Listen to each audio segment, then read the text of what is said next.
तो कहानी की शुरुआत आज से बहुत साल पहले से होती है, जब king of pirates Gol D Roger को पब्लिक में एग्जीक्यूट किया जाने वाला था। पर पायरेट किंग के मरने से पहले एक बंदे ने इनसे सवाल पूछा, हे king of pirates Gol D Roger, तुम्हारा सबसे कीमती खजाना कहाँ छुपा रखा है तुमने? गोल्डी रॉजर ने अपनी पूरी जिंदगी का खजाना एक जगह पर छुपा दिया है और उसका नाम है वन पीस। और जो भी इस खजाने को लेगा वो सभी पायरेट्स का किंग कहलाया जाएगा। और उस दिन के बाद से पूरी दुनिया भर के पायरेट्स इस खजाने को ढूंढने के लिए एक समुद्री यात्रा पर निकल चुके हैं। तो कहानी की शुरुआत में हम दो बंदों को देखते हैं जो कि समुद्र के अंदर एक बैरल को देखते हैं। ये दोनों उस बैरल को बाहर निकालते हैं, पर तभी इनमें से एक वर्कर देखता है कि एक एनिमी पायरेट शिप इनकी तरफ ही आ रही है। पायरेट्स ने हम पर हमला कर दिया है। और तभी ये एनिमी शिप इनकी पैसेंजर शिप पर हमला कर देती है। सभी लोग डर के मारे इधर उधर भागने लगते हैं। और तभी हम पायरेट शिप की कैप्टन को देखते हैं और ये मोटी कोबी नाम की एक लड़की से पूछती है, हाँ तो लड़के, इस समुद्र में सबसे खूबसूरत लड़की कौन है? बता बता। कोबी डर के मारे आंसर करता है, जी मैम, आप ही हैं सबसे खूबसूरत।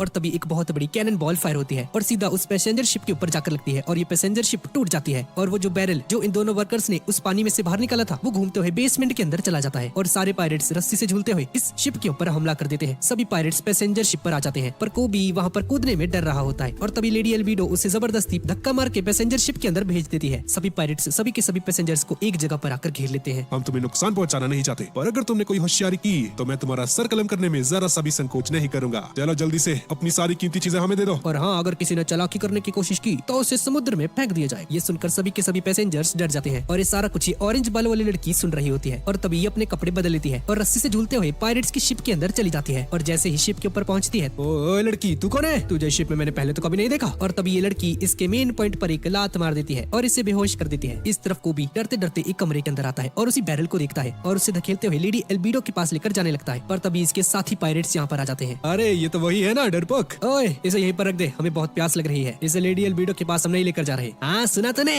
हट जा यहाँ से, भाग। वो भी डर जाता है और पीछे हट जाता है। एक मिनट रुको, मैं इसे अपने तरीके से खोलता हूँ। और इस बैरल के ऊपर एक पंच मारने लगता है और जैसे ही इसे तोड़ने ही वाला होता है तभी उस बैरल को तोड़कर कोई बाहर निकलता है और उसके पंच से ये पायरेट बेहोश हो जाता है।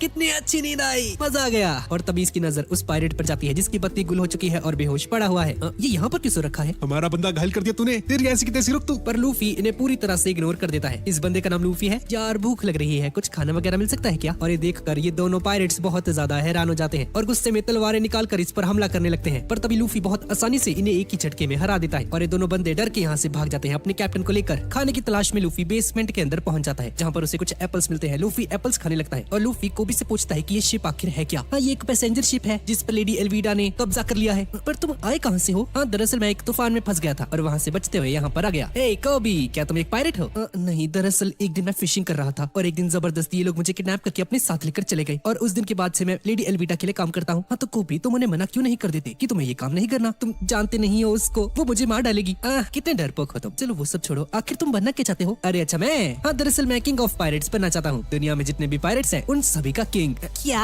अबे तू पागल वागल है क्या? इसके लिए तो तुझे वन पीस खजाना ढूंढना पड़ेगा। तुम जानते भी हो कितना मुश्किल है वो। पागल वागल हो क्या? और तभी अचानक से यहाँ पर एक धमाका हो जाता है। तभी एल्विडा भी यहाँ पर आ जाती है और हमेशा की तरह कोबी से पूछती है, हाँ तो सबसे खूबसूरत लड़की कौन है इस दुनिया में? हाँ लेडी एल्विडा, आप ही तो। ओए कोबी, इस मोटी औरत के बारे में ही बात कर रहा था ना तू? ये सुनकर सभी पायरेट्स का मुंह खुला का खुला रह जाता है कि अब इस लूफी का क्या होगा। लेडी एल्विडा की इतनी बेइज्जती आज तक किसी ने नहीं की थी। तभी लूफी हवा में एक जंप लगाता है और एक पायरेट की मुक्का मार देता है और कोबी को अपने साथ ऊपर लेकर आ जाता है। लूफी अकेला है और सामने पायरेट्स की भरमार है। सभी पायरेट्स लूफी पर हमला कर देते हैं और लूफी भागने लगता है, पर लूफी उन सभी को हरा देता है अपने रबर जैसी बॉडी का यूज करके। तुम इंसान भी हो क्या? अरे दोस्त, मैं रबर का बना हूँ, ये देखो मेरा शरीर बहुत लचीला है। ओए लड़के, क्या तूने डेविल फ्रूट खाया है? सच बताइयो। द गम गम फ्रूट, मैंने उसे खाया था। और इस तरफ हम देखते हैं कि वो ऑरेंज बालों वाली लड़की पायरेट्स का सारा खजाना चुरा कर यहाँ से भागने की कोशिश कर रही होती है। वो भी समझ जाता है कि यही वक्त है हिम्मत दिखाने का। ए मोटी, तेरे जैसी बदसूरत औरत मैंने आज तक नहीं देखी। तू मोटी है, मोटी एक नंबर की। और गुस्से में आकर लेडी एल्विडा कोबी पर हमला करने लगती है, पर तभी लूफी बीच में आकर उसे बचा लेता है और लूफी लेडी एल्विडा को हरा देता है। लूफी नीचे बोट लेकर कूद जाता है और नीचे ये ऑरेंज बालों वाली लड़की भी यहाँ से भागने की कोशिश कर रही होती है। और इसके बाद लूफी और कोबी अपने सफर पर निकल पड़ते हैं। लूफी कोबी से पूछता है, हंटर को जानते हो क्या? क्या तुम जोरो की बात कर रहे हो ना? हाँ उसी की। तुम जानते नहीं वो कितना खतरनाक है। अरे मैं जानता हूँ यार, मैं सोच रहा हूँ उसे अपनी टीम में ले लूं। अब इसके बाद ये दोनों नेवी बेस्ड सिटी में चले जाते हैं जहाँ पर जोरो को रखा गया है। क्या तुम सच में जोरो को अपनी टीम में शामिल करने वाले हो? अरे हाँ यार, क्यों नहीं। पागल मत बनो, वो दुनिया का सबसे खतरनाक तलवारबाज है। लोग उसे पायरेट हंटर के नाम से जाना करते हैं। वो इंसान के रूप में एक शैतान है। लूफी एक स्ट्रेंजर से पूछता है कि जोरो को कहाँ पर रखा गया है। ये सुनकर सभी लोग डर जाते हैं और लूफी से दूर भागने लगते हैं। और इसके बाद ये दोनों उसी जगह पर पहुंच जाते हैं जहाँ पर जोरो को बंदी बनाकर रखा हुआ है और दोनों अपने सामने जोरो को देखते हैं जिसे एक लकड़ी से बांध रखा है। क्या इसके हाथ पैर हम खोल दें? अबे ओ पागल, वो खोलते ही तुझे जान से मार देगा। जोरो उन उन दोनों को देख रहा होता है और बोलता है, तुम दोनों यहाँ से चले जाओ। और तभी एक छोटी सी बच्ची दीवार को कूदकर जोरो के पास भागती चली जाती है और उसे खाने के लिए 2 राइस बॉल्स देती है। ए लड़की, चली जा यहाँ से, मुझे भूख नहीं है, तुझे लात मार दूंगा मैं, चली जा यहाँ से। और तभी 3 लोग यहाँ पर आ जाते हैं। एक राइस बॉल, हाँ, और उसे अपने पैरों से कुचल देता है। क्रिमिनल्स को खाना खिलाना एक जुर्म है और तुम्हें जान से मार दिया जाएगा। लड़की, तुम जानती नहीं हो मेरा बाप कौन है, कैप्टन मॉर्गन का बेटा हूँ मैं। हे, तुम दोनों सुनो मेरी बात, इस बच्चे को यहाँ से दूर फेंक दो। पर सर, ये तो एक छोटी सी बच्ची है। मानता है या नहीं मानता मेरी बात को? और ये मोटा बंदा उस बच्ची को फेंकने ही वाला होता है, पर तभी लूफी उससे बचा लेता है और ये तीनों यहाँ से जाने लगते हैं। और जाते जाते जोरो बोलता है, 10 दिन बचे हैं ना मेरे पास, तुम देखना मैं तुम्हारा क्या हासिल करता हूँ। और तभी लूफी जोरो के सामने पहुंच जाता है। क्या वो राइस बॉल तुम मुझे दे सकते हो प्लीज? अरे यार, ये राइस बॉल तो पूरी तरह से खराब हो चुका है, जितना बोला है उतना करो। और जोरो उस राइस बॉल को खा लेता है। खाने के लिए शुक्रिया तुम्हारा। ये देखकर लूफी समझ जाता है कि जोरो दिल का बुरा नहीं है। लूफी यहाँ से चला जाता है और उस लड़की को बताता है कि उसका राइस बॉल जोरो ने खा लिया है। और इसके बाद एक छोटी सी बच्ची बताती है, भी कुछ दिन पहले ही कैप्टन मॉर्गन का बेटा गुंडागर्दी करने के लिए उनके होटल में पहुंच गया था। जोरो भी वहीं पर मौजूद था। ये देखकर जोरो को गुस्सा आ जाता है। तुम लोग और उनके पेट्स को परेशान कर रहे हो, सुधर जाओ। तुम जानते नहीं मेरा बाप कौन है, कैप्टन मॉर्गन का बेटा हूँ मैं, वो तुम्हें जान से मार देगा। और ये सब कुछ जोरो ने इस लड़की और उसकी मॉम डैड की और उसकी पेट की जान बचाने के लिए किया था। और इस तरफ हम जोरो को देखते हैं जो कि बहुत ज्यादा परेशान है और अपने पास्ट को याद कर रहा होता है, जहाँ पर जोरो है और एक नीले बालों वाली लड़की दोनों तलवारबाजी कर रहे होते हैं। और हमेशा की तरह ये नीले बालों वाली लड़की उसे हरा देती है।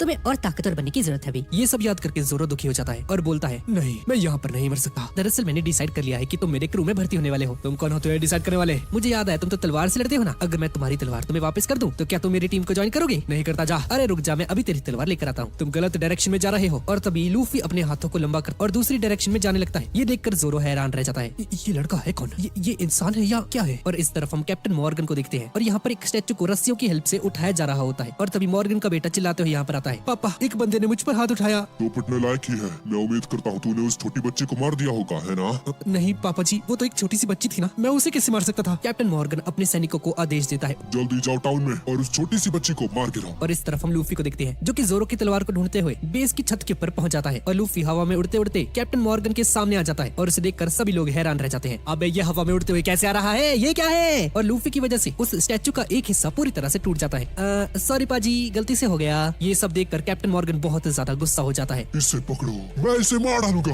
और तभी लूफी कैप्टन मॉर्गन के बेटे के सामने आता है। ओए जल्दी मेरे साथ चल और जोरो की तलवार दे मुझे। और उसे लेकर यहाँ से भाग जाता है। और इस तरफ वो भी जोरो को खोल रहा होता है। और जैसे ही जोरो की रस्सी खुलने वाली होती है तब यहाँ पर बहुत सारे सैनिक आ जाते हैं और उन पर बंदूक तान देते हैं। और इस तरफ लूफी कैप्टन मॉर्गन के बेटे को मारते मारते उसके कमरे में लेकर जाता है और उससे पूछता है कि जोरो की तलवार इनमें से कौन सी है। और इस तरफ जोरो के पास कैप्टन मॉर्गन भी पहुंच जाता है। नहीं, मैं यहाँ नहीं मर सकता। पायरेट्स गोली चलाने ही वाले होते हैं कि तभी लूफी हवा में से उड़ते हुए यहाँ पर आ जाता है। सभी पायरेट्स लूफी पर गोलियां बरसा देते हैं, पर लूफी रबड़ का बना हुआ है और गोलियों का इस पर कोई भी असर नहीं होता है। और लूफी जोरो को उसकी तीनों तलवारें दे देता है। और मॉर्गन लूफी की उस एबिलिटी को देखकर हैरान रह जाता है। अच्छा, तो ये है डेविल फ्रूट की ताकत, हाँ? दरअसल एक डेविल फ्रूट के अंदर अलग अलग तरह की रहस्यमय शक्तियां होती हैं। सुनामी लाने की शक्ति, आग उगलने की शक्ति, शरीर को रबड़ बना देने वाली शक्ति, जो कि लूफी के पास है, जो कि गम गम फ्रूट की वजह से हुआ है। लूफी ने गम गम फ्रूट खा लिया था, इसकी वजह से इसका शरीर एक रबड़ की तरह बन चुका है। लूफी जोरो की रस्सियां खोलने लगता है और तभी ये पायरेट्स इन पर हमला कर देते हैं। अबे ओ जल्दी से खोल दे इसे, मार देंगे ये। और जैसे ही जोरो की रस्सी खुलती है तो जोरो एक तलवार को अपने मुंह में रखता है और बाकी 2 तलवारों को अपने हाथों में पकड़ लेता है और सभी पायरेट्स के आगे खड़ा हो जाता है। वाह, ये कितना कूल है, क्या बात है जोरो, कमाल ही कर दी। अगर तुम में से कोई भी हिला तो मारा जाएगा। ये बात सुनकर सभी के सभी लोग रोने लग जाते हैं क्योंकि सभी लोग जानते हैं कि जोरो कितना ज्यादा खतरनाक है। ए लूफी, तुम्हें किंग ऑफ पायरेट्स बनना है ना? तुम्हारे ही तरह मेरा भी एक सपना है, दुनिया का सबसे बेहतरीन तलवारबाज बनना। और तभी लूफी जोरो को नीचे झुकने के लिए कहता है और अपनी टांगों को लंबी कर सभी पायरेट्स पर हमला कर देता है। भाई साहब, ये तुम कैसे कर लेते हो? लगता है मुझे ही कुछ करना पड़ेगा, तुम लोगों के पास की कुछ नहीं। लूफी भागकर मॉर्गन के पास जाता है और उसकी कुल्हाड़ी जैसे हाथ पर हमला कर देता है। तुम मुझे मारने की कोशिश कर रहे हो, क्या तुम जानते हो मैं कौन हूँ? मैं हूँ नेवी का captain x hand Morgan. Morgan अपने हाथ से लूफी पर हमला करता है, पर लूफी हवा में जंप करके उसके अटैक को डॉज कर लेता है और उसे एक लात मारता है और मॉर्गन लुढ़कता हुआ पीछे जाकर गिरता है। ये देखकर कैप्टन मॉर्गन के सभी चेले हैरान रह जाते हैं। ये है कौन? और ये बच्चा हमारे कैप्टन को धो रहा है, भाई कमाल है। और तभी मॉर्गन का बेटा यहाँ पर आ जाता है और कोबी पर गन तान देता है। मेरे पापा को छोड़ दे वरना तेरा दोस्त नहीं बचेगा। अरे कोबी इतनी आसानी से डरने वाला नहीं है, साले में मर भी गया तो तुझे क्या फर्क पड़ेगा, साले लूफी। और जैसे ही लूफी अपने हाथ को एक्सटेंड करके मॉर्गन के बेटे को एक पंच मारने वाला होता है तभी मॉर्गन पीछे से खड़ा हो जाता है, पर तभी जोरो यहाँ पर आकर लूफी को बचा लेता है और मॉर्गन को मार देता है। मॉर्गन के सभी चेले बहुत ज्यादा खुश हो जाते हैं क्योंकि मॉर्गन ने जबरदस्ती इन सभी को अपना चेला बना रखा था और लिटरली जश्न मनाने लगते हैं। अब इसके बाद ये सभी लोग एक होटल के अंदर बैठे होते हैं और तभी कुछ नेवी ऑफिसर्स यहाँ पर आ जाते हैं। एक्सक्यूज मी, क्या आप लोग पायरेट्स हो? हम जानते हैं कि आपने इस जगह को मॉर्गन से आजाद किया है, हम आपके आभारी हैं, लेकिन हम नेवी वाले हैं, हम पायरेट्स को अपने शहर में रहने की इजाजत नहीं दे सकते। हाँ ठीक है, मैं समझता हूँ, लगता है हमें यहाँ से जाना चाहिए। और लूफी और जोरो यहाँ से चले जाते हैं। सर प्लीज मुझे भी नेवी में शामिल कर लीजिए। हाँ बच्चे, तुम जानते हो कि नेवी में कितनी कितनी परेशानी होती है, कितनी मुसीबतों का सामना करना पड़ता है। आज से तुम्हें सारी मुसीबतों का सामना खुद ही करना पड़ेगा। और ये सुनकर को भी समझ जाता है कि उसे नेवी में एक्सेप्ट कर लिया गया है और नेवी के कमांडर को एक सैल्यूट करता है। और इस तरफ लूफी और जोरो बोट के पास पहुंच जाते हैं और जाने से पहले सभी नेवी वाले को भी इन दोनों को सैल्यूट करते हैं। ऐसा पहली बार हुआ है कि नेवी वाले पायरेट्स को सैल्यूट कर रहे हैं। क्या बात है लूफी। और लूफी और जोरो अपने सफर पर निकल जाते हैं। चाहे कुछ भी हो जाए, मैं किंग ऑफ पायरेट्स बनकर ही रहूंगा। मैंने एक आदमी से प्रॉमिस किया है कि मैं अपना खुद का एक क्रू बनाऊंगा और वन पीस खजाने को पाकर ही रहूंगा। इसके बाद हम 3 पायरेट्स को देखते हैं। क्या बात है, आज तो हमने बहुत बड़ा हाथ मारा है। हाँ, अब शायद से कैप्टन बगी हम पर गुस्सा नहीं होंगे। दरअसल ये तीनों कैप्टन बगी के क्रू के मेंबर्स हैं और कैप्टन बगी को इम्प्रेस करने के लिए इन्होंने कुछ खजाना वगैरह इकट्ठा कर रखा है। और तभी इनको सामने से एक बोट इनकी तरफ आती हुई दिखाई देती है और इस बोट के अंदर नामी होती है वही ऑरेंज बालों वाली लड़की। तीनों अपनी बोट को उसके पास लेकर जाते हैं। ए लड़की, उठ जा। आज समुद्र कितना तप रहा है ना, मैं लगभग बेहोश ही हो गई थी। क्या आप मुझे पानी दे सकते हैं? उसके बदले आप मेरा जितना चाहे खजाना ले सकते हैं। तीनों उस खजाने के पास आते हैं और जैसे ही उस खजाने को खोलते हैं तो उसमें कुछ भी नहीं होता है सिवाय एक टेडी के। और जैसे ही पीछे मुड़कर देखते हैं तो नामी इनकी बोट चुरा लेती है और सारा खजाना लेकर चली जाती है। और इस तरफ हम लूफी और जोरो को देखते हैं और तभी एक तेज हवा के झोंके से लूफी की हैट उड़ जाती है। लूफी अपनी हैट को देखकर चिल्लाता है, शैंक्स। और तभी हम एक आदमी का चेहरा देखते हैं जो कि लूफी को बोलता है, ये हैट मेरे लिए बहुत ज्यादा कीमती है लूफी। अब इसके बाद हम लूफी का पास्ट देखते हैं। लूफी और ये आदमी शैंक्स एक बार के अंदर बैठे होते हैं। शैंक्स, मुझे भी अपने साथ लेकर चलो ना यार, अपने अगले मिशन पर प्लीज। और तभी कुछ पायरेट्स यहाँ पर आ जाते हैं और बार के गेट को तोड़ देता है और ये पायरेट अंदर आकर बोलता है, हमें लड़ाई झगड़ा नहीं करना है, मुझे बस बहुत सारी शराब चाहिए। माफ करना, शराब खत्म हो चुकी है। Hey buddy, I'm sorry, सारी शराब मैंने और मेरे क्रू ने खत्म कर दी है। ये आखिरी बोतल बची है, मैंने इसे अभी तक खोला नहीं, अगर तुम चाहो तो। और तभी ये पायरेट गुस्से में उस बोतल को तोड़ देता है एक मुक्का मारकर। मेरे सर के ऊपर 8 मिलियन बाउंटी है, एक बोतल से मेरा क्या होगा। और तभी ये पायरेट यहाँ पर मौजूद सभी ड्रिंक्स को तोड़ देता है। लगता है तुम्हें बहुत शौक है सफाई करने का, लो अभी से भी साफ करो। सबके सब डरपोक है और शराब भी नहीं है इनके पास। और ऐसा बोलकर यहाँ से चला जाता है। लूफी ये सब देख रहा होता है और बहुत ज्यादा गुस्सा हो जाता है। सर, आपको लगी तो नहीं? और तभी शैंक्स अचानक से हंसने लगता है और सभी पायरेट्स भी हंसने लगते हैं। और तभी लूफी गुस्से में बोलता है, तुम खुद को पायरेट बोलते हो? हाँ, वो इंसान तुम्हारी और तुम्हारे क्रू की बेइज्जती करके चला गया और यहाँ पर हंस रहे हो बैठे। अरे बच्चे, गुस्सा क्यों रहे हो? फ्रस्ट्रेशन में पास में पड़ा हुआ एक फ्रूट खाने लगता है। बच्चे, तुम कुछ खा रहे हो? क्या खा रहे हो तुम? एक सेकंड, तुमने उस बक्से में पड़ा हुआ फ्रूट तो नहीं खा लिया? बाहर निकाली से बेवकूफ। जो अभी तुमने खाया उसे गम गम फ्रूट बोलते हैं और वो एक डेविल का फ्रूट है। अब तुम जिंदगी भर स्विमिंग नहीं कर पाओगे। लगता है इसकी बॉडी रबड़ की बन चुकी है। अब अगले दिन लूफी उसी आदमी के पास जाता है जिसने शैंक्स की बेइज्जती की थी और उससे माफी मांगने के लिए बोलता है शैंक्स से। और तभी वो बारटेंडर और इस आइलैंड का मेयर यहाँ पर पहुंच जाता है। सर, मैं नहीं जानता कि लूफी ने क्या किया है, पर इसने जो भी किया है प्लीज इस बच्चे को बख्श दीजिए, मैं आपके हाथ जोड़ता हूँ। मेयर, आपको इससे माफी मांगने की जरूरत नहीं है, माफी तो ये मांगेगा। और तभी हम देखते हैं कि शैंक्स और उसका पूरा का पूरा क्रू यहाँ पर पहुंच जाता है। डरपोक लोग भी यहाँ पर पहुंच चुके हैं। हाँ? हे लूफी, तुमने कहा था ना कि तुम्हारा पंच किसी पिस्तौल की तरह तेज है। और तभी एक पायरेट शैंक्स के ऊपर बंदूक तान कर खड़ा हो जाता है। पर तभी शैंक्स का एक पायरेट यहाँ पर उस बंदे को ही उड़ा देता है और शैंक्स गुस्से में बोलता है, तुमने उस दिन मेरे ऊपर शराब गिराई थी, मैंने कुछ नहीं कहा, पर अगर कोई मेरे साथियों को परेशान करेगा तो मैं चुप नहीं बैठने वाला और अब तुम्हें इसकी कीमत चुकानी होगी। और अपने सभी पायरेट्स को शैंक्स से लड़ने के लिए भेज देता है। और तभी शैंक्स का एक आदमी आकर सभी को बंदूक से उड़ा देता है। ये पायरेट देखता है कि इसका पूरा क्रू हार चुका है। ये देखकर ये बंदा डर जाता है और एक स्मोक बॉम्ब फेंककर यहाँ से भाग जाता है। और जैसे ही धुआं हटता है तो हम देखते हैं कि इस बंदे ने लूफी को किडनैप कर लिया है। अबे, कहाँ लेकर चला गया वो लूफी को? उसको ढूंढ। और इस तरफ ये पायरेट लूफी को समुद्र के अंदर फेंक देता है और लूफी को ऐसे तड़पता हुआ देखकर ये पायरेट जोर जोर से हंसने लग जाता है। और तभी अचानक से इस आदमी के पीछे एक सी मॉन्स्टर आ जाता है और इस पायरेट और उसकी बोट को दोनों को खा जाता है। और तभी ये सी मॉन्स्टर लूफी को भी खाने ही वाला होता है। पर तभी शैंक्स यहाँ पर आकर लूफी को बचा लेता है। शैंक्स और ये सी मॉन्स्टर एक दूसरे को देखते हैं और शैंक्स को देखकर ये सी मॉन्स्टर भाग जाता है डरकर। लूफी रोने लग जाता है। अरे बच्चे, सब कुछ ठीक है, रो क्यों रहे हो? तुम्हारा शुक्रिया, पर तुम्हारा हाथ। शैंक्स का एक हाथ उस सी मॉन्स्टर की वजह से कट चुका है। अरे बच्चे, ये तो एक छोटी सी कुर्बानी थी तुम्हारे लिए। अब अगले दिन ये सभी लोग यहाँ से जाने लगते हैं और शैंक्स के यहाँ से जाने से पहले लूफी ने कहता है, तुम देखते जाओ, मैं एक दिन किंग ऑफ पायरेट्स बनकर रहूंगा और वन पीस के खजाने को जरूर हासिल करूंगा। अच्छा बच्चे, तो तुम हमको भी सरपास करने वाले हो? हाँ, गुड गुड। और शैंक्स लूफी के सर के ऊपर अपनी टोपी को डाल देता है। ठीक है बच्चे, ये टोपी आज से तुम्हारी है, तुम्हें इस टोपी का ख्याल रखना है। अलविदा मेरे दोस्त। और लूफी ये सारी बातें सुनकर रोने लग जाता है और जाते जाते शैंक्स अपने मन में सोचता है, लूफी, मुझे तुम पर पूरा भरोसा है, एक दिन तुम जरूर किंग ऑफ पायरेट्स बनोगे। अब इसके बाद हम वापस से प्रेजेंट में आ जाते हैं और लूफी उस टोपी को पहन लेता है। जोरो को बहुत ज्यादा भूख लग रही होती है और लूफी अपने हाथों को एक्सटेंड करके किसी गुलेल की तरह खुद को एक चिड़िया के ऊपर फेंकता है। पर ये एक नॉर्मल पक्षी नहीं होती है, ये पक्षी एक मॉन्स्टर होती है और ये लूफी को पकड़ लेती है। लूफी उसकी चोंच में अटक जाता है। अबे गधे, तुझे पता नहीं चलता कि वो एक मॉन्स्टर है? क्या सोच रहा था तू? है अब मुझे तुझे बचाना पड़ेगा। और जोरो तेजी से उस बोट को चलाने लगता है लूफी को बचाने के लिए। और तभी हम इन तीनों पायरेट्स को भी देखते हैं जिन्हें नामी ने धोखा देकर समुद्र के अंदर मरने के लिए छोड़ दिया था। और जोरो इनकी हेल्प करने के लिए इन्हें अपनी बोट के अंदर ले लेता है। पर बोट पे चढ़ते ही ये तीनों जोरो को अपनी तलवार दिखाते हैं। ये बोट अब हमारी होती है, हम बगी के आदमी हैं। क्या कहा तूने? फिर से बोलियो। और जैसे ही ये तीनों देखते हैं कि ये जोरो है, ये तीनों बुरी तरह से डर जाते हैं और बोलते हैं, अरे सर, कैसी है जोरो, हमें माफ करना, हम तो मजाक कर रहे थे। हाँ ठीक है, पर ये कैप्टन बगी कौन है? अरे सर, आपको कैप्टन बगी के बारे में नहीं पता? उन्होंने एक डेविल फ्रूट खाया था और उसकी वजह से उनके पास पास जबरदस्त ताकत आ चुकी है। और इस तरफ हम नामी को देखते हैं जो कि एक मैप लेकर भाग रही है और इसके पीछे बहुत सारे गुंडे पड़ रखे हैं। और इस तरफ हम कैप्टन बगी को देखते हैं और देखता है कि लूफी एक पक्षी की चोंच के अंदर फंस रखा है। कैप्टन बगी, क्या हम इसे मार डाले? हाँ, इससे जितना जल्दी हो सके उड़ा दो। और कैप्टन बगी के ऑर्डर पर लूफी के ऊपर तोप चला दी जाती है और लूफी नीचे गिरने लगता है, पर लूफी को कुछ नहीं होता क्योंकि वो रबड़ का बना हुआ है। और तभी लूफी अपने सामने नामी को देखता है। अरे बॉस, आप आ गए, प्लीज मुझे बचा लो। तो कौन है और मुझे बॉस क्यों कह रही है? दरअसल ये नामी की ही एक चाल होती है ताकि इन गुंडों को लगे कि ये लूफी इसका बॉस है। और इस मौके का फायदा उठाकर ये लड़की यहाँ से भाग जाती है लूफी को फंसाकर।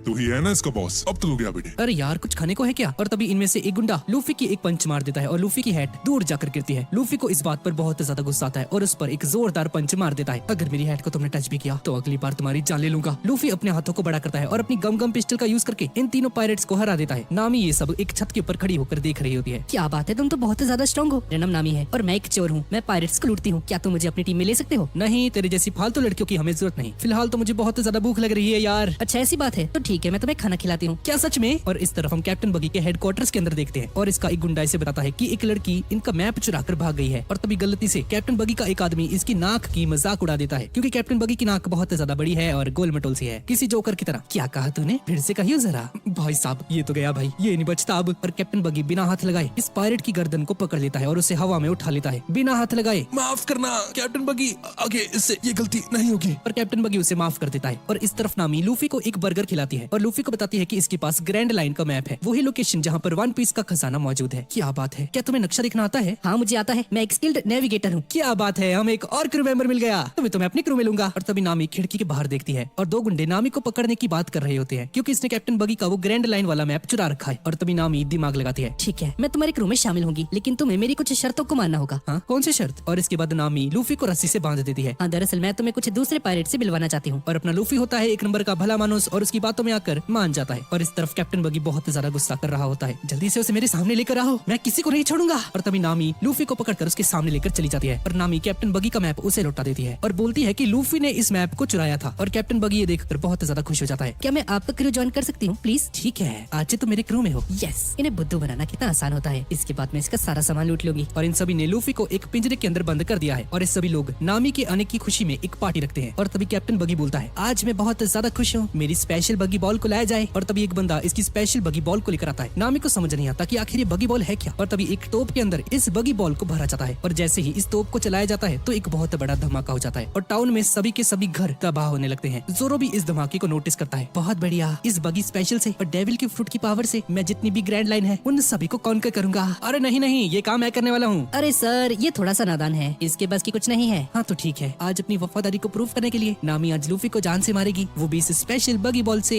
और कैप्टन बगी जबरदस्ती नामी को माचिस पकड़ा देता है और सभी पायरेट्स इसे चीयर अप करने लगते हैं। लगा दो, फूंक दो उसे। चकने फट्टे, अब बुढ़िया खाने क्या है, मार डाल उसको। पर नामी इस काम को करने के लिए राजी नहीं होती है क्योंकि नामी एक चोर है, कोई किलर नहीं। और तभी कैप्टन बगी का एक क्लाउन उस माचिस को छीन लेता है और वो उस तोप में आग लगा देता है। नामी को इस बात से बहुत ज्यादा गुस्सा आता है और अपनी जेब से एक हथियार निकालकर उस क्लाउन पर हमला करके उसे घायल कर देती है। नामी, ये कैसा बिहेवियर है, मुझे माफ करना। और कैप्टन बगी नामी को मारने के लिए अपने कुछ गुंडों को भेज देता है उसके पास और नामी उन गुंडों से फाइट करती है। और इस तरफ लूफी बहुत ज्यादा घबरा जाता है क्योंकि इस पर एक तोप चलने वाली है। भाई पानी लेकर आओ यार, इसको बुझाओ कोई, मैं मरना नहीं चाहता। और तभी नामी उस तोप के पास जाती है और उस तोप को अपने हाथों से पकड़कर उस आग को बुझा देती है। पर इसकी वजह से नामी का हाथ जल जाता है और जोर से चिल्लाती है। ये देखकर लूफी हैरान रह जाता है कि नामी उसके लिए कितना कुछ कर रही है।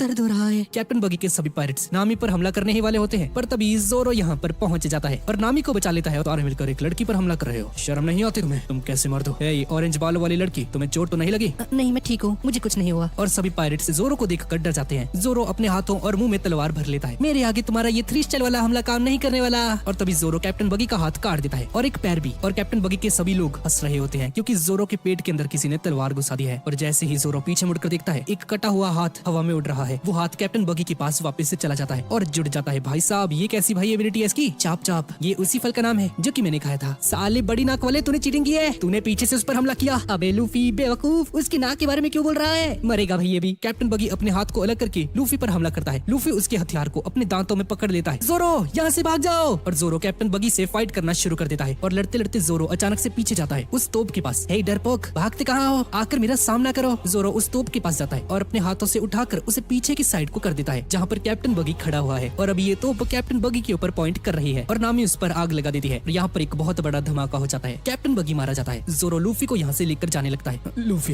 ये लड़की कौन है? हाँ, जोरो, ये एक नेविगेटर है और आज से हमारी एक क्रू की मेंबर है। ये हमें रास्ता दिखाएगी ग्रैंड लाइन तक का, और जोरो का बहुत सारा खून बह रहा होता है। और तभी हम देखते हैं कि कैप्टन बगी मरा नहीं है। इन्हें क्या लगा कि मैं अपनी तोप से मारा जाऊंगा? हाँ, मुझे क्या तुम वहाँ पर हो? हाँ सर, मैं यहीं पर हूँ। अगर आपको बुरा ना लगे तो मैं जोरो का सर आपके पास लेकर आऊँ। हाँ, ये बहुत ही अच्छा होगा, जल्दी जाओ। जोरो बहुत मुश्किल से लूफी को खींच रहा होता है। तभी नामी को याद आता है कि इस पिंजरे की चाबी उसके पास है, और जैसे ही इसे बाहर निकालती है तो यहाँ पर एक डॉगी इस चाबी को निगल जाता है। ये देखकर लूफी बहुत ज्यादा गुस्सा हो जाता है। साले, तेरी वजह से मैं फंस गया यहाँ पे, वापस दे उसको। और तभी इस टाउन का मेयर यहाँ पर आ जाता है और बोलता है, चाओ चाओ को परेशान मत करो।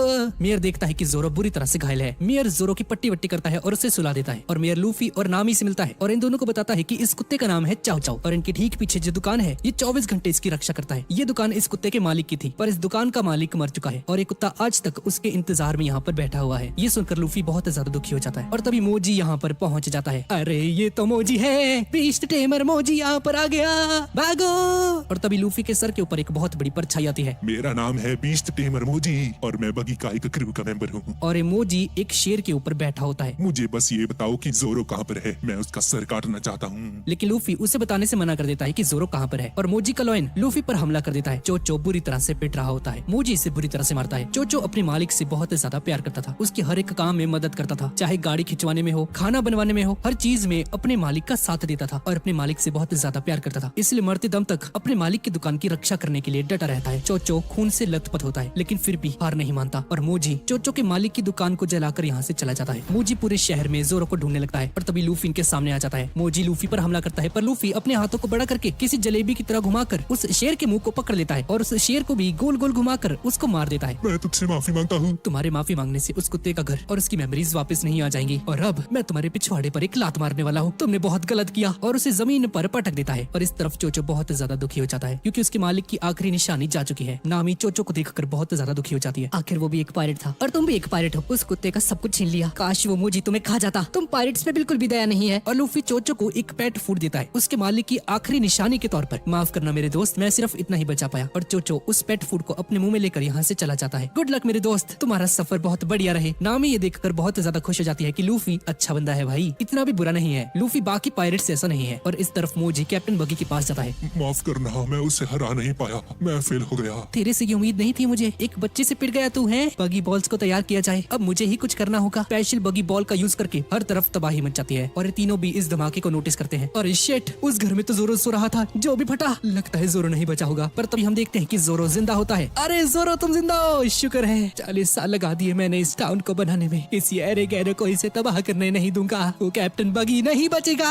अरे रुक जाओ, तुम एक बूढ़े इंसान हो, तुम कुछ नहीं कर सकते अभी। पर मेयर नहीं सुनता और कैप्टन बगी को मारने के लिए चला जाता है। अरे नामी यार, चिंता मत करो, कुछ नहीं होगा उसे। लूफी, मैं भी तुम्हारे साथ चलूंगा। और इस तरफ कैप्टन बगी की सेकंड बगी बॉल तैयार हो चुकी है। पर तभी मेयर यहाँ पर पहुंच जाता है। बगी दा जोकर, बाहर आ जाओ, हिम्मत है तो आकर मुझसे लड़ो। लगता है ये बुड्ढा सठिया गया है। और कैप्टन बगी अपने कटे हुए हाथों से मेयर का गला दबाने लगता है और उस पर बगी बॉल को चलाने का ऑर्डर दे देता है। पर तभी लूफी यहाँ पर आकर मेयर को बचा लेता है। और अब मैं तुम्हारी पिछवाड़े पर एक किक मारूंगा, जैसा कि मैंने तुमसे वादा किया था। तेरी ये सब बोलने की हिम्मत कैसे हुई? अब मैं तुझे बताता हूँ। मेयर बगी को देखकर बहुत ज्यादा गुस्से में आ जाता है और उसे मारने के लिए उसकी तरफ आगे बढ़ने लगता है। पर तभी लूफी मेयर के सिर के ऊपर एक जोरदार हमला करके उसे बेहोश कर देता है। साले, ये क्या कर दिया तूने? अबे हमारी टीम का ये। अरे नामी यार, चिंता मत करो, मैंने ये इनकी भलाई के लिए ही किया है। हाँ लूफी, अच्छा ही किया तुमने। वैसे भी अगर कैप्टन बगी से भिड़ता तो मारा जाता, पर साले इसके सिर पे के मारा, कहीं और मार देता। माफ करना। हे बड़ी नाक वाले, कैप्टन बगी। कैप्टन बगी ये सुनकर बहुत ज्यादा गुस्से में आ जाता है और उसके सारे क्रू मेंबर्स ये सुनकर हंसने लग जाते हैं। लूफी पागल है तू, मरेगा साले। कैप्टन बगी अपनी बगी स्पेशल को तैयार करता है। तो ठीक है, ये भड़क चुका है, तुम लोग यहाँ से निकलो, मैं इसे दिखता हूँ। कैप्टन बगी अपनी बगी स्पेशल वेपन का यूज करके लूफी पर हमला कर देता है। पर तभी लूफी अपने पेट को गुब्बारे की तरह फुला लेता है और बगी स्पेशल को अपने पेट के अंदर लेकर वापस उसी की डायरेक्शन में फेंक देता है और उन पर एक जोरदार हमला कर देता है। पीछे नामी ये सब देखकर परेशान हो रही होती है। तो इंसान भी है कि क्या है तू, साले लूफी?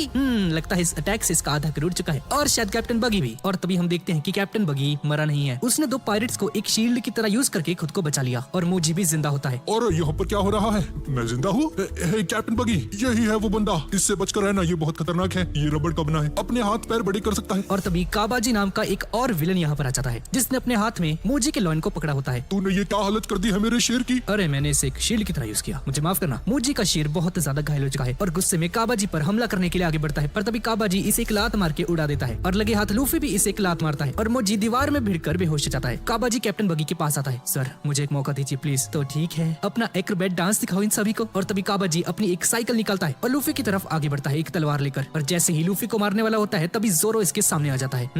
तुम तलवार से लड़ते हो? हाँ, आ जाओ मुझसे लड़ाई करो। काफी खुशकिस्मत हूँ मैं कि तुमसे लड़ने का मौका मिला मुझे जोरो। काबाजी की नजर जोरो की घाव पड़ जाती है। तुम तो पहले से ही जख्मी हो, तुम कैसे लड़ोगे? मैं जख्मी होने के बाद भी तुम्हें हरा सकता हूँ। और तभी काबाजी अपने मुंह से आग उगलने लगता है और जोरो के गहरे घावों पर जानबूझकर हमला करता है। ये तो चीटिंग है, ये तो जोरो की घाव पर हमला कर रहा है।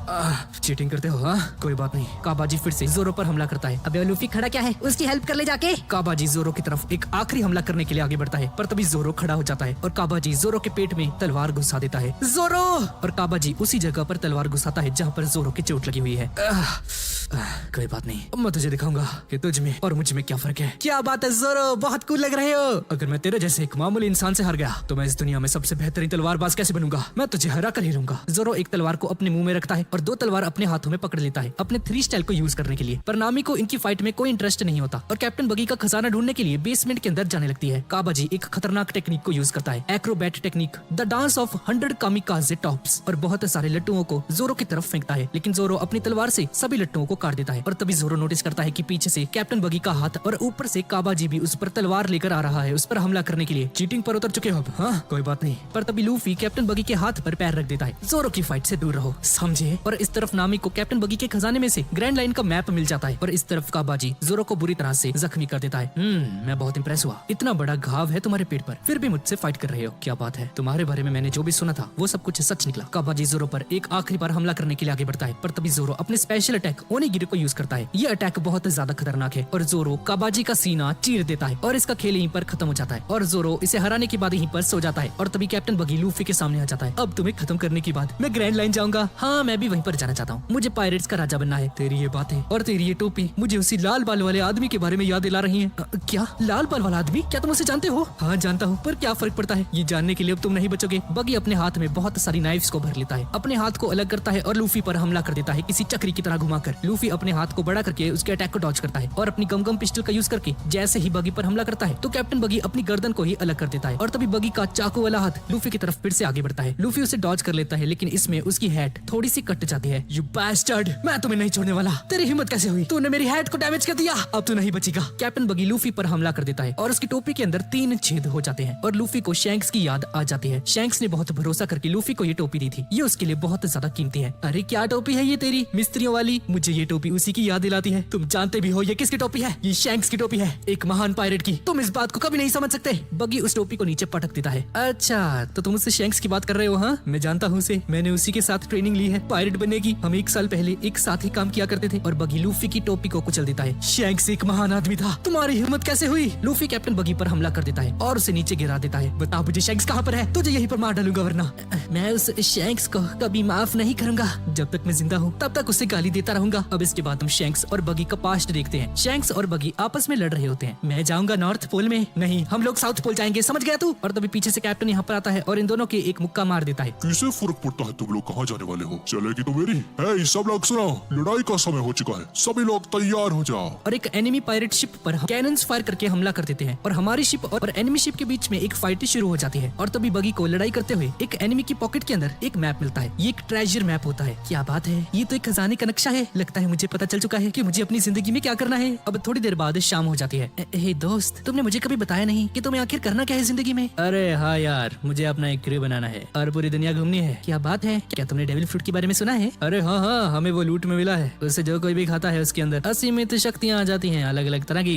पर जो भी एक डेविल फ्रूट को खा लेता है तो समुद्र उससे नफरत करने लगता है और उस आदमी से तैरने की शक्ति छीन लेता है। कोई बेवकूफी होगा जो उसे खाएगा, पर मैं उसे बेच सकता हूँ। और अगली ही सुबह बगी उस डेविल फ्रूट को खा जाता है सभी के सामने। ओ अबे, ये क्या कर दिया इसने? ये खा गया उसे। हे बगी, तुम्हें अपने शरीर के अंदर कुछ अलग लग रहा है क्या? अरे नहीं यार, मुझे तो कुछ भी अलग नहीं लग रहा। ये तो बस एक नॉर्मल फल था, कोई डेविल फ्रूट नहीं। मुझे तो पता ही था डेविल फ्रूट जैसा कुछ नहीं होता। पर थोड़ी ही देर बाद हम देखते हैं कि बगी ने असली फल को छुपा दिया था और उन सभी के सामने नकली वाला डेविल फ्रूट खाया था। और अब ये इस फल को 100 मिलियन बेरीज में बेचने वाला है और खुद का एक क्रू बनाएगा पायरेट्स का और उस ट्रेजर मैप की हेल्प से खजाने को ढूंढेगा। और तभी पीछे से शैंक्स यहाँ पर आ जाता है और हड़बड़ी में बगी उस डेविल फ्रूट को खा लेता है। हे बगी, क्या हाल है? साले हालचाल के लगते हैं, तेरी वजह से मैंने डेविल फ्रूट खा लिया। और वो ट्रेजर मैप समुद्र के अंदर डूब जाता है। बगी उस मैप को बचाने के लिए समुद्र के अंदर डुबकी लगा देता है, पर जैसे ही समुद्र के अंदर कूदता है तो वो नोटिस करता है कि उसके हाथ पैर काम नहीं कर रहे और उसकी स्विम करने की एबिलिटी खत्म हो चुकी है। डेविल फ्रूट अपना काम करना चालू कर चुका है। हे बगी, तुम तैर क्यों नहीं रहे? तुम तो बहुत अच्छे स्विमर हो ना? और शैंक्स शैंक्स ये सब देखकर बहुत ज्यादा डर जाता है। बगी और समुद्र के अंदर कूद जाता है बगी की जान बचाने के लिए। और इसके बाद हम वापस से प्रेजेंट में आ जाते हैं। हाँ तो शैंक्स ने तुम्हारी जान बचाई। हाँ उसने मेरी जान बचाई, लेकिन मैं अपने प्लान में 10 साल लेट हो गया और पानी में ना सही जमीन पर तो मैं खजाना ढूंढ ही सकता हूँ। हे ऑरेंज बालों वाली लड़की, मेरा खजाना मुझे वापस दे। कैप्टन बगी अपनी आधी बॉडी से ही नामी पर हमला करने के लिए आगे बढ़ता है और हम देखते हैं कि इस तरफ लूफी ने कैप्टन बगी के टांगों के बीच में एक लात मार दी है और उसे रोक दिया है। इस तरफ गांव वाले बहुत ज्यादा परेशान हो चुके हैं क्योंकि मेयर को गांव वापस आने में बहुत ज्यादा देर हो चुकी है और ये सभी लोग फैसला करते हैं कि ये लोग अब टाउन में जाकर खुद मेयर को वापस लेकर आएंगे। और इस तरफ कैप्टन बगी बहुत ज्यादा गुस्सा हो जाता है क्योंकि नामी ने उसका ट्रेजर चुरा लिया है और अपने सबसे पावरफुल अटैक फेस्टिवल का यूज करता है जिसमें उसकी बॉडी छोटे छोटे टुकड़ों में बंट जाती है। कैप्टन बगी नामी पर हमला कर देता है और चाकू से उस पर वार करने ही वाला होता है, पर तभी कैप्टन बगी को कुछ फील होता है और लूफी कैप्टन बगी के पैरों को पकड़कर उस पर गुदगुदी करने लगता है और फिर आखिर में उसके पैर पर एक जोरदार हमला कर देता है और कैप्टन बगी का वो आधा शरीर रोने लग जाता है। पर कैप्टन बगी अपने खजाने को अपने हाथों से पकड़ लेता है। छोड़ दे मेरे खजाने को, अब तुम मरोगी। पर तभी लूफी यहाँ पर आकर कैप्टन बगी के अटैक को फेल कर देता है और कैप्टन बगी का सारा खजाना उस थैले के कटने की वजह से नीचे बिखर जाता है। हे लूफी, शुक्रिया तुमने मेरी जान बचा ली। लूफी कैप्टन बगी पर गम का यूज करके उसे हवा में उड़ा देता है और कैप्टन बगी की कहानी भी यहीं पर खत्म हो जाती है। पर लूफी अपनी हैट को लेकर बहुत ज्यादा परेशान होता है क्योंकि उसकी हैट पूरी तरह से डिस्ट्रॉय हो चुकी है। लूफी चिंता मत करो, मैं इस हेड को ठीक कर दूंगी। तुमने मेरी जान बचाई है। क्या सच में तुम इसे ठीक कर सकती हो? हाँ तुम चिंता मत करो, एक काम करो, ये वाला बैग तुम पकड़ो। और नामी आधा खजाना लूफी को दे देती है और उसे ग्रैंड लाइन का मैप भी दे देती है। ये लो लूफी, इसे तुम रखो। क्या बात है, ये लूफी जोरो के पास जाकर उसे एक थप्पड़ मारकर उठाता है। साले जोरो उठ जा, कितना सोएगा? ये देख हमें एक नई नेविगेटर मिली है, अब से ये हमारी टीम में है। अरे लूफी, मेरा बहुत खून बह चुका यार, मैं चल नहीं सकता। और मेयर को ढूंढते ढूंढते गांव वाले यहाँ पर पहुंच चुके हैं। ओए लड़के, हमारे मेयर कहाँ पर है? और तभी इन गांव वालों को मेयर मिल जाता है, पर मेयर की हालत बहुत ज्यादा खराब होती है। मेयर, आपकी हालत किसने की? माफ करना यार, इनकी हालत मैंने ही की है। सभी गांव वाले लूफी पर बहुत ज्यादा गुस्सा हो जाते हैं। क्या ये तूने किया? अब नहीं बचता तू। अबे लूफी क्या बोल रहा है? अरे भाई साहब, ये हमने जानबूझकर नहीं किया, हमने इनकी जान बचाने के लिए सब किया था। अच्छा, मुझे ऐसा क्यों लग रहा है कि तुम सभी लोग पायरेट्स हो? अरे नहीं, हम पायरेट्स नहीं है। हाँ हम लोग पायरेट्स हैं, कोई तकलीफ है क्या? जैसा हमने सोचा वैसा ही हुआ, तुम पायरेट्स ही हो। हमारे मेयर पर हमला किया, तुम नहीं बचोगे। और ये सारी बातें सुनकर जोरो बहुत ज्यादा हंस रहा होता है। अरे यार लूफी तो भी कमाल का यार। लूफी, इतना सच बोलने की क्या जरूरत है तुझे? मरवाएगा तो किसी दिन में। और लूफी जोरो को अपने कंधे पर उठाकर यहाँ से भागने लगता है और सभी गांव वाले इन तीनों के पीछे भागना शुरू कर देते हैं। गांव वालों से बचते बचते ये लोग एक गली के अंदर पहुंच जाते हैं और तभी चोचो इनके सामने आ जाता है। चोचो इन तीनों को आगे जाने देता है लेकिन उन गांव वालों को वहीं पर रोक देता है। ओए डॉगी हट जा, वो लोग पायरेट्स हैं, उन्होंने हमारे मेयर पर हमला किया, वो उन्हें मार कर भागे हैं। हट जा चोचो, हमें जाने दे यार। लेकिन चोचो उन्हें नहीं जाने देता और उन पर लगातार भौंकता रहता है और लूफी जाते जाते चोचो को शुक्रिया बोलता है। चोचो तुम्हारा बहुत बहुत शुक्रिया। भागते भागते ये तीनों एक बोट के पास पहुंच जाते हैं और तभी वो तीनों पायरेट्स यहाँ पर आ जाते हैं जिन्हें नामी ने बेवकूफ बनाकर उन्हें समुद्र में मरने के लिए छोड़ दिया था। ओए लड़के, ये खजाना हमारा है, इसे चुपचाप हमें दे दे। और ये कौन है? ओए उठ जा, मेरे को इग्नोर कैसे कर रहा तू है? जोरो गुस्से में इस बंदे को एक डेथ स्टीयर देता है। हाँ कौन है? पर जैसे ही देखते हैं कि ये जोरो है, ये तीनों बुरी तरह से डर जाते हैं। अरे माफ करना यार, गलती हो गई, मेरे मुंह से निकल गई, मेरी जुबान टूट गई। और इस तरफ मेयर जाग जाता है और गांव वाले मेयर को बताते हैं कि वो तीनों बच्चे इन्हें मार कर भाग गए हैं। मेयर ये सुनकर बहुत ज्यादा परेशान हो जाता है। तुमने उन्हें जाने क्यों दिया?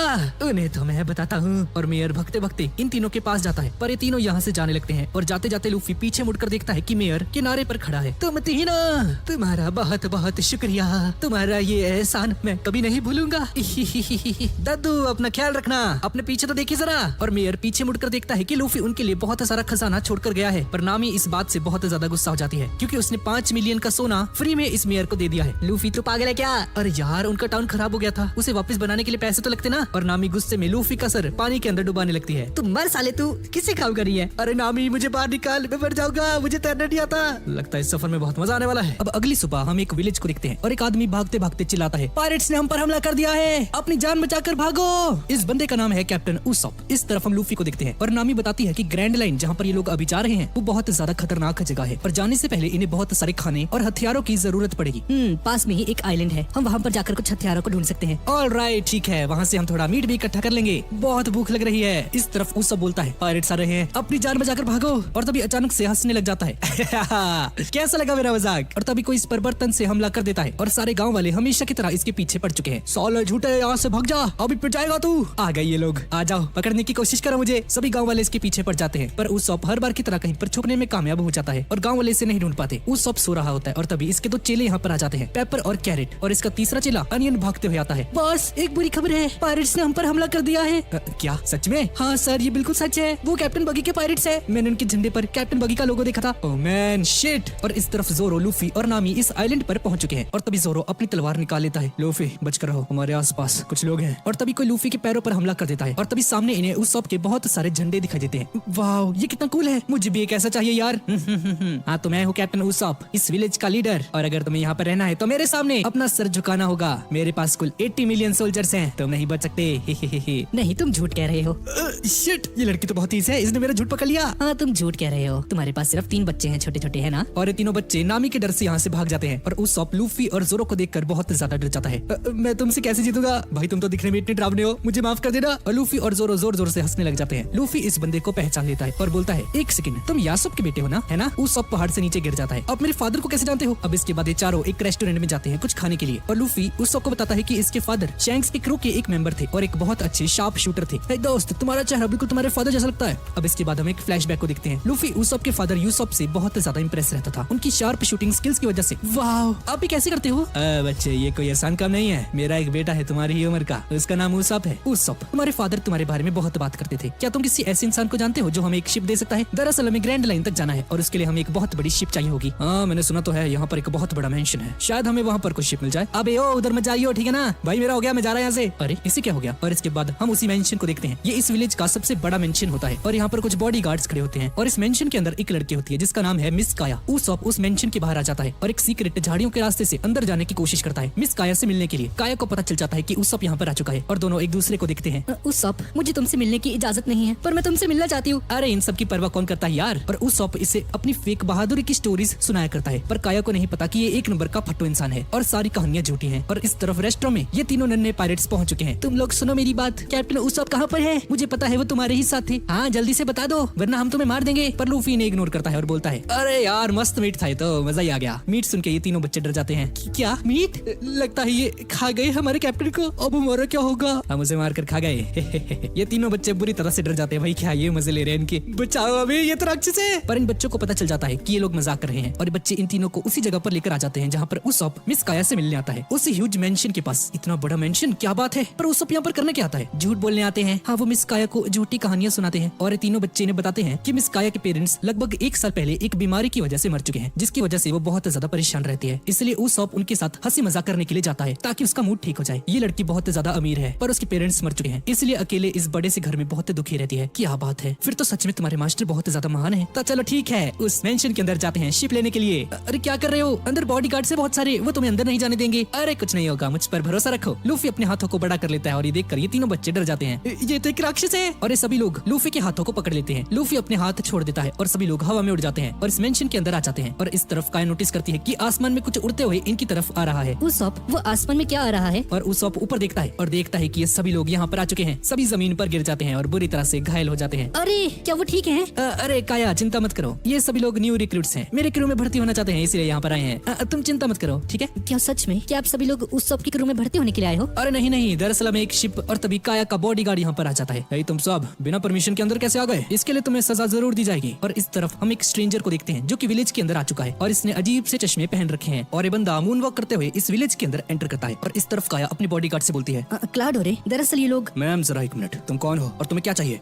जी सर, दरअसल हमें एक बहुत बड़ी शिप चाहिए। और तुम ऊपर, तुम कौन हो? अबे ओ, मेरा नाम कैप्टन उसॉप है, तमीज से बात कर। हाँ, मैंने तुम्हारे बाप के बारे में सुन रखा है, तुम एक घटिया पायरेट के बेटे हो। ये सुनकर कैप्टन उसॉप को गुस्सा आ जाता है। क्लाडोरे, तुम इस काया की दौलत के पीछे पड़े हो ना। मिस काया तुम्हारी औकात के बाहर है, तुम एक गरीब इंसान हो। बस करो क्लाडोरे, अब इसी वक्त इससे माफी मांगो। माफी किस बात के लिए? इस घटिया इंसान से मैं माफी क्यों मांगू? शायद ये भी अपने बाप से नफरत करता होगा। तो मैं अभी तुम्हें जान से मार दूंगा। उसॉप नीचे कूद जाता है और क्लाडोरी के पास जाता है। अरे इतने गुस्से में क्यों? मैंने कुछ गलत थोड़ी कहा। उसॉप को बहुत ज्यादा गुस्सा आ जाता है और इसे एक जोरदार मुक्का मार देता है। मिस काया और लूफी ये देखकर हैरान रह जाते हैं। जैसा बाप वैसा बेटा। मुझे मेरे पापा पर गर्व है, वो एक पायरेट थे, समझे? मैंने आज तक बहुत झूठ बोले हैं लेकिन अपने फादर के बारे में कोई झूठ नहीं बोला। नहीं, सच तो ये है कि तुम एक घटिया पायरेट की घटिया बेटे हो। तुम्हारी हिम्मत कैसे हुई? उसॉप प्लीज उसे छोड़ दो, वो सिर्फ मेरी भलाई चाहता है, उसे माफ कर दो प्लीज। पर उसॉप रुक जाता है। हाँ रुक जाओ, अगर थोड़ी सी भी शर्म रह गई है तो यहाँ से चले जाओ। मैं आज के बाद यहाँ पर कभी नहीं आऊंगा, मेरी बहुत बेइज्जती हो चुकी है। साले स्टूपिड बटलर, तेरी हिम्मत कैसे हुई? तू पागल है क्या? लूफी रुक जाओ, ये हमारा मामला नहीं है, सब के सब निकलो यहाँ से। और इस तरफ मिस काया अपने कमरे में बैठकर रो रही है। क्लाडोरे काया के लिए खाना लेकर आता है और उसके पास आकर बैठ जाता है। मिस काया, आज भी उस दिन को मैं नहीं भूल पाया हूँ जिस दिन मैं इस घर में आया था। अब इसके बाद हम एक फ्लैशबैक को देखते हैं और मिस काया के घर के बाहर एक भिखारी आता है और बोलता है, मुझे वहाँ से निकाल दिया गया है जहाँ मैं काम करता था, मैं भूख से मर जाऊंगा, मेरी हेल्प करो प्लीज। उसे अंदर आने दो। और ये कोई और नहीं, मिस काया के फादर होते हैं। सर ऐसे कैसे आने दें इसे, ये तो एक अनजान आदमी है, ये खतरा हो सकता है। नहीं, आज से हम इसे काम पर रखेंगे और अपने घर में एक बटलर की नौकरी देंगे। मिस काया, मैं खुद को कभी माफ नहीं कर पाऊंगा। अगर आपको कुछ कुछ हो गया तो आपके मम्मी पापा जिंदा नहीं है, इसलिए मुझे आपकी बहुत ज्यादा फिक्र होती है। पर यार तुम्हें उस सब से फाइट करने की कोई जरूरत नहीं है। वो सब अच्छा इंसान है, दिल का बहुत साफ है। मुझे भी ऐसा ही लगता है मैम। और इस तरफ जोरो, नामी और ये दोनों बच्चे बैठे होते हैं, पर लूफी कहीं पर चला गया है। और तभी इन बच्चों का तीसरा साथी अनियन भागते भागते आता है। दोस्तों, एक अजीब सा आदमी हमारे विलेज में आ रहा है। वो देखो, वो आदमी आ गया। ये बंदा मून वॉक करते करते इनके पास आता है। Hey you, why are you calling a weird man? I'm an awesome man, okay? अबे आइटम कौन है? तू है कौन बे? Yes, I'm an hypnotist. अच्छा, तो हमें हिप्नोटाइज करके दिखा चल। Don't be dumb. You will get hypnotized for sure. हाँ ठीक है, करके दिखा। और ये बंदा इन तीनों को हिप्नोटाइज करने लग जाता है। पर हिप्नोटाइज करते करते ये आदमी इन तीनों के साथ साथ खुद भी बेहोश हो जाता है। सही है भाई, कमाल का बंदा है ये। जोरो को ये देखकर बहुत अजीब लगता है। क्या आदमी है ये? पागल वागल है क्या? अबे दूसरों को हिप्नोटाइज करना था, खुद हो गया। ओए उठ जा। इस तरफ हम उसप को देखते हैं जो कि बहुत ज्यादा दुखी है और समुद्र के किनारे बैठा हुआ है। और तभी लूफी यहाँ पर आ जाता है। हे उसप, उस आदमी ने जो भी कहा हो, पर मुझे पूरा यकीन है कि तुम्हारे फादर एक महान पायरेट थे। हाँ, मुझे उन पर गर्व है, वो एक बहुत महान पायरेट थे। उसप, क्या अब तुम उस लड़की के पास कभी नहीं जाओगे? जा सकता हूँ, अगर वो बटलर मुझसे माफी मांग ले तो। अरे ओ, ये तो वही बटलर है ना। और तभी हम नीचे देखते हैं कि बटलर यहाँ पर आ चुका है और इसके साथ एक और आदमी है। अरे लूफी छुप जा, ये बटलर यहाँ पर क्या कर रहा है? और ये दूसरा आदमी कौन है इसके साथ? इसे मैंने पहले तो कभी नहीं देखा। और नीचे बटलर इस हिप्नोटिस्ट से बोलता है। इस बंदे का नाम है जांगो द हिप्नोटिस्ट। उम्मीद है तुमने सारी तैयारी कर ली होगी। Yes of course, I have done everything. The rich girl assassination plan. दरअसल इनका प्लान है मिस काया को मारना।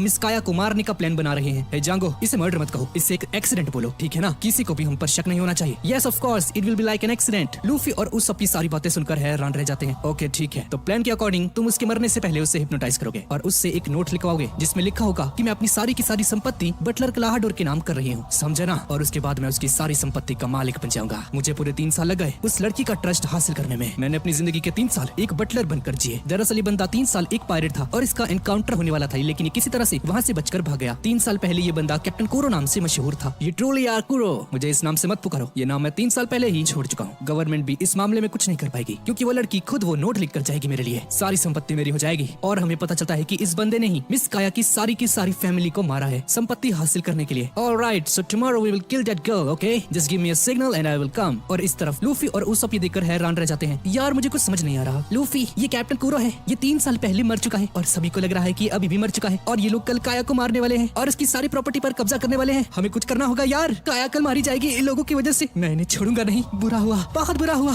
और तभी लूफी खड़ा होकर चिल्लाकर बोलता है, हे तुम लोग, अगर तुमने उस लड़की को हाथ भी लगाया तो मैं तुम्हारे हाथ तोड़ दूंगा। अबे ओ लूफी, पागल गया, उन्होंने देख लिया हमें। अरे सर, हम तो यहाँ से जा रहे थे, बस हमने कुछ नहीं सुना। और नीचे कैप्टन कुरो जांगो से बोलता है, तुम्हें पता है ना क्या करना है? Yes I know what I have to do. Jango अपनी हिप्नोटाइज वाले डिवाइस को बाहर निकालता है। लूफी, उस हथियार की तरफ मत देखियो। लेकिन लूफी फिर भी उस हथियार को देखता है और जांगो लूफी को हिप्नोटाइज कर देता है। लूफी आसानी से हिप्नोटाइज हो जाता है, लेकिन जांगो भी इसमें हिप्नोटाइज हो जाता है। तुम्हारी ये आदत अभी तक नहीं गई, हाँ? लूफी नीचे गिर जाता है पहाड़ से। Oh man, I didn't mean to kill him, I think he died. ठीक है, कल हमारा प्लान चालू होगा। कल मिस काया का मर्डर हो जाएगा और वो मर्डर बिल्कुल एक्सीडेंट की तरह लगेगा। तुम कुछ नहीं कर पाओगे। उस सब ये सुनकर गांव की तरफ दौड़ता है और भागते भागते रोने लग जाता है। ये बहुत बुरा हुआ मिस काया।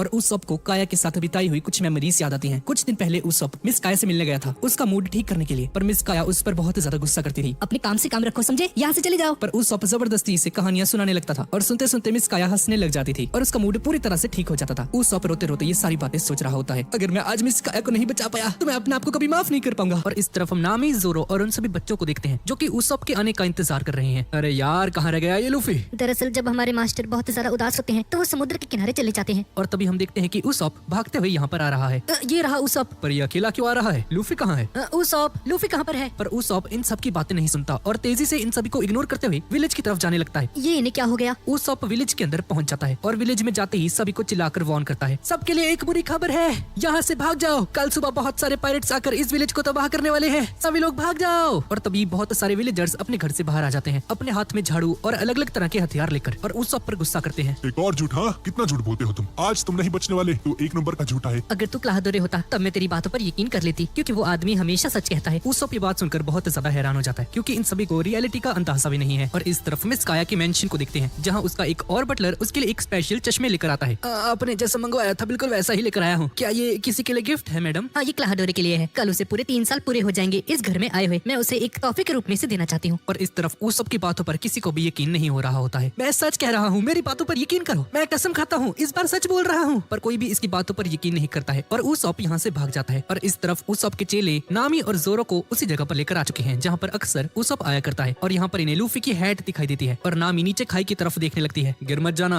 ये बहुत गहरी है। और तभी नामी जैसे ही नीचे देखती है तो उसे पहाड़ी के नीचे लूफी दिखाई देता है। वो देखो, वो रहा लूफी। लूफी को बेहोश देखकर सभी लोग घबरा जाते हैं और इन सभी को लगता है कि लूफी मर चुका है। पर तभी इन्हें खराटों की आवाज सुनाई देती है। अरे यार, ये आदमी कमाल का है, इतनी ऊंचाई से गिरने के बाद भी सो रहा है। ओए लूफी उठ जा, क्या मस्त नींद आई। Good morning. और इस तरफ उसॉप उसी सीक्रेट रास्ते का यूज करके मिस काया के घर में घुसने की कोशिश करता है। खिड़की पर एक पत्थर मारता है। मिस काया खिड़की को खोलती है और उसॉप को देखकर बहुत ज्यादा खुश हो जाती है। तुम्हारा शुक्रिया यहाँ पर आने के लिए उसॉप। मुझे लगा था कि तुम वापस कभी नहीं आओगे। काया मेरी बात सुनो, तुम्हारा वो बटलर कल तुम्हें मार देगा, तुम्हें यहाँ से अभी इसी वक्त जाना होगा। ये कैसा जोक है उसॉप? ये कोई जोक नहीं है। क्लाहाडोरे एक पायरेट है और अपने क्रू के साथ कल पूरे विलेज पर हमला करने वाला है और तुम्हारी सारी संपत्ति खुद रख लेगा। वो तुम्हारे पैसे के पीछे पड़ा है। वो कल सुबह तुम्हें जान से मार देगा। तुम्हें अभी इसी वक्त यहाँ से जाना होगा। तुम झूठ बोल रहे हो, ये नहीं हो सकता। और तभी मिस काया का वही बटलर यहाँ पर आ जाता है और ये बटलर एक गन निकाल लेता है। उसे छोड़ दो। पर उसॉप मिस काया को लेकर यहाँ से नीचे कूद जाता है और तभी मिस काया के बॉडीगार्ड्स यहाँ पर पहुंच जाते हैं। पर उसॉप अपनी गुलेल का यूज करके इन सभी को ढेर कर देता है और मिस काया को लेकर भागने ही लगता है कि तभी मिस काया इसे एक जोरदार चांटा मार देती है। ये पहली बार था जब मिस काया ने उसॉप पर कभी हाथ उठाया था। तुम बहुत ही घटिया इंसान हो। मैं गोली चला दूंगा, मिस काया से दूर हट जाओ। नहीं, रुक जाओ। और वो गोली उसॉप के हाथ पर जाकर लग जाती है। उसॉप घायल हो जाता है और तभी सभी विलेजर्स यहाँ पर पहुंच जाते हैं जो कि उसॉप को ढूंढ रहे थे। वो रहा, वो जल्दी से जाकर उसे पकड़ लो। उसॉप यहाँ से भाग जाता है। मिस काया बेहोश हो जाती है लेकिन बटलर इसे संभाल लेता है। और इस तरफ हम कैप्टन कूरो की शिप के ऊपर देखते हैं। कल हम पूरे विलेज पर हमला कर देंगे और मिस काया की सारी संपत्ति हमारी हो जाएगी। ये सुनकर सभी क्रू मेंबर्स बहुत ज्यादा खुश हो जाते हैं। और इस तरफ उसॉप बहुत ज्यादा उदास होता है और उसॉप इस विलेज को छोड़कर जाने लगता है। पर तभी इसके वही तीनों चेले यहाँ पर आ जाते हैं। कैसे हो तुम लोग? लूफी, नामी और जोरो भी यहाँ पर आ जाते हैं और उन्हें देखकर बहुत ज्यादा हैरान हो जाता है कि लूफी अभी तक जिंदा कैसे है? ये तो उस पहाड़ी से नीचे कूद गया था भाई। साले तू जिंदा कैसे है अभी तक? हाँ, दरअसल मैं अभी नींद से उठा हूँ। हमें सब कुछ पता चल चुका है। चलो सभी को पायरेट्स के बारे में बताते हैं। सबको बता देते हैं। क्या बता देते हैं सबको? हाँ, ये सब मजाक था, कोई पायरेट वायरेट नहीं आने वाला। लूफी ये सब कुछ देख रहा होता है और सोच रहा होता है कि ये सब कुछ मजाक नहीं था। उसने अपने कानों से सब कुछ सुना था और इसके तीनों चेले यहाँ से चले जाते हैं। थोड़ी देर बाद रात हो जाती है। मेरी बातों पर कोई यकीन नहीं करता क्योंकि मैं एक झूठा इंसान हूँ। क्या सच में वो पायरेट्स नहीं आने वाले? हाँ, वो आएंगे, कोई बात नहीं। कल वो पायरेट्स आएंगे तो मैं उनसे अकेला ही लड़ूंगा, अपने पूरे विलेज को बचा कर रहूंगा। तो अकेला कैसे लड़ेगा? हाँ, हम लोग तेरे साथ हैं। हम भी तुम्हारे साथ लड़ेंगे। अब इसके बाद ये सभी लोग मिलकर प्लान करना शुरू कर देते हैं कि लोग आइलैंड और टाउन पर आने वाले सभी रास्तों को ब्लॉक कर देंगे, जिसकी वजह से पायरेट्स यहाँ पर आ ही नहीं पाएंगे और अपने प्लान को एग्जीक्यूट करने के लिए चल पड़ते हैं। और इस तरफ हम मिस काया के मेंशन को देखते हैं जहाँ पर क्लाहाडोरे दूसरे बटलर से पूछता है, मिस काया कहाँ पर है? हाँ, वो सो रही है। दरअसल वो उस सब कह रहा था कि आप एक पायरेट हो। कितना बेवकूफ है ना वो। कितना सफेद झूठ बोलता है। ये झूठ नहीं, ये सच है। मैं असल में एक पायरेट हूँ और आज मैं मिस काया को मारकर उसकी सारी प्रॉपर्टी हड़पने वाला हूँ। और ऐसा बोलकर क्लाहाडोरे उस दूसरे बटलर पर हमला कर देता है और ये बटलर बुरी तरह से घायल हो जाता है। और क्लाहाडोरे सीढ़ियों से ऊपर चढ़कर मिस काया के रूम में जाने लगता है और रूम में पहुंचने के बाद क्लाहाडोरे अपनी खून से सनी हुई तलवारों को मिस काया के गले के ऊपर रख देता है और क्लाहाडोरे मिस काया को मारने ही वाला होता है। क्यों ना इस लड़की को उस झूठे के सामने मारा जाए, बहुत मजा आएगा इसमें। और ये सोचकर क्लाहाडोरे मिस काया को थोड़ी देर के लिए छोड़ देता है। और इस तरफ हम लूफी, नामी और जोरो को देखते हैं जहाँ पर उन सभी ने टाउन में आने वाले हर एक रास्ते पर एक लेप बिछा दिया है और ऑयल के बैरल का यूज करके पूरे रास्ते को चिपचिपा कर दिया है ताकि कोई भी यहाँ पर आ ही ना सके। और ये सभी पायरेट्स का इंतजार करने लगते हैं। पर इंतजार करते करते सुबह हो जाती है पर पायरेट्स यहाँ पर आते ही नहीं है। इन तीनों को समझ में नहीं आता कि आखिर ये सब चल क्या रहा है, ये पायरेट्स आ क्यों नहीं रहे। और तभी उस सबको याद आता है कि इस रास्ते के अलावा नॉर्थ की साइड भी एक रास्ता है जहाँ से वो पायरेट्स आ सकते हैं। ये सुनकर नामी बहुत ज्यादा डर जाती है। अरे भाई, हम भी तो उसी रास्ते से आए थे, वहाँ पर हमारी शिप और खजाना भी रखा हुआ है। अरे यार, वो खजाना वो चुरा लेंगे। हमें जल्दी से नॉर्थ की तरफ जाना होगा। लूफी नॉर्थ की तरफ निकल पड़ता है और इससे पहले कि जोरो यहाँ से निकल पाता, नामी अपने ही ऑयल ट्रैप में फंस जाती है और अपने आप को बचाने के लिए जोरो को उस लेप के अंदर फंसाकर वहाँ से भाग जाती है। ये लड़की, मैं तुझे छोड़ूंगा नहीं नामी। और इस तरफ हम उस सबको भागता हुआ देखते हैं जो कि बहुत तेजी से नॉर्थ की तरफ जा रहा है। और इस लूफी को रास्ता नहीं मिल रहा होता भाई नॉर्थ का। इसे यही नहीं पता कि नॉर्थ साउथ ईस्ट वेस्ट होता क्या है और रास्ता भटक जाता है। और इस तरफ उस सब नॉर्थ की तरफ पहुंच जाता है और ये बंदा अकेले ही आया है और अब इसे अकेले ही उन पायरेट्स का सामना करना पड़ेगा। वो सभी पायरेट्स उस सब पर हमला कर देते हैं और उस सब हिम्मत करके उन सभी पायरेट्स से कहता है, मेरा नाम है कैप्टन उसॉप और मेरे पास 100 बिलियन से भी ज्यादा सोल्जर्स हैं। वो सभी लोग तुम्हें मसल के रखेंगे। उसॉप का ये झूठ सुनकर वो सभी पायरेट्स हंसना शुरू कर देते हैं। कितना बेहुदा झूठ बोल रहे हो। 100 मिलियन पायरेट्स। हाँ, झूठ बोलने से पहले एक बार सोच तो लिया करो भाई। सर, हमें यहाँ पर एक खजाना मिला है। वो खजाना मेरा है और एक शर्त पर मैं तुम्हें वो खजाना दे सकता हूँ अगर तुम इस टाउन को छोड़ देते हो। और उसॉप के इस झूठ को भी ये सभी लोग पकड़ लेते हैं। हम कोई सौदागर नहीं है, समझे ना। अगर नहीं दोगे तो हम छीन लेंगे तुमसे। और तभी नामी यहाँ पर आ जाती है और उसॉप को एक डंडा मारती है जिसकी वजह से उसॉप उछलते हुए आगे जाकर गिरता है। तुमने मुझे क्यों मारा? हाँ साले, मेरा खजाना है वो, ठीक है ना। अपना खजाना बता रहा है उसे और मुझसे बिना पूछे मेरा खजाना किसी को दान कैसे कर सकता तू है? शर्म वरम नहीं है तुझे? ये दोनों आपस में लड़ना शुरू कर देते हैं और इनकी लड़ाई के बीच में जोंगो अपने पायरेट से कहता है कि तुम सभी लोग टाउन की तरफ जाओ और उसे तबाह करना शुरू करो। और ऑर्डर सुनते ही ये सभी लोग टाउन की तरफ आगे बढ़ने लगते हैं। पर इससे पहले कि ये लोग उस रास्ते से जाते, दोनों मिलकर पूरी की पूरी जगह जगह पर निंजा स्टार्स बिछा देते हैं, जिसकी वजह से पायरेट्स वहीं पर रुक जाते हैं। और इस तरफ हम जोरो को देखते हैं, जो कि तलवारों की हेल्प से आखिरकार उस ऑयल ट्रैप को पास कर लेता है, जिसमें नामी इसे फंसा कर गई थी। और इस तरफ नामी और उसॉप डट कर उन पायरेट्स का सामना करते हैं, पर ये पायरेट्स जैसे तैसे करके उस ट्रैप से बाहर निकलकर आगे बढ़ने लगते हैं। ये देखकर उसॉप पीछे हटकर इन पर हमला करने की सोचता है, पर जैसे ही ये पीछे मुड़ता है तो देखता है कि नामी ने पीछे भी ट्रैप बिछा रखे हैं। और तभी पीछे से एक पायरेट आकर उसॉप के ऊपर हमला कर देता है और उसॉप बुरी तरह से घायल हो जाता है। पर इसके बावजूद उसॉप हार नहीं मानता और उस पायरेट का पैर पकड़ लेता है। प्लीज उस टाउन को छोड़ दो। हाँ। और तभी एक दूसरा पायरेट उसॉप की गर्दन उड़ाने की कोशिश करता है एक तलवार की हेल्प से, पर नामी सही समय पर वहाँ पर आकर उस पायरेट को रोक लेती है। पर इन पायरेट्स की संख्या ज्यादा होने की वजह से नामी भी ढेर हो जाती है और ये सारे पायरेट्स फिर से आगे बढ़ना शुरू कर देते हैं। उसॉप एक और पायरेट का पैर पकड़ लेता है, पर तभी वो पायरेट इस पर एक जोरदार किक मारता है और उसॉप दूर जाकर गिरता है। और उसॉप अपनी आंखें बंद करके इस टाउन के साथ जुड़ी अपनी सारी की सारी यादों को याद करने लगता है, अपने चेलों को याद करता है, अपने टाउन के लोगों को याद करता है और मिस काया को भी। आज ये टाउन तबाह होने वाला है, मैं क्या करूं? और अपनी यादों को याद करके जैसे ही अपनी आंखें खोलता है तो वो देखता है कि सभी पायरेट्स हवा में उड़ रहे हैं और इन्हें हवा में उड़ाने वाला कोई और नहीं बल्कि लूफी और जोरो हैं। दोनों बहुत ज्यादा गुस्से में होते हैं। नामी, तूने मुझे उस ट्रैप में फंसाया, हाँ? इसके लिए मैं तुझे कभी माफ नहीं करूंगा। और लूफी उसॉप से कहता है, उसॉप भाई कम से कम ये तो बताना था कि नॉर्थ है कहाँ पे, हाँ? और इस तरफ हम क्लाहादोरी को देखते हैं, जो कि कहीं पर जा रहा होता है। और इस तरफ जांगो अपने सभी के सभी पायरेट्स को हिप्नोटाइज कर देता है और उन सभी की ताकत को बढ़ाने की कोशिश करता है। पायरेट्स बहुत ज्यादा मोटिवेटेड हो जाते हैं और इस शहर को तबाह करने के लिए निकल पड़ते हैं। लूफी को ये देखकर बहुत ज्यादा गुस्सा आ जाता है और सीधा उन सभी पायरेट्स पर हमला कर देता है अपने बहुत सारे पंचेस का यूज करके और सभी पायरेट्स को ढेर कर देता है। दरअसल ऐसा इसलिए हो पाया क्योंकि जब जांगो इन सभी को हिप्नोटाइज कर रहा था तो लूफी भी हिप्नोटाइज हो गया और उन सभी पायरेट्स को हराने के बाद सीधा जांगो की शिप की तरफ आगे बढ़ने लगता है और उसकी शिप को उठाने की कोशिश करता है। और तभी शिप का वो पार्ट जहाँ से लूफी ने इस शिप को पकड़ा हुआ था वो पार्ट ही टूट जाता है और टूट के लूफी के हाथ में आ जाती है और पायरेट्स पर हमला करने ही वाला होता है कि तभी जांगो फिर से हिप्नोटिज्म यूज करता है और लूफी को सुला देता है। सभी पायरेट्स उस पार्ट में फंस जाते हैं और इस तरफ मिस काया अपने बटलर को देखती है, जो कि बहुत ज्यादा घायल है। बटलर, तुम्हें क्या हुआ? हाँ, मिस काया, उसॉप झूठ नहीं बोल रहा था। सच में क्लाहाडोरे आपको मारना चाहता है, वो आपकी प्रॉपर्टी को हड़पना चाहता है।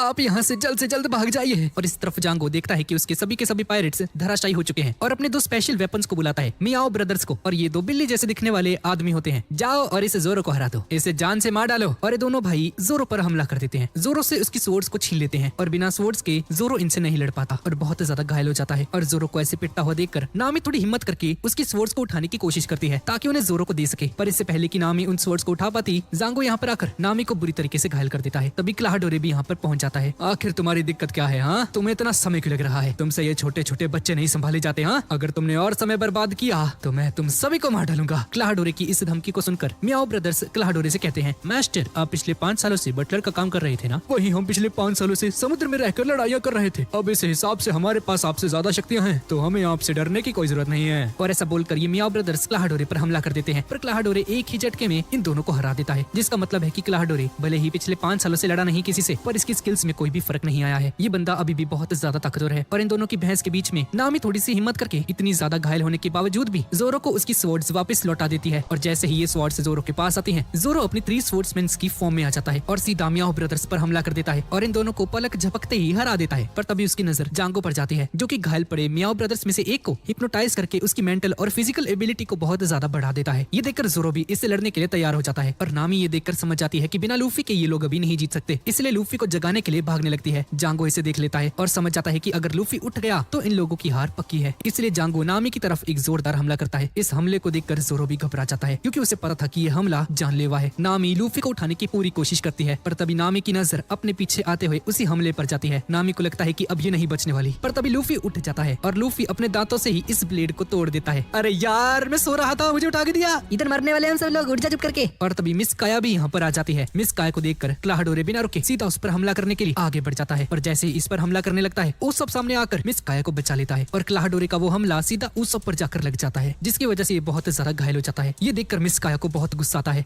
और अपनी पॉकेट में से एक गन को निकालकर क्लाहाडोरे पर तान देती है। मैं तुम्हें यहीं पर मार डालूंगी क्लाहाडोरे, तुमने ये अच्छा नहीं किया। पर क्लाहाडोरे बड़ी चालाकी से मिस काया को इमोशनल ब्लैकमेल करना शुरू कर देता है। कैसे आपके पिता के मरने के बाद पिछले 3 सालों से मैं आपकी देखभाल कर रहा हूँ मिस काया। आपने और मैंने कितने सारे अच्छे लम्हे बिताए हैं और आप मुझे ही मारना चाहती हैं। और ये सब बातें कहते हुए क्लाहाडोरे मिस काया के हाथ से उस गन को छीनने लगता है। और जैसे ही मिस काया को शूट करने लगता है, लूफी बिना किसी देरी के क्लाहाडोरे को एक पंच मार देता है और ये बंदा यहीं पर ढेर हो जाता है। अब क्लाहाडोरे के बेहोश होने के बाद तीनों पायरेट्स, जो कि उस सब के छोटे पायरेट्स हैं, ये सीधा क्लाहाडोरे को मारना शुरू कर देते हैं। पर तभी ये बंदा जाग जाता है, पर ये इन तीनों बच्चों को कुछ नहीं कहता और सीधा उस सब पर हमला करके उसे दूर धकेल देता है। क्लाहाडोरे लूफी से पूछता है, क्या तुमने तुमने कोई डेविल फ्रूट खाया है? हाँ मैंने खाया है, जिसका नाम गम गम फ्रूट है, और मैं एक रबड़ का बन चुका हूँ। और इस तरफ जोरो और मियाओ ब्रदर्स के एक बंदे के बीच में खतरनाक लड़ाई होनी शुरू हो जाती है, और ये देखकर क्लाहडोरे जांगो को ऑर्डर देता है, मिस काया को मार दो और साथ में इन तीनों बच्चों को भी, पर उसे मारने से पहले उसकी प्रॉपर्टी सिग्नेचर्स लेना मत भूलना।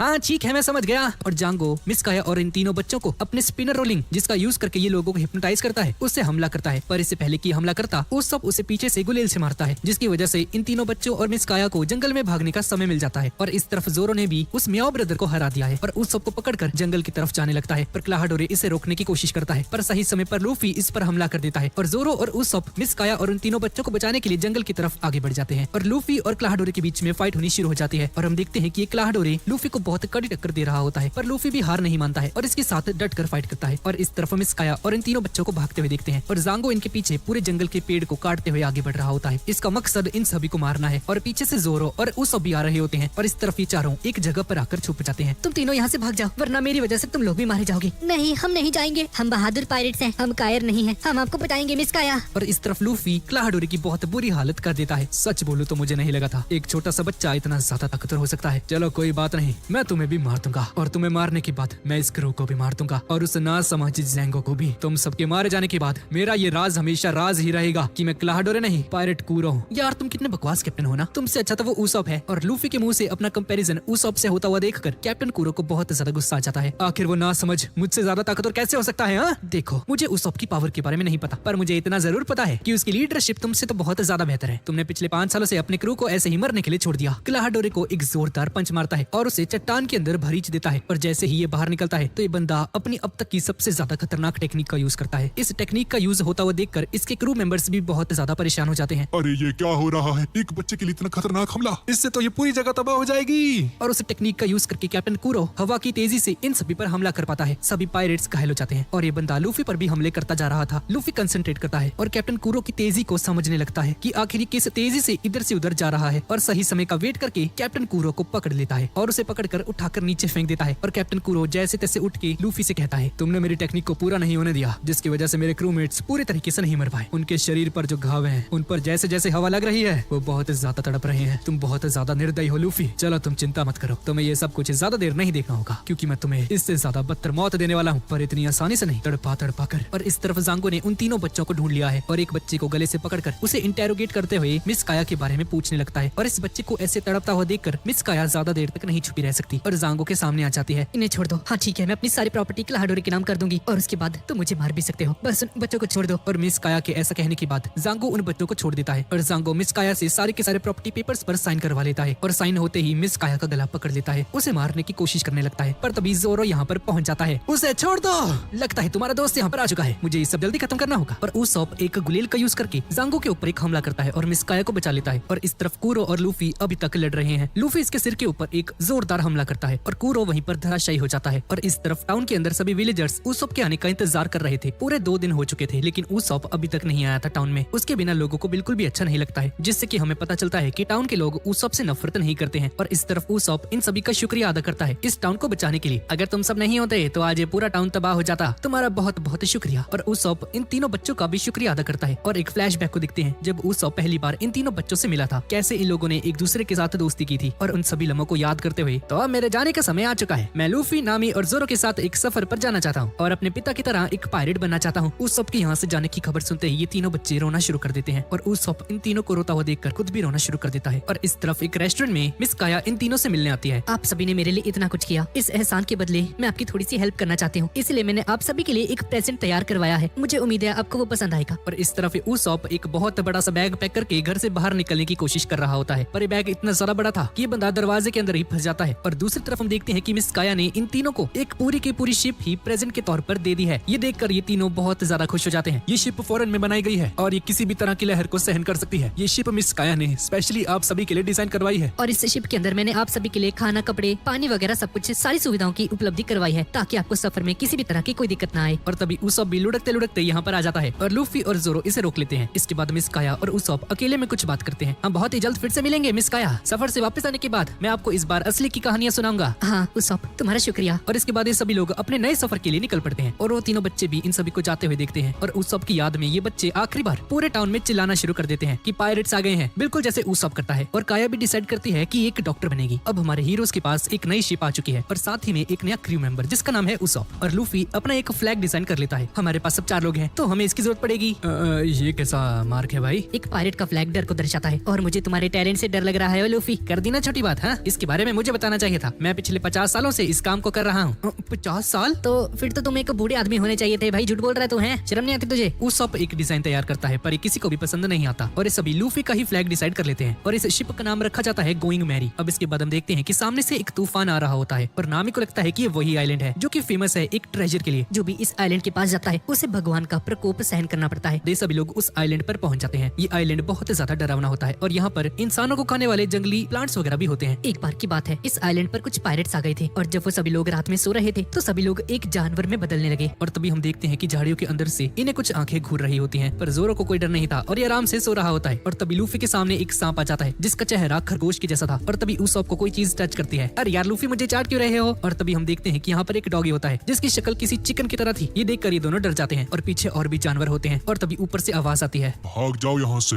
इस आइलैंड को छोड़ दो। ये आवाज कहाँ से आ रही है? मैं यहाँ का भगवान हूँ, अगर तुम्हें अपनी जान प्यारी है तो यहाँ से भाग जाओ। यार ये कितना अजीब है ना। तुमने अजीब किसे कहा? हाँ? और तभी बहुत सारे अजीब जानवर यहाँ पर आने लगते हैं। एक पिग आता है जो कि बिल्कुल लॉयन के जैसा दिख रहा था। लूफी उस पिग को उठाता है और ये सुअर इसके मुंह को खींच देता है। आखिर तुम हो कौन? अरे मैं रबड़ का बना हूँ और मैंने एक डेविल फ्रूट खाया था। Devil fruit? मैंने इसके बारे में बहुत सारे रूमर्स सुने हैं जब मैं एक पायरेट हुआ करता था। क्या तुम पायरेट भी थे? क्या तुम सच में कोई भगवान हो या हमें पागल बना रहे हो? हाँ, शांत हो जा, अगर तुम यहाँ से भागे नहीं तो तुम्हारा अंजाम बहुत बुरा होगा। और तभी कुछ लकड़ियाँ इन पर हमला कर देती हैं। लूफी और नामी इनसे बहुत मुश्किल से बचते हैं और तभी लूफी के सिर के ऊपर एक पत्थर गिर जाता है। पर जैसा कि हम जानते हैं कि लूफी रबड़ का बना है, इससे चोट नहीं लगती है। और तभी पीछे झाड़ियों में से एक गन निकलती है और लूफी पर शूट कर देती है पर लूफी को कुछ नहीं होता। अच्छा तो तुम ही गॉड हो? हाँ, ये तो एक मॉन्स्टर है। और लूफी और उसॉप उसका पीछा करने लगते हैं और ज्यादा आगे तक नहीं जा पाता और एक पेड़ से टकरा जाता है। और ये सभी लोग देखते हैं कि उस बक्से के अंदर एक आदमी पड़ा हुआ था और ये वही बंदा है जो कि अभी खुद को गॉड वगैरह कह रहा था। मुझे उठाओ, अरे मुझे उठाओ भाई। ये दोनों उसे उठाते हैं मैं इस बार तुम्हें छोड़ रहा हूँ। और यहाँ से भागने लगता है लेकिन लूफी इसका गला पकड़ लेता है। भाग कर रहे हो? हाँ, इधर आओ। और उसे अपनी तरफ खींच लेता है पर खींचते खींचते लूफी इसके साथ ही पहाड़ी से नीचे गिर जाता है। पर लूफी किसी तरह से इसे बचा लेता है पहाड़ी से गिरने से और दोबारा स्ट्रेच होकर ऊपर की तरफ चले जाते हैं। नामी इस बंदे का इलाज करती है, इसे पट्टी वट्टी लगाती है। मैं इस बॉक्स से बाहर नहीं आ पा रहा। मैं 20 साल से इस आइलैंड पर हूँ। पर उस सबको इसकी बातों से घंटा फर्क नहीं पड़ता और चाय पीने लगता है। सही है भैया बंदा। क्या तुम 20 सालों से यहाँ पर थे? हाँ, हाँ, जैसा कि तुम देख सकते हो मेरी दाढ़ी मूंछें सब कुछ आ चुकी है। मेरी आईब्रोज भी एक दूसरे के साथ टच हो चुकी हैं। और जोरो उठ जाता है। उस सबसे उसकी चाय छीनता है और उसे पीने लगता है। और तभी इसकी आंखें खुलती हैं, इसे होश आता है और देखता है कि अबे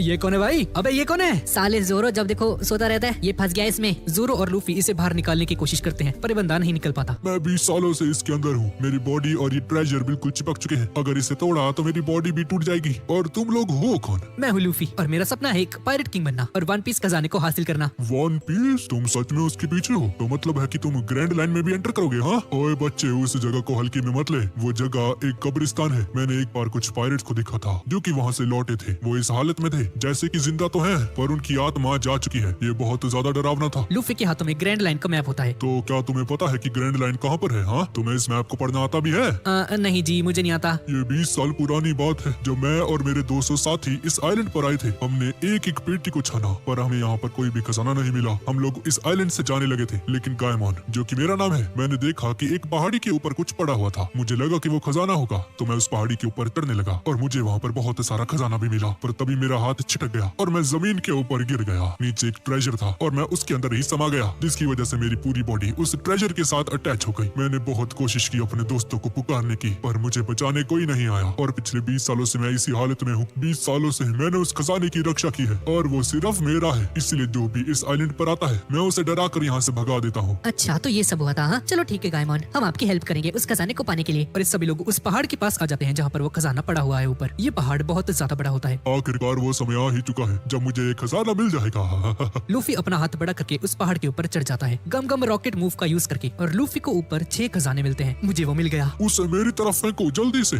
नहीं, मैं नहीं फेंकूंगा। ये क्या बोल रहे हो लूफी? अरे ये कर क्या रहा है? मजाक करना बंद करो लूफी, उसे नीचे फेंको। नामी बेटा शांत हो जाओ, अब इससे कोई फर्क नहीं पड़ता। लूफी बेटा वो खाली है ना? है ना? हाँ, ये खाली है सबके सब। गायमॉन ये सुनकर बहुत ज्यादा दुखी हो जाता है। ये बंदा पिछले 20 सालों से इस खजाने की रक्षा कर रहा था जो कि असलियत में कोई खजाना था भी नहीं। मैंने पूरी जिंदगी बर्बाद कर दी। ओ चाचा जी शांत आ जाओ। अगर मैं 20 की जगह 30 पे आता है फिर तो आपकी पूरी जिंदगी बर्बाद हो जाती है। आपके पास 10 साल भी नहीं बचते, मर जाते आप। चलिए अब हमारे साथ मिल जाइए, आप भी हमारे साथ एक पायरेट बन जाइए और इस छोटे मोटे खजाने की जगह हम आपको 1 पीस दिलाएंगे। क्या तुम मुझे न्योता दे रहे हो? हाँ, पहली बार मुझे किसी ने इनवाइट किया अपने ग्रुप में। अब थोड़ी देर बाद शाम हो जाती है, पर ये गायमोन साथ चलने से मना कर देता है क्योंकि यहाँ पर मौजूद सभी के सभी क्रीचर्स इनकी किसी फैमिली की तरह बन चुके थे और ये खजाने से भी बढ़कर थे और ये बंदा उन्हीं के साथ अपना जीवन व्यतीत करना चाहता था। अब मुझे उस खजाने की चिंता नहीं रही, तो मैं जो चाहूँ वो कर सकता हूँ। ठीक है गायमोन चाचा जी, फिर से मिलते हैं। तुम्हारा शुक्रिया, अपने सपनों की तरफ आगे बढ़ते रहना। मैं उम्मीद करता हूँ कि 1 पीस तुम्हें जरूर मिले बच्चे। अब इसके अगले दिन हम इन सभी को देखते हैं। नामी एक बुक पढ़ रही होती है, उसॉप अपनी गुलेल को साफ कर रहा है और जोरो हमेशा की तरह आलसी सो रहा है। तभी लूफी बेसमेंट में से बाहर निकलता है और एक बक्सा लेकर आता है। "हे यूसॉप, इसके अंदर बंदूक की गोलियां हैं, मुझे लगता है हमें ट्राई करना चाहिए।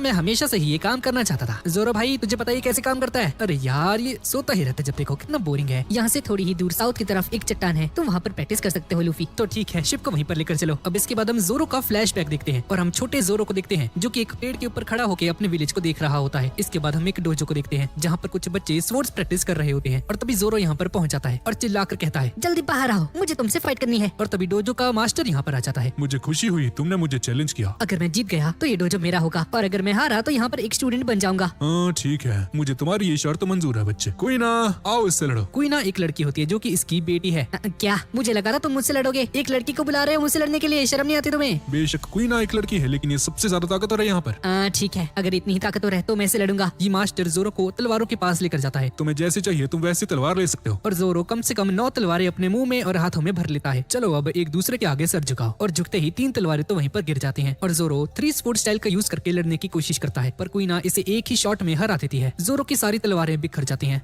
डैम इट, मैं एक लड़की से नहीं हार सकता। वापिस से तलवार को उठाता है। ये पहली बार है कि मैंने कोई बैम्बू की तलवार उठाई है। अच्छा तो ये तुम्हारा फर्स्ट टाइम है? हाँ, मैं ताकतवर बनूंगा, सबसे ज्यादा ताकतवर। और भागकर क्वीना की तरफ बढ़ता है उसको मारने के लिए, पर जैसे ही आगे बढ़ता है तो क्वीना इसे एक ही शॉट में हरा देती है। जोरो को यकीन नहीं होता कि एक लड़की से कैसे हार गया। हाँ तो अब तुम हार चुके हो और अब तुम्हें यहाँ पर एक स्टूडेंट बनना होगा। उसके बाद जोरो बहुत ज्यादा कड़ी ट्रेनिंग करना शुरू कर देता है। नॉर्मल बच्चों से 4 गुना ज्यादा ट्रेनिंग करता है क्योंकि इसकी ईगो हर्ट हो चुकी है कि एक लड़की से हार गया। क्वीना भी इसे ट्रेनिंग करते हुए देखती रहती है, पर बहुत ज्यादा ट्रेनिंग करने के बाद भी ये क्वीना को नहीं हरा पाता। तुम कितने कमजोर हो जोरो, लड़का होने के बावजूद भी मुझसे नहीं जीत पा रहे, तो ये मेरी 2000 में जीत हुई। और जोरो अपने कपड़े साफ करके यहाँ से चला जाता है। इसके बाद डोजो मास्टर एक और बंदे के साथ बात कर रहा होता है। वाकई में जोरो कुछ ज्यादा ही स्ट्रॉन्ग हो चुका है। हाँ लेकिन ये अभी तक क्वीना के लेवल का नहीं हो पाया है। लगता है जोरो ही फ्यूचर में इस डोजो को संभालने वाला है। क्वीना सबसे ज्यादा ताकतवर है, क्यों ना उसे ही ये डोजो दे दिया जाए। नहीं, क्वीना एक लड़की है, वो ये डोजो नहीं संभाल सकती। क्वीना ये बातें सुन लेती है और एकदम से दरवाजा खोलकर बोलती है, मैंने सब कुछ सुन लिया और अब मैं इस दुनिया के सबसे स्ट्रॉन्गेस्ट सोर्ड्समैन बनकर ही दिखाऊंगी। नहीं क्वीना, तुम एक लड़की हो, इसलिए तुम एक स्ट्रॉन्गेस्ट स्पोर्ट्समैन कभी नहीं बन सकती और ना ही तुम इस डोजो को संभाल सकती हो। ये बातें सुनकर क्वीना चुपचाप यहाँ से चली जाती है और आधी रात को जोरो 2 स्वॉर्ड्स उठाकर क्वीना को चैलेंज करने के लिए पहुंच जाता है इसके पास। इसके बाद इनकी फाइट शुरू हो जाती है और ये स्वॉर्ड्स असली होती हैं, जिसकी वजह से इन दोनों को लड़ने में बहुत ज्यादा दिक्कत आती है। पर क्वीना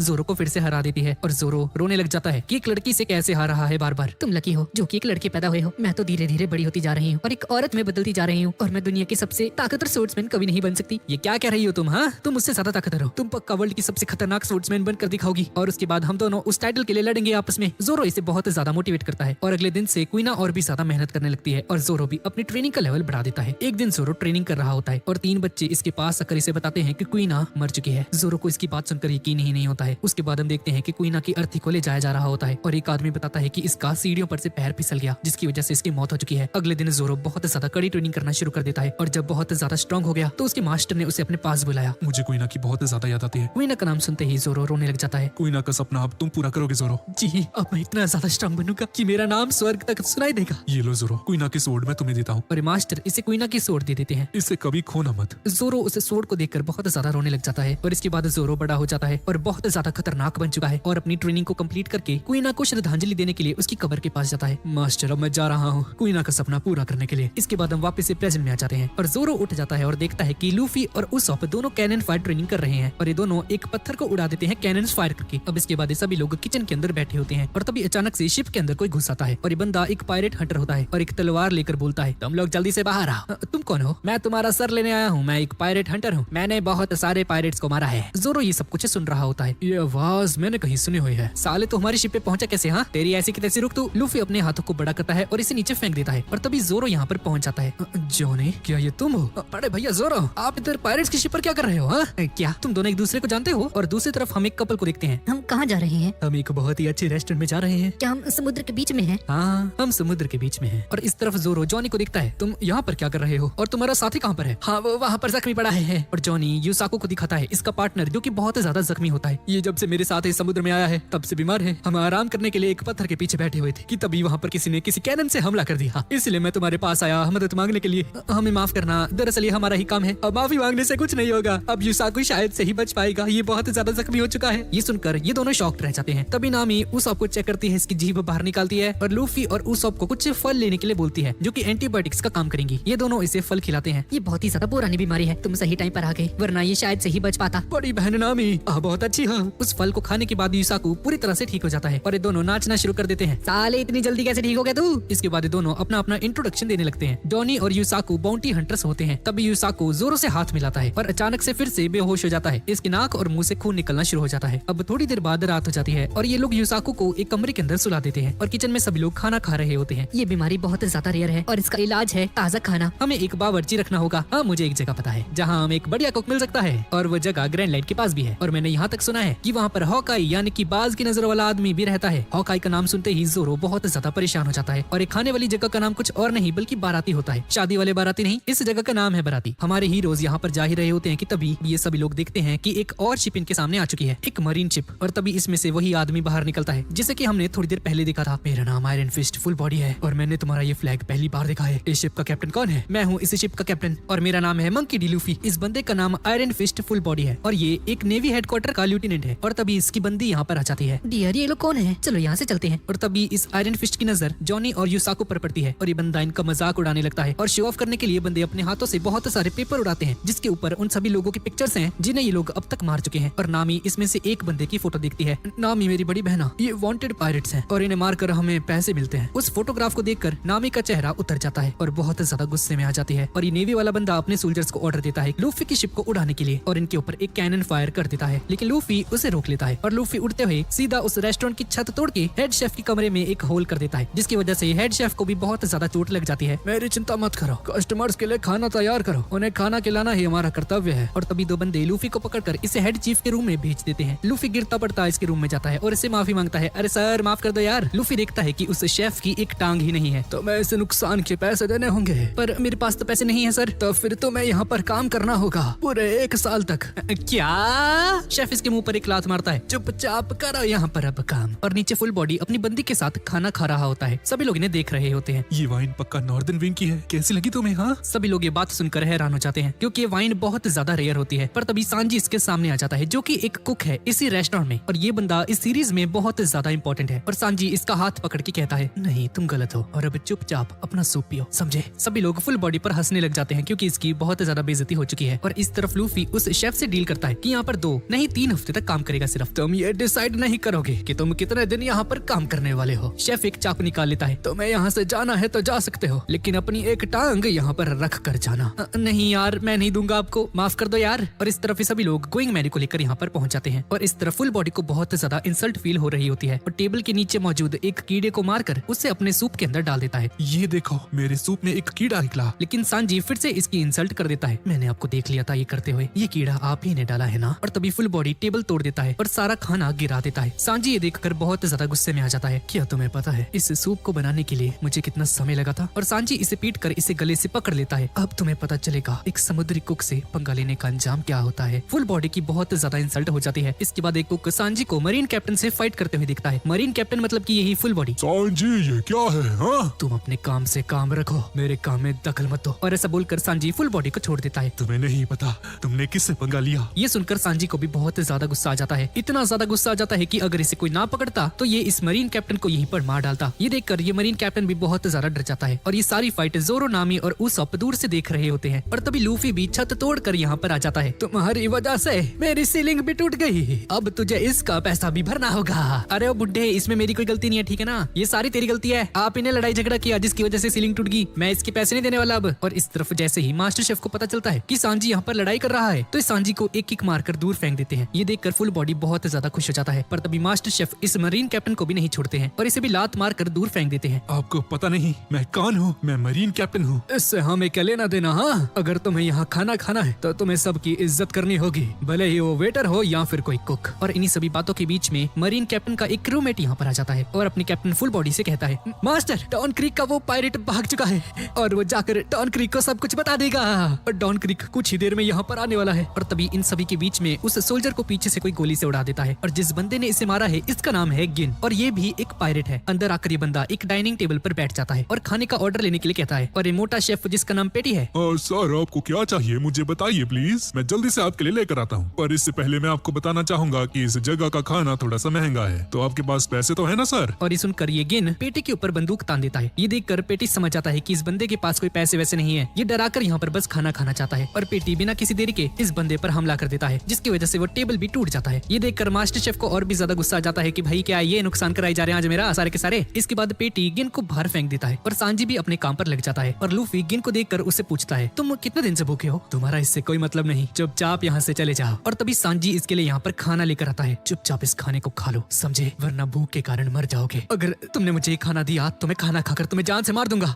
कोई दिक्कत नहीं है मुझे इससे, खाना खा लो उसके बाद आराम से फाइट करेंगे, समझे। और ये पायरेट खाना खाना शुरू कर देता है। इस आदमी की आंखों में आंसू होते हैं। सच में ये खाना बहुत स्वादिष्ट है, मैं कहना तो नहीं चाहता लेकिन इस खाने के लिए तुम्हारा शुक्रिया, तुम बहुत अच्छे इंसान हो। और इन सारी चीजों को लूफी भी ऊपर से देख रहा होता है। तुम एक अच्छे को कहो सांजी, और दिल के भी काफी अच्छे हो। क्या तुम मेरे क्रू में ज्वाइन होना पसंद करोगे? तुम्हारा क्रू? लूफी सांजी को बताता है कि इसके पास एक शिप है, एक क्रू भी है जिसके अंदर पहले से 3 मेंबर्स भी हैं। अच्छा तो तुम ही वो हो जिसने हमारे रेस्टोरेंट पर तोप से हमला किया था। अरे यार वो तो गलती से हो गया था, पर यार अपना वो बुढ़ऊ बहुत ज्यादा खतरनाक है। वो मास्टर शेफ अपने जमाने का एक बहुत खतरनाक पायरेट रह चुका है और इस रेस्टोरेंट को बहुत ज्यादा प्यार करता है और हम सभी से भी, और हम लोग उसकी बहुत इज्जत करते हैं। तो ये बात दोबारा मत कहना। अरे यार ये सब तो ठीक है लेकिन प्लीज मेरा क्रू ज्वाइन कर लो यार। मैंने कहा ना कि मैं तुम्हारा क्रू ज्वाइन नहीं कर सकता, मेरे ऊपर बहुत सारी जिम्मेदारियां हैं। अरे यार ये क्या बहाने से लगा रहे हो? हाँ तुम्हें हमारे क्रू में ज्वाइन होना ही पड़ेगा, हमें कुक चाहिए, समझ गए ना, ये मेरा ऑर्डर है। ये सुनकर सांजी को गुस्सा आ जाता है कि भाई ये कौन होता है इसका ऑर्डर देने वाला, और इन दोनों में लड़ाई होनी शुरू हो जाती है। लूफी सांजी को जबरदस्ती इसके क्रू में ज्वाइन होने के लिए कह रहा होता है। इसके बाद पायरेट सांजी का शुक्रिया अदा करके यहाँ से चला जाता है और मास्टर शेफ भी ये सब कुछ देख रहे होते हैं। और उस पायरेट के जाने के बाद लूफी से कहते हैं जल्दी से आ जाओ, रेस्टोरेंट में बहुत सारे काम पड़े हैं। इसके बाद हम देखते हैं कि लूफी वेटर के कपड़े पहनकर पूरी तरह से तैयार हो जाता है। मेरा नाम है मंकी डी लूफी और मैं बन के दिखाऊंगा पायरेट्स का राजा। और जोश के साथ काम करना शुरू कर देता है। भाई क्या ये बर्तन धो रहा है यहाँ पे, बनना इसको पायरेट है। और लूफी जितने भी काम कर रहा होता है सारे के सारे उलट पुलट कर देता है, प्लेटें तोड़ देता है, कहीं पर अपना हाथ ही जला देता है, कस्टमर का खाना खा लेता है। और कुल मिलाकर ये बंदा इन सभी का काम बढ़ा ही रहा था। और लूफी की इस तबाही और नुकसान को देखते हुए पेटी सानू से बोलता है, तुम बस ऑर्डर लेकर आओ और कुछ भी नहीं, समझे, बस इतना ही कर दो महाराज। और ये सुनकर लूफी भी बहुत गुस्से में बाहर निकलता है और ऑर्डर लेने के लिए नामी जोरो और उसप के पास जाता है और देखता है कि ये सभी लोग मजे से यहाँ पर खाना खा रहे हैं। साले जोरो बिना अपने कैप्टन के खाना खा रहा है, शर्म नहीं आती तुझे? सांजी भी इन सभी को नोटिस कर लेता है। अच्छा तो ये है लूफी का क्रू। हाँ। और जैसे ही ये बंदा नामी को देखता है तो बिना देरी किए नामी के पास आकर सिंपिंग करना शुरू कर देता है। इसे एक गुलाब देता है और बोलता है तुम कितनी सुंदर लड़की हो, मैंने तुम्हारी जितनी खूबसूरत लड़की आज तक नहीं देखी, सोनिए मेरे साथ चल, किसने देखी है कल, तेरे साथ बिताऊंगा अपनी जिंदगी का हर एक पल। और तभी मास्टर शेफ यहाँ पर आ जाता है। अगर ये बंदीबाजी खत्म हो गई हो तो काम पर ध्यान दे सांजी, हाँ, वरना मैं तुम्हें यहाँ से निकाल दूंगा। और इस तरफ गिन अपने हेडक्वार्टर में आकर सांजी के बारे में अपने कैप्टन को बताता है कि कैसे एक सांजी नाम के कुक ने उसकी जान बचाई। और ये सुनकर ये पायरेट कहता है, इस पायरेट का नाम है डॉन क्रीग, मुझे भी उस जगह पर लेकर जाओ, मुझे भी उस पायरेट से मिलना है। तुम्हारी वजह से यहाँ पर बहुत सारी लड़ाइयाँ हो रही हैं और तुम्हें कोई मामूली सी डिश बनानी भी नहीं आती है। चुप हो जाओ बूढ़े आदमी, तुम कुछ भी कहो, जब तक मैं जिंदा हूँ यहाँ से नहीं जाने वाला। और चीफ यहाँ से जाने लगता है। भाई अब तो ज्वाइन कर ले मेरा क्रू, साले तुझे समझ नहीं आता? हाँ मुझे नहीं करना तेरा क्रू ज्वाइन। इसके बाद लूफी वेटर वाला काम कर रहा होता है और रेस्टोरेंट का कचरा बाहर फेंकने जा ही रहा होता है कि तभी उसकी नजर एक बहुत बड़ी शिप पर जाती है जो कि इनकी तरफ ही आ रही है, जिसे देखकर ये हैरान हो जाता है। और इस शिप को देखकर रेस्टोरेंट के अंदर सारे के सारे लोग बहुत ज्यादा घबरा जाते हैं। और उस शिप को देखने के बाद हमें पता चलता है कि ये शिप बहुत ज्यादा बड़ी है, बाराती रेस्टोरेंट से भी 2 गुना ज्यादा बड़ी। और उसे देखकर सभी लोग घबरा जाते हैं। ये शिप किसी और की नहीं बल्कि डॉन क्रीग की है। डॉन क्रीग बहुत गुस्से में रेस्टोरेंट के अंदर आता है पर बहुत ही ज्यादा कमजोर लग रहा था। गिन भी इसके साथ ही होता है और उसे देखकर सभी लोग घबरा जाते हैं। और तभी डॉन क्रीग एक हेल्पलेस वॉइस में बोलता है, मुझे याद नहीं मैंने आखिरी बार खाना कब खाया था,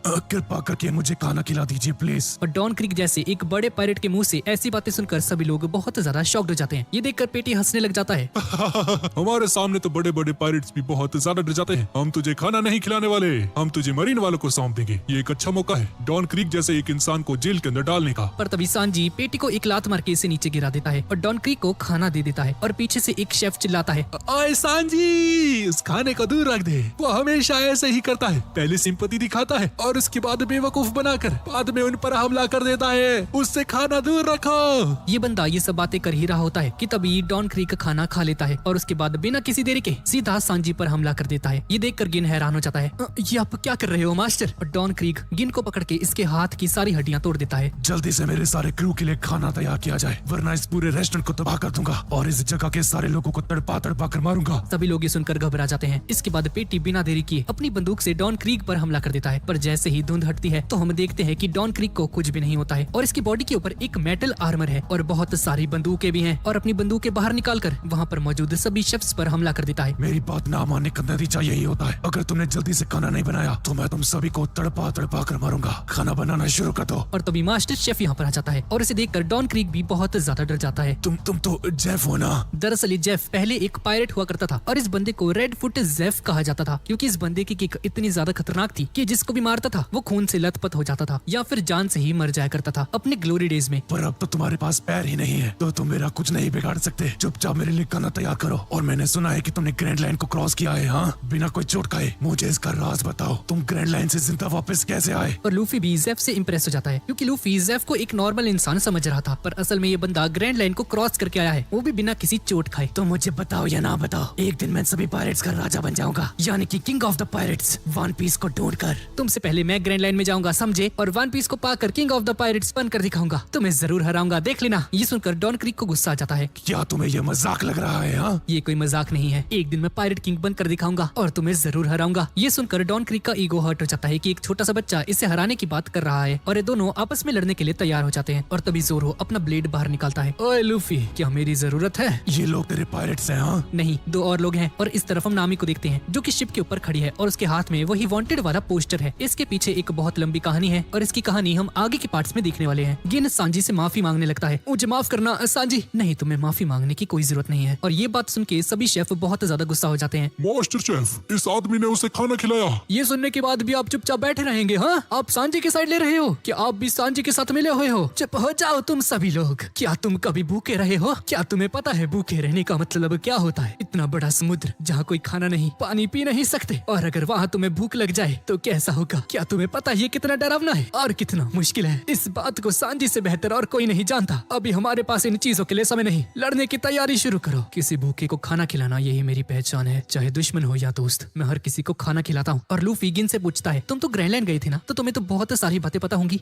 हाँ, हम लोग 50 शिप लेकर वहाँ पर गए थे, पर सामने से जो आदमी आया उसने वो 50 शिप खत्म कर दी। सारी शिप्स एक एक करके डूबती रही और सिर्फ कुछ ही शिप्स वापस आ पाई। ये सुनकर सभी लोगों की फट जाती है कि एक ही बंदे ने 50 शिप्स को हरा दिया। उसकी आंखें बिल्कुल किसी बाज की तरह है। और ये सुनकर ज़ोरो के भी पसीने छूटने लगते हैं। तो ये पक्का हॉकाई होगा। ज़ोरो हॉकाई को ही ढूंढ रहा था इतने सालों से। हमने उस आदमी को कुछ नहीं कहा था, लेकिन फिर भी उसने हमारी सारी शिप को डुबा दिया। अरे यार, कितना इंटरेस्टिंग है। मुझे और भी खतरनाक ओपोनेंट्स मिलने वाले हैं। अबे ओ लूफी, तुझे डर नहीं लगता है? इसके बाद हम बाहर देखते हैं कि हॉकाई यहाँ पर पहुंच चुका है। इसकी आंखें बिल्कुल किसी बाज की तरह है और ये बंदा सीधा डॉन क्रीक की उस शिप पर हमला कर देता है और एक ही हमले से वो पूरी शिप धराशायी हो जाती है। ये देखकर सभी लोग बुरी तरह से घबरा जाते हैं। ये क्या हो गया? ये किसका हमला था? और शेफ समझ जाता है कि ये और कोई नहीं बल्कि हॉकाई है। पर हॉकाई यहाँ पर कर क्या रहा है? ज़ोरो टेंशन में आ जाता है क्योंकि नामी, यूसाकू और जॉनी अभी भी उस शिप के ऊपर थे। और तभी जॉनी और यूसाकू यहाँ पर आ जाते हैं और बताते हैं कि बड़ी बहन नामी वो जा चुकी है, वो सारा खजाना चुरा कर शिप लेकर भाग गई। ये सुनकर लूफी, ज़ोरो और उसॉप हैरान हो जाते हैं कि भाई ये क्या ड्रामा है, ये क्या हो गया? और लूफी इन सभी को ऑर्डर देता है, और ज़ोरो, उसॉप, उस शिप को लो और नामी का पीछा करो। नहीं,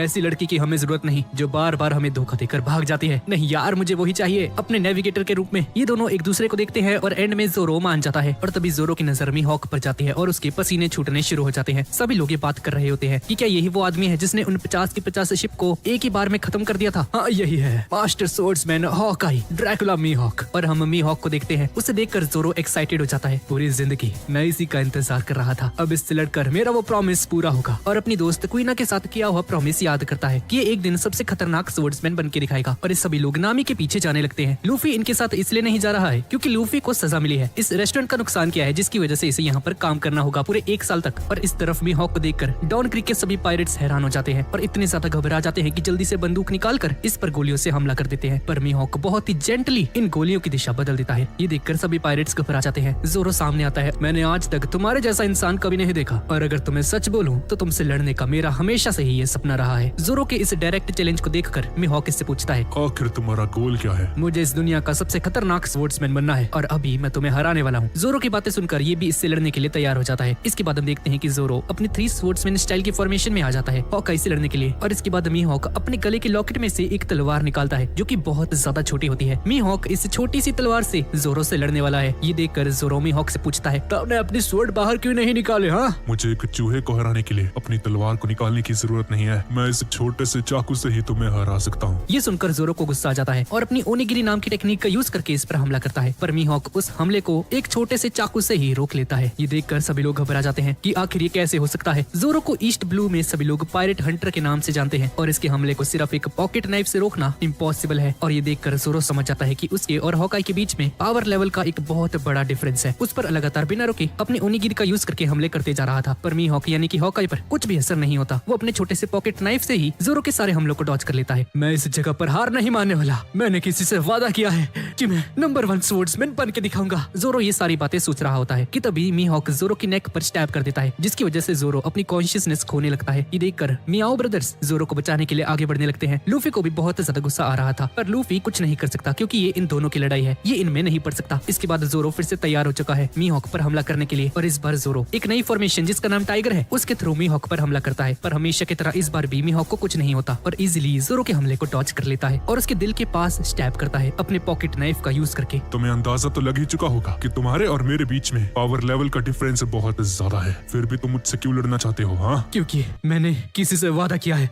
कि मैं नंबर 1 स्पोर्ट्समैन बन के दिखाऊंगा, इसलिए मैं गिव अप नहीं कर सकता, भले ही मेरी जान चली जाए। जोरो की ये बातें सुनकर मीहॉक बहुत ज्यादा इंप्रेस हो जाता है और मीहॉक थोड़ा सा पीछे हटकर अपनी सबसे खतरनाक स्वॉर्ड निकाल लेता है और अब इन दोनों में एक आखिरी डायरेक्ट हमला होने वाला है। जोरो के सामने दुनिया का नंबर 1 स्पोर्ट्समैन खड़ा हुआ है अपनी सबसे ताकतवर स्वॉर्ड के साथ और इसके बाद दोनों पलक झपकते ही हवा की तेजी से हमला करते हैं और कुछ सेकंड्स के बाद जोरो की स्वॉर्ड्स चकनाचूर हो जाती है और मीहॉक इजीली जोरो को हरा देता है। तो ये है ताकत दुनिया के नंबर 1 स्पोर्ट्समैन की। हाँ, दोनों स्वॉर्ड्स टूटने के बाद भी जोरो खड़ा होता है। ये देखकर मीहॉक कहता है, आखिर तुम यहाँ से भागते क्यों नहीं? हाँ, मैं तुम्हें जान से मार डालूंगा। ये सुनकर जोरो बोलता है, मेरे जीवन में भागना नहीं लिखा है, अगर मैं तुमसे जीत नहीं सकता तो मैं तुम्हारे हाथों से मरना कबूल करूंगा, पर भागूंगा नहीं। मीहॉक भी जोरो की बात मान लेता है और जोरो पर हमला कर देता है और एक ही हमले से इसके शरीर पर बहुत बड़ा घाव लग जाता है और जोरो सीधा समुद्र के पानी के अंदर जाकर गिरता है। ये देखकर लूफी को बहुत ज्यादा गुस्सा आ जाता है और सीधा उस पर हमला कर देता है, पर मीहॉक इजीली इसके हमले को डॉज कर लेता है। उसके बाद मीहॉक लूफी से कहता है, मैंने इसे जान से नहीं मरा है, जाओ और उसे बचा लो। अगर ये मुझसे और लड़ता तो लड़ते लड़ते ही मर जाता। तुमने मुझे बहुत ज्यादा इंप्रेस किया है जोरो, तुम मेहनत करते रहना, मैं तुम्हारा इंतजार करूंगा उस लड़ाई का जिस दिन तुम मुझे हराओगे। और मियाओ ब्रदर्स जोरो को बाहर निकालते हैं समुद्र में से और मीहॉक ये सारी बातें सुनकर जोरो इससे कहता है, मुझे माफ करना लूफी,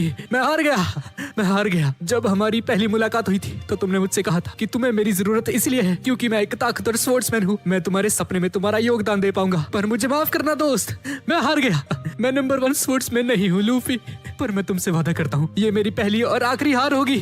जब तक तुम पायरेट किंग नहीं बन जाते मैं आज के बाद कभी नहीं हारने वाला। ये सारी चीजें देखकर मीहॉक लूफी से कहता है, मैं इंतजार करूंगा तुम्हारा ग्रैंड लाइन में। और ऐसा बोलकर मीहॉक यहाँ से जाने लगता है और तभी डॉन क्रीक पीछे से आता है और मीहॉक से कहता है, क्या हुआ मीहॉक, मुझसे नहीं लड़ोगे? हाँ, पर डॉन क्रीक मीहॉक पर हमला कर देता है बहुत सारी बंदूकों का यूज करके, पर मीहॉक मिस्टीरियसली पलक झपकते ही यहाँ से गायब हो जाता है। मीहॉक के यहाँ से चले जाने के बाद सारे लुटेरे फिर से उस रेस्टोरेंट की तरफ आगे बढ़ने लगते हैं और तभी लूफी कैप्टन जेफ के पास जाकर कहता है, कैप्टन जेफ, अगर मैंने आपकी इस रेस्टोरेंट को बचाने में हेल्प की और अगर अकेले ही डॉन क्रीक को हरा दिया तो क्या आप मुझे यहाँ से जाने देंगे? प्लीज, मुझे और सजा नहीं चाहिए और एक वेटर नहीं बनना है अपनी पूरी जिंदगी। अगर आपको ये सौदा मंजूर है तो मैं आपकी इस रेस्टोरेंट को बचाने में हेल्प कर सकता हूँ। तुम्हारी शर्त मंजूर है, अगर तुमने डॉन क्रीक को हरा दिया तो तुम यहाँ से जा सकते हो बच्चे। दरअसल बंदा इस रेस्टोरेंट को इसलिए हथियाना चाहता है ताकि ये ग्रैंड लाइन में इजीली एंटर कर सके और सारे पायरेट्स को धोखा दे सके, क्योंकि असल में ये कोई पायरेट शिप नहीं है बल्कि एक रेस्टोरेंट है और उन सभी को चकमा देकर उन सभी को मार दे। इसके बाद डॉन क्रीक और जेफ के रेस्टोरेंट के बीच में एक फाइट शुरू हो जाती है, पर इसी दौरान डॉन क्रीक सही समय को देखकर अपने क्रू का सबसे माहिर पायरेट भेजता है इनसे फाइट करने के लिए, जिसका नाम पर्ल होता है। और इस सिचुएशन को देखकर सांजी भी इस फाइट को ज्वाइन कर लेता है, यानी कि अब सांजी वर्सेस पर्ल होने वाला है। पर्ल को देखकर लूफी बोलता है, अरे यार ये कितना अजीब इंसान है, मोतियों से भरा हुआ है। डॉन क्रीक लूफी पर हमला कर देता है और इसके हमले से लूफी सीधा जाकर पर्ल के ऊपर जाकर गिर जाता है। पर्ल की नाक से खून आना शुरू हो जाता है, इससे गुस्सा आने लगता है। इस बंदे के आसपास आग लगना शुरू हो जाती है और पर्ल सामा अपने मोतियों से इन पर हमला कर देता देता है, जिसकी वजह से डॉन क्रीक के पायरेट्स और पूरा का पूरा रेस्टोरेंट जलना शुरू कर देता है। हर तरफ आग लग जाती है और जैसे ही पर्ल के मोती मेन रेस्टोरेंट की तरफ बढ़ने लगते हैं तो ये देखकर मास्टर शेफ जेफ एक लात मारकर सभी मोतियों को रोक देते हैं। बिना टांग के बावजूद भी ये बंदा बहुत ज्यादा स्ट्रॉन्ग है। सांजी को ये देखकर गुस्सा आने लगता है क्योंकि ये पर्ल इसके रेस्टोरेंट को तबाह करना चाहता है, इसलिए सांजी सीधा इस पर हमला कर देता है और सांजी देखते ही देखते पर्ल को भी हरा देता है और अपना आखिरी हमला करने ही वाला होता है। तभी सांजी को वही पायरेट ब्लैकमेल करने लगता है जिसे सांजी ने खाना खिलाया था। ये सांजी से कहता है अगर तुमने पर्ल पर एक भी हमला किया तो मैं तुम्हारे इस शेफ को मार डालूंगा। इसकी वजह से सांजी का ध्यान भटक जाता है और इस मौके का फायदा उठाकर पर्ल सांजी पर हमला कर देता है और सांजी की हालत खराब हो जाती है और जैसे ही एक दूसरा हमला करके इसे मारने वाला होता है जिन पर्ल को रोक देता है और कहता है कि ये सांजी के साथ 1v1 करना चाहता है। सांजी की हालत बहुत ज्यादा खराब हो जाती है पर फिर भी सांजी वर्सेस जिन की फाइट होती है जिसमें शुरुआत में ऐसा लग रहा था कि ये जिन सांजी को मार देगा पर कुछ देर तक फाइट होती है और आखिर में सांजी जिन को हरा देता है। और तभी डॉन क्रीक देखता है कि सभी लोगों का ध्यान इन दोनों की फाइट पर था और डॉन क्रीक एक सही समय देखकर अपने एक जहरीले बॉम्ब से वहां पर अटैक कर देता है। डॉन क्रीक के सभी पायरेट्स के पास अपने अपने मास्क थे और इस जगह पर जैसे ही वो गैस हटती है तो हम देखते हैं कि सारे शेफ उस रेस्टोरेंट के अंदर चले जाते हैं। सांजी और लूफी की जान बचाने के लिए जिन लूफी को अपना हेलमेट दे देता है और सांजी को भी जान से बचा लेता है पर इन दोनों को बचाने के चक्कर में जिन बेचारा मारा जाता है और मरने से पहले सांजी से माफी मांगता है। ये डॉन क्रीक को यहाँ पर लेकर आया पर मैं इसे इसलिए नहीं लेकर आना चाहता था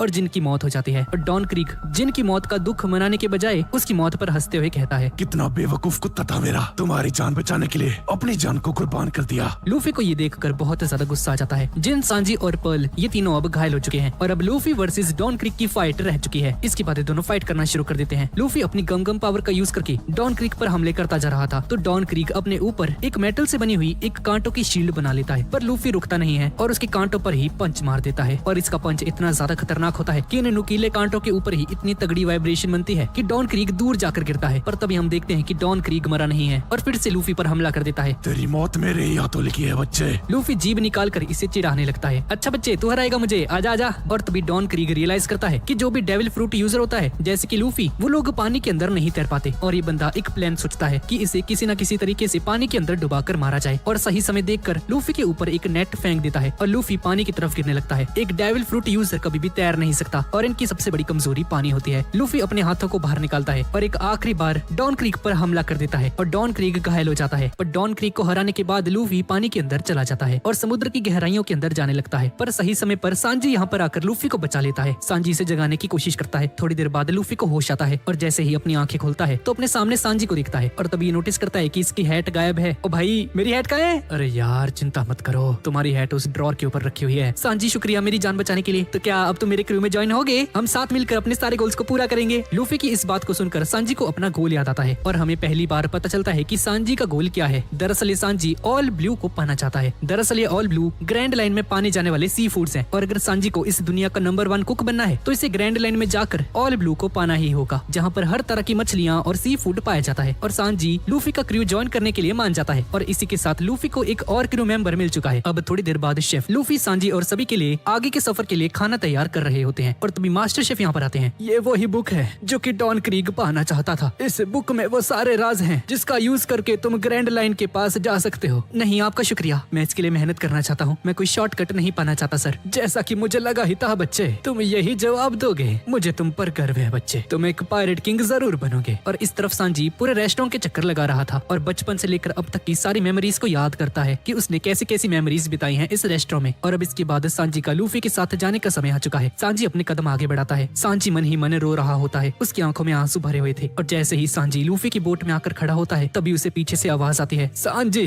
तुम्हें पता है ना जब किसी नई जगह पर जाते हो तो तुम्हें सर्दी हो जाती है, अपना ध्यान रखना, हमें तुम्हारी बहुत याद आएगी सांजी। सांजी पीछे मुड़कर देखता है और सभी शेफ से रो रहे होते हैं। ये देखकर सांजी भी रो पड़ता है। सांजी अपने आंसुओं पर कंट्रोल नहीं कर पाता और आखिरकार सांजी और लूफी अपने आगे के सफर के लिए निकल जाते हैं और सभी शेफ्स सांजी को गुड बाय कहते हैं और इसी के साथ बाराती आर्क खत्म हो जाती है। अब बाराती आर्क के खत्म होने के बाद हमें एक नया क्रू मेंबर मिल चुका है जिसका नाम सांजी है और अब एक नए दिन और एक नए सफर के साथ आरलोंग पार्क की शुरुआत होती है। और इसके बाद हम सांजी, लूफी, जॉनी और यूसाकू को देखते हैं। हम देखते हैं कि यूसाकू बहुत ज्यादा टेंशन में होता है लेकिन लूफी और सांजी दोनों मस्ती मजाक कर रहे होते हैं। यूसाकू बीच में आकर बोलता है, अरे यार तुम सिचुएशन को समझ नहीं रहे, नामी को आरलोंग ने पकड़ लिया होगा।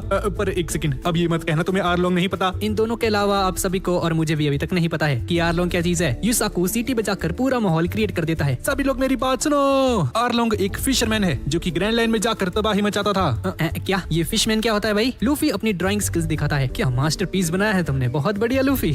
चुप करो, मेरी बात सुनो। ग्रैंड लाइन को लुटेरों का कब्रिस्तान ऐसे ही नहीं कहा जाता। ये इसलिए कहा जाता है क्योंकि वहाँ पर 3 बहुत बड़ी पावर्स रूल करती हैं। उनमें से एक है 7 वॉरलॉर्ड्स ऑफ द सी। वो 7 वॉरलॉर्ड्स सरकार के लिए काम करते हैं। एक सेकंड, एक पायरेट ग्रुप को गवर्नमेंट क्यों अप्रूवल देगी भाई? हाँ, दरअसल ऐसा इसलिए है क्योंकि वो 7 वॉरलॉर्ड अपनी लूट का एक हिस्सा सरकार को देते हैं और वो मीहॉक भी उन 7 वॉरलॉर्ड्स में से एक है। और ऐसे ही उन 7 वॉरलॉर्ड्स में से एक है जिम्बे, फिशमैन पायरेट्स का बॉस, और आरलोंग उन सभी में से एक है जो कि ग्रैंड लैंड में जाकर एक के बाद एक जगह पर जाकर तबाही मचाता है। उसने ईस्ट ब्लू के अंदर 20 शहरों के अंदर अपना कब्जा जमा रखा है। अच्छा, तो नामी उसके पास अकेले गई क्यों होगी? शायद हो सकता है कि वो उस पर लगे इनाम के पीछे है। तुम्हें नहीं पता वो कितना ज्यादा ताकतवर है। इसके बाद हम गोइंग मैरी को देखते हैं, यानी कि लूफी की शिप को। उसके ऊपर नामी खड़ी होती है, बहुत चुप चुप लग रही थी और इंतजार कर रही थी कि कब ये आरलोंग पार्क पहुंचेगी, क्योंकि इसका होम टाउन भी यहीं पर है। अब इसके बाद हम एक बहुत बड़ी सी जगह को देखते हैं और इस जगह का नाम ही आरलोंग पार्क है। और तभी हम देखते हैं कि कोई अपने महीने का खर्चा किसी को दे रहा होता है और सामने एक नेवी का बंदा बैठा होता है। आरलोंग, तुम तो काफी समझदार हो बाकी पायरेट से, हाँ? और यही बंदा है आरलोंग, वही बंदा जिससे नामी मिलना चाहती है। और इस तरफ नामी भी आ जाती है, पर जैसे ही आरलोंग पार्क के अंदर जाने वाली होती है तभी पीछे से एक बच्चा यहाँ पर आ जाता है। ये बच्चा बहुत ज्यादा रो रहा था क्योंकि आरलोंग ने इसके पापा को मार दिया है और अब बदला लेने के लिए आरलोंग को मारने यहाँ पर आ चुका है। तुम साइड हो जाओ वरना मैं तुम्हें भी मार दूंगा। नामी अपना डंडा निकालती है और उसे मार कर गिरा देती है। आरलोंग के पास तुम जैसे बच्चों के लिए समय नहीं। और उसके सामने पैसे फेंकती है और कहती है, इन्हें रख लो, तुम्हारे काम आएगा, और चले जाओ यहाँ से। नामी आरलोंग पार्क के अंदर चली जाती है और जब आरलोंग उसे देखता है तो बहुत खुश हो जाता है। नामी, तुम आ गई? हाँ, मैं आ गई। मुझे बहुत सारे पागल भी मिले रास्ते में जो कि मेरी बातों में आसानी से आ गए। वैसे भी तुम्हें धोखा देना बहुत अच्छे से आता है। चलो पार्टी की जाए, नामी आई है। भाई क्या चल रहा है ये? क्या नामी भी इन सभी के साथ मिली हुई है? और नामी का सीक्रेट क्या है और ये आरलोंग के साथ क्यों मिलने आई है, इसके बारे में हमें आगे पता चलने वाला है। और इस तरफ उसॉप और जोरो आरलोंग पार्क में पहुंच जाते हैं और जोरो कहता है, हमें उन्हें अंदर घुसकर मारना होगा। ये सुनकर जॉनी और उसॉप बुरी तरह से डर जाते हैं। ओ भाई जोरो, आराम से, इतना एक्साइटेड क्यों रहता है? क्योंकि लूफी ने मुझे नामी को वापस लेकर आने के लिए कहा है और जैसा लूफी बोलेगा मैं वैसा ही करूंगा। अरे यार युसाको भाई, हम दिक्कत में पड़ सकते हैं, ये अच्छा नहीं है। और ये दोनों एक हथौड़ा उठाते हैं और जोरो को मारकर उसे पीछे बांध देते हैं। ये लोग सोचते हैं कि आरलोंग पार्क तो उस तरफ है, तो नामी की विलेज कोकोयाशी विलेज के सामने क्या कर रही है। और तभी इनकी नजर बहुत सारे फिशमैन्स पर जाती है। ये देखकर ये दोनों घबरा जाते हैं। अबे ओ, मुझे खोलता दो भाई, ये क्या करते हैं? वो फिशमैन ये सारी बातें सुन लेते हैं। कुछ गड़बड़ लगती है, चलो चेक किया जाए। ये लोग पानी में तैर कर इनकी तरफ आगे बढ़ने लगते हैं और उसॉप और जॉनी कूद जाते हैं। जोरो को अकेला छोड़कर यहाँ से भाग जाते हैं। ये फिशमैन जोरो से पूछते हैं, पाजी लगता है आपके साथियों ने आपको धोखा दे दिया। और ये दोनों फिशमैन्स जोरो को उठाकर आरलोंग के पास लेकर जाने लगते हैं। और ये देखकर उसॉप और जॉनी उससे माफी मांगते हैं। माफ करना जोरो भाई, लूफी को जरूर बताएंगे कि तुम कितने बहादुर पायरेट थे, हम तुम्हें कभी नहीं भूलेंगे बड़े भैया जोरो। ये दोनों लैंड पर उतरते हैं और देखते हैं कि सामने पूरा का पूरा विलेज तहस नहस हो चुका है। सभी घर यहाँ पर उल्टे पड़े हुए हैं। मैंने सुना तो था कि फिशमैन्स नॉर्मल इंसानों से बहुत ज्यादा ताकतवर होते हैं। उसॉप इसके बारे में सोच ही रहा था कि तभी पीछे से एक फिशरमैन आ जाता है। उसॉप बुरी तरह से डर जाता है और अपनी जान बचाकर यहाँ से भागने लगता है, लेकिन तभी एक बच्चा आता है और उसके पैर मार कर इसे गिरा देता है। और ये वही बच्चा था जो कि आरलोंग को मारने आया था अभी थोड़ी देर पहले। उसे लग रहा होता है कि उसॉप एक फिशरमैन है और उसे मारने ही वाला था, पर तभी पीछे से एक लड़की आती है और इस बच्चे पर मारती है। ये लड़की बहुत ज्यादा डरी होती है और बोलती है, क्या तुम भूल गए? हाँ, कैसे उन सभी ने पूरे शहर को खत्म कर दिया, सभी लोगों को मार दिया क्योंकि सिर्फ एक विलेजर ने उनकी बातों को सुनने से इनकार कर दिया। क्या तुम चाहते हो कि वो सब वापस से हो? हाँ, ये लड़की उसॉप की तरफ देखती है। ये फिशरमैन तो नहीं लग रहा। और हम देखते हैं कि वो फिशरमैन उसॉप का पीछा करते करते यहाँ पर पहुंच जाता है। उसॉप भी अपनी गुलेल निकालता है और उसे मारने वाला होता है, लेकिन तभी ये लड़की पीछे से हथौड़े से उसॉप पर हमला करती है। मैंने तुम्हें कहा था ना कि अगर तुमने उसे कुछ भी किया तो वो फिशरमैन्स हमें मार देंगे। एक ही बात पता नहीं कितनी बार समझानी पड़ती है तुम्हें। और उसॉप को छुपाने के बाद उस फिशरमैन को बोलती है, हाँ, वो लंबी नाक वाला उस तरफ गया है। ये दोनों डिसाइड करते हैं कि लोग उसॉप को अपने घर पर लेकर जाएंगे। और इस तरफ सांजी बोट के अंदर अपना खाना बना रहा होता है, जिसे देखकर लूफी के मुंह में पानी आने लगता है। पर सिर्फ लूफी के ही नहीं, किसी और के मुंह में भी ये खाना सूंघ कर पानी आने लगता है। और समुद्र के अंदर हम एक मॉन्स्टर को देखते हैं जिसकी आंखें खुल चुकी हैं और उस खाने के पीछे भागने लगता है और लूफी की शिप के नीचे आ जाता है। और इस तरफ आरलोंग पार्क के अंदर दो आदमी आरलोंग से बोलते हैं, सर हम किसी को लेकर आए हैं। दरअसल ये दोनों जोरो को लेकर यहाँ पर आए हैं। मैं एक लड़की को ढूंढने आया हूँ। आधी मछली? क्या आधी मछली? हाँ, बहुत ज्यादा बोलते हो तुम। इस बार मैं तुम्हें माफ करता हूँ, लेकिन आगे से मुझे कभी आधी मछली मत कहना। हम लोग पानी के अंदर सांस लेने की काबिलियत रखते हैं और हम इवॉल्व्ड ह्यूमंस हैं। हमारी काबिलियत तुम चिंदी इंसानों से बहुत ज्यादा है। इस बात को अपने दिल और दिमाग में बिठा ले। और तभी नामी यहाँ पर आ जाती है। उसे देखकर जोरो हक्का बक्का रह जाता है। पर नामी आरलोंग से कहती है, मैंने इस आदमी से बहुत ज्यादा खजाना लूटा है और ये यहाँ पर भी आ गया मेरा पीछा करते करते। इसे पता भी नहीं है कि ये किस जाल में फंस चुका है। क्या तू हमेशा से ही ऐसी थी नामी? हाँ, तूने तो कहा था कि तुझे पायरेट्स पसंद नहीं। चौंक गए ना, वो सब कुछ एक ड्रामा था। हम देखते हैं कि नामी के हाथों के ऊपर एक टैटू बना हुआ था और वो टैटू और आरलोंग का फ्लैग बिल्कुल सेम होते हैं। और नामी बताती है कि आरलोंग पायरेट्स की लीडर है। और इस तरफ सांजी बोट के नीचे देख रहा होता है और तभी वही मॉन्स्टर यहाँ पर आ जाता है जिसे हमने अभी थोड़ी देर देर पहले देखा था। ये एक भैंस है क्या? कितनी बड़ी है? नहीं, गाय तो नहीं है, कहीं हिप्पो लग रहा है। लूफी उसे एक पंच मारता है। गम पिस्टल, जो मेरे खाने के पीछे पड़ेगा, मैं उसे छोड़ूंगा नहीं। ये सब देखकर सांजी लूफी को लात मार देता है और सामने पड़े खाने को उस मॉन्स्टर के पास लेकर जाता है। ये लो, खा लो इसे, तुम बहुत भूखे लगते हो। ये मॉन्स्टर अपने दांत खोलता है और जैसे ही ये मॉन्स्टर अपने दांत खोलता है तो सांजी इसे एक किक मार देता है। युसाको को कुछ भी समझ में नहीं आता कि भाई अभी इतना प्यार दिखा रहा था इस पे, इसको खाना वगैरह दे रहा था और अभी इस पे लात में मार दी इसने। ये कैसा प्यार है भाई तेरा? दरअसल ये मॉन्स्टर उस सी फूड के साथ साथ सांजी को भी खाने वाला था, इसलिए सांजी ने इसे एक लात मार दी। ये मॉन्स्टर बहुत ज्यादा गुस्से में आ जाता है और इन पर हमला करने वाला होता है, पर तभी सांजी इसे खतरनाक लात मारता है जिसका नाम था कोरलियर शूट। इस तरफ उसॉप फाइनली जाग जाता है और सामने उसी लड़की को अपने सामने बैठा हुआ दिखता है। ये लड़की बताती है कि इसका नाम है नोजिको और सामने वही बच्चा भी बैठा होता है और उसे पूछती है, तुम तो गोसा विलेज में रहते थे ना, तुम मारे जाओगे अगर तुमने उनसे दोबारा पंगा लिया। मुझे पता है, पर उन लोगों ने मेरे पापा को मार दिया। उन लोगों ने हमारे गांव से सारा सामान लूट लिया और बहुत सारे लोगों को मारा। इसलिए मैं आरलोंग पार्क गया था उस मॉन्स्टर को मारने के लिए, लेकिन एक लड़की ने मुझे वहाँ से भगा दिया। मुझे फर्क नहीं पड़ता, अगर मैं मर भी जाऊँ मैं अपने फादर का बदला जरूर लेकर आऊंगा, भले ही इसमें मेरी जान ही क्यों न चली जाए। हाँ, तुम मर जाओ फिर। अगर तुम्हें मरने का इतना ही शौक है तो जाओ लड़ लो उससे। वैसे भी तुम कुछ करने के लायक नहीं। मैं एक बच्ची को जानती हूँ जिसने मौत से भी ज्यादा बदतर जिंदगी जी है, लेकिन फिर भी उसने अपने लक्ष्य को लेकर कभी हार नहीं मानी। इसलिए मुझे वो लोग पसंद नहीं, दुख की बात बात पर मरने की बात करते हैं। तो मुझे करना क्या चाहिए? क्या तुम्हारी मम्मी जिंदा है? हाँ, वो जिंदा है। तो तुम घर जाओ, वो तुम्हारा इंतजार कर रही होंगी। और ये बच्चा यहाँ से चला जाता है। तुम तो काफी अच्छे हो। वैसे मेरा नाम है कैप्टन उसॉप और मैं यहाँ पर नामी नाम की एक लड़की की तलाश में हूँ। नामी? और नोजिको इसे सारी बातें बताती है और उसॉप चौंक जाता है जब इसे पता चलता है कि नामी आरलोंग पायरेट्स की लीडर है। उसका नाम यहाँ पर बहुत ज्यादा बदनाम है और वो इसी घर में पली बड़ी है। नोजिको एक फोटो फ्रेम उठाती है और उसमें नोजिको और छोटी वाली नामी होती है। नोजिको बताती है कि वो और नामी अडॉप्टेड हैं, पर ये तीनों इस घर में बहुत शांति से रहते थे, इस कोकोयाशी विलेज में। पर एक दिन नामी हम सभी को धोखा देकर आरलोंग के ग्रुप को ज्वाइन कर लेती है। क्या इसका मतलब है वो अभी तक हमें पागल बना रही थी? भले ही उसने मेरे गांव को बचाने में मेरी हेल्प की और हमारे साथ दिल खोलकर हंसती थी, हम उसे यहाँ से लेने आए थे, पर मुझे नहीं लगता कि अब इसकी कोई जरूरत है। और इस तरफ आरलोंग पार्क के अंदर जोरो बैठा होता है और नामी जोरो से कहती है, क्या अब तुम्हें समझ में आया? मैं हमेशा से ही तुम्हें इस्तेमाल करते आई हूँ जोरो। हाँ, अगर इसे पैसे दिए जाएं तो ये अपने माँ बाप की मौत को भी भूल सकती है। ये बात सुनकर नामी का रिएक्शन कुछ ऐसा होता है, मैंने वैसे भी इस लड़की पर कभी विश्वास नहीं किया था। और जोरो पीछे पड़े तालाब के अंदर गिर जाता है। उसके हाथ पैर बंधे हुए थे और ये खुद को बचा भी नहीं सकता था। और नामी जोरो को बचाने के लिए पानी के अंदर कूद जाती है और उसे बचाकर वापस से सरफेस के ऊपर लेकर आती है। ये तुमने क्यों किया? हाँ, ज्यादा बनो मत समझी, तुम एक इंसान को मरते हुए देख भी नहीं सकती हो। नामी को बहुत ज्यादा गुस्सा आ जाता है और इसकी छाती के ऊपर एक लात मार देती है जहाँ पर उसे चोट लगी हुई थी। हाँ, तो क्या करना है अब इसका? मैं इसे खुद देख लूंगी। एक दूसरा फिशरमैन आता है और बताता है कि उसने एक लंबी नाक वाले एक आदमी को यहाँ पर देखा था और उसे लगता है कि वो कोकोयाशी विलेज के अंदर जा चुका है। कोई बात नहीं, मुझे वैसे भी वहाँ पर एक काम था। और आरलोंग के कोकोयाशी विलेज को विजिट करने की बात आग की तरह फैल जाती है और गाँव के सभी लोग सोच रहे होते हैं शायद उसे पता चल चुका है कि हमारे पास हथियार है। और जैसे ही आरलोंग इस विलेज के अंदर आने वाला होता है सभी लोग अपने घर के अंदर छुप जाते हैं। आरलोंग एक बंदे के पास जाता है और उससे पूछता है, तू ही है ना वो जिसके पास बहुत सारे हथियार है? हाँ, क्योंकि मुझे शौक है बंदूकें कलेक्ट करने का। हथियारों के होने से सिर्फ विद्रोह की भावना आती है। नोजिको और उसॉप ये सब कुछ देख रहे होते हैं पीछे खड़े हुए। हम आरलोंग को हर महीने पे करते हैं। हम पैसों से अपनी जिंदगी खरीद रहे हैं और इस विलेज के अंदर जो भी आदमी पैसे नहीं देता उसका पूरा गांव तबाह कर दिया जाता है और इसी की वजह से गोसा विलेज का ये हाल हो चुका है। आरलोंग पार्क के अंदर जोरो कैद में होता है। नामी यहाँ पर आती है, अपने हाथ में चाकू लिए उसकी सारी रस्सियों को काट देती है। जितनी जल्दी हो सके यहाँ से भाग जाओ। और उसके सामने उसकी तलवार रख कर यहाँ से चली जाती है। और इस तरफ आरलोंग उस आदमी को मारने ही वाला होता है कि तभी नोजिको यहाँ पर आ जाती है और बोलती है, तुम ऐसा नहीं कर सकते। हमने 8 सालों तक तुम्हें लगातार पैसे दिए हैं। तुम्हें ऐसा क्यों लगता है कि अब हम तुम्हारे खिलाफ बगावत कर रहे हैं? हाँ, नोजिको की बातें सुनकर सभी विलेजर्स भी बाहर आ जाते हैं, पर ये आदमी सभी को कहता है, तो सभी लोग अंदर जाओ, अगर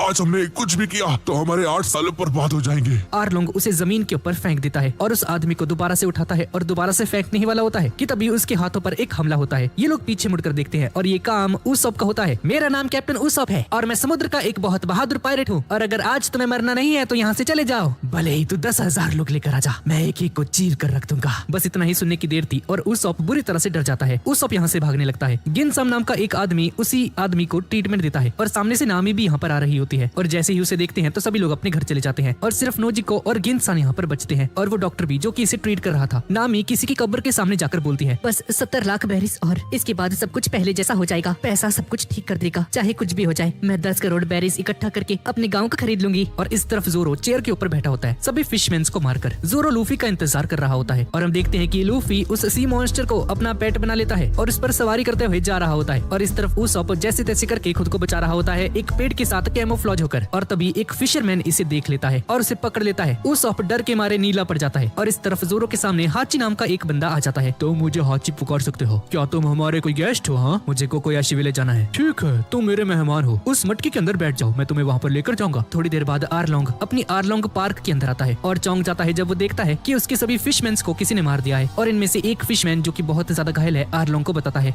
ये काम रोरोनोआ जोरो का है। क्या वो पायरेट हंटर? आरलोंग ये सुनकर चौंक जाता है और तभी वही फिशरमैन उस सब को लेकर यहाँ पर आ जाता है और इसे आरलोंग के सामने पेश करता है। और जब जोरो कोकोयाशी विलेज पहुंच जाता है तो उसे पता चलता है कि उस सब को कैप्चर कर लिया गया है और आरलोंग के सामने होगा इस वक्त। और इस तरफ आरलोंग उस सब के ऊपर पैर रखकर बैठा होता है। तुम जोरो के आदमी हो ना? अरे यार मुझे मत मारो प्लीज, अगर तुमने मुझे जिंदा रखा तो शायद जोरो यहाँ पर आ जाएगा। और तभी एक और फिशमैन यहाँ पर आता है और बोलता है, इन सब के पीछे पक्का नामी का हाथ होगा और शायद ऐसा भी हो सकता है कि वो जोरो के साथ हमेशा से ही काम कर रही थी। हाँ वैसे भी धोखा देना उसकी काबिलियत है। नामी यहाँ पर आ जाती है और बोलती है, मेरे बारे में फालतू बातें बनाना बंद करो। मैंने 8 साल पहले कसम खाई थी कि मैं तुम लोगों के साथ काम करूंगी।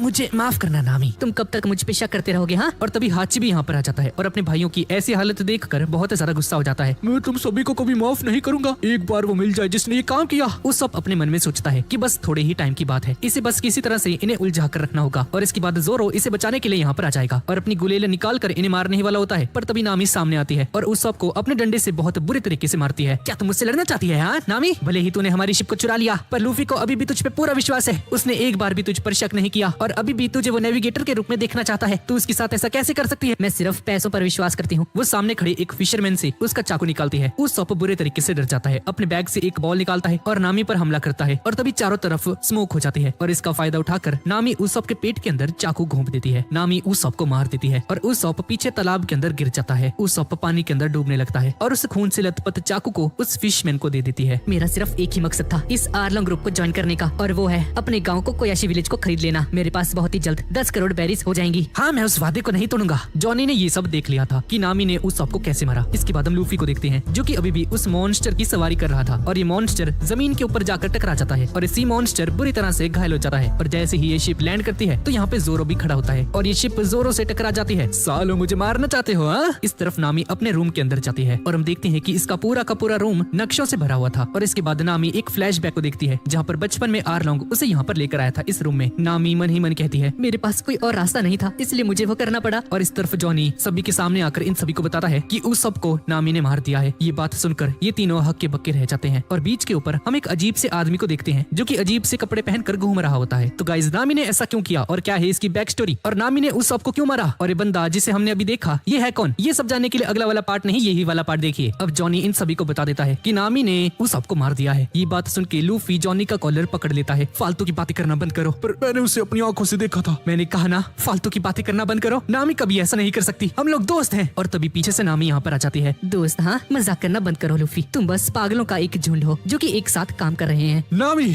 तुमने उसे मारा है ना? मैंने अपनी आंखों से देखा। हाँ तो मैंने उसे मार दिया और कुछ ही देर में शायद जोरो भी मरने वाला है क्योंकि आरलोंग जोरो के पीछे है। जोरो ने आरलोंग के सभी भाइयों को मार दिया और अब जोरो नहीं बचने वाला। तुम आरलोंग के सामने कुछ नहीं। वो सब कहाँ है नामी? अच्छा वो, हाँ वो तो समुद्र के नीचे होगा अभी। अपनी बकवास बंद करो नामी, मुझे बताओ वो सब कहाँ पर है? जोरो नामी पर हमला करने वाला होता है पर तभी सांजी जोरो को एक लात मार के इसे रोक लेता है। क्या तुम अब एक लड़की को मारने वाले हो जोरो? हाँ बहुत हो गया तुम्हारा। और मैं तुम लोगों के पास इसलिए आई थी क्योंकि मुझे लगा कि तुम्हारे पास पैसा होगा पर तुम लोग तो नल्ले हो, तुम्हारे पास कुछ नहीं। और मेरे बारे में भूल जाओ लूफी और एक नया नेविगेटर ढूंढ लो और ढूंढ लेना अपने वन पीस या जो भी है वो। Good bye Luffy. लूफी ये सारी बातें ध्यान से सुन रहा होता है और अचानक से जमीन के ऊपर गिर जाता है। मैं सोने जा रहा हूँ, मेरा इस आइलैंड को छोड़ने का मन नहीं और यहाँ पर जो हो रहा है होता रहे, मुझे कोई मतलब नहीं, मैं सोने जा रहा हूँ। और ऐसा कहकर लूफी सो जाता है। कमाल है भैया बंदा, ये क्या? तुम्हें जो करना है करो, मर जाओ यहीं पर सबके सब। और बस इतना कहकर यहाँ से चली जाती है। और इस तरफ नोजी को उसी बच्चे के साथ समुद्र के किनारे पर आती है क्योंकि सामने से एक मरीन शिप आ रही थी। इन्हें लगा कि इनसे हेल्प मांग कर ये लोग बच सकते हैं आरलोंग से। ये शिप बहुत ज्यादा बड़ी थी पर तभी एक फिशरमैन इस बोट पर हमला कर देता है और अपने मुंह से पानी फेंक कर एक मरीन सोल्जर को घायल कर देता है। पर तभी इस शिप का कमांडर यहाँ पर आ जाता है। अगर तुम मरना नहीं चाहते तो चुपचाप सरेंडर। पर बंदा इसे भी आसानी से मार देता है और एक दूसरा फिशरमैन नीचे से बोट को तोड़ रहा होता है और तीसरा ऑक्टोपस वाला हाची एक बड़े से पहाड़ को खिसकाते हुए आगे की तरफ लेकर जा रहा होता है और उसे तेजी से घुमाता है जिसकी वजह से पानी में एक वर्लपूल क्रिएट हो जाता है और पूरी शिप उस बवंडर के अंदर समा जाती है। और उसी के साथ साथ नोजी को उस बच्चे और सभी विलेजर्स की उम्मीदें भी डूब जाती हैं कि वो अब बच सकते हैं। एक आखिरी उम्मीद थी जो कि अब खत्म हो चुकी है। और इस तरफ लूफी आराम से सो रहा है। भाई इसे कोई मतलब नहीं है, आरलोंग इन्हें मारने वाला है। अबे ओ लूफी, आरलोंग मारने वाला है मैं, तू सो रहा है यहाँ पे? क्या हरकतें ये? यहाँ पर रुकने की हमारे पास कोई वजह नहीं। नहीं एक वजह है, लूफी यहाँ पर है तो मैं भी यहीं पर रहूंगा। एक मिनट, अब तुम ये मत कहना कि तुम नामी को दोबारा से हमारी टीम में ज्वाइन करवाना चाहते हो। नहीं, मुझे उस लड़की से अब कोई मतलब नहीं। लूफी ही डिसाइड करेगा कि कौन हमारा नेविगेटर बनेगा और अगर वो नामी है तो मैं नामी को यहाँ पर लेकर आऊंगा। ठीक है, समझ गए हम लोग। और ये दोनों यहाँ से चले जाते हैं। सांजी जोरो से पूछता है है। जोरो, तुम्हें क्या लगता है नामी क्यों रो रही थी? क्या वो रो भी रही थी? हाँ, नहीं बाहर से तो नहीं, लेकिन अपने दिल के अंदर। हो सकता है कि उसने उसॉप को मारा इसलिए वो रो रही थी। क्या तुम मजाक कर रहे हो ना? तुम्हें सच में लगता है कि वो उसॉप को मार देगी? और तभी हम देखते हैं कि उसॉप मरा नहीं है, ये बंदा जिंदा है और ये भागते हुए इन सभी की तरफ आ रहा होता है। और अभी थोड़ी देर पहले बीच के किनारे जिस बंदे को हमने देखा था वो कोई और नहीं उसॉप ही था। दरअसल नामी ने उसॉप को चाकू नहीं मारा था, बल्कि उसने अपने हाथ पर ही चाकू मारा था और सबके सामने ऐसे एक्ट किया जैसे कि उसने उसॉप को मार दिया है। और अगर नामी ऐसा नहीं करती तो शायद आरलोंग इसे सच में मार देता। इसलिए इससे पहले कि आरलोंग इसे मारता, नामी ने ये नाटक रचकर उसॉप की जान बचा ली। और ये सारी बातें उसॉप जल्द से जल्द जोरो और लूफी को बताना चाहता है। और इस तरफ जोरो और सांजी ये दोनों एक छोटी सी बात पे लड़ने लगते हैं कि तभी उसॉप बीच में आ जाता है और ये अटैक उसॉप को लग जाता है। उसॉप,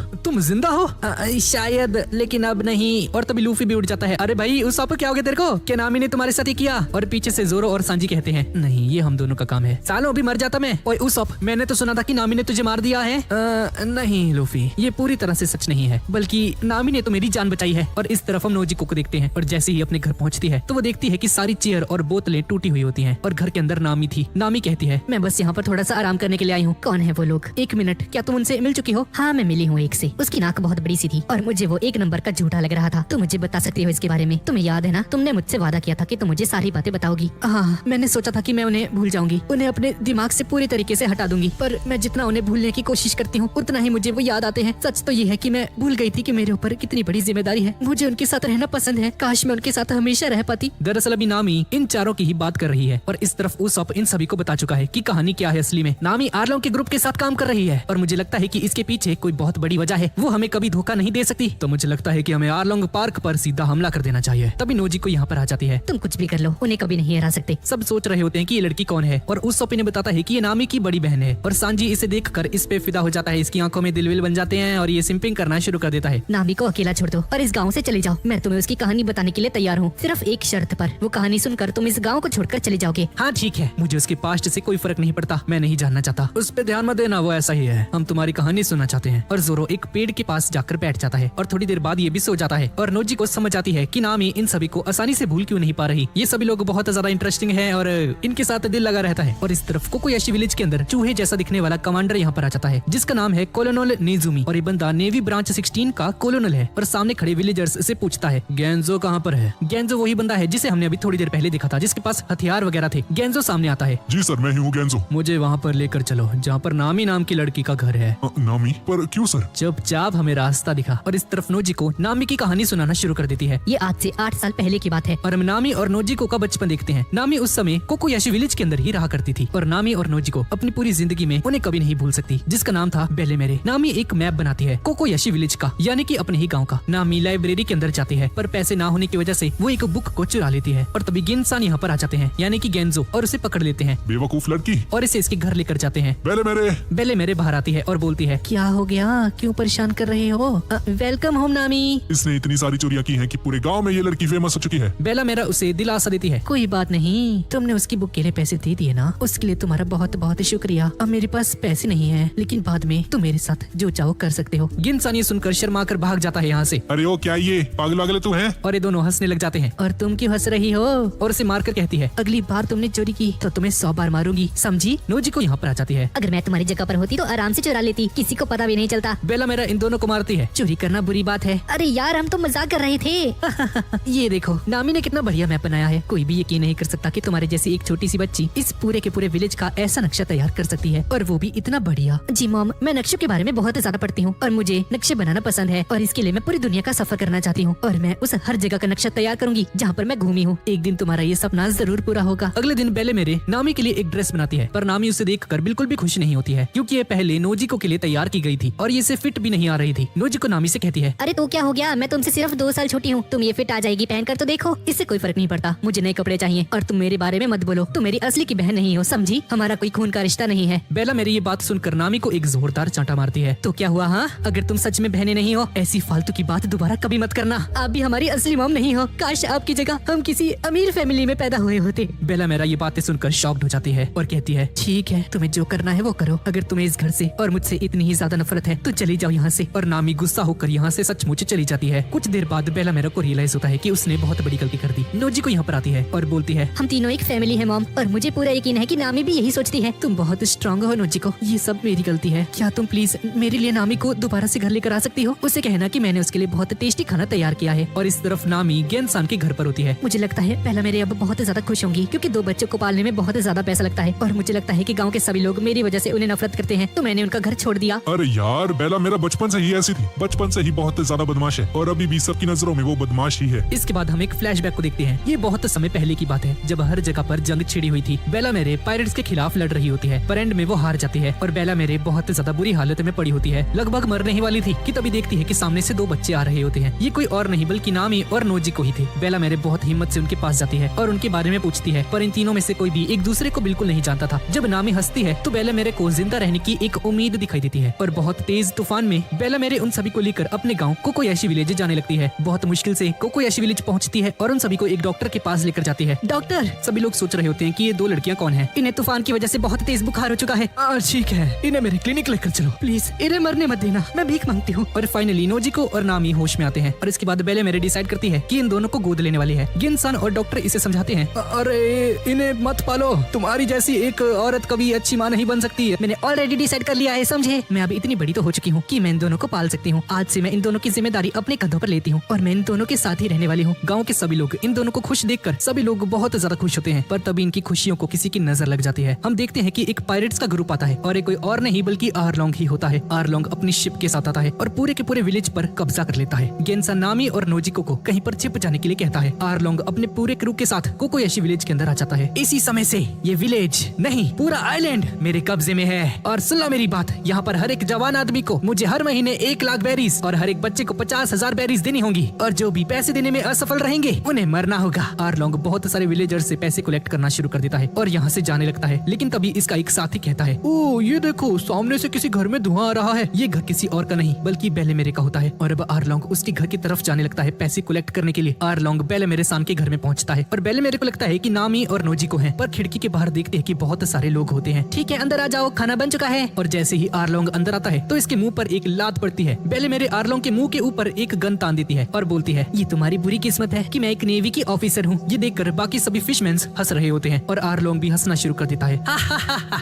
कितने कमजोर हो तुम लोग, और अपने दांतों से उस गन को तोड़ देता है। इस तरफ नामी और नोजी को बेले मेरे की तरफ जाने लगती हैं अपनी मॉम को बचाने के लिए, पर तभी वो डॉक्टर आकर इन दोनों को पकड़कर यहाँ से ले जाता है। मेरी बातों को ध्यान से सुनो। और इस तरफ आरलोंग बेले मेरे के हाथ पर बहुत जोर से मारता है, जिसकी वजह से बेले मेरे की बाजू नीली पड़ जाती है। बेले मेरे दर्द से चिल्ला रही होती है और तभी गेनसान यहाँ पर आ जाता है। बेले मेरे 1 लाख एक अडल्ट के और 50,000 पर किड। अगर तुम मुझे ये पैसे दे देती है तो मैं तुम्हारी और उन दोनों छोटी बच्चियों की जाने बख्श दूंगा। तुम्हारी पूरी फैमिली का होता है 2 लाख। तुम्हारे पास कितने बड़े हैं? मेरे पास मुश्किल से 1 लाख होंगे। हाची देखता है कि अंदर 3 लोगों का खाना बन रहा होता है। तो ये 3 लोगों का परिवार है। हाँ, पर गिनसान सिचुएशन को संभालते हुए बोलते हैं, पहले मेरे ने मुझे आज इनवाइट किया था, मैं इनके घर पर आज खाना खाने वाला था। पहले मेरे इससे पैसे दे दो वरना हमारा खाना ठंडा हो जाएगा। इन्हें जल्दी से वो पैसे दे दो। दूसरा फिशरमैन रिकॉर्ड्स को चेक करता है और रिकॉर्ड में लिखा होता है कि बेले मेरे सान अकेले थी। ये लड़की सिंगल है, इसका कोई बच्चा नहीं था। सेम बात वो डॉक्टर भी कहता है। नामी और नोजिको से इस तरफ, इस आइलैंड पर तुम्हारा जिंदा होने का कोई भी सबूत नहीं है। तुम यहाँ से चली जाओ इससे पहले कि उस राक्षस को तुम्हारे बारे में पता चल जाए। पर मैं बेला मेरे को नहीं छोड़कर जाना चाहती। और तभी आरलोंग यहाँ से जाने लगता है, लेकिन तभी बेला मेरा इसे पीछे से आवाज लगाती है, रुक जाओ, तुम्हें किसने कहा कि वो पैसे मैंने तुम्हें अपने लिए दिए हैं? हाँ, वो पैसे मेरी दोनों बच्चियों के लिए हैं। मेरे पास खुद के लिए कुछ नहीं है। अगर तुम चाहते हो तो मुझे मार सकते हो। पहले मेरे, तुम पागल हो गई हो क्या? मुझे माफ करना गिनसान, मैं ये नहीं कह सकती कि वो दोनों मेरी बच्चियां नहीं है, भले ही मुझे इसके लिए अपनी जान ही क्यों न देनी पड़े। हम लोग खून के रिश्ते से नहीं बंधे हुए, भले ही नाम से ही सही, पर मैं उनकी माँ हूँ। बेला मेरे की इस बात को सुनकर नामी और नोजी को बेला मेरे की तरफ भागते हुए जाते हैं और इसे कस के गले लगा लेते हैं। मुझे माफ कर देना मेरी बच्चियों, मैं तुम्हारे लिए एक माँ के तौर पर कुछ नहीं कर पाई। हमें कुछ नहीं चाहिए, बस आप प्लीज मरिए मत। बेला मेरे को अफसोस होता है कि वो नामी का सपना पूरा होते हुए नहीं देख पाएगी। ये तीनों दोबारा से कस के गले लगते हैं, पर तभी आरलोंग और उसके पायरेट्स इनके सामने आ जाते हैं। मुझसे वादा करो तुम इन दोनों को कुछ नहीं करोगे। हाँ हाँ जरूर, मैं कुछ नहीं करने वाला। गिनसन पीछे से इन पर हमला कर देता है बंदूकों से, पर तभी एक दूसरा फिशरमैन इसे अपनी तलवार से मारकर खत्म कर देता है और पीछे से बहुत सारे गांव के लोग आने लगते हैं। आरलोंग कहता है, इन्हें मारना मत, बस सबक सिखाना। और ये फिशमैन्स ऐसा ही करते हैं और बेला मेरे नामी और नोजिको को घर के अंदर फेंक देती है। और हम देखते हैं कि आरलोंग अपनी बंदूक को बेला मेरे की छाती के ऊपर रख देता है। नोजिको, नामी, आई लव यू बच्चों, मैं तुमसे बहुत प्यार करती हूँ। और आरलोंग इसे बंदूक से मार देता है। ये देखकर नामी और नोजिको पूरी तरह से टूट जाते हैं। मेरे राज्य के अंदर जिसके पास पैसे नहीं होंगे उसे जिंदा रहने का कोई हक नहीं है। हाची के हाथ में नामी के द्वारा बनाया गया वही मैप होता है। जब उस मैप को आरलोंग देखता है, ये तो बहुत बढ़िया है, है, इसे अपने साथ लेकर चलो, ये हमारे बहुत काम आ सकती है। ये अक्टूबर हाची नामी को यहाँ से लेकर जाने लगता है, इसे गले से पकड़कर। मुझे छोड़ो, जाने दो। ओए बच्चे से अपना हाथ दूर रख। और तभी एक फिशमैन गेनसामा को बुरे तरीके से काट देता है, पर इसके बाद भी गेनसान हार नहीं मानते और नामी को बचाने के लिए जाते हैं। प्लीज अब रहने दीजिए, मुझे बचाने की कोई जरूरत नहीं है। मैं किसी और को मरते हुए नहीं देखना चाहती। भाई बेचारी नामी, क्या बीत रही होगी भाई इस पे। नामी के पास पहले से कोई पेरेंट नहीं था और जिसने इसे गोद लिया अब वो भी नहीं रही। इसे बचाने के चक्कर में बहुत सारे लोगों ने अपनी जान गंवा दी और आरलोंग इस पूरे के पूरे गांव में तबाही मचाकर यहाँ से चला जाता है। और जितनी भी शिप्स कोकोयाशी विलेज को बचाने के लिए आई थी उन सभी को आरलोंग और उसके पायरेट्स ने डुबा दिया था। और इस तरफ हम हॉस्पिटल के अंदर गेनसान को देखते हैं। गेनसान मरते नहीं, बस घायल हो जाते हैं। इसके बाद नोजी को बेला मेरे की कब्र के पास जाती है और उसे कुछ भी समझ में नहीं आता कि अब उसे क्या करना चाहिए। अब इसके अगले दिन गाँव के लोगों को आरलोंग की जगह पता चल चुकी है। हमें लगता है कि उसका इरादा यहाँ पर बसने का है। तो क्या हमें अभी फाइट करनी चाहिए या हमें सरकार से हेल्प लेनी चाहिए? सिर्फ हेडक्वार्टर्स के लोग ही आरलोंग से लड़ने की काबिलियत रखते हैं, लेकिन हेडक्वार्टर ग्रैंड लाइन में बसा हुआ है और वहाँ से मदद मिलने की संभावना ना के बराबर है। पर चाहे कुछ भी हो जाए मैं लड़ूंगा। हाँ, हम भी लड़ने के लिए तैयार हैं। चलो उनसे दोबारा से लड़ा जाए। और सभी लोग तैयार हो जाते हैं लड़ने के लिए। और तभी सामने से नामी आने लगती है। नामी को देखते ही नोजी को उसे गले से लगा लेती है और बाकी सभी विलेजर्स भी उसके पास आते हैं। क्या तुम ठीक हो नामी? आरलोंग ने तुम्हें कुछ किया तो नहीं? मैं आरलोंग पायरेट्स को ज्वाइन करने वाली हूँ, मैं उनके लिए काम करूंगी। गिनसान को कुछ भी समझ में नहीं आता। ये क्या कह रही हो नामी? ये कैसी बातें कर रही हो तुम? क्या उन्होंने तुम्हारे साथ कुछ किया? हाँ, उन्होंने तुम्हें ब्लैकमेल किया है ना? बताओ मुझे। कुछ दूर हो जाओ। और हम देखते हैं कि नामी के हाथ में आरलोंग पायरेट्स का टैटू बन चुका है, जिसका मतलब है कि इसने सच में आरलोंग पायरेट्स को ज्वाइन कर लिया है। नामी के हाथ में कुछ पैसे भी होते हैं। ये देखो, उन लोगों ने मुझे पैसे दिए और उन्होंने मुझसे कहा कि मैं इससे कुछ भी खरीद सकती हूँ। नोजी को ये देखकर गुस्सा आ जाता है। तुमने पायरेट्स को ज्वाइन किया नामी? हाँ, इसके लिए मैं तुम्हें कभी माफ नहीं कर सकती। क्या तुम्हें पता है उन्होंने क्या किया है? तो क्या हुआ?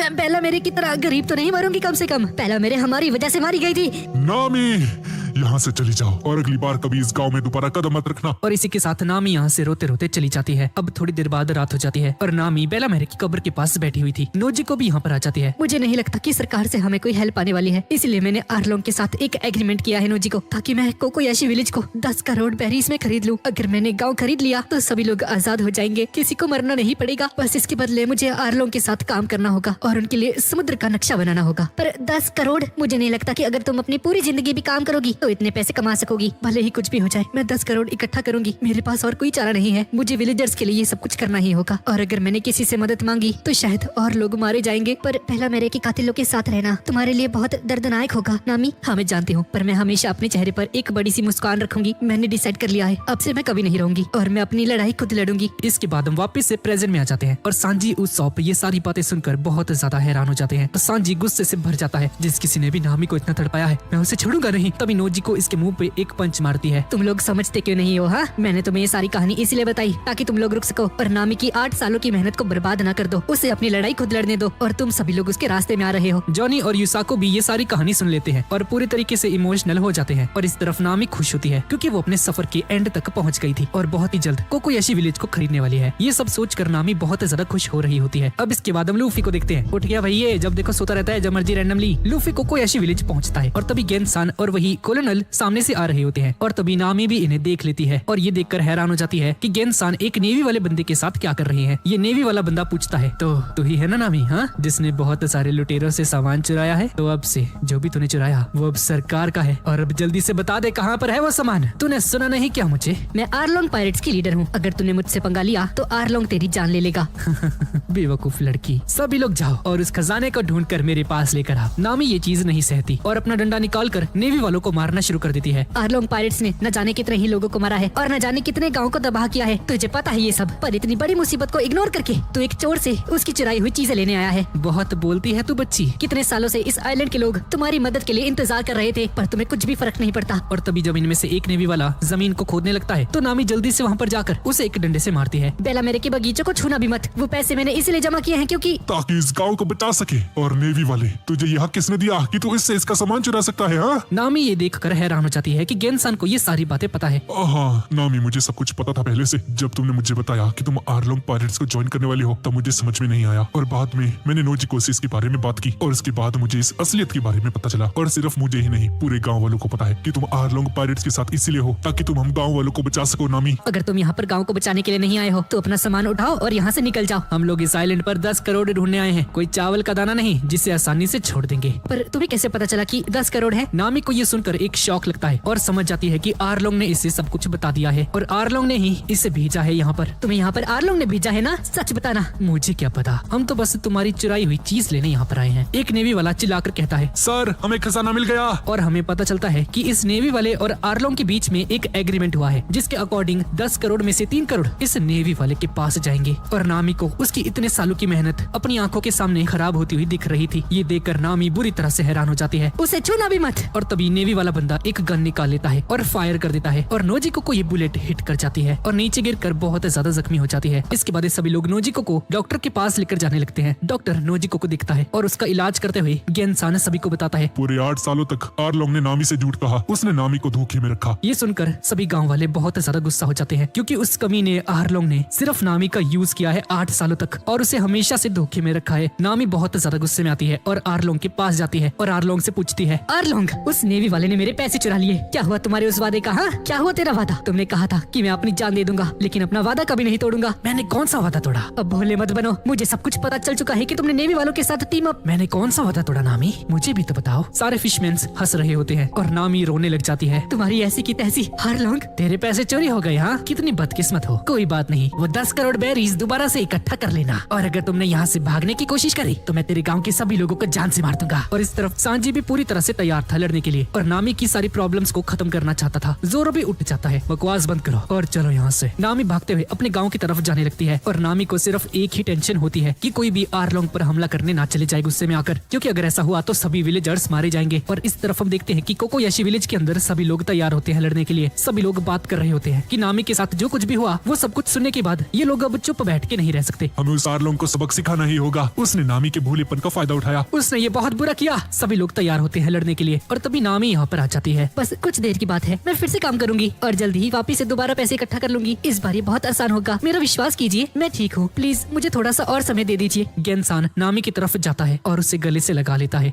बस करो नामी, तुम्हें अब और सहन करने की जरूरत नहीं है। तुमने हमारे लिए 8 सालों तक इतनी मेहनत की, उनके साथ काम करना तुम्हारे लिए बहुत मुश्किल रहा होगा, है ना? तुमने अपनी लड़ाई को बखूबी लड़ा। अब इस गाँव को छोड़कर चली जाओ नामी, प्लीज। तुम्हारा एक सपना है, उसे पूरा करो। नामी चाकू उठा लेती है और सभी को कहती है, प्लीज मत जाइए, मैं किसी और को मरते हुए नहीं देख सकती। अगर आप वहाँ पर गए तो सभी लोग मारे जाओगे, आपको पता है ना?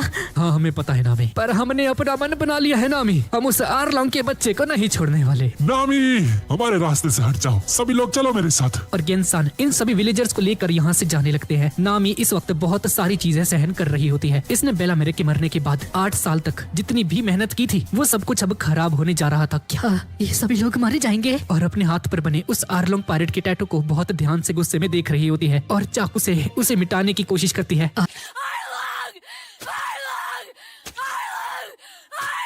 और बहुत बुरे तरीके से रो रही थी और तभी अपने आप को मारने ही वाली होती है कि तभी लूफी उसका हाथ पकड़ लेता है। नामी लूफी को देखकर कहती है, क्या चाहिए तुम्हें लूफी? तुम्हें कुछ नहीं पता, तुम्हें तो ये भी नहीं पता कि 8 साल पहले इस आइलैंड पर हुआ क्या था। मैंने कहा था ना तुम्हारा यहाँ कोई काम नहीं। मैंने कहा था यहाँ से चले जाओ, यहाँ से चले जाओ, मुझे तुम्हारी कोई जरूरत नहीं, चले जाओ यहाँ से। लूफी मेरी मदद करो। बस इतना ही सुनने की देर थी। लूफी अपनी टोपी नामी को पहनाता है और 2 कदम आगे बढ़कर कहता है, मैं तुम्हारी हेल्प जरूर करूंगा नामी। और इतना कहने के बाद लूफी आगे बढ़ने लगता है और यहाँ पर उस जोरो और सांजी सभी लोग खड़े हुए थे और जाने के लिए सभी लोग तैयार हो जाते हैं। चलो दोस्तों चलते हैं। और इस तरफ सभी विलेजर्स आर्लोंग गेट के पास पहुंच जाते हैं, पर आर्लोंग के मेन गेट के ऊपर जॉनी और युसाकू खड़े होते हैं। जब हमें नामी के पास्ट के बारे में पता चला तो हम आर्लोंग को चैलेंज करने गए, पर हम उससे बुरी तरीके से हार गए। मुझे माफ करना, पर हम आप लोगों को अंदर जाने नहीं दे सकते। आप लोगों के जीतने के चांस 0% है। हम लोग उनके आने का इंतजार कर रहे हैं। किनके आने का इंतजार? हाँ, वही लोग जिन पर मैं अपनी जिंदगी कुर्बान कर सकता हूँ। पूरे ईस्ट ब्लू की किस्मत बदलने आ चुके हैं। उन लोगों के चेहरे अपने आंखों में बसा लीजिए। और फाइनली हम देखते हैं कि हमारे मेन 4 हीरो यहाँ पर आ चुके हैं आर्लोंग की बैंड बजाने के लिए। आर्लोंग पार्क के अंदर आर्लोंग चिल कर रहा होता है और तभी लूफी दीवार तोड़कर आर्लोंग के सामने आ जाता है और लूफी इन सभी से पूछता है, तुम सभी में से आर्लोंग कौन है? आर्लोंग? हाँ, शायद मेरा ही नाम है। लूफी अपने हाथ को पीछे खींचता है और एक जोरदार मुक्का मार देता है आर्लोंग के मुंह पर। ये पंच बहुत ही ज्यादा खतरनाक था और आर्लोंग दूर जाकर गिरता है। ये देखकर सभी फिशरमैन्स हैरान हो जाते हैं और लूफी के दिमाग के अंदर वही सीन चल रहा था जब नामी आर्लोंग की वजह से रो रही थी। तेरी हिम्मत कैसे हुई हाँ हमारी नेविगेटर को रुलाने की। ये देखकर सभी फिशरमैन्स लूफी पर हमला कर देते हैं, पर सांजी यहाँ पर आकर सभी को एक ही बारी में हरा देता है। तभी उसब भी यहाँ पर आ जाता है और जोरो भी। गाँव के सभी लोग ये देखकर शॉक हो जाते हैं। एक आम इंसान ये कभी नहीं कर सकता। जॉनी और यूसाकू कहते हैं क्या अभी भी आपको लड़ना है? हाँ, अगर आप इनके सामने गए तो बस लूफी और इन सभी के रास्ते में आओगे, पर आखिरकार वो लड़ क्यों रहे हैं हमारे लिए? क्योंकि उसने बड़ी बहन नामी को रुलाया है। आरलोंग सिचुएशन को देखकर हंसने लगता है। आखिर तुम 4 जिंदी आदमी मेरा क्या कर लोगे हाँ? और हाची अपने मुंह से एक आवाज निकालता है जिसे देखकर गांव वाले शॉक हो जाते हैं। ऐसा लग रहा होता है कि जैसे ये बंदा किसी खतरनाक आदमी को बुला रहा है। जमीन हिलने लगती है। ये क्या चल रहा है? मोमो बाहर आ जाओ। समुद्र की लहरें ऊंचाइयां छूने लगती हैं और जैसे ही पानी हटता है तो हम देखते हैं कि वही समुद्र वाला राक्षस है जिसके ऊपर राइड करके लूफी और सांजी इस आइलैंड पर आए थे। अच्छा तो ये है हाँ। बेचारा मोमो रो रहा होता है। इसकी हालत बहुत ज्यादा खराब थी और इसके दिमाग में अभी भी वो फाइट चल रही थी जब लूफी और सांजी ने इसकी बैंड बजाई थी। मोमो सांजी और लूफी को देखकर यहाँ से जाने लगता है। मोमो ये तुम क्या करने जा रहे हो हाँ? खैर अगर तुम्हें जाना है तो यहाँ से जा सकते हो, मैं तुम्हें रोकूंगा नहीं, समझ गए ना मोमो? ये बस एक तरह से इनडायरेक्ट धमकी दे रहा था मोमो को। ये सुनकर मोमो के पास कोई दूसरा ऑप्शन नहीं रहता और मोमो इन दोनों पर हमला करने के लिए आगे बढ़ता है और मोमो का साथ देने के लिए बाकी सभी फिशरमैन्स भी इसके साथ जाते हैं। लूफी अपने पैर को उठाता है और अपने दोनों पैर जमीन में घुसा देता है और अपने दोनों हाथों से मोमो के सींग को पकड़ता है। आरलोंग ये देखकर हैरान हो जाता है कि लूफी के पास डेविल फ्रूट की पावर है। लूफी मोमो को उठाता है और इतनी तेजी से फेंकता है कि मोमो आसमान में उड़ जाता है। लूफी अपने दोनों पैरों को बाहर निकालने की कोशिश करता है पर इसके पैर जमीन में पूरे तरीके से धंस चुके हैं और तभी हम देखते हैं कि बाकी सभी फिशरमैन्स तैयार हो जाते हैं। अब लड़ने का समय आ चुका है। आरलोंग सर प्लीज आप लड़ाई मत कीजिएगा। अगर आप लड़ने पर आ गए तो ये आरलोंग पार्क तबाह हो जाएगा। हाथी सांस अंदर लेता है और अपने मुंह से लूफी के ऊपर इंक फेंकता है और सामने पड़े बिल्डिंग के एक मलबे को उठाता है और लूफी पर फेंक देता है। पर सांजी अपनी एक ही किक से उस पूरी के पूरी बिल्डिंग के पार्ट को तबाह कर देता है। उस सॉप लूफी को बाहर निकालने की कोशिश करता है पर लूफी के पैर जमीन में पूरी तरह से अटक चुके हैं। हाची एक और बार एक मलबे को उठाता है और लूफी को मारने ही वाला होता है कि तभी जोरो यहाँ पर आ जाता है और हाची उसे जोरो की तरफ फेंक देता है और हाची और जोरो की फाइट होने वाली है। उस सॉप लूफी को बचाने के लिए उसे खींच रहा होता है पर क्योंकि लूफी रबड़ का बना है तो जैसे ही लूफी को छोड़ता है तो लूफी सामने खड़े इस फिशरमैन को जाकर टकरा जाता है। तू चाहता है कि मैं तुझे मार डालूं हाँ? तेरा दुश्मन अब मैं हूँ समझा? और उस सॉप का पीछा करने लगता है। इस तरफ आरलोंग कहता है तुम इंसान कितने कमजोर हो। लूफी उसे एक पंच मारता है पर आरलोंग इसका हाथ पकड़ लेता है। उस जमीन के टुकड़े को ही उठा लेता है जहाँ पर लूफी फंसा हुआ था और कहता है जिन लोगों ने डेविल फ्रूट खाए हैं वो तैर नहीं सकते ना, और लूफी को पानी के अंदर फेंक देता है। ये देखकर सांजी भी पानी में कूदने जाता है लूफी को बचाने के लिए पर जोरो सांजी को समझाता है कि आरलोंग चाहता है कि ये लोग पानी के अंदर जाकर लड़ें क्योंकि पानी के अंदर इन फिशरमैन्स को बहुत ज्यादा एडवांटेज होती है और पानी में जाकर ये बंदे बहुत ज्यादा स्ट्रॉन्ग हो जाते हैं। लूफी को बचाने से पहले हमें इन दोनों को मारना होगा सांजी। और अब इनके सामने 2 ओपोनेंट्स खड़े हुए हैं। जोरो उस पर हमला करने के लिए आगे बढ़ता है। मैं 5 सेकंड में इन्हें ठिकाने लगा दूंगा, नहीं 3 सेकंड में, और ऑक्टोपस के सामने जाकर खड़ा हो जाता है। सांजी भी इस दूसरे वाले फिशरमैन को एक जोरदार लात मारता है और इस तरफ जॉनी और यूसाकू सोच रहे होते हैं कि अगर ऐसे ही चलता रहा तो लूफी बेचारा मारा जाएगा क्योंकि वो अभी पानी में डूब रहा है। और तभी गेनसान पीछे से आ जाते हैं। मैं उस रबर वाले बच्चे को बचाने के लिए जा रहा हूँ कि मुझे लगता है कि वो बच्चा ही हमारी आखिरी उम्मीद है। तभी नोजी को भी यहाँ पर आ जाती है। मैं भी चलूंगी लूफी को बचाने के लिए क्योंकि ये सभी लोग सिर्फ मेरी बहन की वजह से लड़ रहे हैं। और हम देखते हैं कि लूफी पानी के अंदर डूबता ही जा रहा था और इस तरफ जोरो उस ऑक्टोपस के साथ फाइट कर रहा था हाची के साथ। पर जोरो अभी तक अपनी पिछली फाइट से रिकवर नहीं हो पाया है। जोरो को बुखार भी आ जाता है और बहुत ज्यादा दर्द में होता है। तो अब तुम्हारे सामने हाची आने वाला है, 6 स्पोर्ट स्टाइल का यूजर। सांजी का ध्यान जोरो पर होता है और इसका फायदा उठाकर वो कराटे फिशरमैन सांजी को अचानक से एक जोरदार पंच मार देता है। सांजी दीवार तोड़कर दूर जाकर गिरता है और हाची कहता है तुम इंसान मेरी 6 तलवारों के सामने कुछ नहीं। 6 तलवारें हाँ? मजाक मत करो। ओए ऑक्टोपस, मैं तुझे एक बात बताता हूँ, मुझे एक आदमी से मिलना है और जब तक मैं उससे मिलता नहीं मैं मरने से इनकार करता हूँ, चाहे यमराज ही मेरे सामने क्यों ना आ जाए। और इस तरफ उसॉप अभी भी इस फिशरमैन से बचकर भाग रहा है और इस तरफ समुद्र के अंदर नोजिको और गेनसान लूफी को जगाने की कोशिश करते हैं और गेनसान उस पत्थर को तोड़ने की कोशिश करते हैं जिसके अंदर लूफी के पैर जमे हुए हैं। पर लूफी बिल्कुल बेहोशी की हालत में होता है और इस तरफ सांजी उठ जाता है, अपनी पॉकेट से एक सिगरेट निकालता है और उसे पीने लगता है और कहता है अगर इस हाची का पंच 40वें लेवल पर था तो जो लात मुझे मेरे चीफ मारा करते थे तो वो पक्का 400 लेवल की होगी। और इस तरफ जोरो हाची से कहता है मैं तुझे दिखाता हूँ 3 स्पोर्ट्स स्टाइल क्या चीज है। जॉनी, यूसाकू, मुझे वो तलवारें दो। और ये दोनों अपनी तलवारें जोरो की तरफ फेंक देते हैं और इस तरफ हाची भी जोरो पर हमला करने वाला होता है और जोरो जैसे ही अपना 3 स्पोर्ट्स स्टाइल यूज करता है तो हाची बुरी तरह से घायल हो जाता है। तेरी हिम्मत कैसे हुई हाँ? तुझे ये बात मान लेनी चाहिए, मेरे पास 6 तलवारें हैं, तो मुझे कभी नहीं हरा सकते। और तभी जोरो को क्वीना से किया हुआ वादा याद आता है कि वो क्वीना के लिए इस दुनिया का सबसे खतरनाक स्पोर्ट्समैन बनेगा, इतना स्ट्रॉन्ग बनेगा कि उसका नाम स्वर्ग तक गूंजेगा। चाहे 3 तलवारें हो या 6 तलवारें, मुझे इससे फर्क नहीं पड़ता। तेरी तलवारें हल्की हैं, हर एक तलवार 300 किलो की है, मेरी तलवारों का वजन तेरी तलवारों से बहुत ज्यादा है। ऑक्टोपस अपनी 6 की 6 तलवारें एक साथ मिलाता है, 6 sword style octopus sport stance, और जोरो पर अटैक करने के लिए आगे बढ़ता है पर जोरो इसे रोक लेता है। है और हाची इसे उसी पॉइंट पर हमला करता है जहाँ पर जोरो की चोट लगी हुई थी। जोरो को हवा में फेंकता है और अपनी तलवारों को गोल गोल घुमाने लगता है। जोरो भी उन तलवारों की तरफ नीचे आने लगता है, पर तभी जोरो कुछ ऐसा करता है जिससे कि हाची की बैंड बज जाती है। मैं तुम्हें मार दूंगा।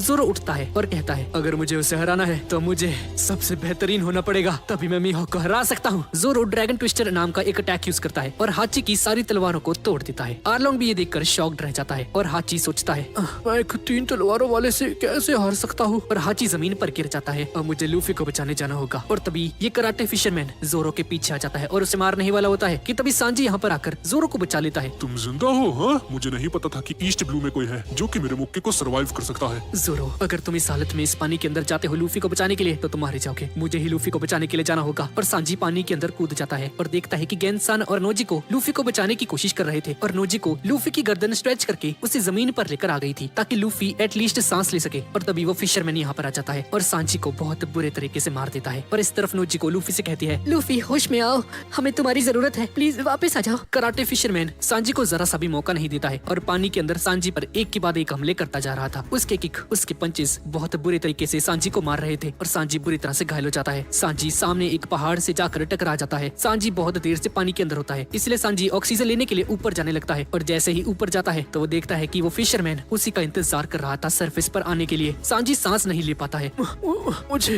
हवा चाहिए, मुझे सांस लेनी है। भले ही तुम बहुत ज्यादा ताकतवर हो पर आखिर में तुम एक इंसान ही हो। मैंने सुना है कि तुम इंसान ज्यादा पानी के प्रेशर को झेल नहीं सकते, क्या ये सच है? हाँ। और फिशरमैन सांजी को पानी के अंदर लेकर जाने लगता है जहाँ पर वाटर प्रेशर बहुत ज्यादा होता है, जिसकी वजह से सांजी के इंटरनल ऑर्गन्स डैमेज होने लगते हैं और उसके मुंह से खून आने लगता है। पर सांजी अभी भी मरा नहीं था और सांजी समझ जाता है कि ये फिशरमैन को कैसे हरा सकता है। सांजी इसकी छाती पर काटता है जिसकी वजह से हर एक मछली की तरह ये भी तड़पने लग जाता है। सांजी ने एक तरह से इसके गिल्स पर हमला किया जहाँ से फिशेज सांस लेती हैं और सरफेस पर वापस आता है। हे कराटे वाले फिशरमैन, जल्दी पानी से बाहर आओ। ये फिशमैन बाहर आता है। जो अटैक पहले मैंने तुझ पर यूज किया था वो 100 ब्रिक फिस्ट था और अब मैं तुझ पर मेरा अल्टीमेट अटैक यूज करूंगा जो कि है 1000 ब्रिक फिस्ट और इससे बचने की संभावना बिल्कुल ना के बराबर है। सांजी अपना स्पेशल अटैक मोटान शूट यूज करता है और जैसे ही धुआं हटता है तो हम देखते हैं कि इस बंदे का काम तमाम हो चुका है। इस तरफ हम देखते हैं कि उसॉप जमीन पर मरा हुआ है, पर सब कुछ एक ड्रामा होता है ताकि वो फिशरमैन चला जाए और इसकी जान बच जाए। दरअसल ये खून नहीं बल्कि एक कैच बॉल की वजह से हुआ है। फिशरमैन के जाने के बाद उसॉप उठता है और अपनी बॉडी पर धूल लगाने लगता है ताकि लोगों को लगे कि उसने बहादुरों की तरह उस फिशरमैन के साथ लड़ाई की है और साथ ही साथ कई बहाने भी सोच रहा होता है कि जब वो लूफी और बाकी सबसे मिलेगा तो क्या बोलेगा।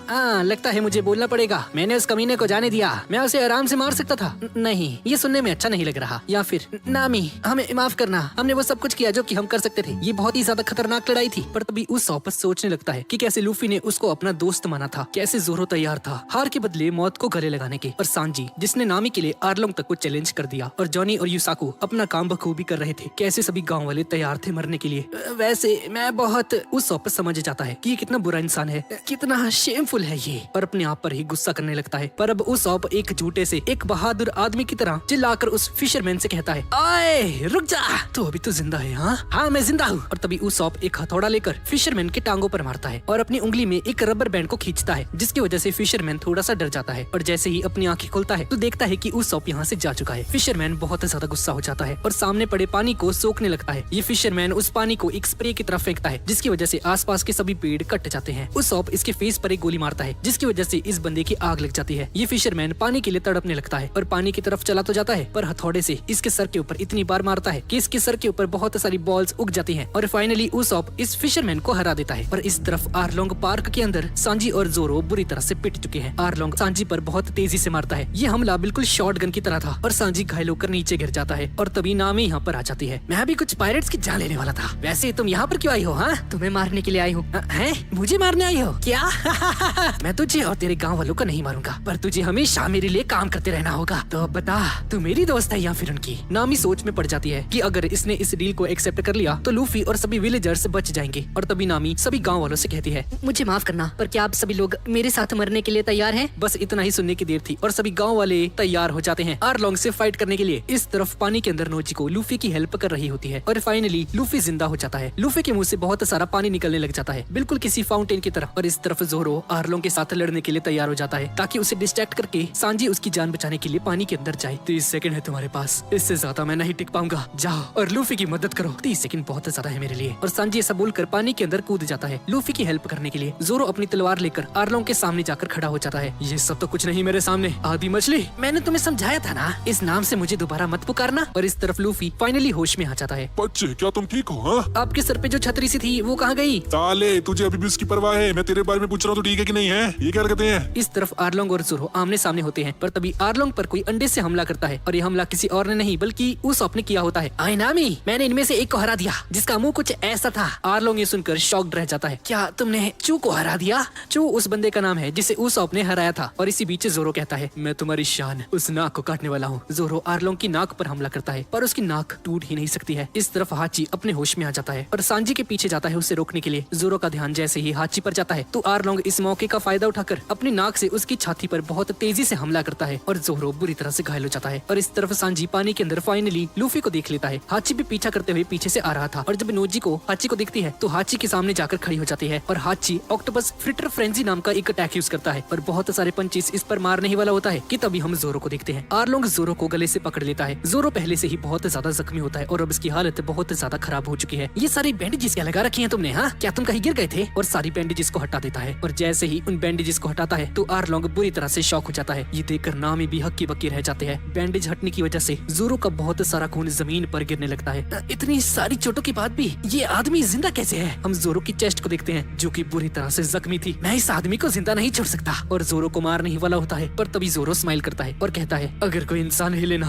तो उसके घाव खुलते नहीं। तुझे ये सब मजाक लग रहा है ना? मैं अपनी बात नहीं कर रहा, तुम्हारे उस ऑक्टोपस की बात कर रहा हूँ। और पानी के अंदर हम देखते हैं कि ये हाची जैसे ही नोजी को पंचिस मारने वाला होता है तो उसके शरीर के सारे घाव खुल जाते हैं और हाची यहीं पर मर जाता है। सांजी इस मौके का फायदा उठाता है और लूफी के पास जाकर उसके पैरों पर लगे उस पत्थर को तोड़ देता है जिसकी वजह से लूफी आजाद हो जाता है, स्ट्रेच होकर हवा में उड़ने लगता है और पानी से बाहर आ जाता है। वो मैं वापिस आ गया।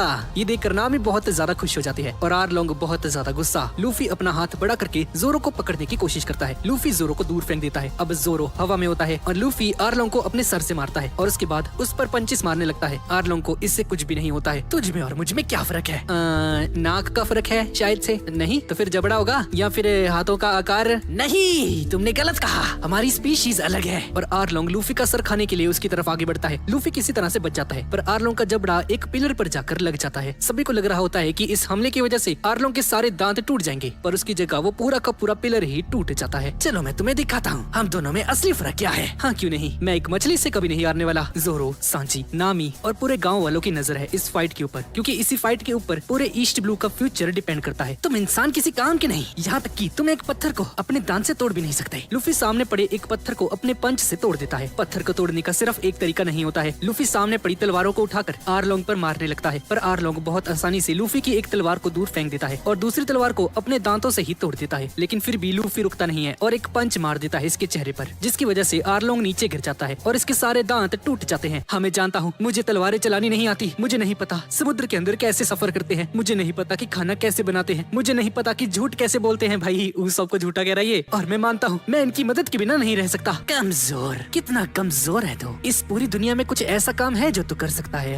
हाँ मैं कर सकता हूँ, मैं तुझे हरा सकता हूँ। मैं एक शार्क हूँ और मेरे दांत बार बार आते रहते हैं और नए दांत पिछले वालों से ज्यादा मजबूत होते हैं। और हम देखते हैं कि आर्लोंग के दांत दोबारा से आने लगते हैं। आर्लोंग दोबारा से अपने दांतों को निकालता है और उसके दांत दोबारा से आ जाते हैं। आर्लोंग हंसता है और कहता है, ऊपर वाले ने हमें ये काबिलियत दी है, अब शायद से तुझे पता चल रहा होगा कि तुझ में और मुझ में क्या फर्क है। आर्लोंग अपने दांतों को हाथ में लेता है और लूफी पर अटैक करने लगता है और अपने दांतों से लूफी को मारना शुरू कर देता है। पर तभी हम देखते हैं कि वो लूफी नहीं होता है। दरअसल लूफी ने एक फिशरमैन को एक कवच की तरह यूज करके खुद को बचा लिया होता है। ये देखकर आर्लोंग को बहुत ज्यादा गुस्सा आ जाता है। आर्लोंग दोबारा से अपने दांतों को अपने हाथ में लेता है और लूफी पर हमला करने जा ही रहा होता है कि तभी लूफी को एक आइडिया आता है। लूफी इसके जबड़े पर हमला करता है जिसकी वजह से इसके दांत बाहर निकल जाते हैं और हम देखते हैं कि लूफी ने आर्लोंग के दांत अपने दांतों की जगह लगा लिए हैं और कहता है, मेरे पास भी अब तेरे जैसे दांत हैं। आर्लोंग को ये देखकर गुस्सा आ जाता है, आखिर कब तक तेरा ये मजाक चलने वाला है? हाँ, और लूफी पर डायरेक्ट हमले कर देता है। एक के बाद एक लूफी पर हमले होते हैं। लूफी भी अपने दांतों का यूज करके आर्लोंग के कंधे पर हमला करता है। ये हमला तब कारगर होता है जब तुम्हारा जबड़ा ताकतवर हो और तुम्हारा जबड़ा उतना ताकतवर नहीं है। और ऐसा बोलकर आर्लोंग लूफी के हाथ के ऊपर बहुत तेजी से काटता है। लूफी दर्द से चिल्ला रहा होता है पर तभी अपनी लात को ऊपर उठाकर आर्लोंग को जमीन पर पटक देता है जिसकी वजह से उसके दांत खुल जाते हैं और लूफी आर्लोंग के जबड़े से अपनी बाजू को बाहर निकाल लेता है। लूफी और आर्लोंग दोनों जमीन के ऊपर पड़े होते हैं लेकिन आर्लोंग उठता है और हंसता है और जब लूफी उठता है तो देखता है कि आर्लोंग यहाँ से जा चुका है। लूफी का ध्यान पानी में जाता है और आर्लोंग पानी में ही था। एक बार मैं पानी में चला गया तो मेरी रफ्तार को टक्कर देने वाला कोई नहीं। आर्लोंग अचानक से पानी से बाहर निकलता है और इससे पहले कि लूफी कुछ समझ पाता, लूफी जमीन के ऊपर गिर जाता है। आर्लोंग का ये हमला बहुत ज्यादा खतरनाक होता है और आर्लोंग ऊपर जाकर खड़ा हो जाता है। वाह, तुम मेरे वार से बच गए। हाँ,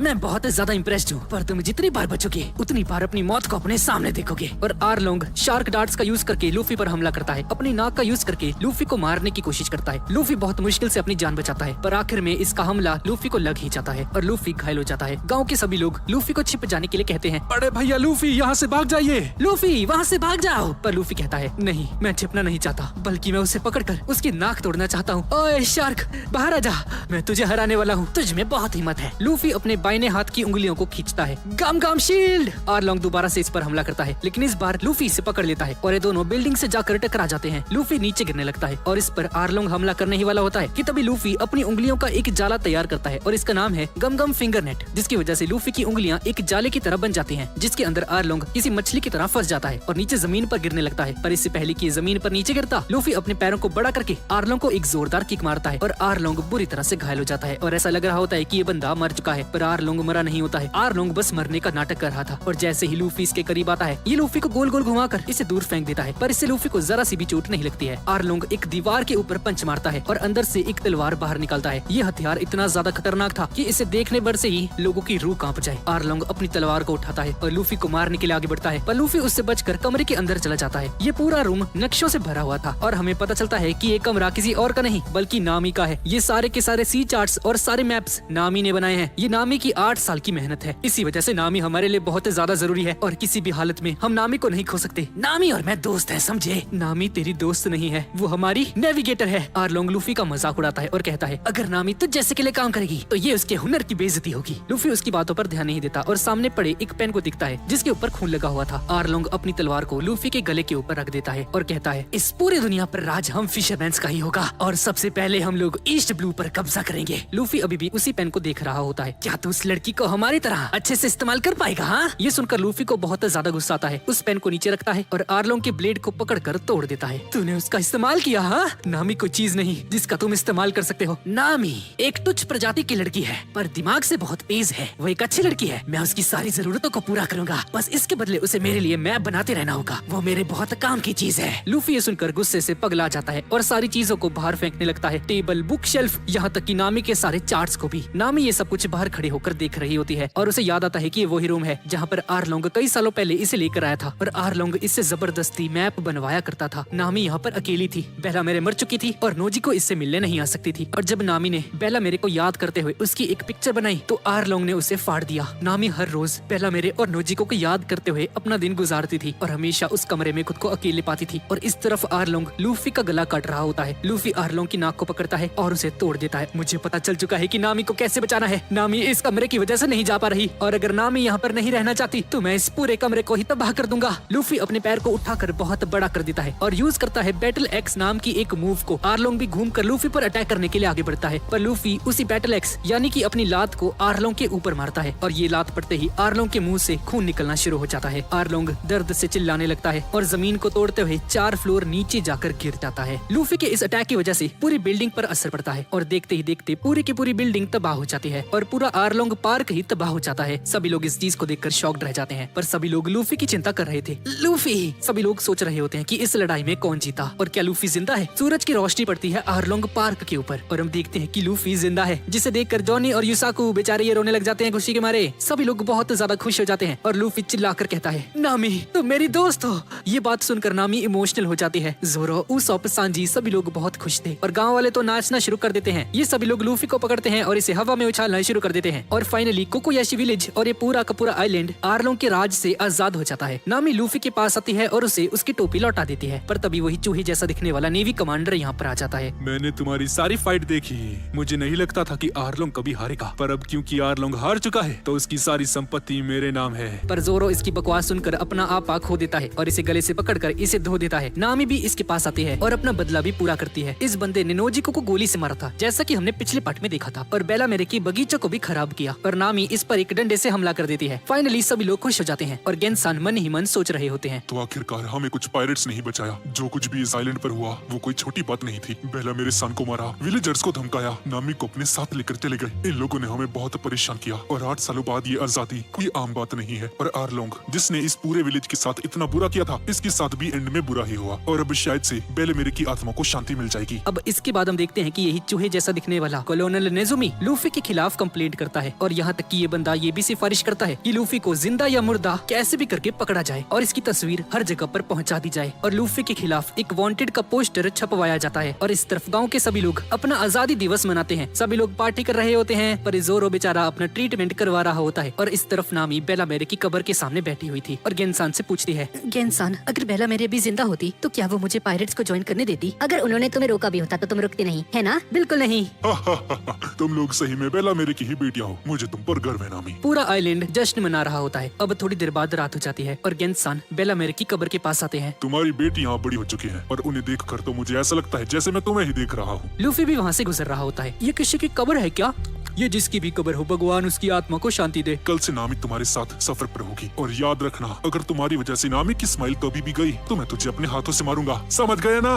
हाँ, समझ गया सर। नामी अपने कमरे में होती है और इसने जितना भी सामान लूटा होता है ये सारा सामान ये गाँव वालों के लिए छोड़कर जाने लगती है और पीछे मुड़कर देखती है कि बेलामेरे यहाँ पर बैठी हुई थी। मुझे 8 साल लग गए पर फाइनली हम लोग अब आजाद हैं और मैं सोच रही हूँ कि इस आइलैंड को छोड़कर चली जाऊँ। चिंता मत कीजिए, सब कुछ अच्छा रहेगा। मैं जिनके साथ जाने वाली हूँ वो बहुत अच्छे इंसान है। मैं अपने सपने पूरे करने जा रही हूँ मॉम। मैं पूरी दुनिया ट्रैवल करूंगी अपने दोस्तों के साथ। मुझे नहीं पता कि मैं कब वापस आऊंगी। और तभी बेलामेरे यहाँ से गायब हो जाती है और ये सब कुछ नामी की बस एक इमेजिनेशन होती है। नामी बाहर जाने लगती है और तभी उसे ऐसा लगता है जैसे किसी ने इसे अभी धक्का दिया, पर पीछे मुड़कर देखती है कि वहाँ पर कोई नहीं होता है। अगले दिन ये सभी लोग शिप को तैयार करने लगते हैं यहाँ से जाने के लिए। जॉनी और यूसाको को भी ये सभी लोग बाय बाय कर देते हैं और तभी नामी यहाँ पर आ जाती है और बोलती है, शिप को चालू करो। नामी किसी को भी बिना कुछ कहे यहाँ से जाना चाहती थी। शिप के ऊपर जाकर खड़ी हो जाती है और अपने कपड़े ऊपर करती है। भाई आंखें बंद करो अपनी, ये क्या हो रहा है? और हम देखते हैं कि बहुत सारे लोगों के वॉलेट्स गिर रहे होते हैं, जिसका मतलब है कि जाते जाते ये नामी सभी विलेजर्स का बटुआ मारकर जा रही है। सभी लोग इस बात पर बहुत ज्यादा गुस्सा कर रहे होते हैं और नामी इन सभी को गुड बाय कहती है। गेंसान नामी को देखकर कहते हैं, लूफी अपना वादा भूलना मत, समझे? हाँ गेंसान, मैं जानता हूँ। और ये सभी लोग अपने नए सफर पर निकल जाते हैं और इसी के साथ आरलोंग पार्क यहीं पर खत्म हो जाता है। और अब इसके बाद हम लोग लॉकडाउन आर्क में जाने वाले हैं। ये वही जगह है जहाँ पर पायरेट किंग गोल्डी रॉजर ने अपनी आखिरी सांसें ली थी अपने एग्जीक्यूशन से पहले। और हम लोग बहुत सारे पुराने विलन्स को भी देखने वाले हैं जो कि हमने इस सीरीज के पहले पार्ट में देखे थे और एक ऐसे कैरेक्टर को भी देखने वाले हैं जो कि वन पीस के यूनिवर्स में एक मिस्ट्री है। अब इसके बाद हम लोग देखते हैं कि नामी न्यूज़पेपर पढ़ रही होती है और तभी उस न्यूज़पेपर के अंदर से एक पैम्पलेट निकलता है और उसे देखकर सभी लोग चौंक जाते हैं। इसके बाद हम एक नेवी हेडक्वार्टर को देखते हैं जहाँ पर ढेर सारे नेवी के ऑफिसर्स बैठे हुए थे। यहाँ पर लूफी की ही बात हो रही होती है कि कैसे उसने ईस्ट ब्लू के बहुत सारे खतरनाक विलेंस को हरा दिया, जिसमें मौजूद है आरलोंग, डॉन क्रीक और कैप्टन बग्गी। और इसी के साथ साथ उसने नेवी ब्रांच के कैप्टन एक्स हैंड मॉर्गन को भी हरा दिया और डॉन क्रीक जिसके ऊपर 17 मिलियन की बाउंटी थी, फिशमैन पायरेट आरलोंग जिसके ऊपर 20 मिलियन की बाउंटी थी। इस छोटे से बच्चे ने उन सभी को हरा दिया है। यहाँ पर बातचीत चलती है और लूफी के ऊपर ग्लोबली 3 करोड़ का इनाम लग जाता है। जो भी लूफी को पकड़ेगा जिंदा या मुर्दा उसे 3 करोड़ का इनाम दिया जाएगा। और तभी नेवी का कमांडर सामने आता है और सामने बहुत सारे नेवी के बंदे खड़े होते हैं और एक कमांडर चिल्लाकर कहता है, जिस किसी को भी भागना है अभी भाग सकता है। हमें किसी कायर की जरूरत नहीं है, पर किसी आम आदमी का कमजोर होना उनकी गलती नहीं और इसलिए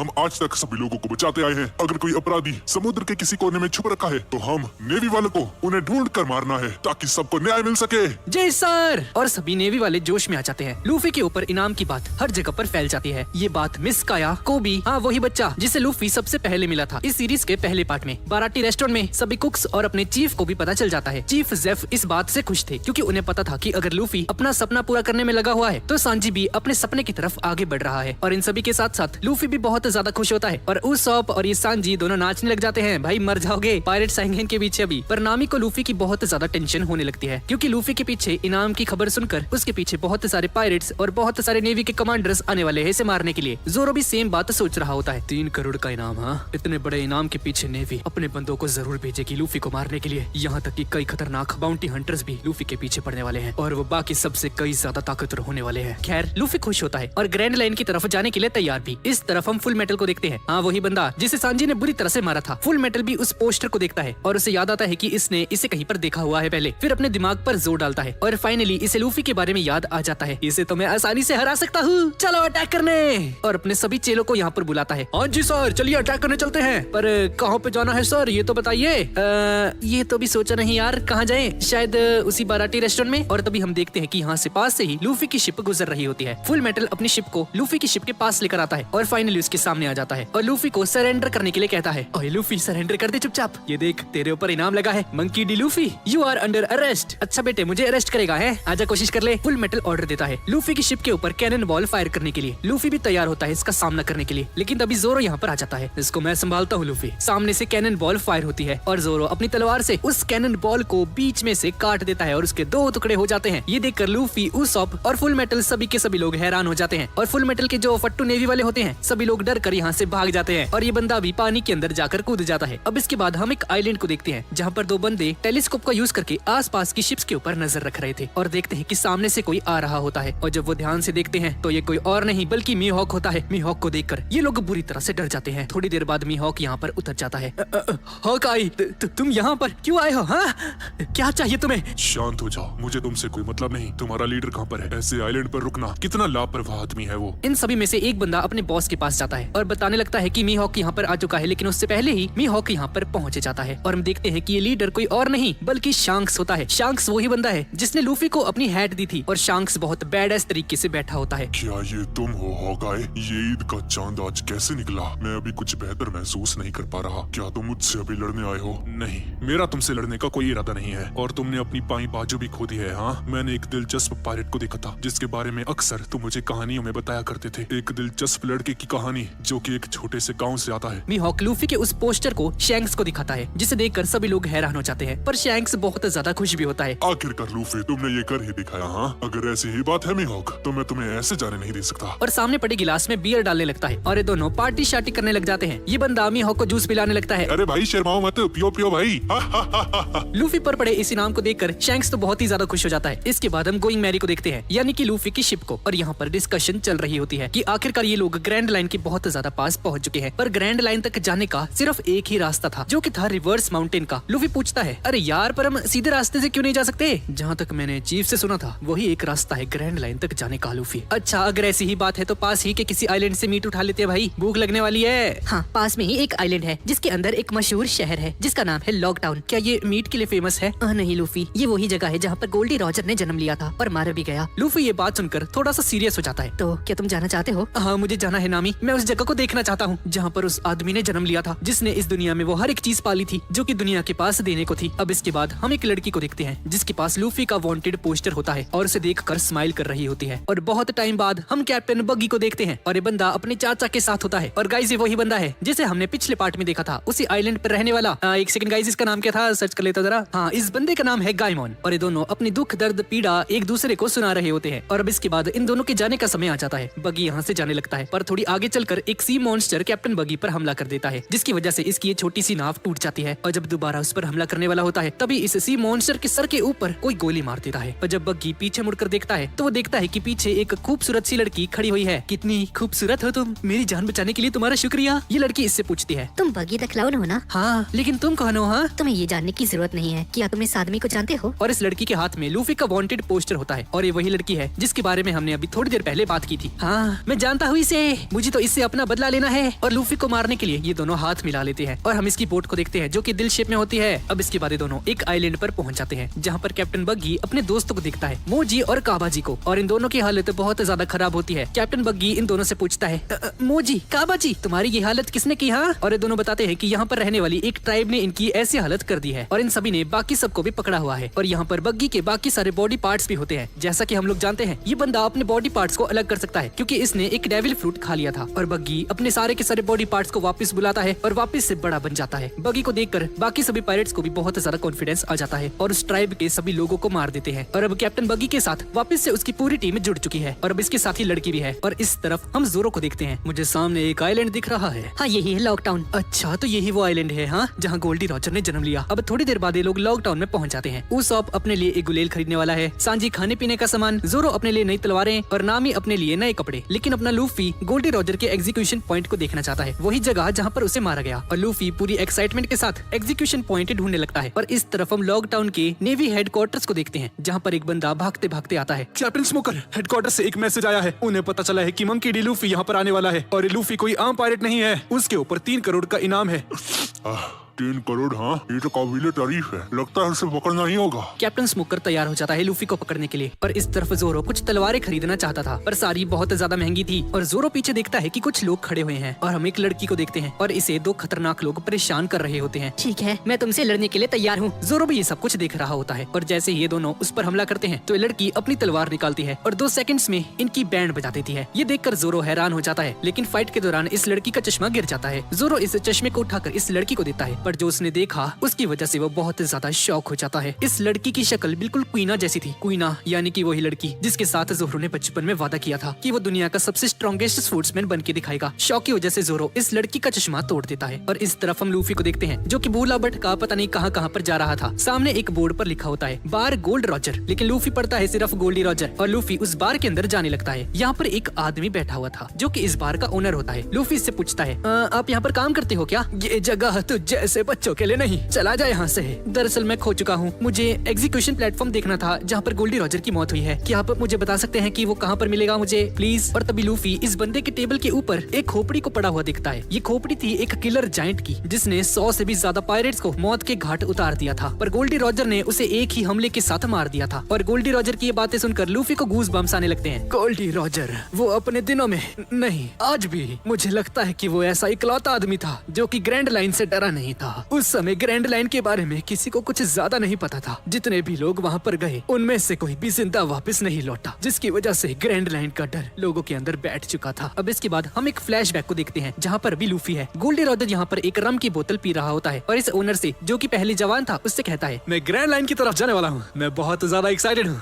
क्या? तुम्हें वहाँ पर नहीं जाना चाहिए, तुम्हें ग्रैंड लाइन के बारे में भूल जाना चाहिए क्योंकि आज तक वहाँ से कोई भी जिंदा वापस नहीं आया है, तभी तो मैं वहाँ पर जाना चाहता हूँ। और back in present owner Luffy को बताता है और कुछ समय बाद ये खबर फैल जाती है कि गोल्डी रॉजर ग्रैंड लाइन से जिंदा वापस आ चुका है, पर आज से 22 साल पहले गोल्डी रॉजर को मार दिया गया था और उसी समय से ग्रेट पायरेट एरा की शुरुआत हुई थी। मैं भी ग्रैंड लाइन में जाना चाहता हूँ। गोल्डी रॉजर कितने कूल है ना, एक पायरेट को बिल्कुल उन्हीं की तरह होना चाहिए और इसलिए मैंने समुद्र में कदम रखा। मैं ग्रैंड लाइन जाकर वन पीस को हासिल करना चाहता हूँ और किंग ऑफ पायरेट्स बन के दिखाऊंगा। ये ओनर लूफी की बातें ध्यान से सुन रहा होता है और इसे लगता है कि इसका स्क्रू वगैरह ढीला हो चुका है, पर तभी इसे लूफी के अंदर गोल्डी रॉजर नजर आता है। यहाँ तक कि ओनर को भी अपनी आंखों पर विश्वास नहीं होता है। अब इसके बाद हम 22 साल पहले का एक सीन देखते हैं। गोल्डी रॉजर पकड़ा जा चुका था, इसके हाथ बंधे हुए थे और इसे अपनी मौत साफ साफ दिखाई दे रही थी, लेकिन फिर भी इस बंदे के चेहरे पर एक स्माइल होती है। गोल्ड रॉजर जिसने दुनिया की वो हर एक चीज पाली थी जो कि दुनिया के पास ऑफर करने के लिए थी, ये बंदा अपनी मौत की तरफ भी बिल्कुल शान से जा रहा था। गोल्डी रॉजर को जरा सा भी डर नहीं था अपनी मौत का और इसके गले पर तलवारें रख दी जाती हैं, लेकिन फिर भी गोल्डी रॉजर एक स्माइल के साथ बैठा हुआ था। और तभी भीड़ में से एक आदमी चिल्लाकर गोल्डी रॉजर से कहता है, हे king of pirates Gol D Roger, तुम्हारा सबसे कीमती खजाना वन पीस कहाँ छुपा रखा है तुमने? क्या वो ग्रैंड लाइन में है? वो great treasure one piece. Gold Roger इसकी बातें सुनकर एक स्माइल करता है और फिर जोर जोर से हंसने लगता है।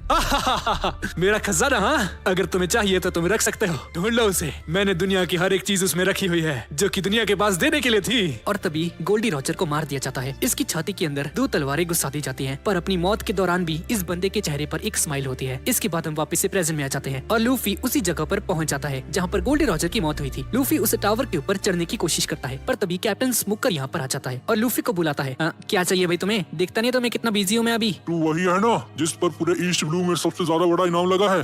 हाँ मैं लूफी हूँ, तुम्हें चाहिए क्या कुछ? मेरा नाम है कैप्टन स्मोकर और मैं यहाँ की नेवी का कैप्टन हूँ। मैं इस लॉकडाउन का इंचार्ज हूँ और मैं अभी इसी वक्त तुम्हें हिरासत में लेता हूँ। क्या अरेस्ट? भूल जा भाई इसके बारे में। मैं अब ग्रैंड लाइन जाने वाला हूँ और किंग ऑफ पायरेट्स भी बनने वाला हूँ। लगता है मुझे तुझे हराना होगा। अच्छा तू मुझे हराएगा? हाँ, इससे पहले मैं ही तुझे हरा देता हूँ। गम गम पिस्टल। लूफी उस पर हमला कर देता है, लेकिन चेन स्मोकर लूफी के मुंह पर एक जोरदार पंच मार देता है। लूफी इस पर एक किक मारता है, पर स्मोकर को ये अटैक नहीं लगता और लूफी गोल गोल घूमकर दूर जाकर गिरता है और वहीं पे ये बंदा सो जाता है। सही है भाई, ये कहीं भी सो जाता है बंदा। इसके बाद हम जोरो और उसी लड़की को देखते हैं जिसका जोरो ने चश्मा तोड़ दिया था और ये लड़की अभी भी जोरो को ताने मार रही थी। मैंने कहा ना मैं उसके पैसे तुम्हें दे दूंगा। हाँ, मुझे तुमसे पैसे नहीं चाहिए। तुम्हें देखकर तो मुझे चिंता होती है। तुम्हारी आंखों के नीचे रिंकल्स आ चुके हैं। ऐसा लगता है कि जैसे तुम हफ्तों से नहीं सोए हो। क्या तुम्हारी मॉम बीमार है या तुम्हारी बीवी किसी के साथ भाग गई? तुम्हारे 5 बच्चों के साथ तुम्हें छोड़कर? चलो मैं और नहीं पूछूंगी तुमसे, तुम्हें दर्द होगा। भाई क्या कर रही है लड़की है? मेरे साथ आओ। ये लड़की जोरो को नेवी के ऑफिस के अंदर लेकर जाती है जहाँ पर ये लड़की जोरो को सफाई करने का काम दे देती है और इसके हाथ में पकड़ा देती है एक झाड़ू और एक पानी की बकेट। अगर तुम नेवी के लिए काम करते रहे तो तुम कभी भी भूखे नहीं मरोगे। और जोरो फ्लोर को साफ करने लगता है और साथ ही साथ 2 नेवी वाले बंदों को भी, जिन्हें पता लग चुका था कि ये बंदा जोरो है, ईस्ट ब्लू का सबसे खतरनाक स्वर्ड्समैन। जोरो यहाँ से चला जाता है एक तलवारों की दुकान पर। मेरे पास 1 लाख रुपए हैं और मुझे 2 तलवारें चाहिए। एक स्वॉर्ड के 50,000, हाँ, इतने में तो कोई पुरानी सी तलवार ही आएगी। उसकी नजर जोरो की तलवार के ऊपर जाती है ओ, एक मिनट, ये दिखाना मुझे जरा। और जैसे ही जोरो की तलवार को खोलता है तो ये बंदा हैरान रह जाता है, क्योंकि जोरो की तलवार कोई मामूली तलवार नहीं थी। ये एक लेजेंडरी स्वॉर्ड होती है और ये बंदा जोरो को चूना लगाने की कोशिश करता है और इस लेजेंडरी स्वॉर्ड को बहुत कम दामों पर खरीदने की कोशिश करता है। पर तभी वही लड़की यहाँ पर आ जाती है। ये लड़की यहाँ पर अपनी तलवार लेने आई थी, पर जैसे ही ये लड़की जोरो की तलवार देखती है, ये तो 21 वाज़ोमोनो स्वॉर्ड्स में से एक है। इसकी कीमत 1 करोड़ से कम तो नहीं होगी। ये सुनकर ये दुकानदार गुस्सा हो जाता है और जोरो से कहता है। सामने कुछ तलवारें पड़ी हैं, सभी की सभी 50,000 की हैं, जो चाहिए वो ले लो। जोरो वहाँ पर जाता है, एक तलवार उठाता है और ये लड़की अपनी डायरी में देखकर बताती है। जैसा कि मैंने सोचा था, ये तो एक और लेजेंडरी स्वॉर्ड है, काइटेत्सु थर्ड। ये एक बहुत ही शानदार तलवार है। पर ये ओनर उस तलवार को बेचने से मना कर देता है। नहीं, मैं इसे नहीं बेच सकता। ये एक श्रापित तलवार है ना। तुम्हें कैसे पता? मैंने बस अंदाजा लगाया। ओनर हैरान रह जाता है कि इसे कैसे पता कि ये स्वॉर्ड कर्स्ड है, पर जोरो को बस अंदाजा हुआ था। ये ओनर बताता है कि किकेत्सु की सारी तलवारें कर्स्ड हैं। जिन भी लोगों ने इन तलवारों को चलाने की कोशिश की है वो सभी एक एक करके मारे गए हैं, लेकिन फिर भी जोरो कहता है मुझे यही चाहिए, मैं इसे लूंगा। और जोरो यहाँ से चला जाता है और इस तरफ हम देखते हैं कि सड़कों के ऊपर कुछ अजीब आदमी घूम रहे थे, अजीब से कपड़े पहनकर। जोरो अपनी तलवार को देखकर खुश हो रहा होता है और तभी लूफी इसके सामने आ जाता है। लूफी अपना रास्ता भटक चुका था। अरे यार, पता नहीं मैं कहाँ भटक रहा हूँ, कितना बड़ा शहर है ये। लूफी और जोरो की नजर सड़क पर जाती है, जहाँ पर वो देखता है कि एक बंदे को बहुत सारे लोग घेरे हुए थे और उस पर बंदूक ताने हुए थे। और इससे पहले कि ये बंदे इस बंदे को शूट करते, इस आदमी ने एक को छोड़कर बाकी सभी को मार दिया। वो एक बच्चा था। ये आदमी उस बच्चे से कहता है, घर जा बच्चे, तेरी माँ तेरा इंतजार कर रही होगी। लूफी को ये बंदा बहुत ज्यादा कूल लग रहा था और जोरो बताता है कि इस बंदे का नाम है डैडी द पेरेंट और ये बहुत ही ज्यादा खतरनाक बाउंटी हंटर है। इस तरफ हम देखते हैं कि उसॉप ने बहुत सारी चीजें खरीद ली थी और फिर इसे याद आता है कि एक चश्मा लेना भूल चुका है। ये चश्मों की दुकान पर जाता है और इसे ये वाला चश्मा बहुत ज्यादा पसंद आ जाता है, पर इसके पास इसे खरीदने के लिए पैसे खत्म हो चुके थे। पर तभी यहाँ पर एक लड़की आती है और उसी सेम चश्मे को काउंटर से खरीद लेती है और ये देखकर उसॉप को बहुत ज्यादा गुस्सा आ जाता है। अरे लड़की रुक जा, मैंने उसे पहले देखा था।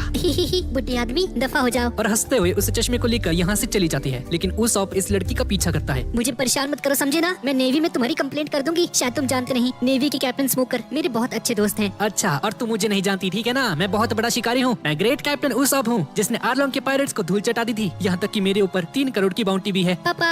ये लड़की पापा बोलती है और तभी पीछे इसका डैडी यहाँ पर खड़ा होता है और ये वही बंदा था जिसे हमने अभी थोड़ी देर पहले देखा था। ये इसी डैडी द पेरेंट की बेटी थी। ये अपने डैडी के पास जाती है और इस बंदे को उस गॉगल को गिफ्ट कर देती है एज अ बर्थडे गिफ्ट। ये देखकर इसका डैडी थोड़ा सा इमोशनल हो जाता है और तभी ये बंदा उसॉप से कहता है, हे तुम, क्या मैंने सही सुना था? तुम्हारे ऊपर 3 करोड़ का इनाम है। हाँ तुमने सही सुना, पर मैं एक और बात तुम्हें बताना चाहता हूँ। अगर तुमने मेरे ऊपर उंगली उठाई तो मेरा कैप्टन लूफी तुम्हें छोड़ेगा नहीं। वो 1 नंबर का शैतान और निर्दयी आदमी है। तो मुझे परिवार वाला लगता है ना। अच्छा होगा तुम मुझसे पंगे मत लो। ये बंदा उसॉप की तरफ एक गन फेंकता है। तुम्हारी शक्ल देखकर लगता है कि तुम अभी सिंगल हो। तुम तो मेरे साथ लड़ ही सकते हो। क्या एक लड़ाई? और जैसे ही ये बंदा अपना शॉल हटाता है तो हम देखते हैं कि इसकी बॉडी के ऊपर 30 बंदूकें लगी हुई थी। उसॉप समझ जाता है कि ये डैडी द पेरेंट है और इसने डैडी के साथ पंगे लेकर बहुत बड़ी गलती कर दी है। थोड़ी देर बाद यहाँ पर भीड़ इकट्ठा हो जाती है और ये सभी लोग इस फाइट को देखने के लिए आए थे। नामी भी यहाँ पर होती है। सभी लोग बोलते हैं, ओए लड़के, चिंता मत कर, अगर उसने तुझे मार भी दिया तो हम तेरी कब्र खोदने के लिए तैयार हैं। नामी उसॉप को डांटने लगती है। साले उसॉप, ये कैसी मुसीबत अपने सर पे ले ली है? तुझे थोड़ी देर के लिए खुला के छोड़ा, तूने डैडी द पेरेंट से पंगे ले लिए। पागल हो गए क्या? ये लड़की रूल्स बताती है। दोनों लोग 10-10 कदम चलेंगे और दोनों के पास एक ही मौका होगा। शिद्दत से करना। इसके बाद काउंटिंग शुरू होती है। 1 2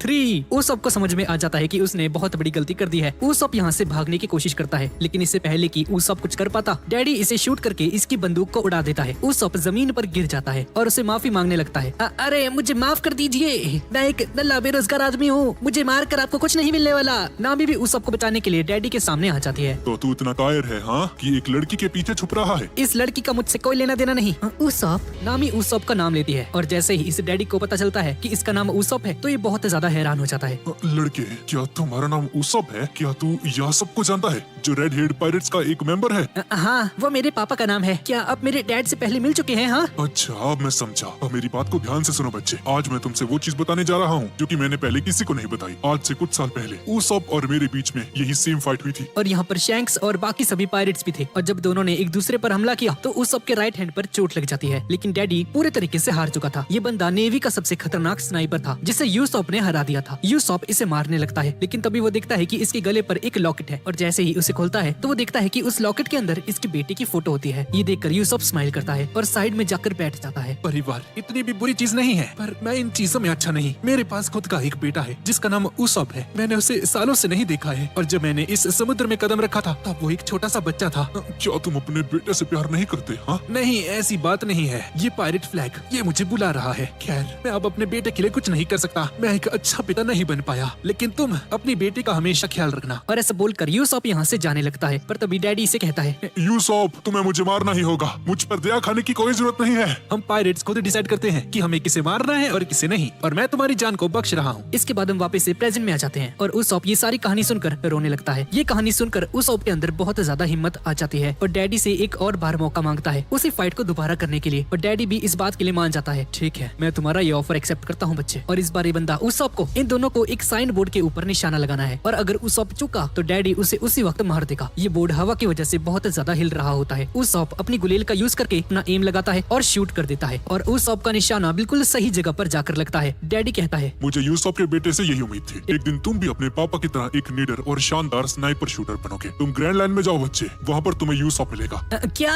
आपका शुक्रिया। मैं भी एक दिन अपने पापा की तरह एक बहादुर सोल्जर बनूंगा। और इस तरफ हम सांजी को देखते हैं। सांजी को एक लड़की पीछे से पुकारती है जिसका नाम था फेरी कार्मेन, और ये बंदी खुद को ईस्ट ब्लू का सबसे बेहतरीन कुक बताती है। मैंने ईस्ट ब्लू के सभी फेमस कुक्स को हरा दिया है, पर अब तुम्हारी बारी है सांजी, मैं तुम्हें चैलेंज करती हूँ। ये औरत सांजी को मार्केट के अंदर बुलाती है जहाँ पर कुछ ही देर में एक कुकिंग कंपटीशन शुरू होने वाला था, और इतना बोलकर यहाँ से चली जाती है। लेकिन सांजी उसमें कोई भी इंटरेस्ट नहीं दिखाता है, लेकिन फिर भी सांजी मार्केट में जाता है क्योंकि इसे कुछ सामान वगैरह खरीदना था, और देखता है कि सामने बहुत ज्यादा भीड़ लगी हुई है, और सामने देखता है कि एक फिश पड़ी हुई है, बहुत बड़ी सी फिश, जिसके बारे में सांजी ने बचपन में एक किताब के अंदर पढ़ा था। सांजी उस फिश को कुछ भी करके खरीदना चाहता था। एक सेकंड रुकिए जरा, मेरे पास पैसे हैं, आपको जितने पैसे चाहिए मैं दूंगा, प्लीज मुझे इस फिश को खरीदने दीजिए। ओए बच्चे, ये फिश खरीदने के लिए नहीं है, बल्कि इस कुकिंग कंपटीशन का एक प्राइज है जो कि इस कंपटीशन के विजेता को दिया जाएगा। और सांजी अपना मन बना लेता है इस कंपटीशन में हिस्सा लेने के लिए और इस फिश को पाने के लिए। थोड़ी देर बाद कंपटीशन शुरू हो जाता है। यहाँ पर कार्मेन भी आई होती है और ऑडियंस में उसॉप और नामी भी होते हैं। कंपटीशन शुरू हो जाता है और सांजी एक के बाद एक राउंड क्लियर करके आगे बढ़ता जा रहा था, और साथ ही साथ कार्मेन भी। और at the end finally Sanji और कार्मेन बच जाते हैं और ये दोनों एक दूसरे के सामने होते हैं। फाइनल राउंड शुरू हो जाता है और ये दोनों अपना खाना बनाने लगते हैं। सांजी अपनी डिश प्रिपेयर कर लेता है और कार्मेन भी, और फाइनली टाइम आ जाता है रिजल्ट्स को अनाउंस करने का। तो इस साल की कुकिंग चैंपियनशिप का विनर है। कि तभी कार्मेन इस बंदे को रोक देती है, रुक जाइए, और सांजी के पास जाकर खुद एक्सेप्ट कर लेती है कि सांजी का खाना इसके खाने से बहुत ज्यादा डिलीशियस था, जिसका मतलब है कि सांजी इस कंपटीशन को जीत लेता है और उस मछली को लेकर यहाँ से जाने लगता है। और चलते चलते नामी कहती है, हवा का रुख चेंज हो चुका है, लगता है थोड़ी देर में बारिश होने वाली है। हाँ लेकिन अभी तो मौसम बिल्कुल साफ है ना। थोड़ी ही देर में बारिश होने वाली है, हमें जल्द से जल्द यहाँ से निकलना होगा। और इस तरफ लूफी भूला भटका वापस से एग्जीक्यूशन प्लेटफॉर्म पर पहुंच जाता है, और फाइनली लूफी उस प्लेटफॉर्म के ऊपर चढ़ जाता है और उस नजारे को एंजॉय करता है जो कि पायरेट किंग गोल्डी रॉजर ने अपनी मौत के पहले देखा होगा। और हम देखते हैं कि कैप्टन बग्गी, कैप्टन स्मोकर और उसी हॉट लड़की को भी पता चल चुका था कि लूफी इस वक्त कहाँ पर है। और तभी ये सुंदर लड़की यहाँ पर आ जाती है और कहती है, लूफी, हाँ मैं तुम्हारा इंतजार बहुत समय से कर रही थी, ये मत कहना कि तुम मुझे भूल गए। और यहाँ पर खड़े सभी लोग इस लड़की को देखकर इसके दीवाने हो जाते हैं। भाई इसकी स्किन कितनी स्मूथ है, कितनी हॉट है ये। लूफी कहता है,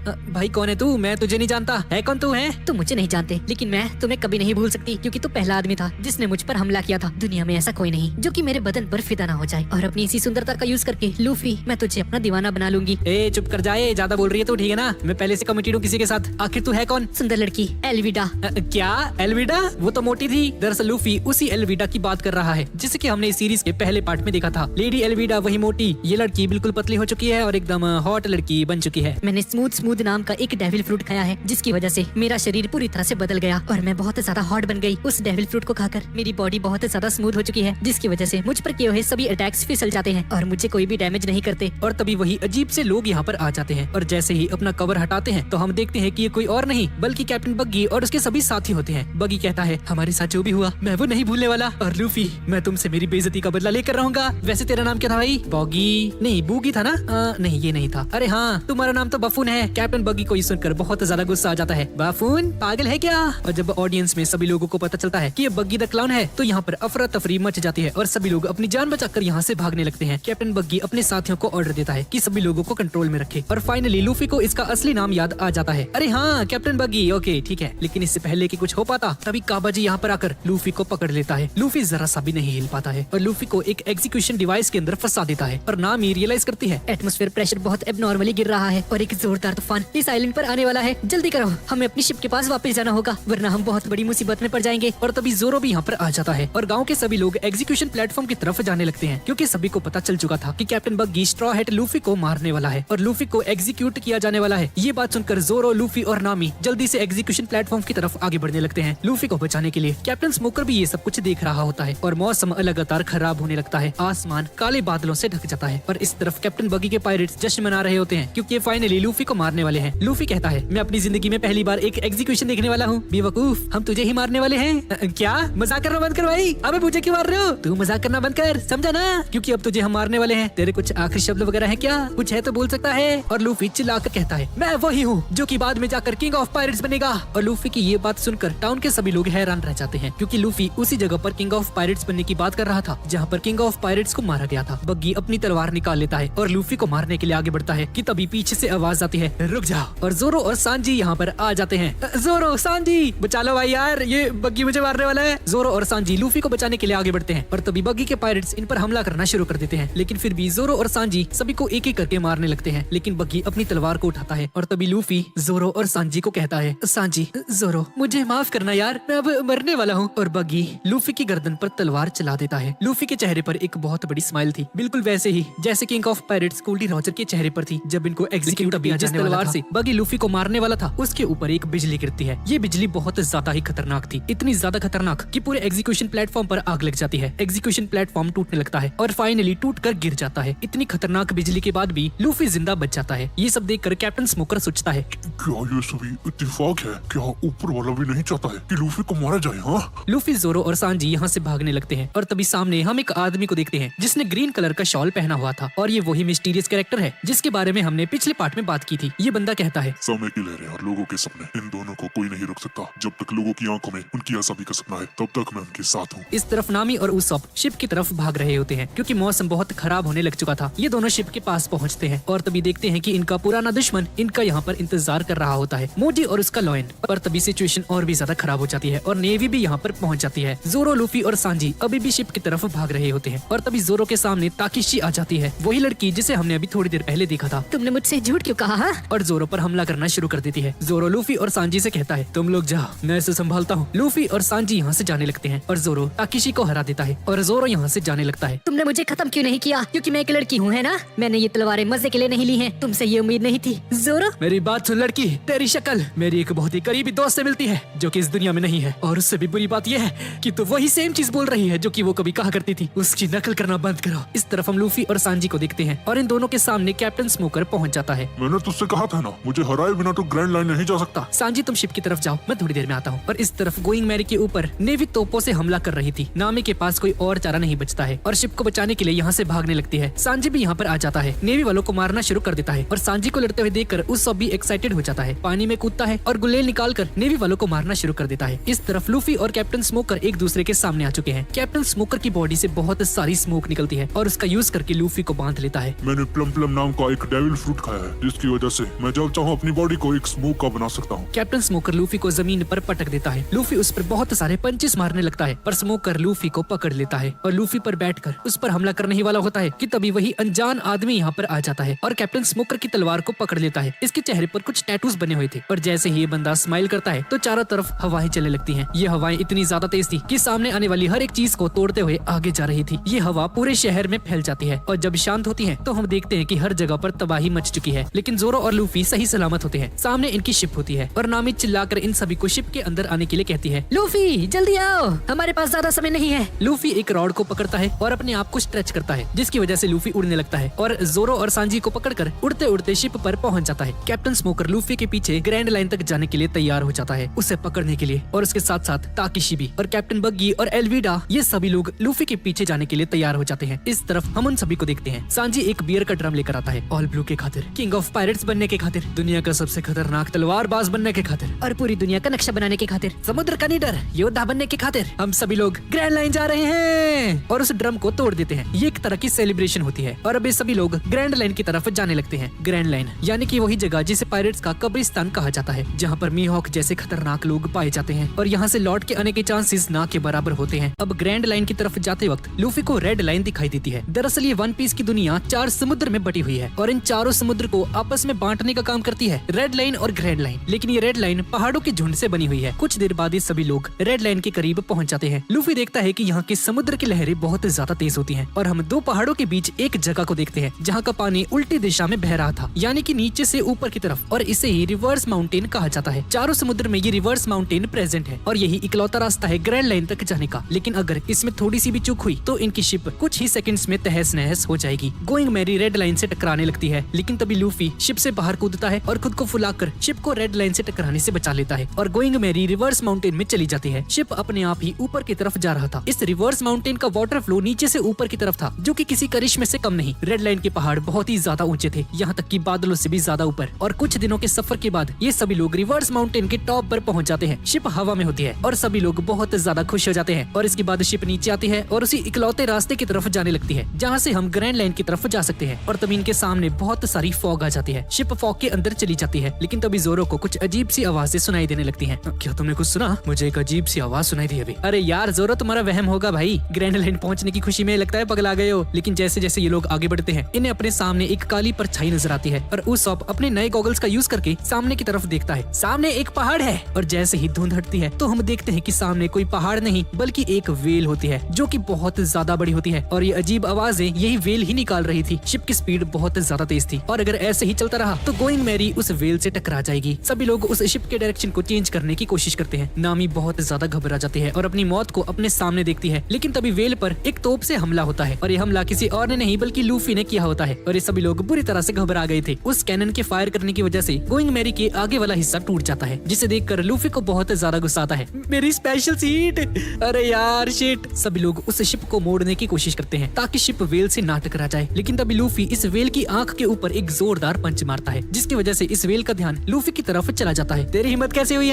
मेरी स्पेशल सीट तोड़ दी तूने। आजा, हिम्मत है तो मेरे सामने आ। लेकिन और ये देखकर उसॉप और जोरो की आंखें बाहर आ जाती हैं और इसे लात मारकर दूर फेंक देते हैं। साले लूफी चुप कर जा, बेवकूफ कहीं के, मरवाएगा अभी तू। ये वेल अपना मुंह खोलती है और ये सभी लोग उस वेल के मुंह के अंदर चले जाते हैं। लूफी डिसबैलेंस होकर उस शिप से गिर जाता है, लेकिन फिर भी अपना हाथ स्ट्रेच करके उस वेल को पकड़ लेता है। ये वेल अपना मुंह बंद कर लेती है और अब ये सभी लोग उस वेल के मुंह के अंदर चले जाते हैं। ये देखकर लूफी पैनिक कर जाता है और इस वेल को मारने लगता है। निकाल मुझे बाहर निकाल। और लूफी देखता है कि इस वेल के ऊपर एक दरवाजा बना होता है और ये वेल पानी के अंदर चली जाती है। हम इन पांचों को देखते हैं जो कि इस वक्त अभी वेल के मुंह के अंदर आ चुके हैं। हम देखते हैं कि ऊपर नॉर्मल आसमान होता है और सामने एक छोटा सा घर बना हुआ था, लेकिन तभी इन पर एक सी मॉन्स्टर का हमला होता है। ये देखकर सभी लोग डर जाते हैं। लेकिन तभी इस घर के अंदर से 3 क्रॉस बोस बाहर निकलते हैं और इस सी मॉन्स्टर के जाकर लगते हैं और सी मॉन्स्टर वहीं पर घायल हो जाता है। और हम देखते हैं कि इस घर के अंदर से एक खतरनाक से दिखने वाला आदमी बाहर निकलता है। सबकी निगाहें उस बंदे की तरफ थी और इस बंदे ने इस बड़ी सी मॉन्स्टर को अकेले ही मार गिराया है। ये तिरछी नजरों से सांजी को दिखता है, सांजी उसे दिखता है। ये दोनों एक दूसरे को घूरने लगते हैं। इस बूढ़े आदमी की आंखों में बहुत ज्यादा गुस्सा होता है। ऐसा लग रहा होता है कि जैसे ये सांजी को अभी जान से मार ही डालेगा, पर ये बंदा कुछ नहीं करता और सामने कुर्सी पर बैठकर न्यूज़पेपर पढ़ने लगता है। भाई वेल के मुंह में न्यूज़पेपर क्या कर रहा है? सांजी ये देखकर बहुत ज्यादा गुस्सा आ जाता है। साले ये क्या बात हुई, कुछ तो बोले। अगर तुझे लड़ना है तो हम लोग तैयार हैं। ये बंदा उसॉप को देखता है और इसकी आंखों में फिर से गुस्सा भर जाता है। अच्छा होगा कि अगर तुम इसके बारे में सोचो भी मत, वरना तुम मारे जाओगे।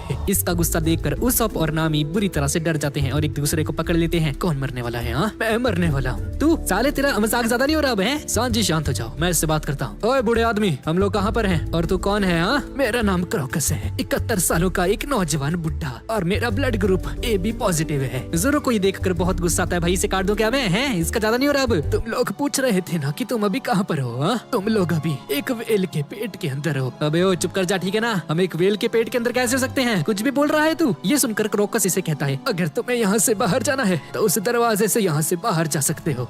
एक सेकंड रुको, इस वेल के पेट के अंदर एक एग्जिट का दरवाजा क्या कर रहा है? हाँ, ये बहुत ही अजीब है। उस सब आसमान की तरफ देखता है। ये असली आसमान नहीं है, ऐसा लग रहा है जैसे इसको किसी ने पेंट किया है। तभी पानी के अंदर बहुत तेज लहरें आने लगती हैं और ये देखकर क्रॉकस बोलता है, तो ये शुरू हो गया। लबून रेड लैंड पर अपना सर मार रहा है और हम देखते हैं कि ये वेल अपना सर पहाड़ों से टकरा रही होती है और इस सी वेल का नाम है लबून। और इस तरफ हम लूफी को देखते हैं। ये बंदा पता नहीं अभी कहाँ पर है, पर ये सेफ है और कहीं पर गिरे जा रहा था। और तभी हम 2 बंदों को देखते हैं जो कि बहुत अजीब से लग रहे थे। लड़की का नाम था मिस वेडनेसडे और इस लड़की का नाम था मिस्टर 9। ये दोनों भी इस वेल के पेट के अंदर होते हैं और ये दोनों लबून को अंदर से मारना चाहते थे। लबून को शूट करने के लिए तैयार हो जाते हैं। लूफी बहुत तेजी से इनकी तरफ आगे बढ़ रहा था, जिसे देखकर इन दोनों की फट जाती है और इन दोनों से टकरा जाता है और ये दोनों इस वेल के पेट वाले पार्ट के अंदर चले जाते हैं। और क्रॉकस एक जगह पर जाकर उस वेल को एक बड़ा सा इंजेक्शन लगा देता है, जिसकी वजह से ये वेल बिल्कुल शांत हो जाती है। और इस तरफ जोरो लूफी और उन दोनों बंदों को बचा लेता है और लूफी इन दोनों को बांध देता है। और क्रॉकस बताता है, ये दोनों इस वेल के पीछे बहुत सालों से पड़े हैं। अगर इन्होंने उस वेल को मार दिया तो 1-2 सालों तक इन्हें खाने की कोई टेंशन नहीं होगी।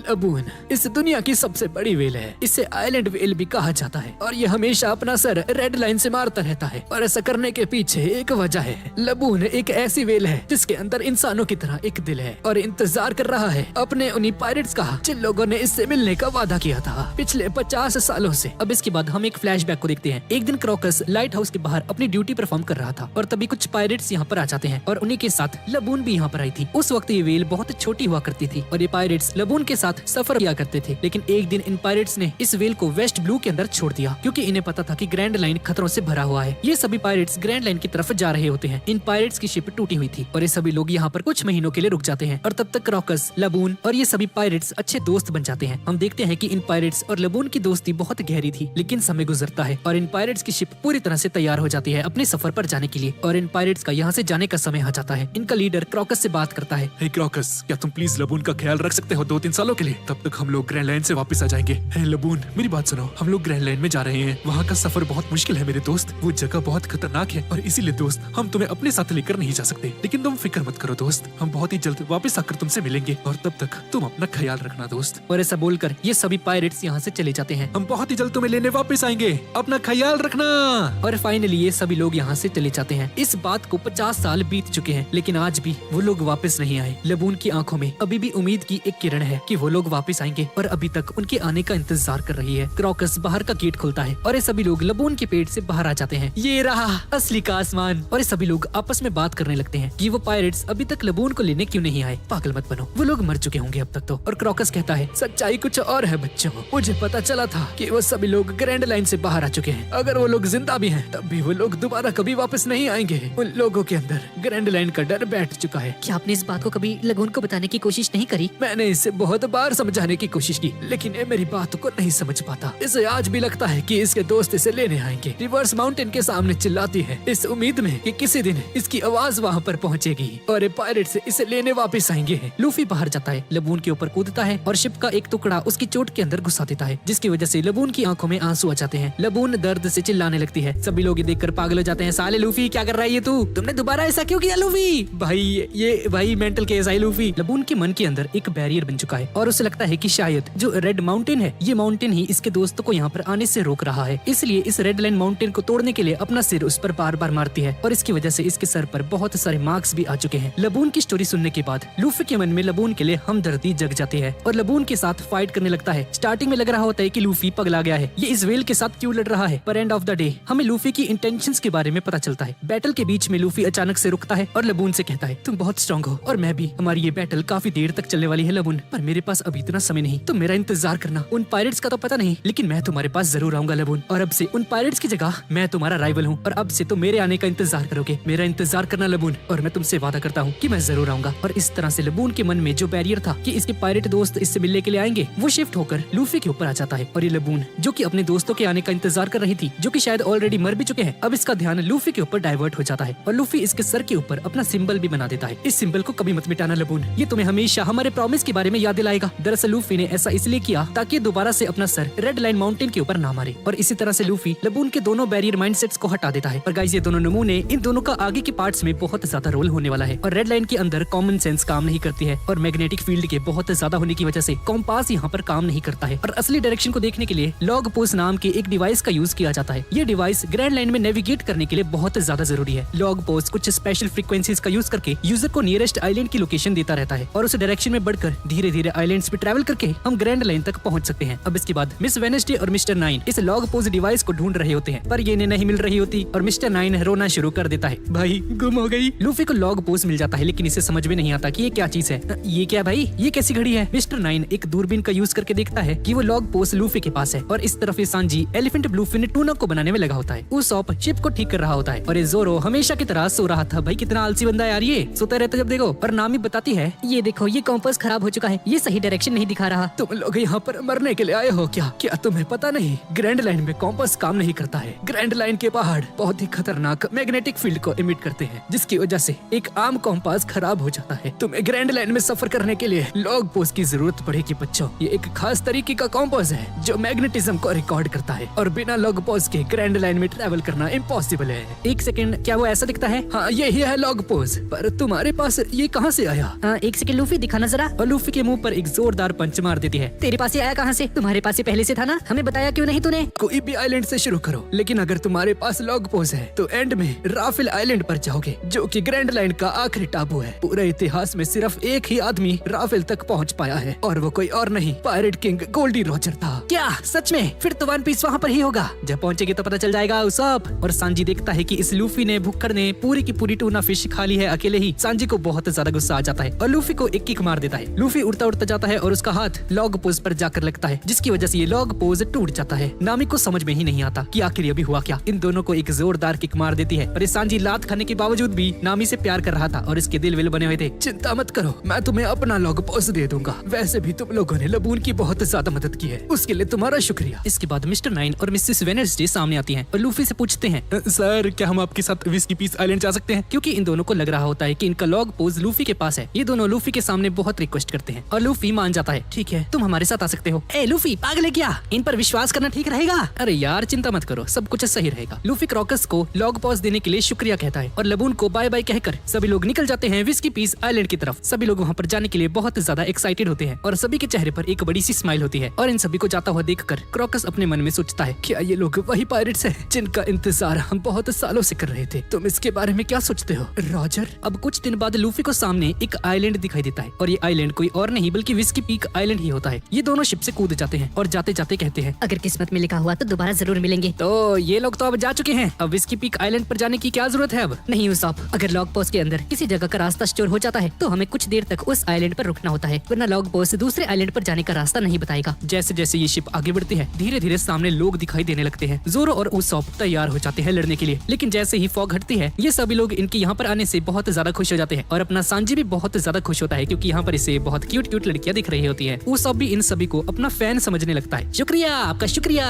इसके बाद सभी लोग शिप से उतर जाते हैं और सामने विस्की पीक का मेयर आता है जिसका नाम था इगारा पोई। तो गाइस इस बंदे का नाम बहुत ज्यादा कॉम्प्लिकेटेड है तो इसे हम पोई पोई कहेंगे। और लूफी और इन सभी का वेलकम करता है विस्की पीक आइलैंड पर। आपको यहाँ पर स्वागत है। हमारा आइलैंड म्यूजिक, विस्की और मेहमान नवाजी के लिए बहुत ज्यादा फेमस है और आपकी वेलकम के तौर पर हम लोग एक पार्टी अरेंज करने वाले हैं। ये सुनकर लूफी, सांजी और ये उसॉप बहुत ज्यादा खुश हो जाते हैं, लेकिन नामी और जोरो को ये बात हजम नहीं होती है। अब थोड़ी देर बाद शाम हो जाती है और विस्की पीक आइलैंड पर हर जगह पर पार्टी चल रही थी और उसॉप अपनी झूठी कहानियां सुनाकर कुड़ियों को इम्प्रेस करने में लगा होता है और जोरो बैठा बैठा वाइन पी रहा होता है। नामी वाइन पीने में हिचक रही थी। चिंता मत करो, इन वाइन्स में अल्कोहल नहीं है और यहाँ पर एक कॉम्पिटिशन भी रखा जाता है। जो सबसे ज्यादा वाइन की ग्लास पिएगा उसे 1 लाख बेरीज का इनाम दिया जाएगा। पैसे का नाम सुनते ही नामी तैयार हो जाती है इस कंपटीशन में पार्ट लेने के लिए और इस तरफ लूफी प्लेट्स पर प्लेट्स खाई जा रहा था। इस कंपटीशन में जोरो सिर्फ 10 ग्लासेस ही पी पाता है। नामी सबसे ज्यादा ग्लासेस पीती है और 12 ग्लास पीकर इस कंपटीशन को जीत जाती है और अपना ये सांजी भी 20 के करीब लड़कियों के साथ मटर गश्ती कर रहा होता है। मुझे उम्मीद है आप लोगों को ये पार्टी बहुत ज्यादा पसंद आ रही होगी। और तभी इसका चेहरा थोड़ा सा डरावना सा हो जाता है, जैसे कि ये सब कुछ इसका कोई प्लान होता है और इसने कोई षड्यंत्र रचा हो। और इस तरफ मिस वेडनेसडे और मिस्टर नाइन को देखते हैं। ये लोग अपने बॉस को एक लेटर लिखते हैं और इस लेटर में बता रहे थे कि ये दोनों उन सभी को विस्की पीक आइलैंड पर पहुंचाने में कामयाब हो चुके हैं, यानी कि ये सब कुछ इन्हीं का एक प्लान था, लूफी और इन सभी को विस्की पीक आइलैंड पर लेकर आने का। और इस तरफ नामी नशे की हालत में पड़ी होती है, जोरो सो रहा होता है और साथ ही साथ उसॉप और लूफी भी और अपना सांजी भी। और इस तरफ मिस्टर नाइन और मिस वेडनेसडे को देखते हैं स्ट्रॉ हेड पायरेट्स का क्या हुआ? और हम देखते हैं कि इनके सामने पोई पोई होता है। मैंने उन्हें सुला दिया है। एक लड़की आती है। भाई एक मिनट, ये कैसी लड़की है भाई? बॉडी बिल्डर लड़की। ये लड़की जैसे ही अपना कवर हटाती है तो हम देखते हैं कि इसके मस्त एकदम डोले शोले होते हैं, एकदम बॉडी बिल्डर टाइप। पोई पोई लूफी का पोस्टर इन सभी को दिखाता है और सभी लोग देखकर हैरान रह जाते हैं क्योंकि लूफी के ऊपर 3 करोड़ का इनाम था और अब ये सभी लोग लूफी को पकड़ने का डिसाइड करते हैं और इससे पकड़कर गवर्नमेंट को सौंप देंगे। और तभी जोरो इनके सामने आ जाता है। जोरो एक घर के ऊपर बैठा होता है। मुझे तुम सभी पर शुरुआत से ही भरोसा नहीं था और तुम्हें सच में लगता है कि तुम लोग हमें इतनी आसानी से फंसा लोगे? हाँ, जैसा कि मैंने सोचा था। तुम सभी लोग बाउंटी हंटर्स हो और तुम सभी को देखकर लगता है कि तुम बारोक वर्क्स के लिए काम करते हो। पोई पोई ये देखकर हैरान रह जाता है कि इस जोरो को इन सभी के बारे में सब कुछ पता है। पोई पोई ये सब देखकर बहुत ज्यादा गुस्सा हो जाता है और सभी को ऑर्डर देता है जोरो को मारने का। इसे मारो। सभी लोग निशाना लगाते हैं और देखते हैं कि सामने जोरो है ही नहीं। जोरो गायब हो जाता है और तभी जोरो इन सभी के बीच में आकर खड़ा हो जाता है। आखिर कहाँ गया ये जोरो? मुझे दिख नहीं रहा। जोरो भी इनके पूरे मजे ले रहा था। इसके बाद सभी लोग जोरो पर निशाना लगाते हैं और जैसे ही इस पर शूट करते हैं जोरो यहाँ से दोबारा से गायब हो जाता है, जिसकी वजह से सभी लोग एक दूसरे पर ही निशाना लगा देते हैं और सभी लोग घायल हो जाते हैं। इसके बाद जोरो अपनी तलवार पोई पोई के सामने आकर रख देता है। सभी लोग जोरो पर गन तान कर खड़े होते हैं। बेवकूफो, ऐसा मत करना,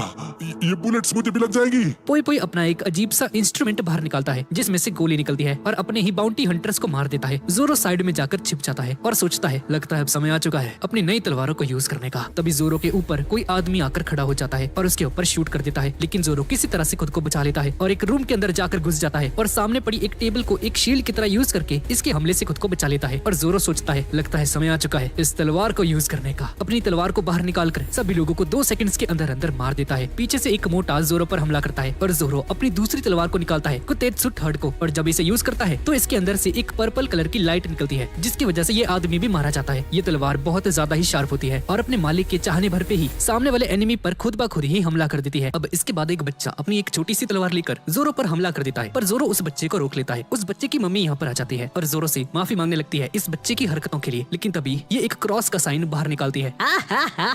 मर्सीफुल लॉर्ड, ब्लाइंडिंग पाउडर। इस क्रॉस के अंदर से अंधा करने वाला एक पाउडर बाहर निकलता है। ये चीप ट्रिक्स सिर्फ नाजुक दिल वालों पर काम करेगी, मेरे जैसे पत्थर दिल पर नहीं। और जोरो उस मदर और उसके बेटे को मार देता है और तभी कुछ और लोग जोरो पर हमला करने के लिए आगे बढ़ते हैं, पर जिस सीढ़ी से ये लोग चढ़ रहे थे ऊपर जोरो पर हमला करने के लिए, जोरो उस सीढ़ी को ही हिलाने लगता है और ये बंदा बेचारा रो ही गया था। मेरी मदद करो प्लीज। जोरो उस सीढ़ी को गिरा देता है और तभी यही बॉडी बिल्डर दीदी यहाँ पर आ जाती है और इस बंदे का नाम है या बंदे का नाम है मिस मंडे। और मिस मंडे जोरो का गला पकड़ लेती है, जोरो को उठाकर जमीन पर पटक देती है और उसके मुंह पर एक जोरदार पंच मारती है, जिसका इम्पैक्ट इतना ज्यादा था कि पूरा फ्लोर ही टूट जाता है। लेकिन तभी जोरो उठकर खड़ा हो जाता है। हाँ, क्या दिक्कत है तुम्हें मर्दाना औरत? हाँ, और मिस मंडे को बेहोश कर नीचे गिरा देता है। जोरो के सर पर चोट लग जाती है और तभी पोई पोई भी यहाँ पर आ जाता है और इसे लगता है कि नेवी से गलती हो चुकी है। वो वांटेड वाला पोस्टर लूफी के लिए नहीं बल्कि जोरो के लिए होगा, क्योंकि ये जोरो हद से ज्यादा खतरनाक है। मिस्टर 9 बोलता है, शायद तुम्हें ये बात पता होगी, बारक वर्क्स में जितने भी ताकतवर लोग होते हैं उन्हें एक नंबर दिया जाता है और जिसका नंबर जितना ज्यादा छोटा होता है वो उतना ही ज्यादा खतरनाक, और एंड में बॉस आता है जिसका लेवल 0 है और इस पोई पोई का नंबर 8 है। मिस वेनेसडे कारो नाम के एक किसी क्रीचर को बुलाने लगती है जो कि एक डक है। मिस वेनेसडे इसके ऊपर बैठती है और इसे ऑर्डर देती है, जल्दी उस आदमी के पास चलो। पर ये डक यहीं पर बैठ जाती है। तुझे बैठने को किसने कहा? हाँ, तभी मिस्टर 9 जोरो पर हमला करने लगता है, लेकिन जोरो इसे बिल्डिंग से नीचे फेंक देता है। मिस वेनेसडे अपने ऊपर एक परफ्यूम छिड़कती है और जोरो को सिड्यूस करने की कोशिश करती है। जोरो पर यह हमला काम करने लगता है। कारो के ऊपर चढ़कर जोरो पर एक और अटैक यूज करने लगती है, लेकिन तभी कारो यहाँ से नीचे गिर जाता है। तभी जोरो के ऊपर मिस्टर 8 हमला कर देता है। मिस्टर 9 आता है और जोरो के हाथों को पकड़ लेता है। मिस वेनेसडे लूफी को लेकर यहाँ पर आ जाती है और लूफी घोड़े बेचकर सो रहा होता है, इसे कोई मतलब नहीं है भाई। अगर तुमने कोई भी चालाकी करने की कोशिश की तो मैं तुम्हारे दोस्त को मार डालूंगी। मिस्टर 8 जोरो पर हमला करता है, लेकिन तभी जोरो उस चेन को खींचता है और मिस्टर 9 को हवा में उड़ा देता है, जिसकी वजह से पोई पोई की सारी बुलेट्स मिस्टर 9 को जाकर लग जाती हैं। ये देखकर सभी लोग यहाँ से डरकर भागने लगते हैं और तभी दो जानवर इनके सामने आ जाते हैं, जिन्हें ये सभी लोग द अनलकीज कहते हैं। तभी एक जोरदार धमाका होता है। एक लड़का और एक लड़की यहाँ पर आ जाते हैं, जिसमें से इस लड़के का नाम था मिस्टर 5 और इस लड़की का मिस वैलेंटाइन। पोई पोई इनसे मदद मांगता है क्योंकि ये दोनों भी बारक वर्क्स के लिए काम करते हैं, लेकिन ये लोग इसकी हेल्प करने से साफ मना कर देते हैं क्योंकि इन्हें पता चल चुका था कि मिस वेनेसडे कोई आम लड़की नहीं है, अलाबास्ता किंगडम की राजकुमारी है और इसका रियल नेम मिस वीवी है। नामी भी ये सारी बातें सुन रही होती है। पोई पोई उठता है और मिस्टर 5 और मिस वैलेंटाइन पर हमला कर देता है, पर इस हमले से इन्हें कुछ भी फर्क नहीं पड़ता है। तभी मिस्टर 5 अपना अटैक यूज करता है, जिसकी वजह से पोई पोई बुरी तरह से घायल हो जाता है।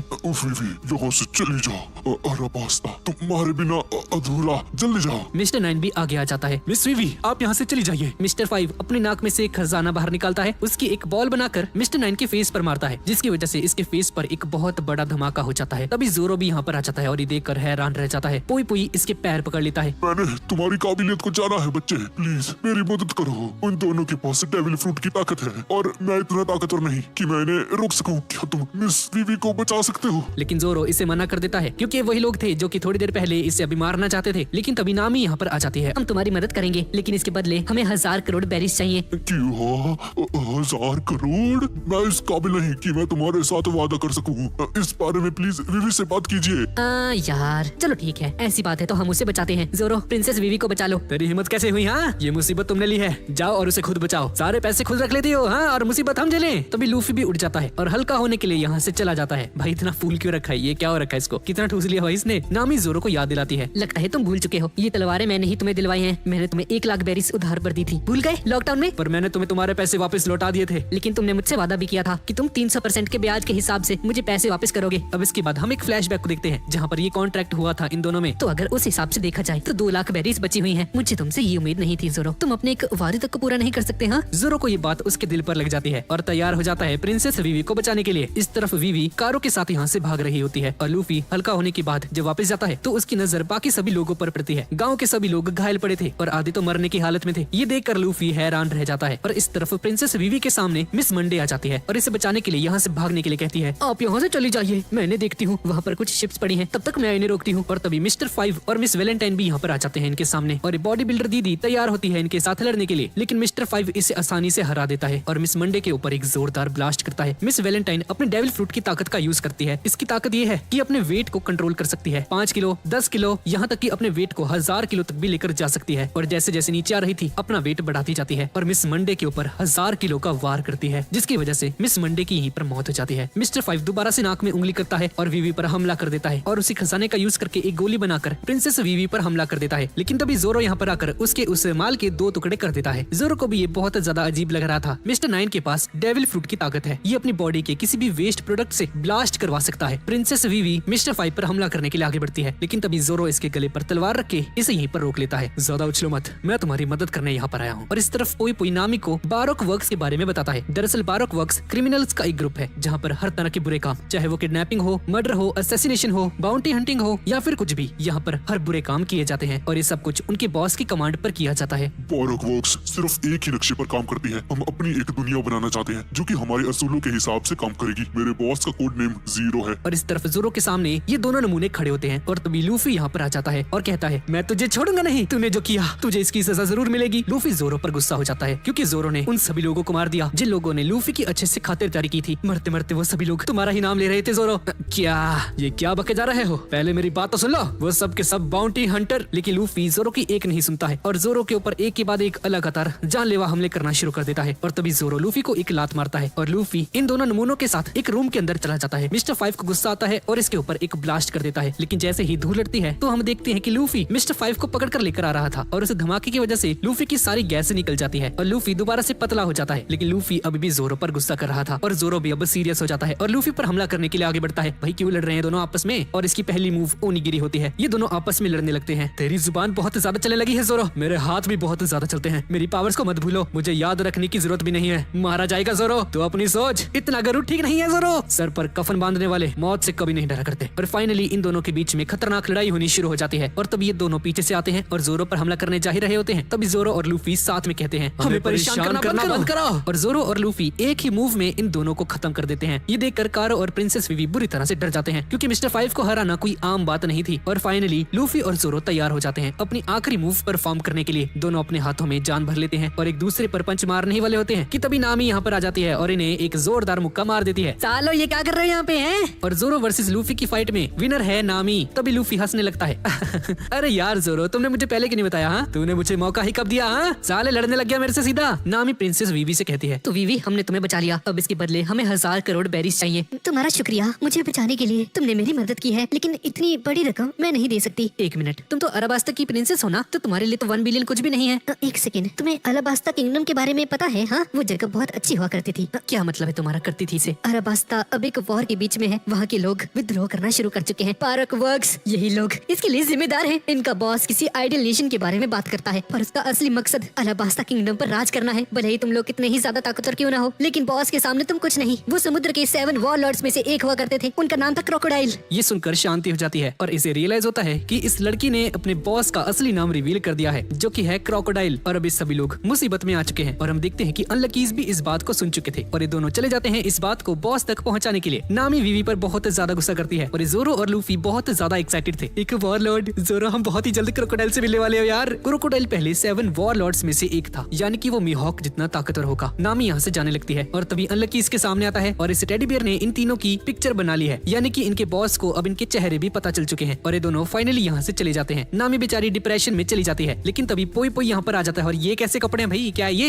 इस बंदे ने वीवी की तरह कपड़े पहने हुए थे। इसके पास एक प्लान था। प्रिंसेस वीवी, मेरी बातों को ध्यान से सुनिए। मैं वीवी के रूप में यहाँ से बाहर जाऊंगा और जितने भी लोग आपके पीछे पड़े हुए हैं वो सभी मेरे पीछे आ जाएंगे, लेकिन इसमें बहुत ज्यादा रिस्क है और इसी दौरान लूफी आपको अलाबास्ता किंगडम लेकर जा सकता है। मिस्टर पोई पोई, क्या क्रोकोडाइल सही में इतना ज्यादा खतरनाक है क्या? हाँ, वो 7 वॉरलॉर्ड्स में से एक है। ये वॉरलॉर्ड्स गवर्नमेंट के लिए काम करते हैं, इसी वजह से उन पर कोई इनाम नहीं लगाया जाता। लेकिन जब वो बंदा एक आम पायलट था तो उसके ऊपर 8 करोड़ का इनाम था। नामी की आंखों से ये बात सुनकर आंसू निकल जाते हैं। क्या 8 करोड़? ये तो आरलॉन्ग की बाउंटी से भी 4 गुना ज्यादा है। बच्चे, क्या तुम प्रिंसेस वीवी को अलाबास्ता किंगडम पहुंचा दोगे? हाँ, ये मजेदार लगता है, मैं ये कर सकता हूँ। और अब पोई पोई का यहाँ से जाने का समय हो चुका है। पोई पोई वीवी से इटर्नल पोज मांगता है। क्या ये इटर्नल पोज क्या होता है भाई? क्या तुमने इसके बारे में पहले कभी सुना नहीं? जिस तरह से लॉग पोज का यूज करके एक आइलैंड से दूसरे आइलैंड की तरफ जाया जाता है, वैसे ही इटर्नल पोज एक जगह का रास्ता हमेशा के लिए स्टोर रखता है। तुम इसे एक परमानेंट लॉग पोज समझ सकती हो बच्ची। और इसी के साथ वीवी और 11 पोई एक दूसरे को बाय कहकर यहाँ से चले जाते हैं। पोई पोई अपनी शिप के साथ आगे बढ़ने लगता है, लेकिन तभी सामने हम बहुत सारे हाथ देखते हैं और तभी पोई पोई की पूरी शिप ब्लास्ट कर जाती है और इसी के साथ पोई पोई भी मारा जाता है। सभी लोग ये देखकर हैरान रह जाते हैं। वो बहुत अच्छा आदमी था। नामी की लॉग पोस्ट के अंदर अगले आइलैंड पर जाने का रास्ता स्टोर हो जाता है और सभी लोग यहाँ से जाने के लिए तैयार थे, पर वीवी को बहुत ज्यादा गुस्सा आ रहा था। वीवी अपने लिप्स को बाइट कर रही थी। इतना जोर से बाइट करती है कि उसके लिप से खून आने लगता है। नामी इसे हक करती है और दिलासा देती है। तुम चिंता मत करो, सब कुछ ठीक हो जाएगा। हम तुम्हें अलाबास्ता लेकर जाएंगे वीवी। मुझे अपने दोस्तों पर पूरा विश्वास है और इनके सामने वो 7 वॉरलॉर्ड भी कुछ नहीं है। सभी लोग उस शिप के ऊपर चढ़ जाते हैं और विस्की पीक आइलैंड से निकल जाते हैं। लेकिन सांजी और उसॉप गुस्सा करते हैं। अरे भाई इतनी जल्दी क्या है जाने की, एक रात और रुकते हैं यहाँ पर। कितना बढ़िया टाउन है ये, और यहाँ की लड़कियां भी कितनी क्यूट हैं। और नामी इन्हें अपने तरीके से समझा देती है और ये सभी लोग विस्की पीक आइलैंड से निकल जाते हैं। नामी और लूफी सामने की तरफ देख रहे थे और तभी इन्हें एक लड़की की आवाज सुनाई देती है। हमें ध्यान रखना होगा वरना वो शिप किसी पत्थर से टकरा जाएगी। और जैसे ही ये लोग पीछे मुड़ते हैं तो एक अनजान लड़की इनकी शिप के ऊपर बैठी होती है। उसे देखकर वीवी गुस्से में कहती है, तूने ही ईगराम को मारा है ना? हे तू है कौन और हमारी शिप के ऊपर क्या कर रही है? हाँ? इस लड़की का नाम मिस ऑल संडे होता है और ये इकलौती थी जिसे पता था कि इनका बॉस कौन है, यानी कि क्रोकोडाइल कैसा दिखता है और कहाँ पर रहता है। उसॉप, नामी और सांजी सभी लोग तैयार थे इस पर हमला करने के लिए, लेकिन किसी को भी बिना हाथ लगाए सभी को उड़ा देती है। इसके पास भी डेविल फ्रूट की ताकत होती है। ये लड़की लूफी की टोपी पकड़ लेती है जिसकी वजह से लूफी को बहुत ज्यादा गुस्सा आ जाता है। अरे ओ मेरी टोपी दे वापस। तुम लोग प्रिंसेस वीवी को अपने साथ लेकर जा रहे हो? हाँ, इसके पीछे पूरा बारॉक वर्क्स पड़ा हुआ है और उससे भी बुरी बात है कि तुम्हारा लॉग पोज लिटिल गार्डन की तरफ इशारा कर रहा है। वो वीवी को अलाबास्ता का इटर्नल पोज पकड़ा देती है। इसका यूज करके तुम लिटिल गार्डन को स्किप कर सकते हो। तुम्हें वहाँ पर जाना नहीं पड़ेगा और डायरेक्ट अलाबास्ता जा सकते हो। लेकिन लूफी सामने आता है। मैं ये चीज तो जैसी से नहीं ले सकता, और ऐसा बोलकर लूफी इटर्नल पोज को तोड़ देता है। वो अलग बात है कि ये नामी लूफी को ही तोड़ देती है उसके बाद। अगर किस्मत में लिखा हुआ तो दोबारा फिर से मुलाकात होगी। और इस शिप से कूद जाती है अपने एक टर्टल के ऊपर जो कि बहुत ज्यादा बड़ा था और अब इनके पास कोई और ऑप्शन नहीं बचता है। प्रिंसेस वीवी को अलाबास्ता पहुंचाने के लिए सभी लोग निकल चुके हैं लिटिल गार्डन की तरफ। शिप में सांजी एक बकेट लेकर आता है और सबसे पूछता है, इसमें पड़े हुए कीड़े को किसने खाया है? बिल्कुल सच बताना। और लूफी एक बचे हुए कीड़े को खा रहा होता है। हाँ, कितना स्वादिष्ट है ये,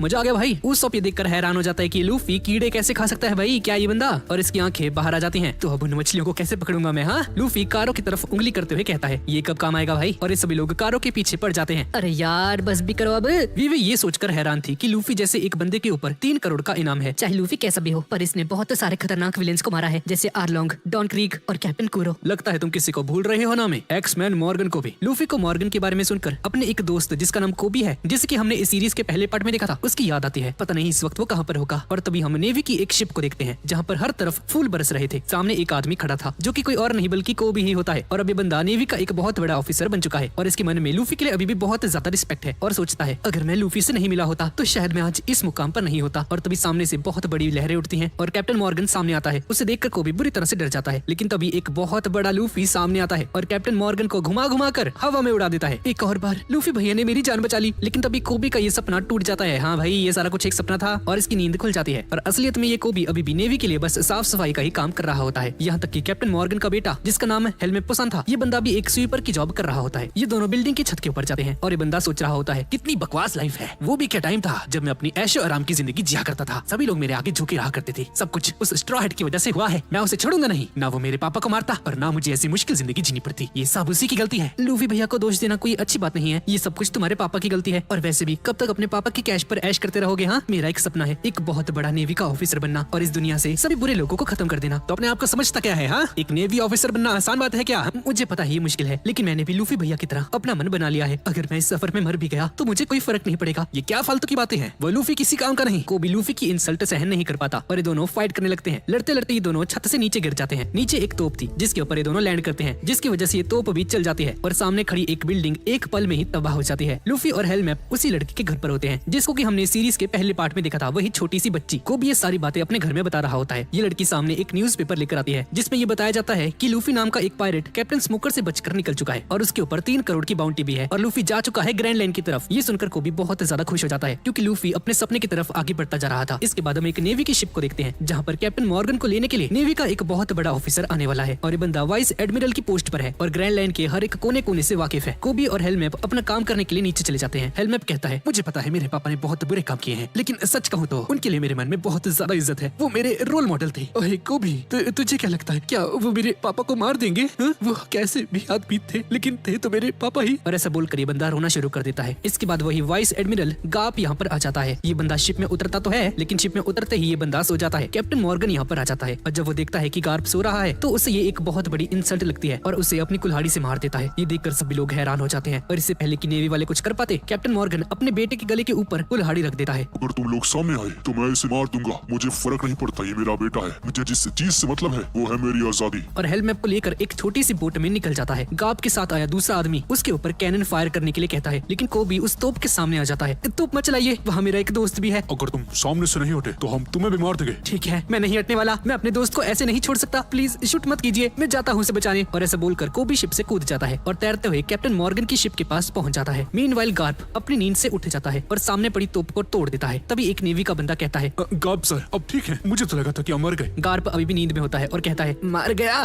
कौन मर गया? जब मैं सो गया तो किसी पर हमला हुआ था क्या?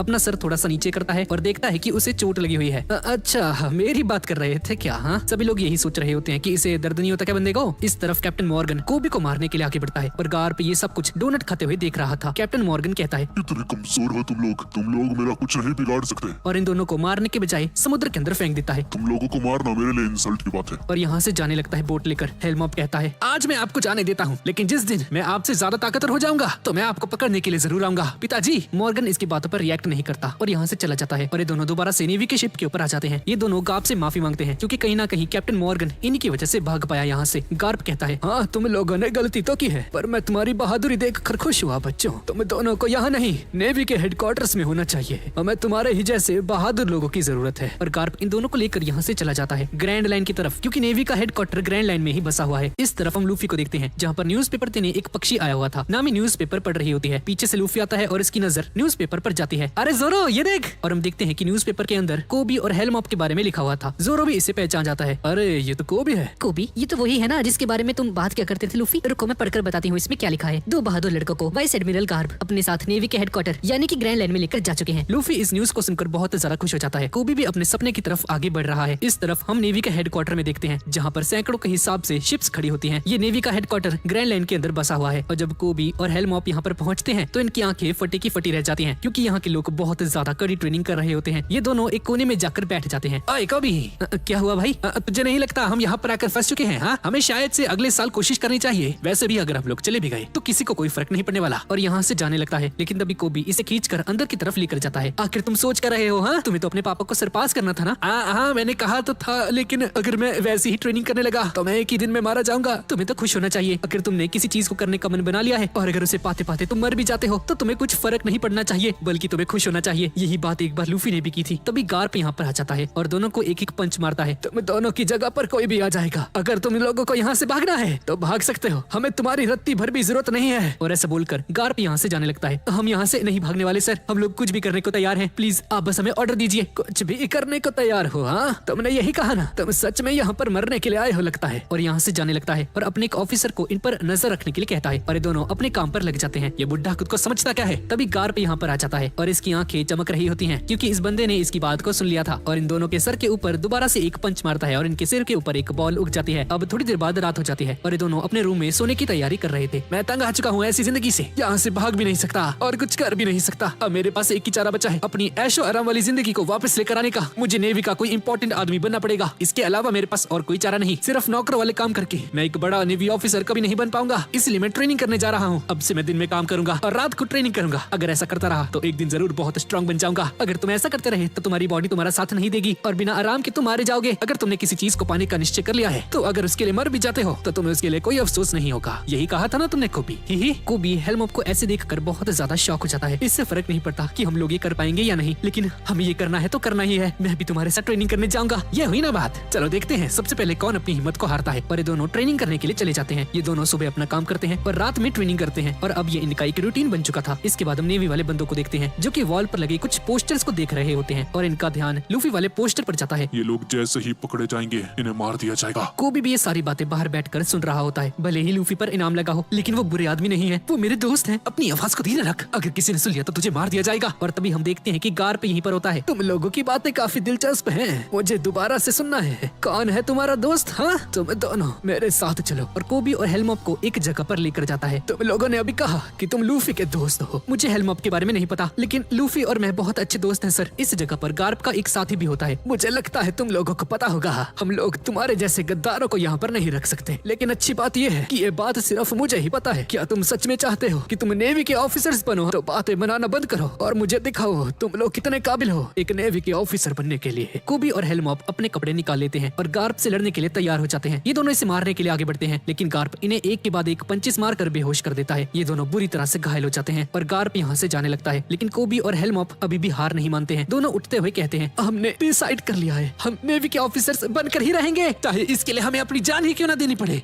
ये दोनों दोबारा से खड़े हो जाते हैं और गार्प की तरफ आगे बढ़ते हैं और गार्प इन पर जोर जोर से हंसने लगता है और कोबी और हेलमॉप फाइनली गार्प को एक पंच मारने में कामयाब हो जाते हैं। गार्प कहता है, मुझे पता है तुम लोग ताकतवर बनने के लिए बहुत मेहनत कर रहे हो बच्चों, पर मुझे शक था कि तुम मानसिक रूप से इसके लिए तैयार हो या नहीं, इसलिए मैंने तुम्हें आजमाना चाहा। और जाते जाते कहता है, अब से तुम दोनों की ट्रेनिंग मैं करवाऊंगा। ये सुनकर ये दोनों बहुत ज्यादा खुश हो जाते हैं और गार्प को सल्यूट करते हैं। यस सर, आपका बहुत बहुत शुक्रिया। और इसी के साथ इनकी ट्रेनिंग शुरू हो जाती है। गार्प का ये साथी ट्रेनिंग में इनकी हेल्प करता है। अब लूफी और उसके दोस्त निकल चुके हैं लिटिल गार्डन की तरफ। सभी लोग बहुत ज्यादा एक्साइटेड होते हैं और सांजी लंच करने के लिए जूस लेकर आता है। सभी लोग बैठकर जूस पी रहे होते हैं, लेकिन इस कारो को समझ में नहीं आ रहा था कि जूस कैसे पीते हैं और सांजी इसकी हेल्प करता है और कारो एक ही सिप में पूरी ग्लास को खत्म कर देता है। नामी लॉग पोस्ट के अंदर लिटिल गार्डन का रास्ता देख रही होती है। लूफी, शिप को मोड़ने की जरूरत है। ओके मिस नामी, और उसे शिप को घुमाने लगता है। सभी लोगों के चेहरे पर एक्साइटमेंट साफ साफ नजर आ रही थी और तभी सामने इन सभी को एक आइलैंड दिखाई देता है। नामी अपने लॉग पोस्ट में चेक करती है। हाँ, ये लिटिल गार्डन ही है। इसके बाद हम एक अजीब से आइलैंड को देखते हैं जहाँ पर पेड़ों के ऊपर बिल्डिंग्स बने हुए थे और इसके अंदर बैठकर एक आदमी चाय पी रहा होता है और पीछे से एक लड़की इसे पुकारती है। मिस्टर 3। ऐसी जगह पर मेरा नाम मत लिया करो, सभी को पता चल जाएगा कि मैं ही मिस्टर 3 हूँ। वो अलग बात है कि इस बंदे के सर के ऊपर ही 3 लिखा हुआ था।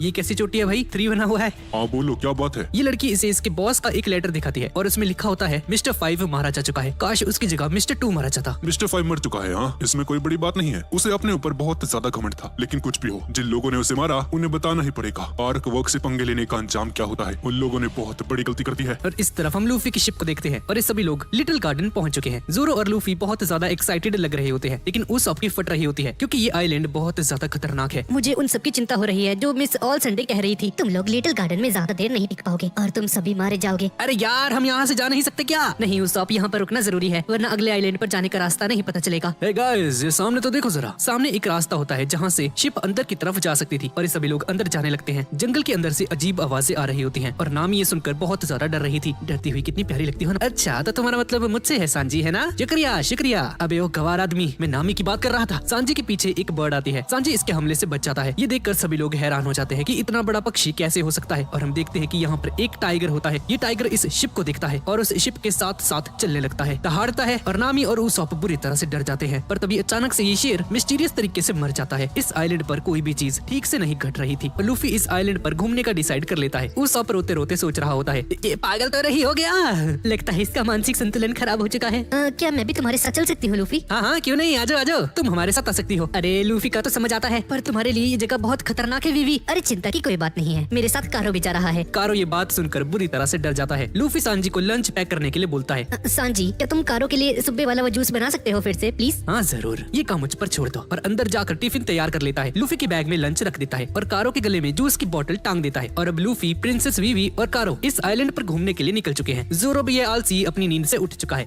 मैं बहुत बोर हो चुका हूँ, मैं जरा टहल कर आता हूँ। और इस शिप से कूद कर जाने लगता है। सांजी इसे रोकता है और कहता है, जोरो, शिप के अंदर खाना खत्म हो चुका है, अगर तुझे कुछ खाने को मिलता है तो यहाँ पर लेकर आ जाइए, समझा? हाँ ठीक है, समझ गया। मैं इतना बड़ा जानवर लेकर आऊंगा जिसे तो अपनी पूरी जिंदगी तक में नहीं पकड़ पाएगा। तूने कहा तू एक बहुत बड़ा शिकार पकड़ेगा। हाँ, और सांजी और जोरो एक दूसरे को घूरने लगते हैं और गुस्से की नजरों से देखने लगते हैं। इन दोनों में एक कंपटीशन शुरू हो जाता है कि इन दोनों में से कौन सबसे बड़ा जानवर लेकर आएगा और एक दूसरे के ऑपोजिट डायरेक्शंस में जाने लगते हैं। नामी और उसॉप सोच रहे होते हैं, अरे यार, इनकी दिक्कत क्या है? इस तरफ हम लूफी, कारो और वीवी को देखते हैं और ये सभी देखते हैं कि इस आइलैंड के ऊपर डायनासोर होते हैं। एक डायनासोर! इसका मतलब है कि हम लोग एक प्राचीन आइलैंड पर हैं। इस आइलैंड का समय रुक चुका है। हम डायनासोर वाली सदी में हैं। हर एक आइलैंड की अपनी एक खूबी है। यहाँ तक कि कुछ ऐसे भी आइलैंड हैं जिसके बारे में कोई सोच भी नहीं सकता है और शायद इसीलिए यहाँ पर डायनासोर अभी भी हैं। खैर, लूफी ज्यादा नहीं सुनता और अपने हाथ स्ट्रेच करके डायनासोर के गले पर चला जाता है। इस तरफ हम सांजी को देखते हैं जिसके सामने भी एक डायनासोर आ चुका है। उसकी तरफ भागता है और एक ही किक से उसे खत्म कर देता है। और इस तरफ जोरो के सामने 3 सींग वाला राइनो होता है। तुम्हारे पास भी 3 तलवारें हैं, मुकाबला बिल्कुल बराबरी का होने वाला है। और जोरो इसे एक ही झटके में मार देता है। सामने जंगल की जमीन हिल रही होती है और बहुत अजीब आवाजें आ रही होती हैं और हम एक क्रीचर को देखते हैं जिसके बहुत बड़े पैर होते हैं और इसका शरीर बहुत ज्यादा बड़ा होता है और एक क्रीचर गोइंग मैरी की तरफ आ रहा है। और नामी और उसॉप उस क्रीचर को देखकर हक्के बक्के रह जाते हैं। दोनों को अपनी मौत अपने सामने दिखाई देती है और हम देखते हैं कि अजीब सा क्रीचर एक जायंट है। और नामी और उसॉप से पूछता है, तुम्हारे पास दारू है क्या? नहीं सर जी, हमारे पास नहीं है, लेकिन फिर भी मैं आपके लिए लेकर आती हूँ अभी।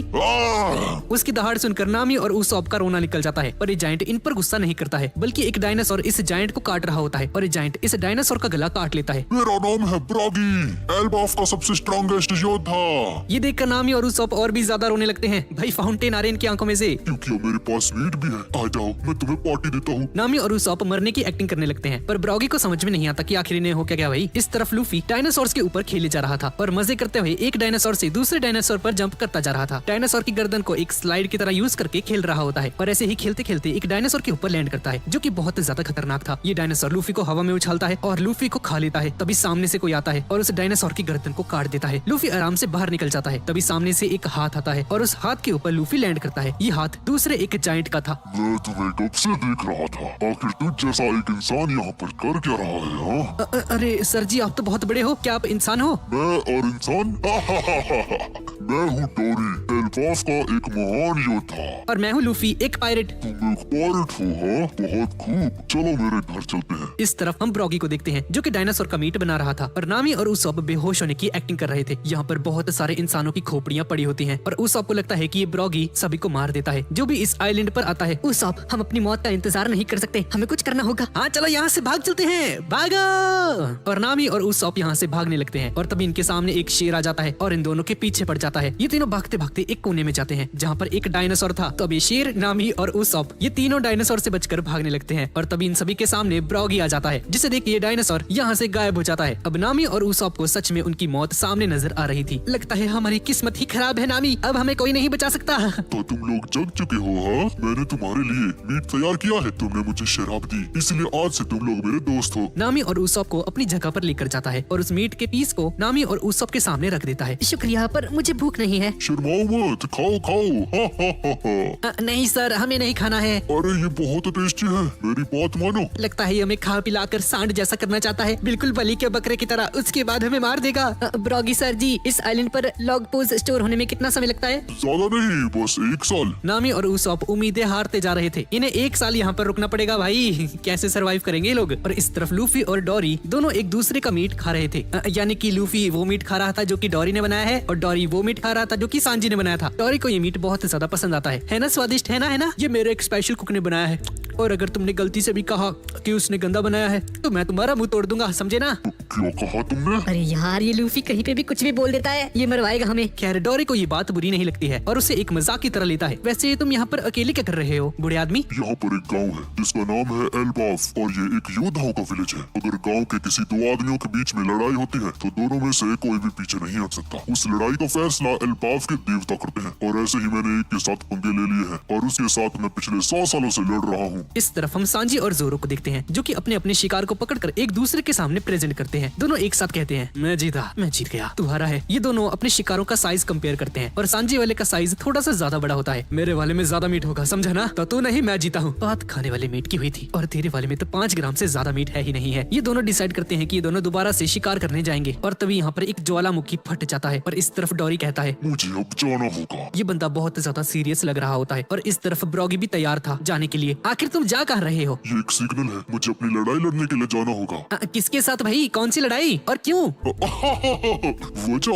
वजह तो मैं भूल चुका हूँ। इस तरफ डोरी कहता है, अब तो ये हमारी आदत हो चुकी है। 1 सेकेंड, तुम पिछले 100 सालों से एक दूसरे को मारने की कोशिश कर रहे हो, वो भी बिना किसी मतलब के। मुझे कुछ समझ नहीं आ रहा। लेकिन लूफी इसका मुंह बंद कर देता है। चुप रहो वीवी, ये ऐसा नहीं है जैसा तुम सोच रही हो। ये हमारे सम्मान के लिए है। इसके बाद ब्रॉगी और डोरी के बीच में फाइट शुरू हो जाती है और जब इनकी स्वर्ड्स आपस में लड़ती हैं तो चारों तरफ एक सोनिक वेव जनरेट होती है। इस तरफ हम एक घर को देखते हैं जहाँ पर एक डायनासोर आता है और उस घर को अपने दांतों से काटने की कोशिश करता है, लेकिन इसके दांत ही टूट जाते हैं। और तभी हम मिस्टर 5 और मिस वैलेंटाइन को देखते हैं। ये दोनों बंदे मरे नहीं हैं और अभी भी जिंदा हैं। मिस वैलेंटाइन अपने डेविल फ्रूट की पावर का यूज करके इस डायनासोर को आसानी से हरा देती है। ये दोनों जब उस घर के अंदर जाते हैं तो हम देखते हैं कि यहाँ पर मिस्टर 3 भी होता है और साथ ही साथ वही छोटी बच्ची भी। मिस्टर 5 कहता है, ए बिडू, मैं तुझे कुछ बताना चाहता हूँ। ये मिशन अभी भी हमारा है और अगली बार हमें कोई नहीं हरा पाएगा। मिस्टर 3 कहता है, ये देखो इन दोनों को, इन दोनों पर लगे इनाम को भी देखो। और बिडू, ये तो वही है जायंट वॉरियर पायरेट्स जिनके ऊपर 100 साल पहले इनाम लगा था। और मजे की बात तो ये है कि दोनों के ऊपर 100 मिलियन का इनाम लगा है। इस तरफ ब्रॉगी और डोरी अपनी फाइट कर रहे थे। लूफी और प्रिंसेस वीवी इस फाइट को ध्यान से देख रहे होते हैं। ये दोनों एक दूसरे के ऊपर जानलेवा हमले किए जा रहे थे। ब्रॉगी अपनी तलवार से डोरी के सिर पर मारता है और अगर इस बंदे के पास अभी हेलमेट नहीं होता तो ये यहीं पर मारा जाता और दोनों में से कोई भी हार मानने को तैयार नहीं था। उसॉप भी ये फाइट देख रहा होता है। उसॉप, यही सही मौका है, हम यहाँ से भाग लेना चाहिए। लेकिन इस फाइट को देखने के बाद उसॉप एक कदम तक आगे नहीं बढ़ाता है। उसॉप ये देखकर बहुत ज्यादा इंप्रेस हो जाता है और उन्हीं की तरफ बनना चाहता है। और तभी हम देखते हैं कि मिस वैलेंटाइन अपनी डेविल फ्रूट की पावर का यूज यूज करके आसपास पर नजर रख रही थी। ब्रॉगी का हथियार आसमान में उड़ता है और जैसे ही जमीन पर गिरता है तो दोनों एक दूसरे के फेस के ऊपर पंच मारते हैं और दोनों गिर जाते हैं। यानी कि इस बार भी इन दोनों में से कोई नहीं जीता। ये दोनों 73,466 बार लड़ चुके हैं आपस में, लेकिन इन 100 सालों में कोई भी नहीं जीता। और इतनी खतरनाक फाइट करने के बाद भी ये दोनों हंसने लगते हैं। भले ही ये दोनों एक दूसरे के साथ लड़ते हो, लेकिन दोनों आपस में अच्छे दोस्त भी हैं। ब्रॉगी डोरी को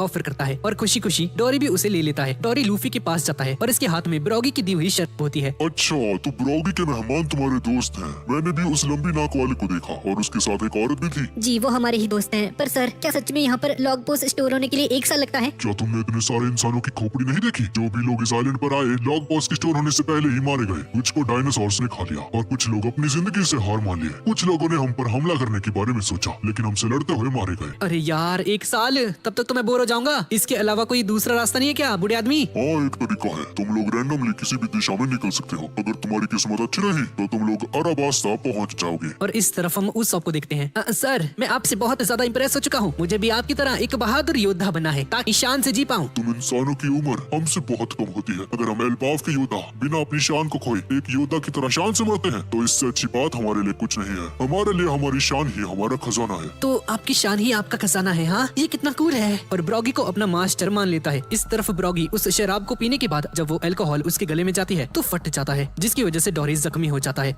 बूढ़े आदमी, लगता है ब्रॉगी ने ये सब कुछ किया है लूफी। और तभी ब्रॉगी खड़ा हो जाता है और बहुत ज्यादा गुस्से में आ जाता है। ये तुम लोगों ने किया ना। हम एल्बाफ के बहादुर योद्धा हैं। वो ऐसी घटिया चालें कभी नहीं चल सकता। और इस आइलैंड पर अभी तुम्हारे अलावा यहाँ पर है कौन? हाँ, लूफी, चलो यहाँ से चलते हैं। लेकिन लूफी जाने से मना कर देता है और डोरी से लड़ने के लिए तैयार हो जाता है। डोरी अपनी तलवार को कंधे पर रखता है और लूफी पर हमला कर देता है। लूफी उससे बचकर उसकी तलवार के ऊपर चलने लगता है और कूद के उसके ऊपर हमला करने लगता है, लेकिन तभी डोरी इसे जमीन पर फेंक देता है। लूफी अपने हाथों को बड़ा करके एक पेड़ को पकड़ता है और घूम के दोबारा से डोरी की तरफ जाने लगता है। कम कम रॉकेट! बहुत स्पीड से डोरी से टकरा जाता है, जिसकी वजह से डोरी के खून निकलना शुरू हो जाता है और नीचे गिरने लगता है। लेकिन कैसे भी खुद को संभाल के जब लूफी हवा में होता है तो उसे जमीन पर कुचल देता है। लेकिन डोरी बहुत ज्यादा जख्मी हो जाता है। लेकिन हम देखते हैं कि लूफी को कुछ नहीं होता है, क्योंकि लूफी के पास डेविल फ्रूट की ताकत है। मुझे बहुत गुस्सा आ रहा है। नामी और उसॉप ऐसा कभी नहीं कर सकते। इसके पीछे पक्का किसी और का हाथ है। इस आइलैंड पर कोई और भी है। और लूफी का ये सोचना बिल्कुल सही था। ये घटिया चाल मिस्टर 3 की होती है। इसके काम करने का तरीका ही यही है। ये घिनौने से घिनौने क्राइम्स को अपनी चीप ट्रिक्स का यूज करके एग्जीक्यूट करता है। ज्वालामुखी दोबारा फटता है और इस ज्वालामुखी का फटना एक सिग्नल होता है ब्रॉगी और डोरी की फाइट का। लेकिन डोरी जमीन पर पड़ा होता है और उठ नहीं पाता। लेकिन इस तरफ ब्रॉगी तैयार था लड़ने के लिए। लेकिन इतना ज्यादा घायल होने के बावजूद डोरी लड़ने के लिए खड़े होने की कोशिश करता है। नहीं, आप ऐसे नहीं जा सकते डोरी। और कैसे भी करके खड़ा हो जाता है और सामने पड़े एक बहुत बड़े पत्थर को लूफी के ऊपर रख देता है ताकि लूफी इसे रोक ना पाए। मुझे मत रोको। इस लड़ाई को शुरू हुए 100 साल हो चुके हैं। मैं इस लड़ाई से भाग नहीं सकता। अगर मैं भाग गया तो मैं खुद को एक योद्धा नहीं कह पाऊंगा। मैं खुद से नजरें नहीं मिला पाऊंगा।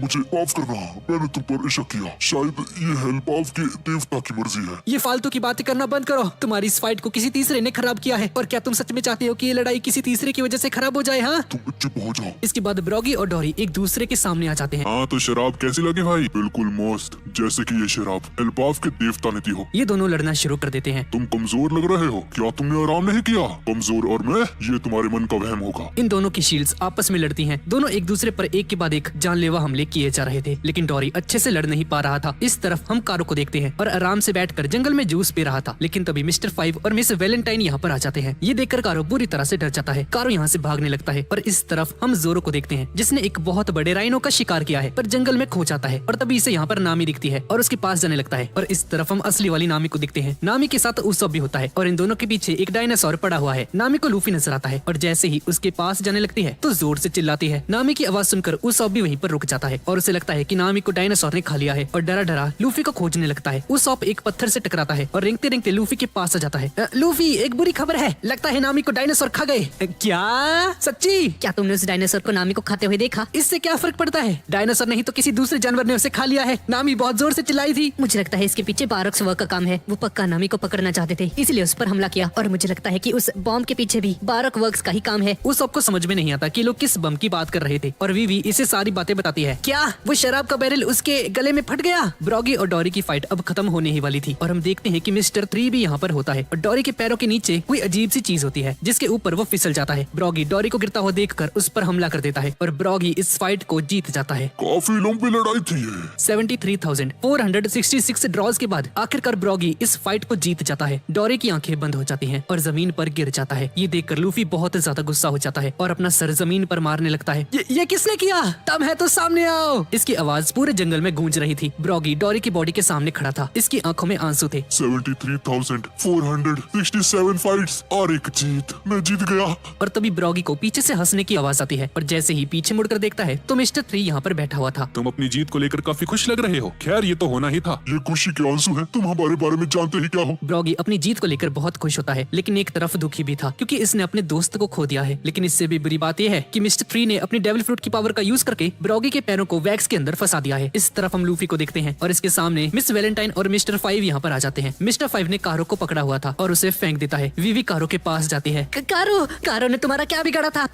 इस बतख से तो हमें मतलब भी नहीं था। हमने इससे सिर्फ पूछा कि स्ट्रॉ हेडमैन कहाँ पर मिलेगा, लेकिन ये बहुत जिद्दी था। ये बार बार हमें बताने से मना कर रहा था और जैसा कि तुम लोग देख सकते हो हमने इससे बहुत प्यार से पूछताछ की थी। अगर लूफी की आवाज अभी नहीं आती तो शायद इस बतख को हम लोग मार चुके होते हैं। उस सबको ये सारी बातें सुनकर बहुत गुस्सा आ रहा होता है और मिस्टर 5 के ऊपर हमला कर देता है, पर उस धमाके से मिस्टर 5 को कुछ नहीं होता। Nose fancy cannon. और मिस्टर 5 अपने नाक से खजाना निकालकर उस सॉप पर हमला करता है और उस सॉप बहुत ज्यादा जख्मी हो जाता है। वीवी भी उस पर हमला करने के लिए आगे बढ़ती है, लेकिन मिस्टर 5 के सामने नहीं टिक पाती। मिस्टर 5 इसका गला पकड़ के इसे हवा में उठा देता है। तुम्हें नाराज होने की कोई जरूरत नहीं है, मैं अभी तुम्हें नहीं मारने वाला। इसके बाद हम देखते हैं कि ब्रॉगी नीचे जमीन पर गिर जाता है और इस तरफ मिस वैलेंटाइन ने प्रिंसेस वीवी को पकड़ लिया है और लूफी की हालत बहुत ज्यादा खराब होती है और इसकी हालत मिस्टर 5 ने की है। तुम जैसे बच्चे को बारक वर्क से पंगा नहीं लेना चाहिए। यहाँ तक कि हमने तुम्हारे उस तलवारबाज दोस्त को भी पकड़ लिया है। तुमने जोरो को पकड़ लिया? तो फिर तो तुम्हें अपनी फिक्र करनी चाहिए। बहुत बड़ी बातें करते हो तुम लड़के। तुम मेरे हमले से बच कैसे गए? तुम मुझे ऐसी घटिया चालों से नहीं हरा सकते। और उसके जूते पर थूक देता है लूफी। मिस्टर 5 को ये देखकर बहुत ज्यादा गुस्सा आ जाता है और लूफी पर लाते मारने लगता है। उसकी हर एक किक के साथ एक धमाका हो रहा था जिसकी वजह से लूफी की हालत बहुत ज्यादा खराब हो जाती है। मिस्टर 5 लूफी को छोड़कर प्रिंसेस वीवी को लेकर यहाँ से चला जाता है और हम देखते हैं कि ब्रॉगी नीचे जमीन पर पड़ा हुआ है और मिस्टर 3 उस पर हंसे जा रहा है। भले ही तुम जायंट्स का साइज बहुत ज्यादा बड़ा होता है, लेकिन फिर भी तुम मेरे सामने कुछ नहीं। वैसे भी तुम्हें तो खुश होना चाहिए। तुम्हारी सालों की लड़ाई का विजेता तुम ही बने हो, भले ही वो जीत किसी की मदद से ही क्यों न मिली हो। क्या मैं कुछ गलत कह रहा हूँ? ये सुनकर ब्रॉगी समझ जाता है कि आखिर क्यों डोरी इतनी आसानी से इससे हार गया। ये सब कुछ मिस्टर 3 की ही चाल थी। उस अल्कोहल के बैरल को एक्सप्लोड करवाया था। और इस तरफ मिस वैलेंटाइन वीवी को पकड़कर मिस्टर 3 के पास लेकर जाती है और मिस्टर 3 अपनी डेविल फ्रूट की पावर का यूज करके वीवी के पैरों को बांध देता है और मिस्टर 5 को ऑर्डर देता है। अब सिर्फ 2 बचे हैं मिस्टर 5। उस तलवारबाज और उस लड़की को यहाँ पर लेकर आओ। आखिरकार डोरी की शराब में बॉम्ब डालने का आइडिया काम कर ही गया। ये सुनकर ब्रॉगी को रियलाइज होता है कि उसी ने वो शराब डोरी को दी थी। और यहाँ तक जब उसने पूछा था कि शराब कैसी लगी, तब डोरी ने कहा बहुत ही बढ़िया, मानो एल्बाफ के देवता ने भेजी हो। और ब्रॉगी को रियलाइज हो जाता है कि डोरी हद से ज्यादा जख्मी था जब वो इसके साथ लड़ने के लिए आया था और ब्रॉगी ने गलती से उस धमाके वाली शराब को डोरी को दिया था। और ये सब कुछ मिस्टर 3 की ही एक चाल थी। इसके बाद मिस्टर 3 एक अजीब सा डांस करने लगता है और इसकी बॉडी से बहुत सारी वैक्स बाहर निकलती है। मिस्टर 3 ने जो डेविल फ्रूट खाया है उसका नाम वैक्स फ्रूट है और इसका यूज करके अपनी बॉडी को वैक्स का बना सकता है और अपनी बॉडी से अनलिमिटेड अमाउंट में वैक्स बाहर निकाल सकता है। एक स्ट्रक्चर बना लेता है। ये एक बहुत बड़ी सी मोमबत्ती थी जिसके ऊपर आग लगी हुई थी और मिस्टर 5 जोरो और नामी को यहाँ पर लेकर आ जाता है। ये देखकर मिस्टर 3 खुश होता है और कहता है मेरी सर्विस सेट पे तुम्हारा स्वागत है। और इसके बाद जोरो, नामी और वीवी को उस मोमबत्ती के ऊपर रख देता है। यहाँ की वैक्स बहुत ज्यादा टाइट थी, कोई भी अपने पैर को नहीं हिला पा रहा था। जोरो अपनी तलवार से उसे काटने की कोशिश करता है पर जोरो भी अपनी तलवार से इसे नहीं काट पाता और तभी वैक्स की बारिश होने लगती है। मिस्टर 3 का प्लान था कि ये इन सभी को मोम का पुतला बना देगा। नामी ब्रॉगी से कहती है ब्रॉगी सान, आप कुछ करते क्यों नहीं? वो कुछ कर भी नहीं पाएगा। उसे अभी अभी पता चलता है कि वो दोस्त जिससे वो 100 सालों से भी ज्यादा लड़ रहा था वो मेरी वजह से मर चुका है। उसने अपने एक जख्मी दोस्त को मारा है। शायद ये अभी रो रहा होगा क्योंकि अगर ये चाहता तो अपने दोस्त को बचा सकता था। बेचारा। मुझे पता था जब ब्रॉगी ने मुझ पर पहला हमला किया, मुझे पता चल चुका था कि डोरी मुझसे कुछ छिपा रहा है। चल झूठे, अगर तुझे पता था तो उसे मरने क्यों दिया? हाँ, थोड़ी दया करके उससे बचा भी तो सकता था। तो जैसा एक कायर नहीं समझ सकता, डोरी इतनी चोट खाने के बाद भी मुझसे लड़ने आया। उसे पता था कि अगर वो मुझसे लड़ने आया तो वो जरूर मारा जाएगा, लेकिन फिर भी उसने एक योद्धा की तरह अपनी पीठ नहीं दिखाई। और तू चाहता है कि मैं एक ऐसे योद्धा पर दया दिखाऊं? एक योद्धा जो कि इस हद तक चला जाए, उससे किसी की दया की जरूरत नहीं है। और अब मैं अपने इन दोनों हाथ हाथों से तुझे मार कर टारी का बदला लूंगा। और खड़ा हो जाता है। ब्रॉगी को ऐसा देखकर मिस्टर 3 बुरी तरह से डर जाता है, पर तभी ब्रॉगी पर हमले होने शुरू हो जाते हैं और ये हमला कोई और नहीं मिस्टर 5 ही कर रहा था। ब्रॉगी नीचे जमीन पर गिर जाता है। इस तरफ हम लूफी को देखते हैं। लूफी और उसॉप की हालत बहुत ज्यादा खराब थी। उसॉप क्या मुझे माफ कर देगा? नहीं, बिल्कुल नहीं। लूफी उस पत्थर के नीचे दबा हुआ था, लेकिन तभी कारो यहाँ पर आता है और अपनी चोंच का यूज करके लूफी के लिए खड्डा बनाने लगता है। इन सब से कारो भी बहुत ज्यादा परेशान था। कारो क्या तू ठीक है? चल फिर साथ में मिलकर बदला लिया जाए। इस तरफ मिस्टर 3 समझ चुका था कि ब्रॉगी को पकड़ना इतना आसान नहीं है, इसलिए अपना एक खतरनाक अटैक यूज करता है। Wax arts, handcuffs. अपनी बॉडी से और भी ज्यादा वैक्स निकालनी शुरू कर देता है और उसका यूज करके ब्रॉगी को फिर से पकड़ लेता है। अपनी वैक्स को हवा में फेंकता है और उसकी कीले बनाकर ब्रॉगी के हाथ और पैरों में धंसा देता है। ब्रॉगी दर्द के मारे चिल्लाने लगता है, लेकिन मिस्टर 3 अभी भी हंसे जा रहा था। क्या बढ़िया नजारा है। ब्रॉगी सोच रहा होता है, 100 सालों से हम लोग लड़ते जा रहे थे ताकि एल्बाब की शान कम ना हो। क्यों? आखिर ऐसा क्यों हुआ? एल्बाब के देवता, अगर आपको हमारी जान लेनी ही थी तो हमें लड़ाई के बीच में ही मार देते, पर मेरे दोस्त टारी के साथ ऐसा क्यों हुआ? ये बहुत बड़ी नाइंसाफी है। क्या नजारा है, मजा ही आ गया। किसी को भी विश्वास नहीं हो रहा था कि इतना ज्यादा ब्रूटल और निर्दयी आदमी भी एग्जिस्ट कर सकता है इस दुनिया में। ओए बूढ़े आदमी, क्या अब भी तुझ में जान बची हुई है? अगर हाँ तो चल इन्हें इनकी औकात दिखाते हैं। जोरो अपनी तलवार बाहर निकाल लेता है और अपने पैरों को काटने लगता है, क्योंकि इस वैक्स से बाहर निकलने का सिर्फ यही एक रास्ता होता है। इन लोगों को निपटाने के लिए मुझे अपने पैरों की भी जरूरत नहीं है, और वैसे भी मैं इतनी आसानी से मरने वाला नहीं हूँ। कम से कम ऐसे इस अजीब बालों वाला से तो बिल्कुल भी नहीं। जोरो के इस पागलपन को देखकर ब्रॉगी भी मोटिवेट हो जाता है और लड़ने के लिए दोबारा से हिम्मत इकट्ठी करता है। किसी को भी विश्वास नहीं होता कि जोरो सच में अपने पैर काटने वाला है। ये लोग सिर्फ बातें करना चाहते हैं। लेकिन तभी जोरो अपनी तलवार उठाता है और अपने पैरों की तरफ मार देता है। लेकिन इससे पहले कि वो पूरे तरीके से अपने पैरों को काट पाता, तभी लूफी, कारो और उसॉप यहाँ पर आ जाते हैं। लूफी बहुत ज्यादा सीरियस लग रहा था। मैं तुम सभी को नहीं छोड़ूंगा। लूफी सबसे पहले इस पिलर को तोड़ो। ये क्या हो गया भाई तुम्हें? तुम वैक्स बनने वाले हो क्या? हम देखते हैं कि जोरो के पैर से खून निकल रहा था, यानी कि जोरो ने सच में अपने पैरों पर तलवार मारी है। और लूफी मिस्टर 3 के साथ लड़ने के लिए तैयार हो जाता है। चलो इसे किया जाए। लेकिन जैसा कि हम लोग जानते हैं कि ये उसॉप एक नंबर का फट्टू आदमी है और कारो के साथ भागकर पेड़ के पीछे जाकर छुप जाता है। मिस्टर 3 अपनी बॉडी से वैक्स निकालता है डेंडलॉक और लूफी के पैरों को बांध देता है। और सभी लोगों की उम्मीद लूफी भी बहुत आसानी से पकड़ा जा चुका है। अरे यार, ये पकड़ा भी गया। साले लूफी किसी काम का नहीं है तू।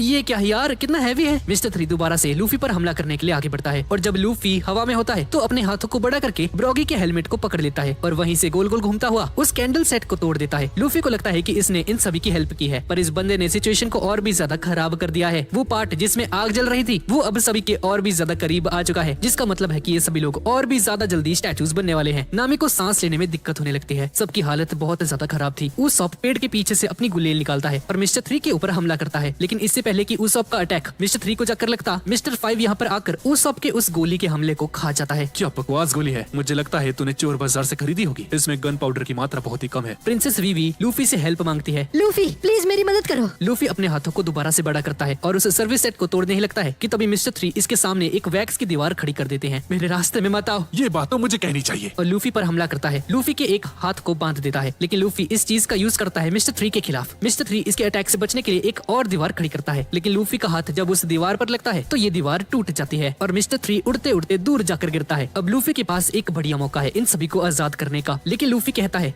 पता नहीं क्यों, लेकिन मेरा मन नहीं कर रहा तुम लोगों को बचाने का। सभी लोग ये सुनकर शॉक्ड रह जाते हैं। मजाक करना बंद करो लूफी। पता नहीं क्यों, पर मेरा मन नहीं कर रहा तुम लोगों को बचाने का। अबे ओ लूफी, ये क्या हरकतें हैं? जल्दी बचा हमें। उसॉप भी इस चीज को देख रहा होता है, लेकिन उसे भी कुछ भी समझ में नहीं आ रहा था कि आखिर ये सब चल क्या रहा है। और तभी मिस्टर 5 इसके सामने आता है और बताता है, हार मान ले, अब वो तेरा दोस्त नहीं रहा, वो हमारे जाल में फंस चुका है। हाँ, इसने सही कहा। देखो जरा वो कहाँ पर खड़ा है। और हम देखते हैं कि लूफी एक ब्लैक सर्कल के ऊपर खड़ा होता है, जो कि शायद से किसी तरह का कर्ज है। और इसी बीच मिस्टर 5 उसॉप पर हमला कर देता है, लेकिन कारो और उसॉप यहाँ से भाग जाते हैं। कारो डर के मारे इतनी तेजी से भागता है कि ये उसॉप को बिठाना ही भूल जाता है। और यहाँ तक कि जब ये उसॉप को भागते हुए देखता है तो कारो और भी ज्यादा डर जाता है और भी ज्यादा तेजी से भागने लगता है। लूफी की ये हालत देखकर प्रिंसेस वीवी समझ जाती है कि ये सब कुछ मिस गोल्डन वीक का किया धरा है। मिस गोल्डन वीक वही छोटी सी बच्ची है जो कि मिस्टर 3 के साथ रहती है। कलर स्ट्रैप, बिट्रेयल ब्लैक, काला रंग यानी कि धोखे का रंग। तुम्हारे दोस्त अब तुम्हारे दुश्मन है लूफी। ओए लूफी, वहाँ से हट जा। नहीं लूफी, वहीं पर खड़े रहो और हमें मत बचाना। लूफी इनकी बात नहीं सुनता है और उस ब्लैक सर्कल से हट जाता है और लूफी अपने होश में आ जाता है। और ऐसे ही जब दोबारा से इनको बचाने वाला होता है तो मिस गोल्डन वीक लूफी पर येलो कलर लगा देती है, जिसकी वजह से लूफी पागलों की तरह हंसना शुरू कर देता है। ये देखकर सभी लोग बहुत ज्यादा गुस्सा हो जाते हैं, लेकिन जब उसॉप और कारो भागते भागते यहाँ पर आते हैं तो ये सभी लोग लूफी से टकरा जाते हैं, जिसकी वजह से वो पीला रंग हट जाता है और लूफी दोबारा से उस सर्विस सेट को तोड़ने के लिए आगे बढ़ता है। Miss golden week red colour लगा देती है। Bull fight red. और जिस तरह से लाल रंग को देखकर एक बुल उसके पीछे जाता है, वैसे ही लूफी के साथ सारे के सारे अटैक उसी लाल रंग के ऊपर जा रहे थे। कम कम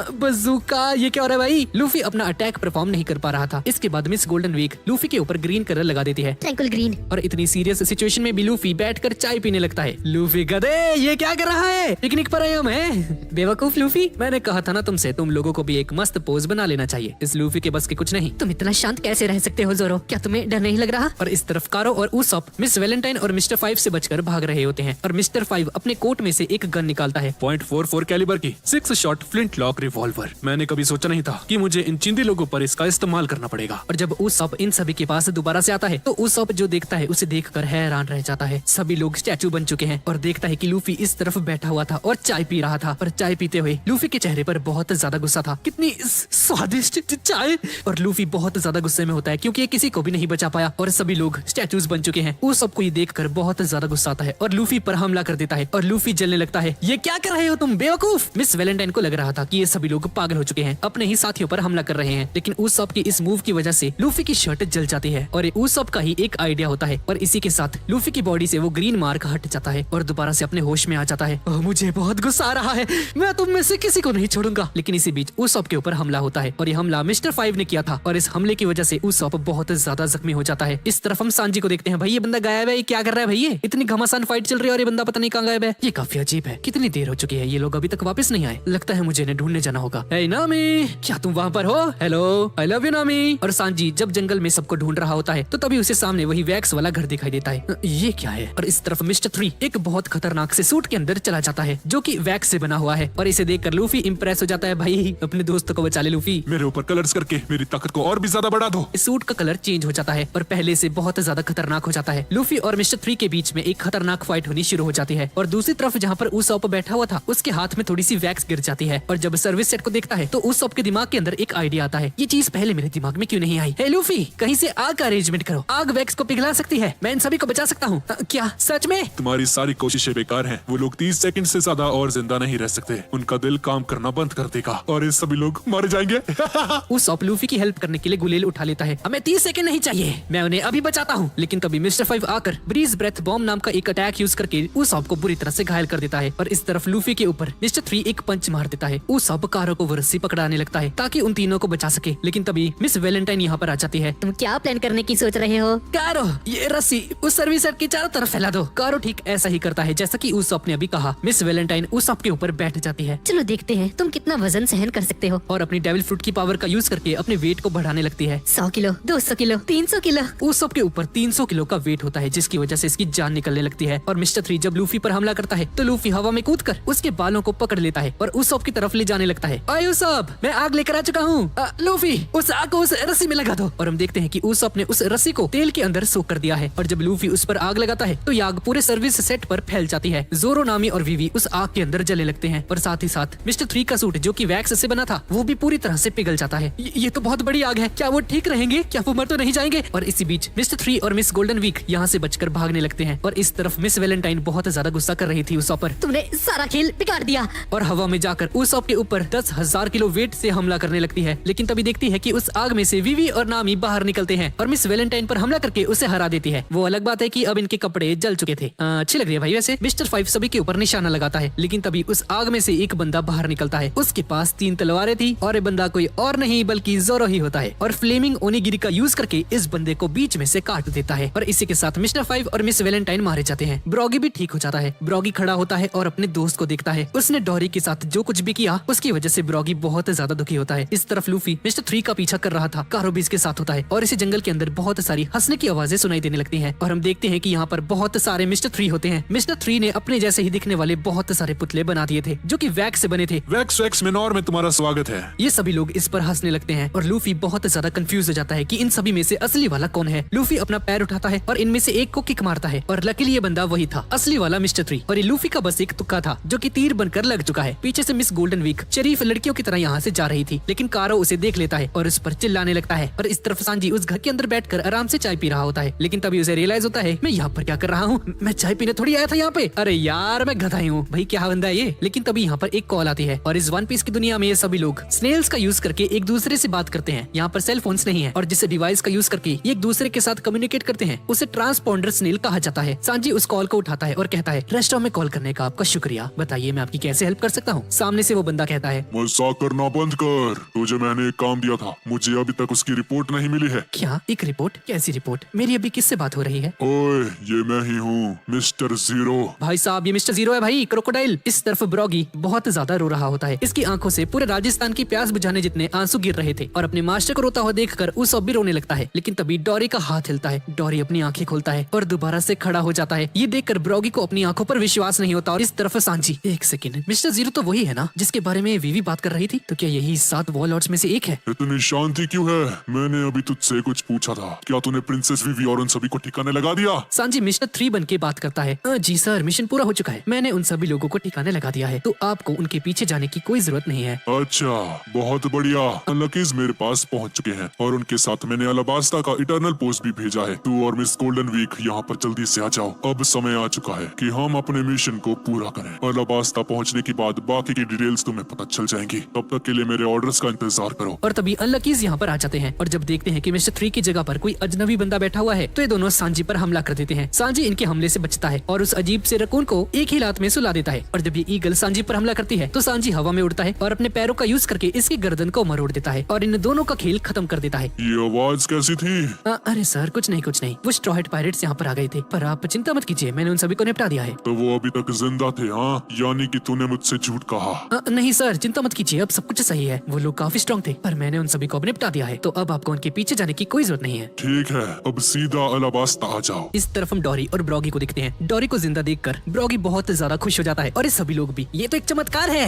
ये दोनों एक दूसरे के गले मिलते हैं। एल्बाफ के देवता, आपका बहुत बहुत शुक्रिया। और इस तरफ क्रोकोडाइल अभी भी सांजी को मिस्टर 3 समझ रहा है। मैं नहीं चाहता कि नेवी के लोग अब हमारी बातें सुने, तो अब से हम लोग चिट्ठी के जरिए बात क्या करेंगे। और ऐसा बोलकर फोन काट देता है। क्रोकोडाइल अपनी जगह से उठता है और हम देखते हैं कि यहाँ पर एक असली का क्रोकोडाइल भी होता है। मिस ऑल संडे भी यहाँ पर होती है। क्रोकोडाइल इसे ऑर्डर देता है, मिस्टर 2 को लिटिल गार्डन भेजो और मिस्टर 3 को रास्ते में ही मार देना। मुझे अब उसकी कोई जरूरत नहीं है। और इस तरफ सांजी यहाँ से जाने लगता है, लेकिन तभी देखता है कि जमीन के ऊपर कुछ पड़ा हुआ है और ये कुछ और नहीं बल्कि इटर्नल पोज होता है जिसके अंदर अलाबास्ता जाने का रास्ता स्टोर्ड है। इस तरफ हम इन सभी को देखते हैं। प्रिंसेस विवी इन सभी से माफी मांगती है। मुझे माफ करना, यहाँ पर जो कुछ भी हुआ उसकी जिम्मेदार मैं हूँ। जो कुछ भी हुआ उसमें तुम्हारी कोई गलती नहीं है विवी। और लूफी, उसप और कारो आराम से बैठकर चिप्स खा रहे होते हैं। इतना सब कुछ होने के बाद भी इनके चेहरे पर एक स्माइल होती है। नामी की बॉडी पर कुछ अजीब से निशान आ जाते हैं और तभी सांजी यहाँ पर आ जाता है। नामी, विवी, और कैसे हैं आप लोग? पर जैसे ही इसकी नजर उन्हें जायंट्स पर जाती है तो इसे लगता है कि यही लोग मिस्टर 3 हैं। ये क्या है? क्या तुम ही मिस्टर 3 हो? अरे नहीं, ये मिस्टर 3 नहीं है सांजी। जब सांजी नामी को इस हालत में देखता है तो इस पर फिदा हो जाता है। नामी सान, कितने क्यूट लग रहे हो। नामी इसे एक पंच दिखाती है। कुछ कह रहा था तो सांजी अभी है? अरे नहीं, मैं तो मजाक कर रहा था। और उसे अपना कोट पहना देता है और इन सभी को बताता है थोड़ी देर पहले मेरी बात जीरो से हुई। प्रिंसेस विवी ये सुनकर हैरान हो जाती है। तुमने बॉस से बात की? सांजी इन सभी को सारी बातें बता देता है कि कैसे क्रोकोडाइल इसे मिस्टर 3 समझ रहा था और कैसे इसने झूठ बोला कि ये सभी लोग मारे जा चुके हैं। उस ऑफिस सुनकर खुश हो जाता है। फाइनली अब हमें डर डर कर नहीं जीना पड़ेगा। और सांजी इन सभी को वही चीज दिखाता है, इटर्नल लॉग पोज। सभी लोग उसे देखते हैं और ये अलाबास्ता जाने का इटर्नल पोज होता है। ये देखकर सभी लोग हैरान हो जाते हैं और इनके मुंह इतने बड़े बड़े खुल जाते हैं क्योंकि ये सभी लोग इसी चीज को ढूंढ रहे थे। लूफी ये देखकर बहुत ज्यादा खुश हो जाता है। ये तो इटर्नल पोज है अलाबास्ता का। प्रिंसेस विवी खुशी के मारे सांजी को हक कर लेती है और इस चीज से सांजी का दिन बन जाता है। लूफी और ये सभी लोग ब्रॉगी और डॉरी को बाय कहते हैं। मास्टर, एक दिन मैं भी योद्धाओं के शहर एल्बाफ में जाऊंगा। और इसी के साथ ये सभी लोग अपनी शिप की तरफ निकल जाते हैं। डॉरी और ब्रॉगी बैठे हुए थे और आपस में बात करते हैं। तो अब हमारे दोस्त जा रहे हैं डॉरी, हम लोग यहाँ पर बैठे नहीं रह सकते। वो उनका इंतजार कर रहा होगा, तो अब फैसला हो चुका है। और ये दोनों खड़े हो जाते हैं और एक अजीब सी क्रीपी लुक देते हैं। सांजी और जोरो आपस में बहस कर रहे होते हैं कि इनमें से कौन सबसे बड़ा जानवर लेकर आया है। नामी इन सभी पर गुस्सा करती है और इन्हें वापस शिप के अंदर आने के लिए कहती है। शिप स्टार्ट हो जाती है और ये सभी लोग यहाँ से जाने लगते हैं। लूफी देखता है कि सामने डॉरी और ब्रॉगी खड़े हुए हैं और ये दोनों लूफी से कहते हैं, हम पे विश्वास रखो और कुछ भी हो जाए बिल्कुल सामने की तरफ जाते रहना। हाँ ठीक है, मैं समझ गया। तो अब समय हो चुका है आइलैंड ईटर के यहाँ पर आने का। और तभी हम देखते हैं कि गोइंग मेरे के सामने एक बहुत बड़ी सी गोल्डन फिश आ जाती है जिसका साइज बहुत ही ज्यादा बड़ा होता है। ये देखकर सभी लोग डर जाते हैं।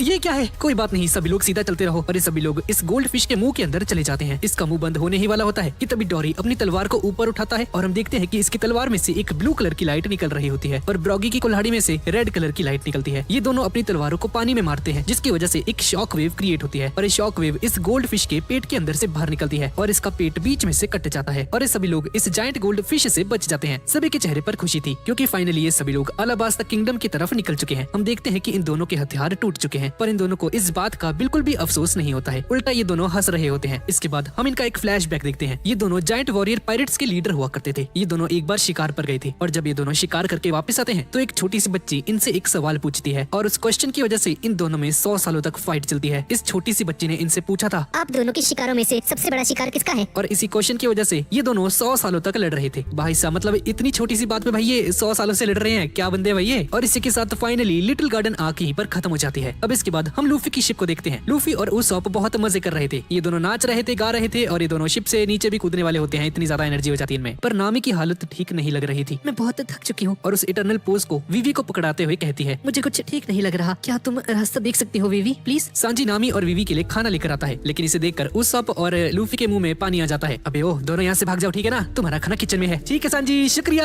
पर नामी की हालत और भी ज्यादा खराब होने लगती है और इस तरफ जोरो एक बहुत बड़ी तलवार का यूज करके ट्रेनिंग कर रहा होता है। अगर मैं थोड़ा सा और ज्यादा स्ट्रांग होता तो मैं आराम से उस सर्विस सेट को तोड़ सकता था, मुझे और ताकतवर बनना होगा। इसके बाद हम सैंडी आइलैंड को देखते हैं जो कि अलाबास्ता किंगडम के अंदर स्थित है और यहाँ पर मिस्टर टू जाने के लिए तैयार है। इस बंदे की शक्ल को हमें नहीं दिखाया जाता और इस बंदे के पीछे या बंदे के पीछे बॉर्न क्ले लिखा हुआ था। इस तरफ नामी बहुत ज्यादा बीमार हो चुकी है, नीचे जमीन पर गिर जाती है और इसकी पूरी बॉडी तपने लगती है। नामी को बहुत ज्यादा तेज बुखार हो जाता है। वीवी इन सभी को बुलाती है। तुम सभी यहाँ पर आओ, लगता है नामी को कुछ हो गया है। क्या हो गया वीवी? नामी, ये तुम्हें क्या हो गया? ये सभी लोग नामी को बेड के ऊपर लेटा देते हैं। ग्रैंडलैंड में ऐसा बुखार आना बहुत नॉर्मल है। यहाँ का मौसम बाकी जगहों से बहुत ज्यादा अलग है। आधे से ज्यादा लोग जो कि ग्रैंडलैंड में आते हैं इसी चीज से मारे जाते हैं। क्या इस शिप में किसी को मेडिकल की नॉलेज है? और सभी लोग नामी की तरफ इशारा करते हैं। ओए सांजी, नामी को मीट खिलाकर देख, शायद वो ठीक हो जाए। नहीं लूफी, इससे कुछ नहीं होने वाला। मैं नामी और वीवी के लिए बहुत अच्छे से खाना बनाता था, इन्हें हमेशा फ्रेश मीट और ताजी सब्जियां खिलाता था, भले ही तुम सभी को सड़ा गला कुछ भी खिला देता था, बासा पुराना। अबे ओ, हमें बासी है, ये क्या बात हुई? साले सिंपल। नामी उठकर बैठ जाती है। मैंने उस ड्रॉर के अंदर एक न्यूज़पेपर रखा हुआ है, उसे लेकर आ जाओ प्लीज, मुझे लगता है अब तुम्हें बताने का समय आ चुका है। वीवी न्यूज़पेपर को लेकर आती है और जब उसे पढ़ती है तो बुरी तरह से हैरान हो जाती है। अरबास्ता के अंदर जंग छिड़ चुकी है और हर दिन लोग मारे जा रहे हैं और क्रोकोडाइल अपने मिशन में आगे बढ़ता जा रहा है। ये न्यूज़पेपर 3 दिन पुराना था, यानी कि अलाबास्ता किंगडम की हालत और भी ज्यादा खराब हो चुकी होगी अभी तक। नामी बेड से उठकर यहाँ से जाने लगती है। मेरी चिंता मत करो, मैं ठीक हूँ। नामी अपने आप को स्ट्रॉन्ग दिखाने की कोशिश करती है ताकि इन सभी को इसकी चिंता ना हो, लेकिन असलियत में नामी की हालत और भी ज्यादा खराब होने लग जाती है। जब वो बाहर जाती है तो वो देखती है कि शिप गलत दिशा में जा रहा था और शिप को सही डायरेक्शन देने का काम जोरो को सौंपा गया था। जोरो, ये क्या कर रहे हो? तुम गलत दिशा में जा रहे हो। मुझे इस इटर्नल पोज की जरूरत नहीं है, मैं बादलों को देखकर ही रास्ते का पता लगा सकता हूँ।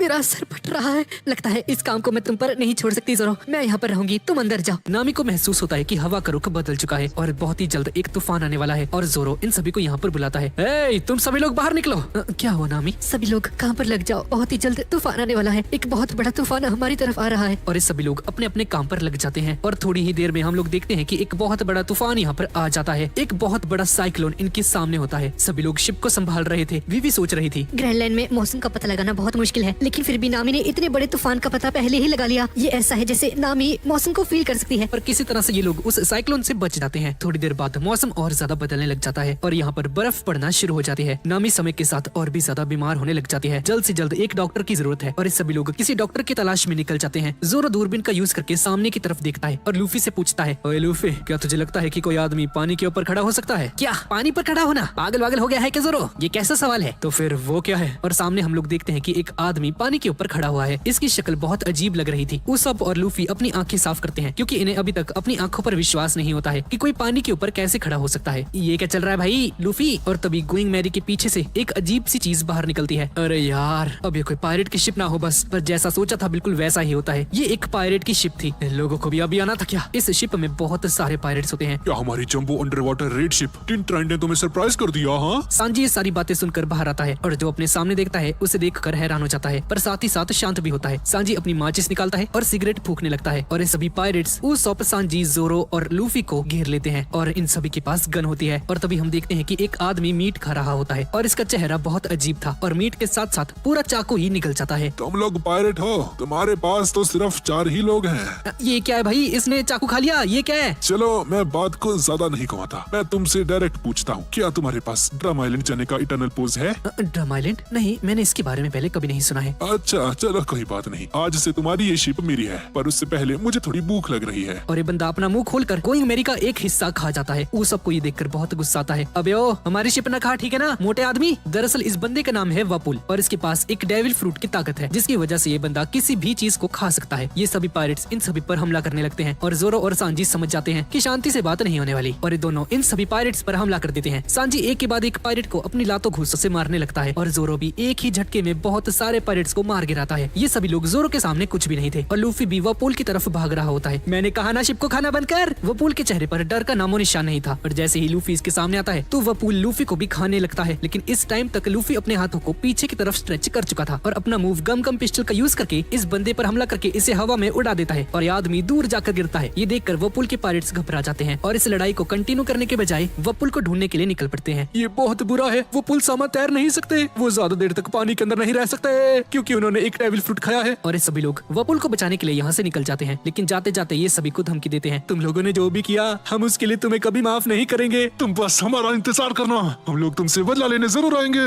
और ये सभी लोग यहाँ से चले जाते हैं। अब थोड़ी देर बाद शाम हो जाती है और नामी का बुखार बढ़ता ही जा रहा है। सांची, क्या तुम्हें नहीं लगता कि नामी को भूख लगी है? इसे मीट खिलाओ। फिर देखो इसका बुखार कैसे छूमंतर हो जाता है। हर कोई तेरी तरह नहीं होता है लूफी। लूफी नामी का मूड ठीक करने के लिए अलग अलग तरीके की शक्ल बनानी शुरू कर देता है। अरे यार, अगर हम इसके ऊपर पानी डालें तो ये पक्का ठीक हो जाएगी ना। और इसी बात पर सांजी और वीवी लूफी को एक लात मारते हैं। बेवकूफ कहीं के। अब रात में जब नामी उठती है तो देखती है कि प्रिंसेस वीवी उसके पास होती है और उसका ख्याल रख रही थी। नामी के रूम में सभी लोग सो रहे थे। सांजी शिप के ऊपर बैठा होता है और आसपास की निगरानी कर रहा था। लेकिन इसी बीच सांजी की आंख लग जाती है और तभी सांजी को कुछ अजीब सी आवाजें सुनाई देती हैं और देखता है कि उस सॉप जग चुका है और शिप को ठीक कर रहा था। अब थोड़ी देर बाद सुबह हो जाती है। वीवी बाहर आती है। मौसम कितना ठंडा हो चुका है ना, यानी कि आसपास में कहीं पर विंटर आइलैंड है। दरअसल ग्रैंड लैंड के अंदर मेनली 4 तरह के आइलैंड्स होते हैं जो कि मौसम के ऊपर डिपेंड करते हैं, जैसे कि summer island, winter island, spring और ऑटम आइलैंड। लेकिन अगर हम और आगे बढ़ते हैं तो टोटल 16 तरह के आइलैंड्स होते हैं जहाँ का मौसम एक दूसरे से अलग होता है। लेकिन कुछ ऐसे भी आइलैंड होते हैं जो कि बहुत ज्यादा अजीब होते हैं। इन सभी को अपने सामने एक आइलैंड दिखाई देता है। लूफी ये बात सुनकर खुश हो जाता है। हमें एक आइलैंड मिल चुका है। ओए नामी,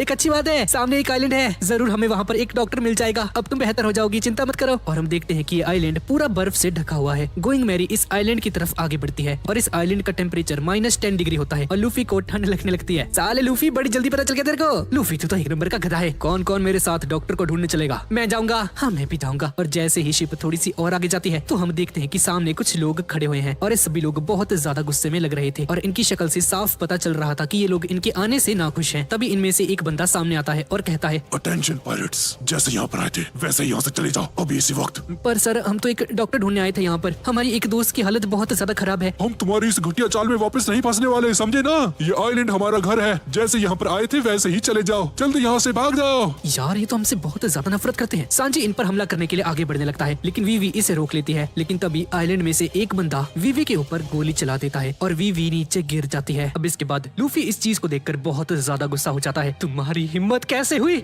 और लूफी इन सभी पर हमला करने के लिए आगे बढ़ने लगता है लेकिन वीवी लूफी का पैर पकड़ लेती है। लूफी, मुझे कुछ नहीं हुआ, तुम चिंता मत करो, तुम उनसे लड़ो मत, मैं बिल्कुल ठीक हूँ। ये गोली सिर्फ छू कर निकल गई है, मुझे लड़ने से किसी को कुछ नहीं मिलेगा। अच्छा ठीक है, हम लोग आइलैंड के ऊपर नहीं उतरेंगे, लेकिन प्लीज हमें एक डॉक्टर की जरूरत है। प्लीज किसी डॉक्टर को यहाँ पर बुला दीजिए। हमारी एक दोस्त बहुत घायल है, प्लीज उसकी हेल्प कीजिए। वीवी, लूफी, तुम एक बहुत ही बेकार कैप्टन हो। तुम गुस्से में आकर कुछ भी कर देते हो और अगर तुम यहाँ पर भी लड़ने लगे तो तुम्हें पता है ना नामी के साथ क्या होगा। हाँ, मुझे माफ करना, मुझे माफ करना आप सभी लोग। प्लीज, मुझसे गलती हो गई। प्लीज हमारी दोस्त की हेल्प कीजिए। और वीवी और लूफी झुककर इन सभी से माफी मांगने लगते हैं। ये सभी लोग इन दोनों को देखकर सोचते हैं, क्या ये सच में हमारे लिए कोई खतरा हो सकते हैं? इनका लीडर भी ये सब कुछ देख रहा होता है। अच्छा ठीक है, मेरे पीछे आओ। और ये सभी लोग यहाँ से जाने लगते हैं। देखा लूफी, बात बन गई ना, लड़ने से किसी का फायदा नहीं होता। हाँ वीवी, तुम कमाल की हो। ये सभी लोग कहीं पर जाने लगते हैं और इनके कैप्टन का नाम है डाल्टन। और डाल्टन लूफी से कहता है, मैं तुम्हें पहले ही कुछ बता देना चाहता हूँ, यहाँ पर सिर्फ एक ही डॉक्टर है और वो भी एक चुड़ैल है। क्या एक चुड़ैल? तो मजाक कर रहे हो ना? वैसे ये जगह है कौन सी? इस जगह का कोई नाम नहीं है।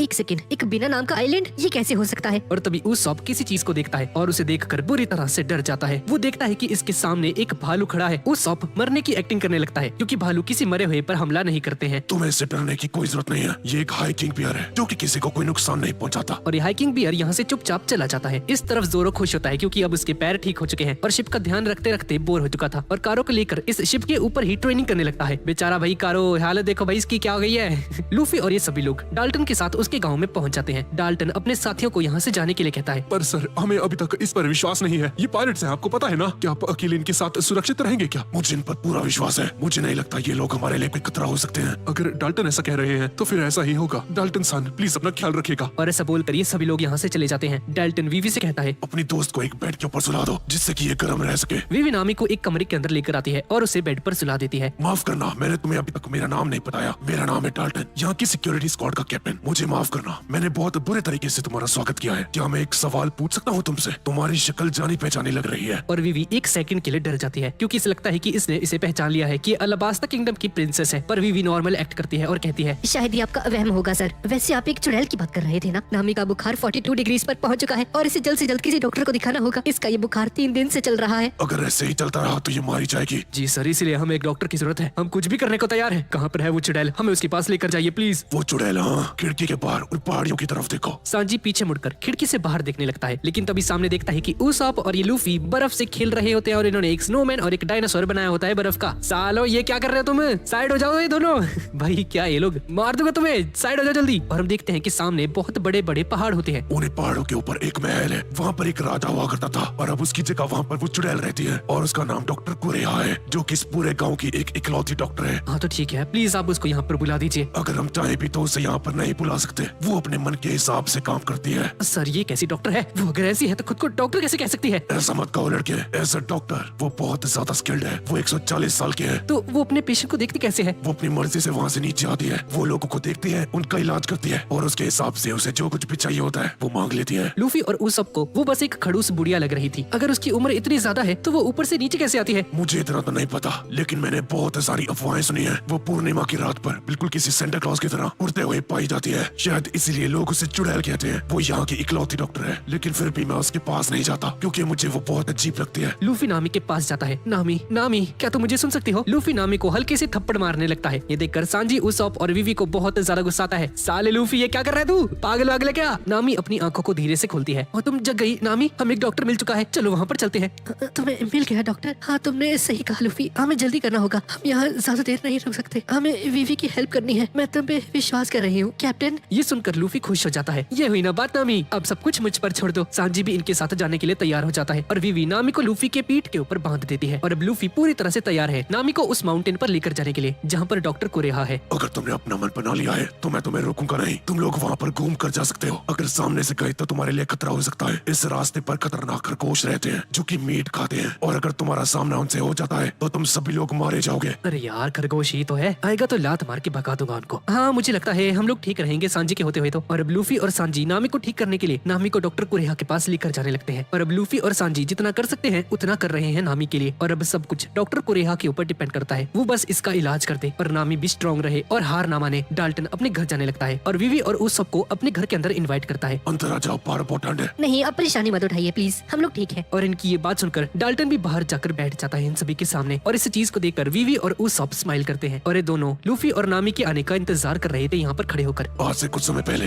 यहाँ पर बहुत सारे डॉक्टर हुआ करते थे, लेकिन यहाँ पर सिर्फ एक ही डॉक्टर बचा है। अब सारे डॉक्टर यहाँ से चले गए। वो सभी बहुत काबिल डॉक्टर थे। एक टाइम पर ये आइलैंड डॉक्टर्स के लिए बहुत मशहूर हुआ करता था, पर आज से कुछ महीने पहले पूरा शहर बर्बाद हो गया और ये सब कुछ एक पायलट ने किया था। और उस दिन के बाद से यहाँ के लोग जब ये पायलट शब्द भी सुनते हैं तो पूरी तरह से डर जाते हैं। गाँव के सभी लोग बहुत डर रखे हैं। इन सभी को डर है कि वापस से वही ना हो जाए जो कि आज से कुछ महीने पहले हुआ था। वो लोग सिर्फ 5 आदमी थे और उनका कैप्टन खुद को ब्लैक बियर्ड कहकर पुकारता था। उन्होंने पलक झपकते ही पूरे शहर को तबाह कर दिया। विवी और उसॉप ये सुनकर शॉक्ड रह जाते हैं। इतना सब कुछ होने के बावजूद भी डाल्टन उन सभी को अच्छा आदमी कहकर बुला रहा था। एक सेकंड, वो लोगों ने आपके पूरे शहर को तबाह कर दिया और आप उसे अच्छा कैसे कह सकते हैं? हाँ इसने सही कहा, ये आज तक की सबसे बेवकूफी भरी बात सुनी है मैंने। शायद तुम्हें नहीं पता, यहाँ पर पहले तानाशाही थी और इस आइलैंड का नाम ड्रम आइलैंड था और यहाँ के राजा का नाम वपूल था। और विवी इस बंदे का नाम सुनकर ही समझ जाती है ये वही बंदा है जिसे कि हमने पिछले पार्ट में देखा था। वही बूढ़ा आदमी जिसके पास डेविल फ्रूट की ताकत है और किसी भी चीज को खा सकता है। वपूल इस ड्रम आइलैंड का किंग हुआ करता था। और इस तरफ हम लूफी और सांजी को देखते हैं। ये दोनों नामी को लेकर पहाड़ के ऊपर बढ़ते जा रहे थे और तभी इनके सामने एक अजीब सा खरगोश आ जाता है और तभी अचानक से इन दोनों के सामने आ जाता है और इन पर हमला करने लगता है। लेकिन लूफी और सांजी इससे बचकर भागने लगते हैं। ये दोनों इसे बहुत बुरे तरीके से इग्नोर कर रहे थे। इस खरगोश को गुस्सा आ जाता है और दोबारा इन पर हमला करने लगता है। लेकिन दोबारा से सांजी और लूफी इसे इग्नोर कर रहे थे, बिल्कुल वैसे ही जैसे कि मेरी बंदी मेरे मैसेजेस को इग्नोर करती है। अब फाइनली इस रैबिट को बहुत ज्यादा गुस्सा आ जाता है और सांजी पर हमला करता है। और अब सांजी भी बहुत ज्यादा सह चुका था। मुझे परेशान करना बंद करो। और इस रैबिट को एक ही लात में उड़ा देता है। सांजी नामी को दिलासा दे रहा था, हैंग इन देयर नामी, हम बहुत ही जल्द डॉक्टर के पास पहुंचने वाले हैं, तुम चिंता मत करो, बस डटी रहो। लूफी और सांजी जैसे ही थोड़ा सा और आगे जाते हैं तो इन्हें अपने सामने बहुत सारे खरगोश दिखते हैं और ये सभी लोग अपने साथी का बदला लेने यहाँ पर आ चुके हैं। और ये वही खरगोश है जिसके बारे में डाल्टन बात कर रहा था। और इस तरफ डाल्टन हैरान रह जाता है जब इसे पता चलता है कि इन सभी को भी वपूल के बारे में पता है। उसॉप और विवी इस बंदे को सब कुछ बता देते हैं वपूल के बारे में कि कैसे अभी इस आइलैंड पर आने से पहले वो लोग वपूल से मिले थे। हमें उसके बारे में ज्यादा नहीं पता है। वो कुछ ड्रम आइलैंड किंगडम के बारे में बता रहा था। और जब हमें वपूल मिला था तो वो खुद को एक पायरेट बुला रहा था। उसने तो ऐसा बिल्कुल नहीं कहा कि वो कहीं का राजा है। वो शायद इस बात को अभी तुमसे छुपाना चाहता होगा। अभी समुद्र में भटक रहा होगा और इस आइलैंड पर आने की कोशिश कर रहा होगा। वो एक नंबर का घटिया राजा है। जब ब्लैक बियर्ड ने हम पर हमला किया तो वो सबसे पहला था जो कि इस राज्य को छोड़कर भागा था। ये किस तरह का राजा है? वो खुद को एक कंट्री का राजा कैसे कह सकता है? जो राजा अपने लोगों को अकेला छोड़कर भाग जाए वो राजा कहलाने के लायक भी नहीं है। दरअसल वीवी खुद एक राजा की बेटी है, तो जब इसने ऐसे घटिया राजा के बारे में सुना तो इसीलिए वीवी को गुस्सा आ जाता है। खैर डाल्टन खुश होता है क्योंकि अब फाइनली ब्लैक बियर्ड यहाँ से जा चुका है और वो राजा भी। इस आइलैंड के लोग साथ में मिलकर इस आइलैंड को और भी ज्यादा बेहतर बना रहे हैं, पर अभी भी सभी को डर है कि वपूल दोबारा से इस आइलैंड पर ना आ जाए। और शैतान का नाम लिया और शैतान हाजिर हो जाता है। हम वपूल को देखते हैं जिसे ड्रम आइलैंड दिख चुका है और ये बंदा ड्रम आइलैंड की तरफ आगे बढ़ने लगता है। वो देखो हमारा घर आ गया,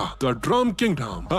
तो गाइस अब वपूल के आने के बाद ड्रम आइलैंड के लोगों को क्या होने वाला है और क्या लूफी नामी को बचा पाएगा, ये सब जानने के लिए अगला वाला पार्ट नहीं यही वाला पार्ट देखिए। लूफी और सांजी अपने सामने उन सभी रैबिट्स को देखते हैं। इन रैबिट्स का साइज इंसानों से भी बहुत ज्यादा बड़ा था, लेकिन इस वक्त भी नामी को अलाबास्ता किंगडम की फिक्र हो रही थी। बीवी की हेल्प करनी है। ओए नामी प्लीज अभी सिर्फ अपना ध्यान रखो। हाँ लूफी सही कह रहा है। नामी तुम चिंता बिल्कुल मत करो, बस थोड़ी देर और हम डॉक्टर कोरिया के पास पहुंच जाएंगे। सामने से एक खरगोश आता है। लूफी उसे निपटाने के लिए तैयार था, लेकिन सांजी लूफी को लड़ने से मना करता है। लूफी हम नहीं लड़ सकते। पर क्यों? बेवकूफ, तेरी पीठ के ऊपर नामी है और अगर इस हालत में तू किसी से लड़ता है तो नामी को चोट लग सकती है और शायद वो मर भी सकती है। हाँ सांजी मैं समझ गया, तो नामी को लेकर यहाँ से जा, इन सभी को मैं संभालता हूँ। और सारे खरगोश लूफी और नामी के ऊपर हमला कर देते हैं। लूफी उन सभी को डॉज करते करते यहाँ से भाग रहा होता है और सांजी एक के बाद एक सभी खरगोश को मारते जा रहा था, लेकिन बर्फ की वजह से सांजी अपनी किक को अच्छे से यूज नहीं कर पा रहा था और सभी खरगोश बहुत ज्यादा गुस्से में आ जाते हैं। ये सभी एक साथ लूफी और सांजी के ऊपर हमला करना शुरू कर देते हैं, लेकिन लूफी प्लान के ऊपर टिका रहता है और लूफी नामी को लेकर बस आगे बढ़ने लगता है, किसी पर भी अटैक नहीं करता है और सांजी इन सभी पर हमला करते जा रहा था। ये दोनों एक खरगोश के ऊपर जंप करके पहाड़ी के ऊपर चढ़ जाते हैं। ये सभी खरगोश से बच तो गए थे, लेकिन लूफी इन सभी का मजाक उड़ाने लगता है, जिसकी वजह से ये खरगोश दोबारा से इनके पीछे पड़ जाते हैं। दूसरी तरफ वीवी डाल्टन से पूछती है, वैसे आप लोग है कौन? मेरी बात छोड़ो, तुम अपना देखो। तुम लोग 6 आदमी हो, तुम्हारे पास एक डॉक्टर भी नहीं है और तुम्हें ग्रैंडलैंड में सफर करना है। हाँ आपकी बात तो सही है, हमें एक डॉक्टर की जरूरत है। भले ही हमारा ग्रुप थोड़ा सा छोटा है, लेकिन जब तक इनके पास में यानी कि समुद्र का एक बहादुर योद्धा उसॉप इनके साथ खड़ा है, इन्हें फिक्र करने की कोई जरूरत नहीं है। मुझे ऐसी उम्मीद बिल्कुल नहीं थी कि इस आइलैंड पर सिर्फ एक ही डॉक्टर होगा, वो भी एक चुड़ैल जो कि उस कासल में रहती है। और तभी सामने से एक आंटी यहाँ पर आ जाती है और डाल्टन से कहती है, डाल्टन जी आप डॉक्टर कोरिया को ढूंढ रहे थे ना? मैंने सुना है वो पास ही के एक गाँव में गई है। और ये सुनकर ये सभी लोग हक्के बक्के रह जाते हैं। क्या? तो भाई मतलब ये लूफी और सांजी भाई फालतू में नामी को लेकर जा रहे हैं उस पहाड़ पे, उस पहाड़ के ऊपर कोई है ही नहीं। वो बीच अभी पास ही के एक गांव में गई है। ये सुनकर उसॉप और वीवी जल्दी से उस डॉक्टर को ढूंढने के लिए यहाँ से चले जाते हैं। इसके बाद हम एक गांव को देखते हैं जहाँ पर एक बच्चा रो रहा था, लेकिन दरवाजे के बाहर कोई ये सारी बातें सुन रहा था। ये औरत दिखने में बहुत ज्यादा डरावनी थी और इसके साथ एक रेनडियर भी होता है। ये औरत उस दरवाजे को तोड़कर अंदर आने लगती है और इन सभी से पूछती है, क्या तुम सभी लोग खुश हो? तो गाइज ये है डॉक्टर कोरिया जो की है एक चुड़ैल और इसके साथ ये रेनडियर भी है और इस रेनडियर का नाम है चॉपर। डॉक्टर कुरेहा को यहाँ पर देखकर सभी लोग हैरान हो जाते हैं। डॉक्टर कुरेहा, अरे भाई क्या तुम सभी लोग मेरी जवानी का राज जानना चाहते हो क्या? मुझे यकीन नहीं होता, ये बुढ़िया 140 साल की है। पागल हो गया है क्या? मैं 139 साल की हूँ, 140 नहीं, समझा ना? मैं एक नौजवान औरत हूँ। कुरेहा देखते है कि सामने वही बच्चा रो रहा था और इस तरफ डाल्टन वीवी और उसॉप को लेकर उसी गाँव के अंदर जाने लगता है जहाँ पे डॉक्टर कुरेहा है इस वक्त। मुझे माफ करना, मैंने तुम्हें पहचानने में गलती कर दी। अरे नहीं, इसमें आपकी गलती नहीं है। अगर आपकी जगह हम होते तो हम भी यही करते। इस तरफ डॉक्टर कुरेहा और चॉपर उस बच्चे की हेल्प करने लगते हैं। डॉक्टर कुरेहा इसका इलाज करती है और इसके बदले में इस बच्चे के पापा से इस पूरे के पूरे रेस्टोरेंट की 50% इनकम मांगती है। ये पागल है क्या? ए मालिक, इसकी बात तुम्हें मत आना, ये औरत बस मौके का फायदा उठा रही है। लेकिन तभी ये बच्चा जग जाता है। मैं अब बेहतर महसूस कर रहा हूँ, कितना अच्छा लग रहा है। ये सुनकर इस बच्चे का बाप खुश हो जाता है। ठीक है, अगर तुम 50% नहीं दे सकते तो 49% दे देना। ठीक है डॉक्टर कुरेहा, मैं आपको वो पैसे दे दूंगा। और पैसे लेकर डॉक्टर कुरेहा और चॉपर यहाँ से चले जाते हैं और इस तरफ हम जोरो को देखते हैं जो कि ट्रेनिंग कर रहा होता है और इस बंदे को अब ठंड लगनी शुरू हो चुकी है। हे कारो, मैं लूफी के पास जा रहा हूँ, मेरे साथ चलो जल्दी। कारो नीचे की तरफ दिखता है और उसे जोरो दिखाई नहीं देता है और इसे लगता है कि जोरो पानी के अंदर डूब चुका है और जोरो को बचाने के लिए पानी के अंदर कूद जाता है। और इस तरफ लूफी और सांजी के पीछे वो खरगोश अभी तक पीछे पड़े हुए थे, लेकिन तभी वो खरगोश अपनी जगह पर खड़े होकर कूदना शुरू कर देते हैं। इन दोनों को समझ में नहीं आता कि आखिर ये कर क्या रहे हैं, ये लोग कूद क्यों रहे हैं भाई? ओह शिट, लगता है मैं समझ चुका हूँ ये क्या करने वाले हैं। इस तरफ वीवी डाल्टन से पूछती है, मुझे सच बताइए, आप है कौन? आप यहाँ के नहीं लगते हैं, आप बाकी गाँव वालों से बहुत अलग हैं। हाँ, जिस तरह से आप बात करते हैं आप किसी सैनिक से कम नहीं लगते। सच्चाई तो ये है, मैं वपूल का एक सेनापति था। वपूल का भी नहीं, उसके पापा का। लेकिन जब उसके पापा मरे तो उसका वो नालायक बेटा वपूल राजा बन गया और उसने इस पूरे देश को बर्बाद कर दिया। यहाँ तक कि यहाँ पर जितने भी डॉक्टर थे उन सभी को इस बंदे ने मरवा दिया, सिर्फ 20 डॉक्टर्स को छोड़कर। इसके पास सिर्फ 20 डॉक्टर हैं जो कि इसके प्राइवेट डॉक्टर्स हैं और सिर्फ इसी की देखभाल करते हैं। और जब भी इस देश का आदमी कोई बीमार हो जाता था और जब तक वपूल के सामने गिड़गिड़ाता नहीं था तब तक ये वपूल उसकी मदद नहीं करता था। तुम समझ ही सकते हो कि वो कितना घटिया आदमी था। कोई राजा ऐसा कैसे कर सकता है जो किसी की मदद न करे, जरूरत पड़ने पर सबको छोड़कर भाग जाता है। ऐसे राजा से बेहतर है कि कोई राजा हो ही ना। इस तरफ कुरेहा अपने महल की तरफ जा रही होती है और इस तरफ जोरो रास्ता भूल चुका था, लेकिन तभी इसके सामने डॉक्टर कुरेहा आ जाती है। जोरो इसे देखकर थोड़ा सा खुश हो जाता है। लगता है मैं बच गया। दादी अम्मा, मुझे माफ करना। क्या मुझे बता सकती है कि यहाँ आसपास कोई गांव वगैरह है क्या? मेरे पास आओ। और ऐसा बोलकर जोरो के मुंह पर एक पंच मार देती है और जोरो दूर जाकर गिरता है और ये औरत यहाँ से भाग जाती है। ये कैसी बढ़िया है, पागल वागल है क्या? और इस तरफ वपूल और उसके साथी ड्रम आइलैंड पर पहुंच चुके हैं और इस बंदे ने आते ही यहाँ के बहुत सारे विलेजर्स को मार दिया। इस आइलैंड के बॉर्डर पर जितने भी लोग खड़े थे उन सभी को ये वपूल मार देता है और वपूल एक अजीब से जानवर के ऊपर बैठकर ड्रम आइलैंड के अंदर जाने लगता है। लेकिन तभी उसमें से एक बंदे की नजर लूफी के शिप के ऊपर जाती है। सर, ये तो उन्हीं की शिप है जो कि हमें अभी थोड़ी देर पहले मिले थे। अच्छा, तो मूगीवारा और उसके दोस्त यहीं पर हैं। तो गाइस, मूगीवारा का मतलब स्ट्रॉ हेड होता है और स्ट्रॉ हेड का मतलब है लूफी। लूफी को मूगीवारा भी कहते हैं। वपूल भूला नहीं था कि कैसे लूफी ने इसकी बैंड बजाई थी और ये बंदा बहुत ज्यादा गुस्से में आ जाता है। मैं उसको छोड़ूंगा नहीं, मैं उससे बदला जरूर लूंगा। इसके बाद डाल्टन, वीवी और ऊसॉप को उसी जगह पर लेकर आ जाता है जहाँ पर डॉक्टर कुरेहा गई थी, लेकिन अभी तक डॉक्टर कुरेहा इस बच्चे को ठीक करके यहाँ से जा चुकी थी। और तभी दरवाजे पर एक आदमी आता है जिसे बहुत ज्यादा चोट लगी हुई थी। ये सुरक्षा दल का ही एक आदमी था जो कि बॉर्डर पर पेट्रोलिंग करता है। डाल्टन उसे संभालता है और उससे पूछता है, क्या तुम ठीक हो? तुम्हें क्या हुआ? तुम्हारी ये हालत किसने की? हाँ, सर, मुझे छोड़कर सभी लोग मारे गए सर। एक अजीब सी शिप आई और उन्होंने सभी को मार दिया।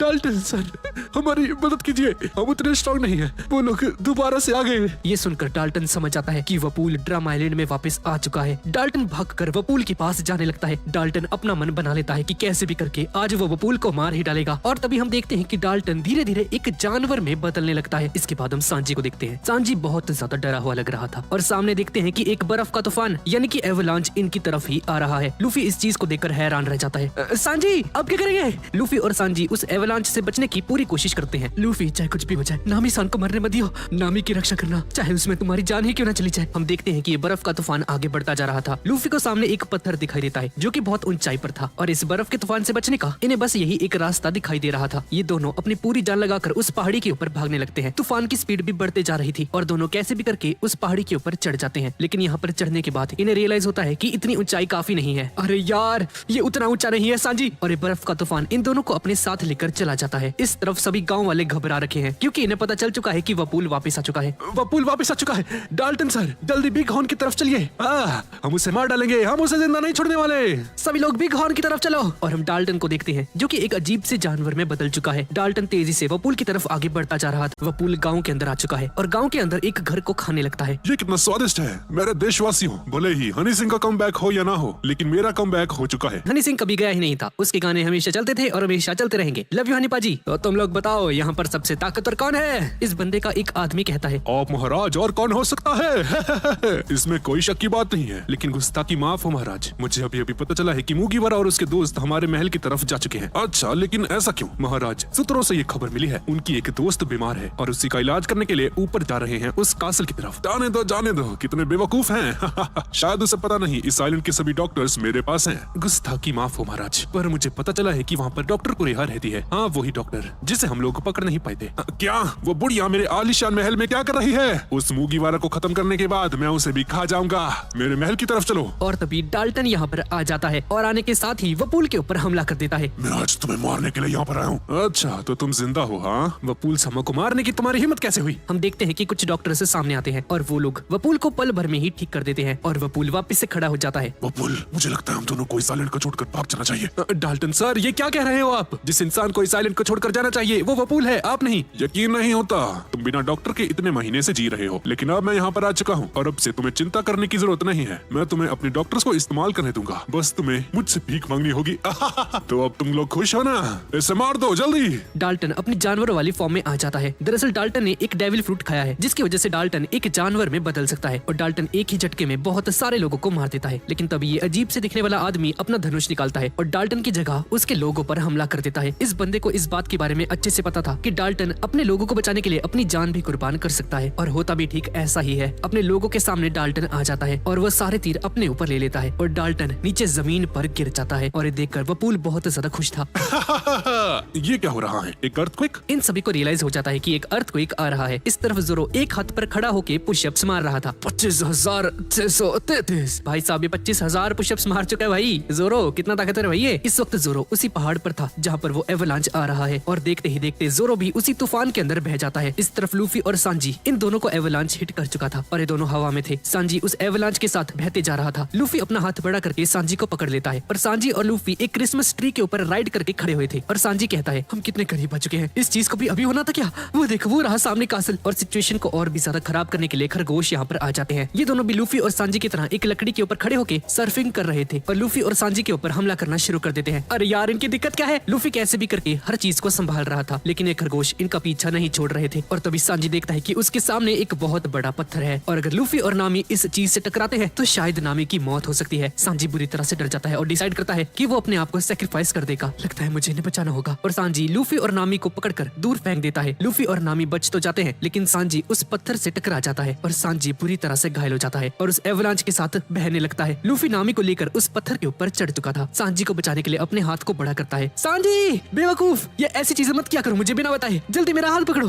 सांजी लूफी का हाथ पकड़ लेता है और इसे लगता है कि इसने सांजी को बचा लिया है, पर लूफी के हाथ में सांजी का सिर्फ एक ग्लव होता है, जिसका मतलब है कि सांजी इस एवलांच के साथ बह चुका है। हम देखते हैं कि बर्फ का तूफान उस गांव की तरफ आगे बढ़ने लगता है जहां पर वपूल और वो सभी लोग थे। हमें जल्दी से यहाँ से निकलना होगा, जल्दी यहाँ से भागो। लेकिन अब तक बहुत देर हो चुकी थी। ये एवलांच सभी लोगों को निगल जाता है, इंक्लूडिंग वपूल। और इस तरफ प्रिंसेस वीवी और उसॉप उस एवलांच से बचकर भाग रहे थे, लेकिन ये दोनों भी उस एवलांच से बच नहीं पाते हैं और एवलांच इन दोनों को भी निकल जाता है। कुछ समय के बाद एवलांच थम जाता है। हर जगह बहुत शांति है। हम लूफी को देखते हैं। लूफी नामी को एक जगह पर लेटाकर कहता है, नामी बस थोड़ी देर और, मैं सांजी को भी लेकर आता हूँ। और लूफी सांजी को ढूंढने के लिए चला जाता है और हम देखते हैं कि पूरा गाँव बर्फ से ढक चुका था। लेकिन तभी हम वपूल को देखते हैं और अपनी डेविल फ्रूट की पावर का यूज करके अपने ऊपर पड़ी बर्फ को खा लेता है और हम देखते हैं कि इसके दोनों चेले भी जिंदा है और इसने इन दोनों को अपने मुंह के अंदर छुपा कर रखा हुआ था। मैं उस मूंगीवाला को छोड़ूंगा नहीं। गुस्ताखी माफ महाराज, लेकिन इस बार उसकी गलती थोड़ी थी। नहीं, पक्का वो मूंगीवाला ही होगा जो कि अपने साथी के साथ उस पहाड़ के ऊपर चढ़ा और कूदने लगा, जिसकी वजह से ये एवलांच आया। अब वो नहीं बचने वाला।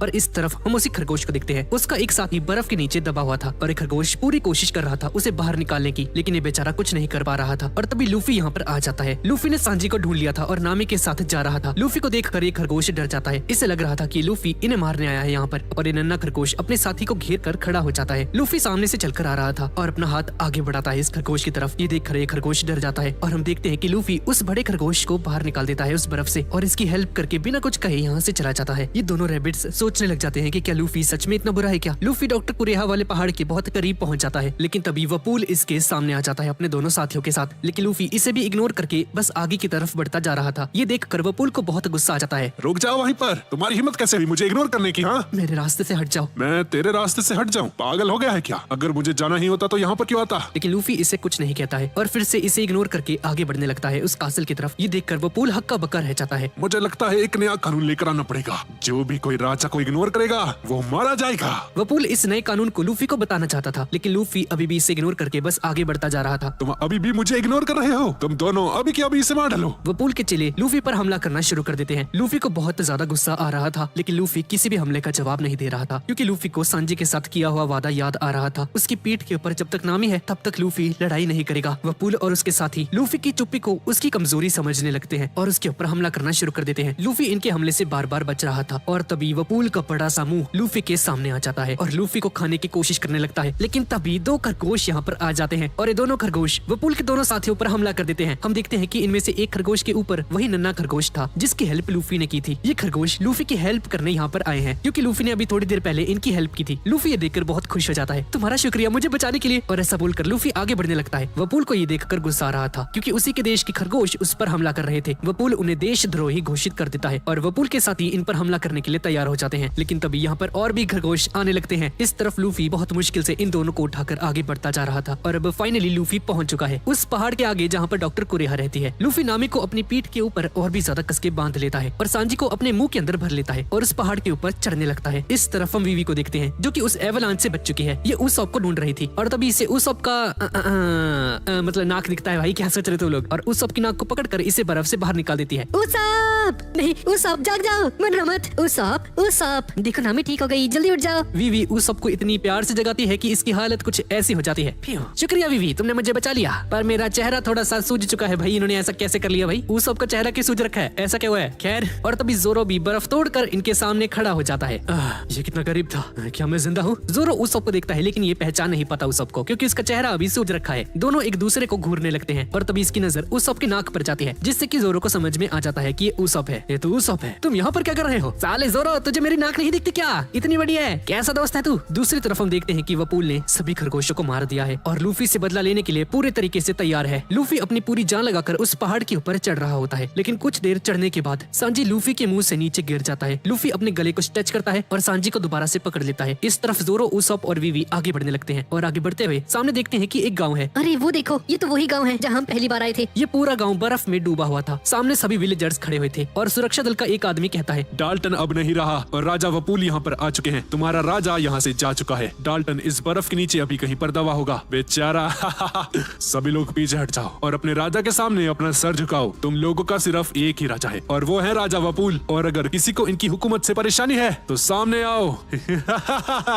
जोरो भी ये सब कुछ देख रहा होता है और देखता है कि ये लोग वही हैं जिन्होंने वीवी के ऊपर गोली चलाई थी। और जोरो बिना कुछ सोचे समझे इस बंदे पर हमला कर देता है और उनमें से एक को मारकर इसकी जैकेट ले लेता है। कितना गर्म है, मैं इसे ले रहा हूँ। ये देखकर इस बंदे के सभी साथी हैरान हो जाते हैं और जोरो पर हमला करने के लिए आगे बढ़ने लगते हैं। लगता है तुम लोग अभी भी नहीं समझे। ये सभी लोग जोरो पर हमला करने लगते हैं और जोरो इनमें से 3 बंदों की तलवारें छीन लेता है। तो गाइस, अब जोरो के पास 3 तलवारें हैं और आप जानते हैं कि अब क्या होने वाला है। जोरो ओनिगिरी का यूज करके एक ही बार में इन सभी को खत्म कर देता है। सभी गाँव वाले ये देखकर हैरान रह जाते हैं, यहाँ तक कि प्रिंसेस वीवी भी ये देखकर हैरान हो जाती है। शाबाश जोरो, मुझे तुम पर गर्व है। चलो अब डाल्टन को ढूंढा जाए। और ये सभी लोग बर्फ में फंसे डाल्टन को ढूंढने लगते हैं। उसॉप और वीवी भी इस काम में लग जाते हैं। इस तरफ हम देखते हैं कि लूफी अभी भी उस पहाड़ के ऊपर चढ़ने की कोशिश कर रहा था। ठंड की वजह से लूफी का पूरा शरीर लाल हो चुका था। लूफी को पहाड़ की चोटी अपने बहुत करीब दिख रही थी और अपनी पूरी ताकत से ऊपर बढ़ रहा होता है, लेकिन तभी लूफी का हाथ फिसलने लग जाता है और नीचे की तरफ गिरने लगता है। लूफी के हाथ और पैर घिसने लगते हैं और उनसे खून आना शुरू हो जाता है, लेकिन फिर भी लूफी हार नहीं मानता। लूफी दर्द से चिल्लाने लगता है, लेकिन फिर भी कैसे भी करके खुद को संभालता है। लूफी हार नहीं मानता और इतनी नीचे आने के बाद भी वापस से उस पहाड़ के ऊपर चढ़ने लगता है। लूफी की शक्ल नीली पड़ने लगती है। लूफी की बॉडी पूरी तरह से लाल हो चुकी थी और लूफी अपनी पूरी जान लगाकर पहाड़ी के ऊपर पहुंच जाता है और लूफी सांजी और नामी को नीचे जमीन पर रखता है। लूफी बहुत ज्यादा थक जाता है और वहीं पर बेहोश हो जाता है। डॉक्टर,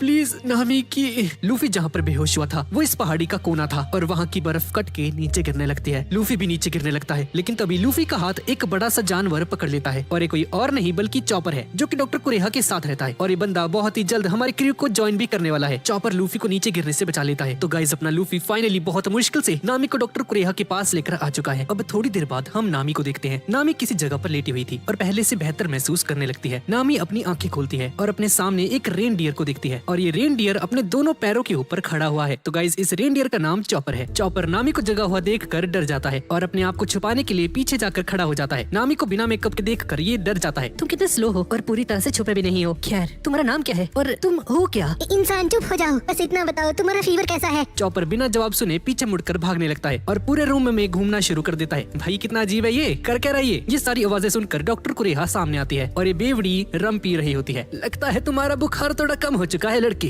क्या तुम ठीक हो? डॉक्टर कुरेहा नामी के सर को टच करती है। 38.2 डिग्री। पहले से बेहतर हो तुम अब, पर अभी भी पूरी तरह से ठीक नहीं हो। कितनी स्वादिष्ट है ये रम।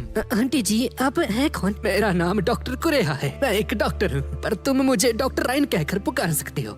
मेरे साथ मेरे 2 साथी भी थे, वो लोग कहाँ पर हैं? हाँ, वो दूसरे कमरे में अभी सो रहे हैं। हश, चलो शुक्र है। तुम्हारा ये बुखार एक कीड़े के काटने की वजह से हुआ था। उस कीड़े का नाम कैस्टिया है, जो कि 100 सालों पहले विलुप्त हो चुका है। उसी की वजह से तुम्हें 40 डिग्री का बुखार हुआ था बच्ची। वैसे अगर तुम्हें ट्रीटमेंट ना भी मिलता तो 2 दिनों बाद अपने आप ही ठीक हो जाती, क्योंकि 2 दिन बाद तुम मारी जाती। नामी इस बात को सुनकर हक्की बक्की रह जाती है। ऐसा इसलिए हुआ होगा क्योंकि तुम जंगल या किसी एंशिएंट आइलैंड में घूम रही होगी बच्ची। और नामी को याद आता है कि लिटिल गार्डन में ये बिना कपड़ों की थी और बहुत अच्छी लग रही थी वैसे तो, और शायद उसी वक्त एक कीड़े ने इसे काट लिया होगा। डॉक्टर कुरेहा नामी को बेड के ऊपर लिटा देती है। तुम आराम करो, तुम्हें यहाँ पर 3 दिन तक आराम करना होगा। क्या मैं 3 दिन यहाँ पर नहीं रह सकती? मुझे वीवी के साथ अलाबास्ता जाना है, जल्द से जल्द मुझे उसकी मदद करनी है। लेकिन डॉक्टर कुरेहा इसे बेड के ऊपर लेटाकर धमकी देने लगती है। अगर तुम यहाँ से हिली तो ये तुम्हारे लिए अच्छा नहीं होगा, समझी ना? मैं तुम्हें यहाँ से जाने नहीं दूंगी जब तक तुम पूरी तरह से ठीक नहीं हो जाती। हम चॉपर को देखते हैं, जो कि लूफी और सांजी के रूम में था। चॉपर लूफी को ध्यान से देख रहा होता है। मैंने आज तक ऐसा इंसान नहीं देखा है। ये अभी थोड़ी देर पहले 5000 फीट पर 2 इंसानों को अपने साथ लेकर आया। और हम देखते हैं कि लूफी अपने होश में नहीं होता है और उसकी पूरी बॉडी फ्रॉस्ट बाइट से कवर हो चुकी थी। इसका पूरा शरीर जम चुका था और सांजी की 6 रिब्स टूट चुकी थी और इसकी स्पाइनल कॉर्ड भी फ्रैक्चर हो चुकी थी। लेकिन नामी की हालत सबसे ज्यादा खराब थी। नामी बस मरने ही वाली थी। और जब डॉक्टर कुरेहा नामी का इलाज करने के लिए बाहर आती है तो लूफी डॉक्टर कुरेहा का हाथ पकड़ लेता है और डॉक्टर कुरेहा समझ जाती है कि लूफी क्या कहना चाहता है। तुम चिंता मत करो, मैं इन दोनों को बचा लूंगी बच्चे, तुम चिंता मत करो। लूफी ने अपने दोस्तों के लिए ये सब कुछ किया और ये सारी बातें चॉपर के दिमाग में घूम रही थी और देखते ही देखते लूफी को होश आने लगता है और जैसे ही लूफी अपनी आंखें खोलता है तो उसकी नजर चॉपर पर जाती है। ये कितना बढ़िया मीट होगा। चॉपर इसके इरादे समझ जाता है कि ये इसे खाना चाहता है और जब चॉपर पीछे जाता है तो सांजी भी सोच रहा होता है अगर मीट को 3 घंटे तक उबाला जाए तो उसका टेक्सचर बहुत बढ़िया हो जाता है, बहुत ही ज्यादा टेंडर और स्वादिष्ट। और सांजी के चेहरे पर एक शैतानी हंसी आ जाती है। लूफी के मुंह में पानी आने लगता है। मीट कितना स्वादिष्ट लग रहा है। चॉपर पसीने पसीने हो जाता है। लूफी और सांजी इसे खाने का प्लान कर रहे थे। चॉपर बेचारा अपनी जान बचाकर यहाँ से भागने लगता है। सांजी और लूफी चॉपर के पीछे सांजी और लूफी चॉपर के पीछे हाथ धोकर पड़ जाते हैं। लूफी से रुका नहीं जाता और चॉपर का हाथ खाने लगता है और सांजी लूफी से कहता है रुक जा लूफी, इसे पकाकर खाएंगे, कच्चा खाने में ज्यादा मजा नहीं आएगा। चॉपर भागता भागता नामी के रूम में घुस जाता है। लूफी देखता है कि नामी पूरे तरीके से ठीक हो चुकी है। नामी तुम ठीक हो गई? नामी कैसे हो? शुक्र है तुम ठीक हो गई। अब मैं तुम्हारे लिए एक बहुत ही स्वादिष्ट डिश बनाने वाला हूँ नामी, एक रेनडियर की डिश। वो खाकर तुम बेहतर महसूस करोगी। और इन दोनों का ध्यान वापस से चॉपर की तरफ जाता है और चॉपर के पीछे दोबारा से भागने लगते हैं। वही बेचारा चॉपर अपनी जान बचा के भाग रहा है यार। नामी डॉक्टर कुरेहा से चॉपर के बारे में पूछती है कि आखिर वो रेनडियर है कौन और वो इंसानों की तरह बात कैसे कर सकता है। हाँ लगता है मुझे तुम्हें बताना ही पड़ेगा। दरअसल उस रेनडियर का नाम चॉपर है और वो बस एक नीले नाक वाला रेनडियर है। और कमाल की बात तो ये है कि वो हम इंसानों की तरह बोल सकता है। वो कोई नॉर्मल रेनडियर नहीं है। उसने ह्यूमन फ्रूट खाया है जो कि एक डेविल फ्रूट है और उस डेविल फ्रूट की वजह से इंसानों की तरह बोल सकता है। मैंने उसे वो हर एक चीज सिखाई जो कि मुझे आती थी। चॉपर हमेशा मेरी हेल्प करता है लेकिन चॉपर के दिल के अंदर कुछ ऐसे घाव हैं जिन्हें मैं भी ठीक नहीं कर सकती। इस तरफ हम वपूल को देखते हैं जो कि उसी पहाड़ के बाहर आ चुका है जहाँ पर डॉक्टर कुरेहा का कासल है। इस तरफ प्रिंसेस वीवी और उसॉप डेल्टन को ढूंढ रहे थे। डेल्टन सान मरना मत। और फाइनली बहुत ज्यादा मेहनत के बाद गांव वाले उसे ढूंढ लेते हैं लेकिन हालात बहुत खराब होते हैं। डाल्टन की हार्ट बीट काम नहीं कर रही थी। इस बंदे का दिल काम करना बंद कर चुका था। ये देखकर वीवी और उसॉप बहुत परेशान हो जाते हैं। इस तरफ लूफी डॉक्टर कुरेहा से बात करने की कोशिश करता है। बूढ़ी अम्मा जी प्लीज हमें एक डॉक्टर की जरूरत है, प्लीज हमारे क्रू को ज्वाइन कर लीजिए। एक सेकंड, तुमने अपना नाम क्या बताया? लूफी है ना? हाँ जी। और तुमने मुझे अभी क्या कहा? एक बूढ़ी अम्मा है ना? मेरी बात ध्यान से सुन ले, मैं कोई बुढ़िया नहीं हूँ। और डॉक्टर कुरेहा लूफी को एक पंच मारकर इसे दीवार से चिपका देती है। मैं अभी भी जवान हूँ समझा, मैं अपने 130s में हूँ। क्या बात है बूढ़ी अम्मा। और इस बात पर सांजी के भी एक पंच पड़ जाता है। चॉपर ये सब कुछ पीछे खड़ा होकर देख रहा था और इसे समझ में आ जाता है कि लूफी और सांजी पायरेट्स हैं और इन दोनों का ध्यान वापस से चॉपर के ऊपर चला जाता है और इन्हें याद आता है कि ये तो चॉपर को पकड़ने वाले थे, इसे मीट बनाकर खाने वाले थे भाई। और ये दोबारा से चॉपर के पीछे पड़ जाते हैं। रुक जाओ तुम दोनों, उसे खाने से पहले मैं तुम्हें खा जाऊंगी। डॉक्टर कुरेहा अपने हाथ में 2 तलवारें लेती है जिसे देखकर लूफी और सांजी अपनी जान बचाकर यहाँ से भागने लगते हैं। कहाँ भाग रहे हो अब? इधर आओ। इस तरफ नामी के कमरे का दरवाजा खुला हुआ था जिसकी वजह से इसे ठंड लग रही थी। नामी उस दरवाजे को बंद करने के लिए उठती है लेकिन चॉपर इसे ऐसा करने से मना कर देता है। ए लड़की, तुम अभी भी बीमार हो समझी, बेड पर ही पड़ी हो। वैसे तुम ठीक तो हो रही हो, डॉक्टर राइन की दवाइयों की वजह से काफी जल्दी रिकवर हो रही हो, लेकिन अभी भी पूरी तरह से स्वस्थ नहीं हुई हो। तुम्हें अपना ध्यान रखना चाहिए नादान इंसान। शुक्रिया तुम्हारा, तुम ही ने मेरा ख्याल रखा ना। चुप हो जाओ तुम, मैं एक इंसान से थैंक यू नहीं सुनना चाहता। लेकिन चॉपर की शक्ल से पता चल रहा था कि नामी से अपनी तारीफ सुनकर ये बंदा बहुत ज्यादा खुश था। शुक्रिया। इस तरफ सांजी और लूफी के पीछे डॉक्टर कुरेहा अभी तक पीछे पड़ रखी है। डॉक्टर कुरेहा बहुत सारे हथियारों का यूज करके इन दोनों पर हमला करने लगती है और ये दोनों भी अपनी जान बचाकर भाग रहे थे। चॉपर नामी को छूने लगता है। क्या तुम लोग पायरेट्स हो? असली वाले? क्या तुम्हें पायरेट्स अच्छे लगते हैं चॉपर? चॉपर ये बात सुनकर डर जाता है। नहीं नहीं बेवकूफ नहीं। अच्छा मुझे माफ करना, शायद मैंने कुछ गलती कर दी, मुझे माफ करना। तो क्या तुम हमारे साथ आना चाहते हो? अगर तुम हमारे साथ आते हो तो तुम्हें एक बहुत रोमांचक सफर करने को मिलेगा और वैसे भी हमें अपनी शिप पर एक डॉक्टर की जरूरत है। चॉपर इस बात को सुनकर बहुत हैरान हो जाता है। ओए पागल मत बनो, ठीक है ना? मैं एक रेनडियर हूँ और ऊपर से मेरी नाक भी नीली है। मैं 2 पैरों पर चल सकता हूँ और बोल भी सकता हूँ। क्या तुम्हें ये सारी बातें देखकर डर नहीं लगता? लेकिन तभी लूफी यहाँ पर आ जाता है। रेनडियर मिल गया तू नहीं बचता अब।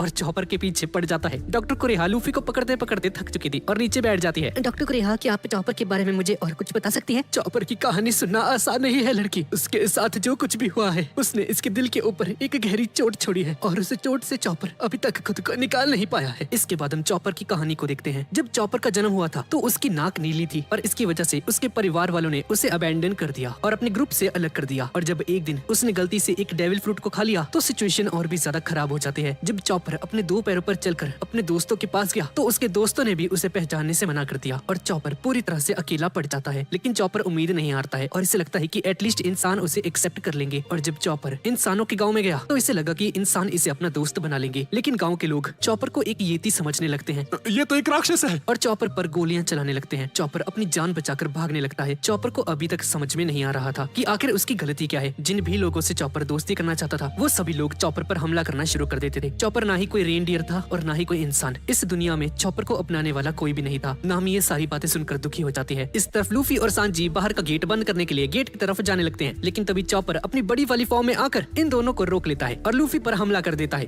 अरे भाई क्या हो गया इसे, ये इतने गुस्से में क्यों है? सांजी लूफी को अपने पास बुलाता है। लूफी इधर आओ जरा। और लूफी देखता है कि उस मेन गेट के ऊपर एक चिड़िया का घोंसला था और उसके ऊपर बहुत सारे बच्चे। ये बेबी स्नोबर्ड्स थे, इसलिए चॉपर इन्हें गेट बंद करने से मना कर रहा था, क्योंकि अगर ये दोनों उस गेट को बंद कर देते तो वो चिड़िया के बच्चे गिर जाते और शायद मर भी सकते थे। लूफी इस चीज को देखकर चॉपर की असली इंटेंशंस को समझ जाता है कि चॉपर दिल का बुरा नहीं है। और फाइनली इन लोगों को ठंड लगना शुरू हो जाती है और अंदर की तरफ जाने लगते हैं। और फाइनली भाई साहब लूफी को एक चीज रियलाइज होती है, एक सेकंड भाई, ये चॉपर तो एक रेनडियर है, ये 2 पैरों पे खड़ा है और बात भी कर सकता है, ये कैसे हो सकता है भाई? अरे ये तो एक राक्षस है, मर गए भाई। लूफी और सांजी चॉपर को एक मॉन्स्टर कहकर पुकारते हैं और चॉपर इस बात को सुन लेता है। और जब चॉपर इस बात को सुनता है तो रोने लगता है और सोचने लगता है। सारे इंसान एक जैसे होते हैं। अब इसके बाद चॉपर कासल के अंदर आ जाता है और कुछ रिसर्च वगैरह कर रहा था और तभी लूफी यहाँ पर आ जाता है और उसे देखकर चॉपर बुरी तरह से डर जाता है और कैसे कैसे करके सामान को पकड़ता है। ओए रेनडियर, अब तुम क्या करोगे? और चॉपर को जाकर गुदगुदी करने लगता है।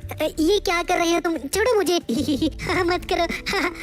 लेकिन लूफी इसे परेशान किए जा रहा था और इसे गुदगुदी करना शुरू कर देता है। लूफी को ये चीज देखकर बहुत मजा आ रहा था। ओ भाई कितना फनी है तू। मेरा मजाक उड़ाना बंद करो और चली जाओ यहाँ से, समझे ना? हे, क्या तुम मेरे दोस्त बनोगे? मुझे तुम बहुत पसंद आए। क्या मैं तुम्हारा दोस्त? लाइफ में पहली बार किसी ने चॉपर से ये सवाल पूछा था, तुम एक पायरेट बन सकते हो, बहुत मजा आएगा। नहीं, बिल्कुल नहीं, मुझे पायरेट से बिल्कुल इंटरेस्ट नहीं है और मैं किसी का दोस्त भी नहीं बनना चाहता। लेकिन लूफी इसकी एक भी नहीं सुनता है और इसे अपना दोस्त बनाने के लिए इसके पीछे पड़ जाता है। चॉपर लूफी से बचते बचते यहाँ से भागने लगता है और सीढ़ियों से नीचे गिर जाता है। तुम कितने फनी हो, मुझे तुम बहुत पसंद आए यार। इस तरफ सांजी नामी के लिए खाना लेकर आता है। ये देखो नामी, मैंने तुम्हारे लिए एक स्पेशल डिश बनाई है, इसे खाकर तुम जल्द से जल्द ठीक हो जाओगी। तुमने मेरी परमिशन के बिना मेरा किचन यूज कैसे किया? हाँ? और सांजी को एक जोरदार पंच मार देती है। लूफी और चॉपर भी यहाँ पर आ जाते हैं। डॉक्टर राइन जी, मेरी मदद करो प्लीज, ये मुझे परेशान कर रहा है, प्लीज मेरी मदद कीजिए। और डॉक्टर को रेहा के पीछे छिप रहा था। अरे लूफी क्या हो गया भाई, इसके पीछे क्यों पड़ा तू? मैं इसे अपना दोस्त बनाना चाहता हूँ और ये हमारे क्रू को ज्वाइन भी करेगा। क्या? मैंने ऐसा कब कहा? चुप करो तुम। लूफी चॉपर को पकड़ने लगता है रुक जाओ, मुझे मत करो यार, प्लीज मुझे तंग मत करो। और लूफी चॉपर का पीछा करते करते यहाँ से चला जाता है। दोस्त, हाँ, उस बच्चे को पता भी नहीं होगा कि दोस्त का मतलब क्या होता है। इस शब्द से चॉपर के मन में क्या यादें जुड़ी हुई हैं, इसका तुम्हें अंदाजा भी नहीं है। डॉक्टर कुरेहा चॉपर की असली कहानी बताना शुरू करती है। चॉपर अपनी पूरी जिंदगी बस एक ही आदमी को अपना मानता था, जिसने चॉपर को अपने बेटे की तरह प्यार किया और उसी ने चॉपर को उसका नाम दिया था और उस बंदे का नाम था डॉक्टर हिरिलुक। अब इसके बाद हम एक फ्लैशबैक को देखते हैं और कुछ बंदे डॉक्टर हिरिलुक को ढूंढ रहे थे। कहाँ गया ये हिरिलुक? ढूंढो उसे, बच के जाने न पाए। और जैसे ही ये लोग यहाँ से जाते हैं हम देखते हैं कि एक आदमी छिप रहा था और यही है डॉक्टर हिरिलुक। और उसी सेम टाइम पर एक घर के अंदर एक आदमी बहुत बीमार होता है। उस टाइम पर वपूल ने सभी डॉक्टर्स को मार दिया था और बचे हुए बाकी के 20 डॉक्टर्स सिर्फ वपूल के लिए ही काम करते थे। इस बीमार आदमी की पत्नी वपूल के पास जाने का डिसाइड करती है। मैं वपूल से भीख मांगूंगी और डॉक्टर्स को यहाँ पर लेकर आती हूँ। मैं जाऊंगी, तुम चिंता मत करो, तुम ठीक हो जाओगे, समझे? तुम बस आराम करो। लेकिन तभी पीछे से एक आवाज आती है, रुक जाओ, उधर जाने की कोई जरूरत नहीं है। हम देखते हैं कि इस घर की चिमनी से एक आदमी नीचे आता है। चिंता मत करो, मैं इसे ठीक कर दूंगा। तो गाइस यही बंदा है डॉक्टर हिरिलुक। डॉक्टर हिरिलुक को यहाँ पर देखकर ये आदमी बुरी तरह से डर जाता है। नहीं डॉक्टर जी, प्लीज प्लीज ऐसा मत कीजिए, मेरा इलाज मत कीजिए प्लीज। लेकिन हिरिलुक इसकी एक भी बात नहीं सुनता है। इस आदमी की पत्नी बाहर जाती है। डॉक्टर हिरिलुक अपनी एक बंदूक निकालता है और साथ ही साथ एक इंजेक्शन भी। प्लीज यहाँ से चले जाइए, अगर आपको पैसे चाहिए तो मैं आपको दे दूंगा, प्लीज। हिरिलुक इस आदमी के इंजेक्शन लगा देता है। हिरिलुक को लगता है कि इसने इस आदमी की जान बचा ली है, लेकिन ऐसा कुछ भी नहीं होता है। इस आदमी की हालत और भी ज्यादा खराब हो जाती है और ये आदमी खिड़की से बाहर निकल जाता है और किसी मेंढक की तरह कूदना शुरू कर देता है। ये देखकर डॉक्टर हिरिलुक हैरान रह जाता है। ये कितना अजीब है, शायद मैंने गलत इंग्रेडिएंट को यूज कर लिया, शायद मैं मेंढक वाला इंजेक्शन लेकर आ गया। मुझे माफ करना, मैं ऐसा चाहता नहीं था कि ऐसा हो जाए, पर और तभी हम देखते हैं कि इस आदमी की पत्नी बहुत सारे लोगों को बुलाकर लेकर आ चुकी थी यहाँ पर और हिरिलुक खिड़की से कूदकर यहाँ से भाग जाता है। डॉक्टर हिरिलुक भागता भागता एक ब्रिज के पास जाता है और यहाँ पर कुरेहा बैठी होती है जो कि रम पी रही थी। भाई हमेशा ये रम पीते रहती है क्या ये बेवड़ी सी? इस टाइम पर वपूल ने सभी डॉक्टर्स को मार दिया और इस आइलैंड पर सिर्फ 2 डॉक्टर्स बचे हुए थे, डॉक्टर कुरेहा और हिरिलुक, जो कि एक तरह से खतरनाक डॉक्टर है। वैसे कुरेहा हिरिलुक से कहती है, इस आइलैंड का अब कुछ नहीं हो सकता, तुम वपूल से डरो मत। उन लोगों को तुमसे कोई मतलब नहीं है, क्योंकि तुम एक डॉक्टर कहलाने के लायक भी नहीं हो। तुम्हारे होने से या ना होने से इस दुनिया को कोई फर्क नहीं पड़ता है। हिरिलुक यहाँ से जाने लगता है। हाँ, तुमने सही कहा, मैं पकड़ा नहीं जाऊंगा, लेकिन मैं एक दिन इस पूरे शहर को बचा कर रहूंगा। क्या तुम्हारा मतलब है कि ये बर्बाद करके रहोगे? हाँ। और तभी वपूल के सैनिक यहाँ पर आ जाते हैं और उस ब्रिज से डॉक्टर हिरिलुक और कुरेहा चले जाते हैं। हिरिलुक अपने घर की तरफ जा रहा था और तभी सामने किसी क्रीचर को पड़ा हुआ दिखता है जो कि बहुत ज्यादा घायल होता है। कैसी गोली लगी है? और गाइस, ये बंदा कोई और नहीं बल्कि चॉपर होता है। ए, तुम्हें गोली लगी है क्या? मुझे तुम्हारा इलाज करना होगा जल्द से जल्द। चॉपर इसे गुस्से की निगाहों से देख रहा था। ए, तुम चिंता मत करो, मैं तुम्हें बचा लूंगा। चॉपर को याद आता है कि अभी थोड़ी देर पहले कुछ इंसानों ने इसे गोली मार दी थी। और जब डॉक्टर हिरिलुक अपने बैग से बंदूक निकालता है तो चॉपर को लगता है कि हिरिलुक भी उन्हीं सभी का साथी है जिन लोगों ने इस पर गोली चलाई थी। और चॉपर को लगता है कि हिरिलुक भी इसे मारने वाला है। चॉपर उठ खड़ा होता है और डॉक्टर हिरिलुक को मारना शुरू कर देता है। चॉपर बहुत ज्यादा गुस्से में था, चिल्ला रहा था और यहाँ से जाने लगता है। हिरिलुक नीचे पड़े होते हैं और चॉपर से कहते हैं, तेरी हिम्मत कैसे हुई? हाँ, तुझे क्या लगता है कि मैं कौन हूँ? ओए रुक जा, मैं तुझे कभी नहीं मारूंगा। ये क्या है भाई? अरे नंगा हो गया ये। Oh shit. मेरा यकीन करो, मेरा नाम है डॉक्टर हिरिलुक और मैं एक डॉक्टर हूँ। तुझे मुझसे डरने की कोई जरूरत नहीं है। चॉपर इसकी बातें सुन रहा था, लेकिन तभी यहाँ पर बेहोश हो जाता है। और जब चॉपर अपने होश में आता है तो वो देखता है कि वो एक कमरे के अंदर है और हिरिलुक भी सामने बैठा होता है और हिरिलुक यहाँ पर सो रहा होता है। चॉपर अपने सर को छूता है और इसे पता चलता है कि इसके सर के ऊपर पट्टियां लगी हुई हैं। चॉपर ने बहुत समय से कुछ नहीं खाया था और इसे भूख लग रही होती है। चॉपर साइड में देखता है और यहाँ पर ब्रेड और दूध पड़ा हुआ था। और जब चॉपर ने इस ब्रेड का एक पीस खाया तो इसकी आंखों से आंसू आ जाते हैं। और ऐसे ही चॉपर पहली बार हिरिलुक से मिला था। इस चीज को हुए 3 दिन हो चुके थे और उसके 3 दिन बाद चॉपर ने पहली बार हिरिलुक के सामने कुछ बोला। तुम बोल सकते हो? तो तुमने 3 दिनों से कुछ बोला क्यों नहीं? तुम 3 दिनों तक चुप कर रहे थे। मुझे लगा कि आपको ये बात पसंद नहीं आएगी और आप मुझसे नफरत करने लगोगे। अंकल, उस दिन भी मैं इंसानों के सामने बोला था, मैं उनसे दोस्ती करना चाहता था, लेकिन उन लोगों ने मुझ पर गोली चला दी क्योंकि ये रेनडियर बोलता नहीं है। तू बोल सकता है, इसमें क्या अजीब है? बोल तो मैं भी सकता हूँ। और तभी डॉक्टर हिरिलुक के पीछे से धुआं निकलना शुरू हो जाता है। चॉपर, यहाँ से भाग जा। डॉक्टर हिरिलुक के घर में धमाका हो जाता है। भाई, ये हो गया केमिकल लोचा। और चॉपर और हिरिलुक बाहर जाकर गिरते हैं। ओए चॉपर, तू ठीक तो है ना? चॉपर उठने की कोशिश करता है, लेकिन तभी इसके सर के ऊपर एक पत्थर आकर गिर जाता है, जिसकी वजह से चॉपर दोबारा से बेहोश हो जाता है। लेकिन उसके साथ भी यही सेम चीज हो जाती है। चॉपर हिरिलुक से पूछता है, आपने मुझे चॉपर कहकर क्यों पुकारा? तेरा अब से नाम है टोनी टोनी चॉपर और मैं भी तुझे इसी नाम से पुकारने वाला हूँ। और वैसे भी तुम्हारे सर पर जो एंटीनास लगे हैं उनकी मदद से तू किसी भी पेड़ को चॉप कर सकता है। कितना बढ़िया नाम है ना? तुझे ये नाम कैसा लगा? चॉपर थोड़ी देर शांत रहता है, लेकिन फिर वो हंसने लगता है।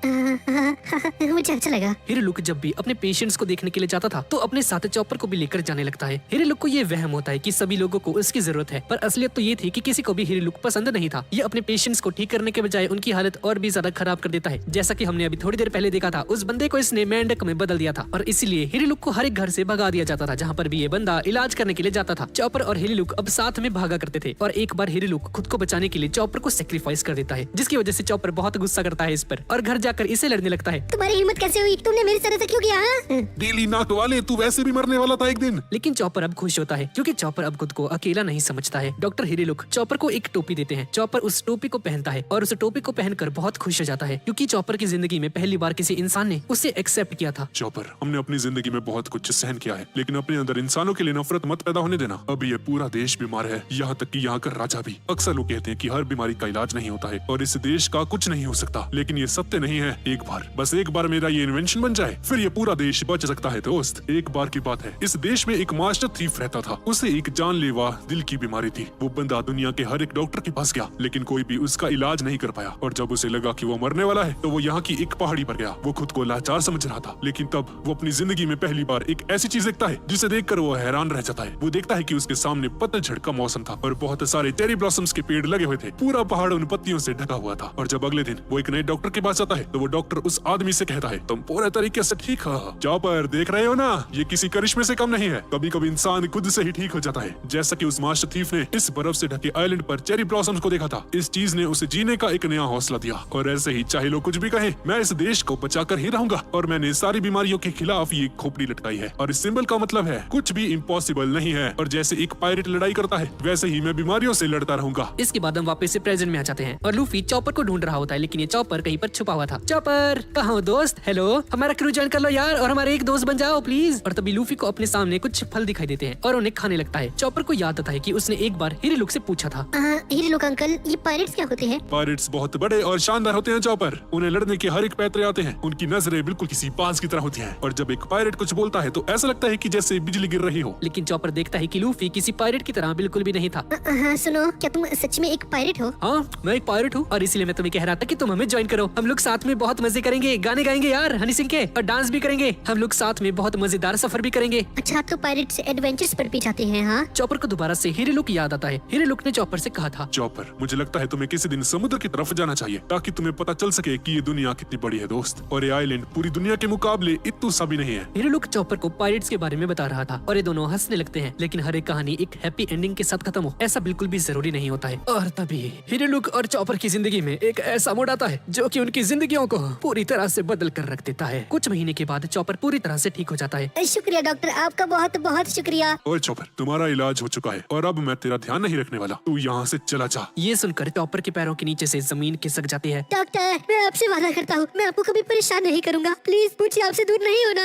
आप जो कहोगे मैं वो करूंगा। आपकी शोल्डर्स की मसाज करूंगा, आपके लिए चाय बनाऊंगा, आपका घर साफ करूंगा। बस मुझे अंदर आने दीजिए। मेरा इस दुनिया में कोई नहीं है, मेरा कोई दोस्त भी नहीं है, और मैं जाऊंगा कहाँ पे? डॉक्टर हिरेलुक अपने दिल पर पत्थर रख के ये सब कुछ सुन रहा था। हिरेलुक को चॉपर के साथ बिताए हुए हर एक वो पल याद आने लगते हैं और तभी बाहर से बहुत तेज आवाज आती है, जिसे देखने के लिए हिरेलुक बाहर जाता है। हिरेलुक देखता है कि चॉपर नीचे गिर चुका है और इसके सर के ऊपर चोट लग चुकी है, लेकिन फिर भी चॉपर खुश होता है क्योंकि इसी बहाने हिरेलुक इसे देखने के लिए कम से कम बाहर तो आता है। ये देखिए डॉक्टर, मुझे चोट लग गई, अब तो मैं आपके साथ रह सकता हूँ ना डॉक्टर? लेकिन जैसा चॉपर सोचता है वैसा नहीं होता है। हिरेलुक अपनी बंदूक से चॉपर के ऊपर गोली चला देता है और ये गोली चॉपर के गालों से छूकर निकल जाती है। डॉक्टर, आपने ऐसा क्यों किया? हिरेलुक चॉपर के ऊपर गोलियां चलाना शुरू कर देता है, जिसकी वजह से चॉपर को यहाँ से भागना पड़ता है और चॉपर यहाँ से भाग जाता है। चॉपर के जाने के बाद हिरेलुक उस बंदूक को दूर फेंक देता है। हिरेलुक फूट फूट कर रोने लगता है। मुझे माफ कर देना, मुझे माफ कर देना चॉपर।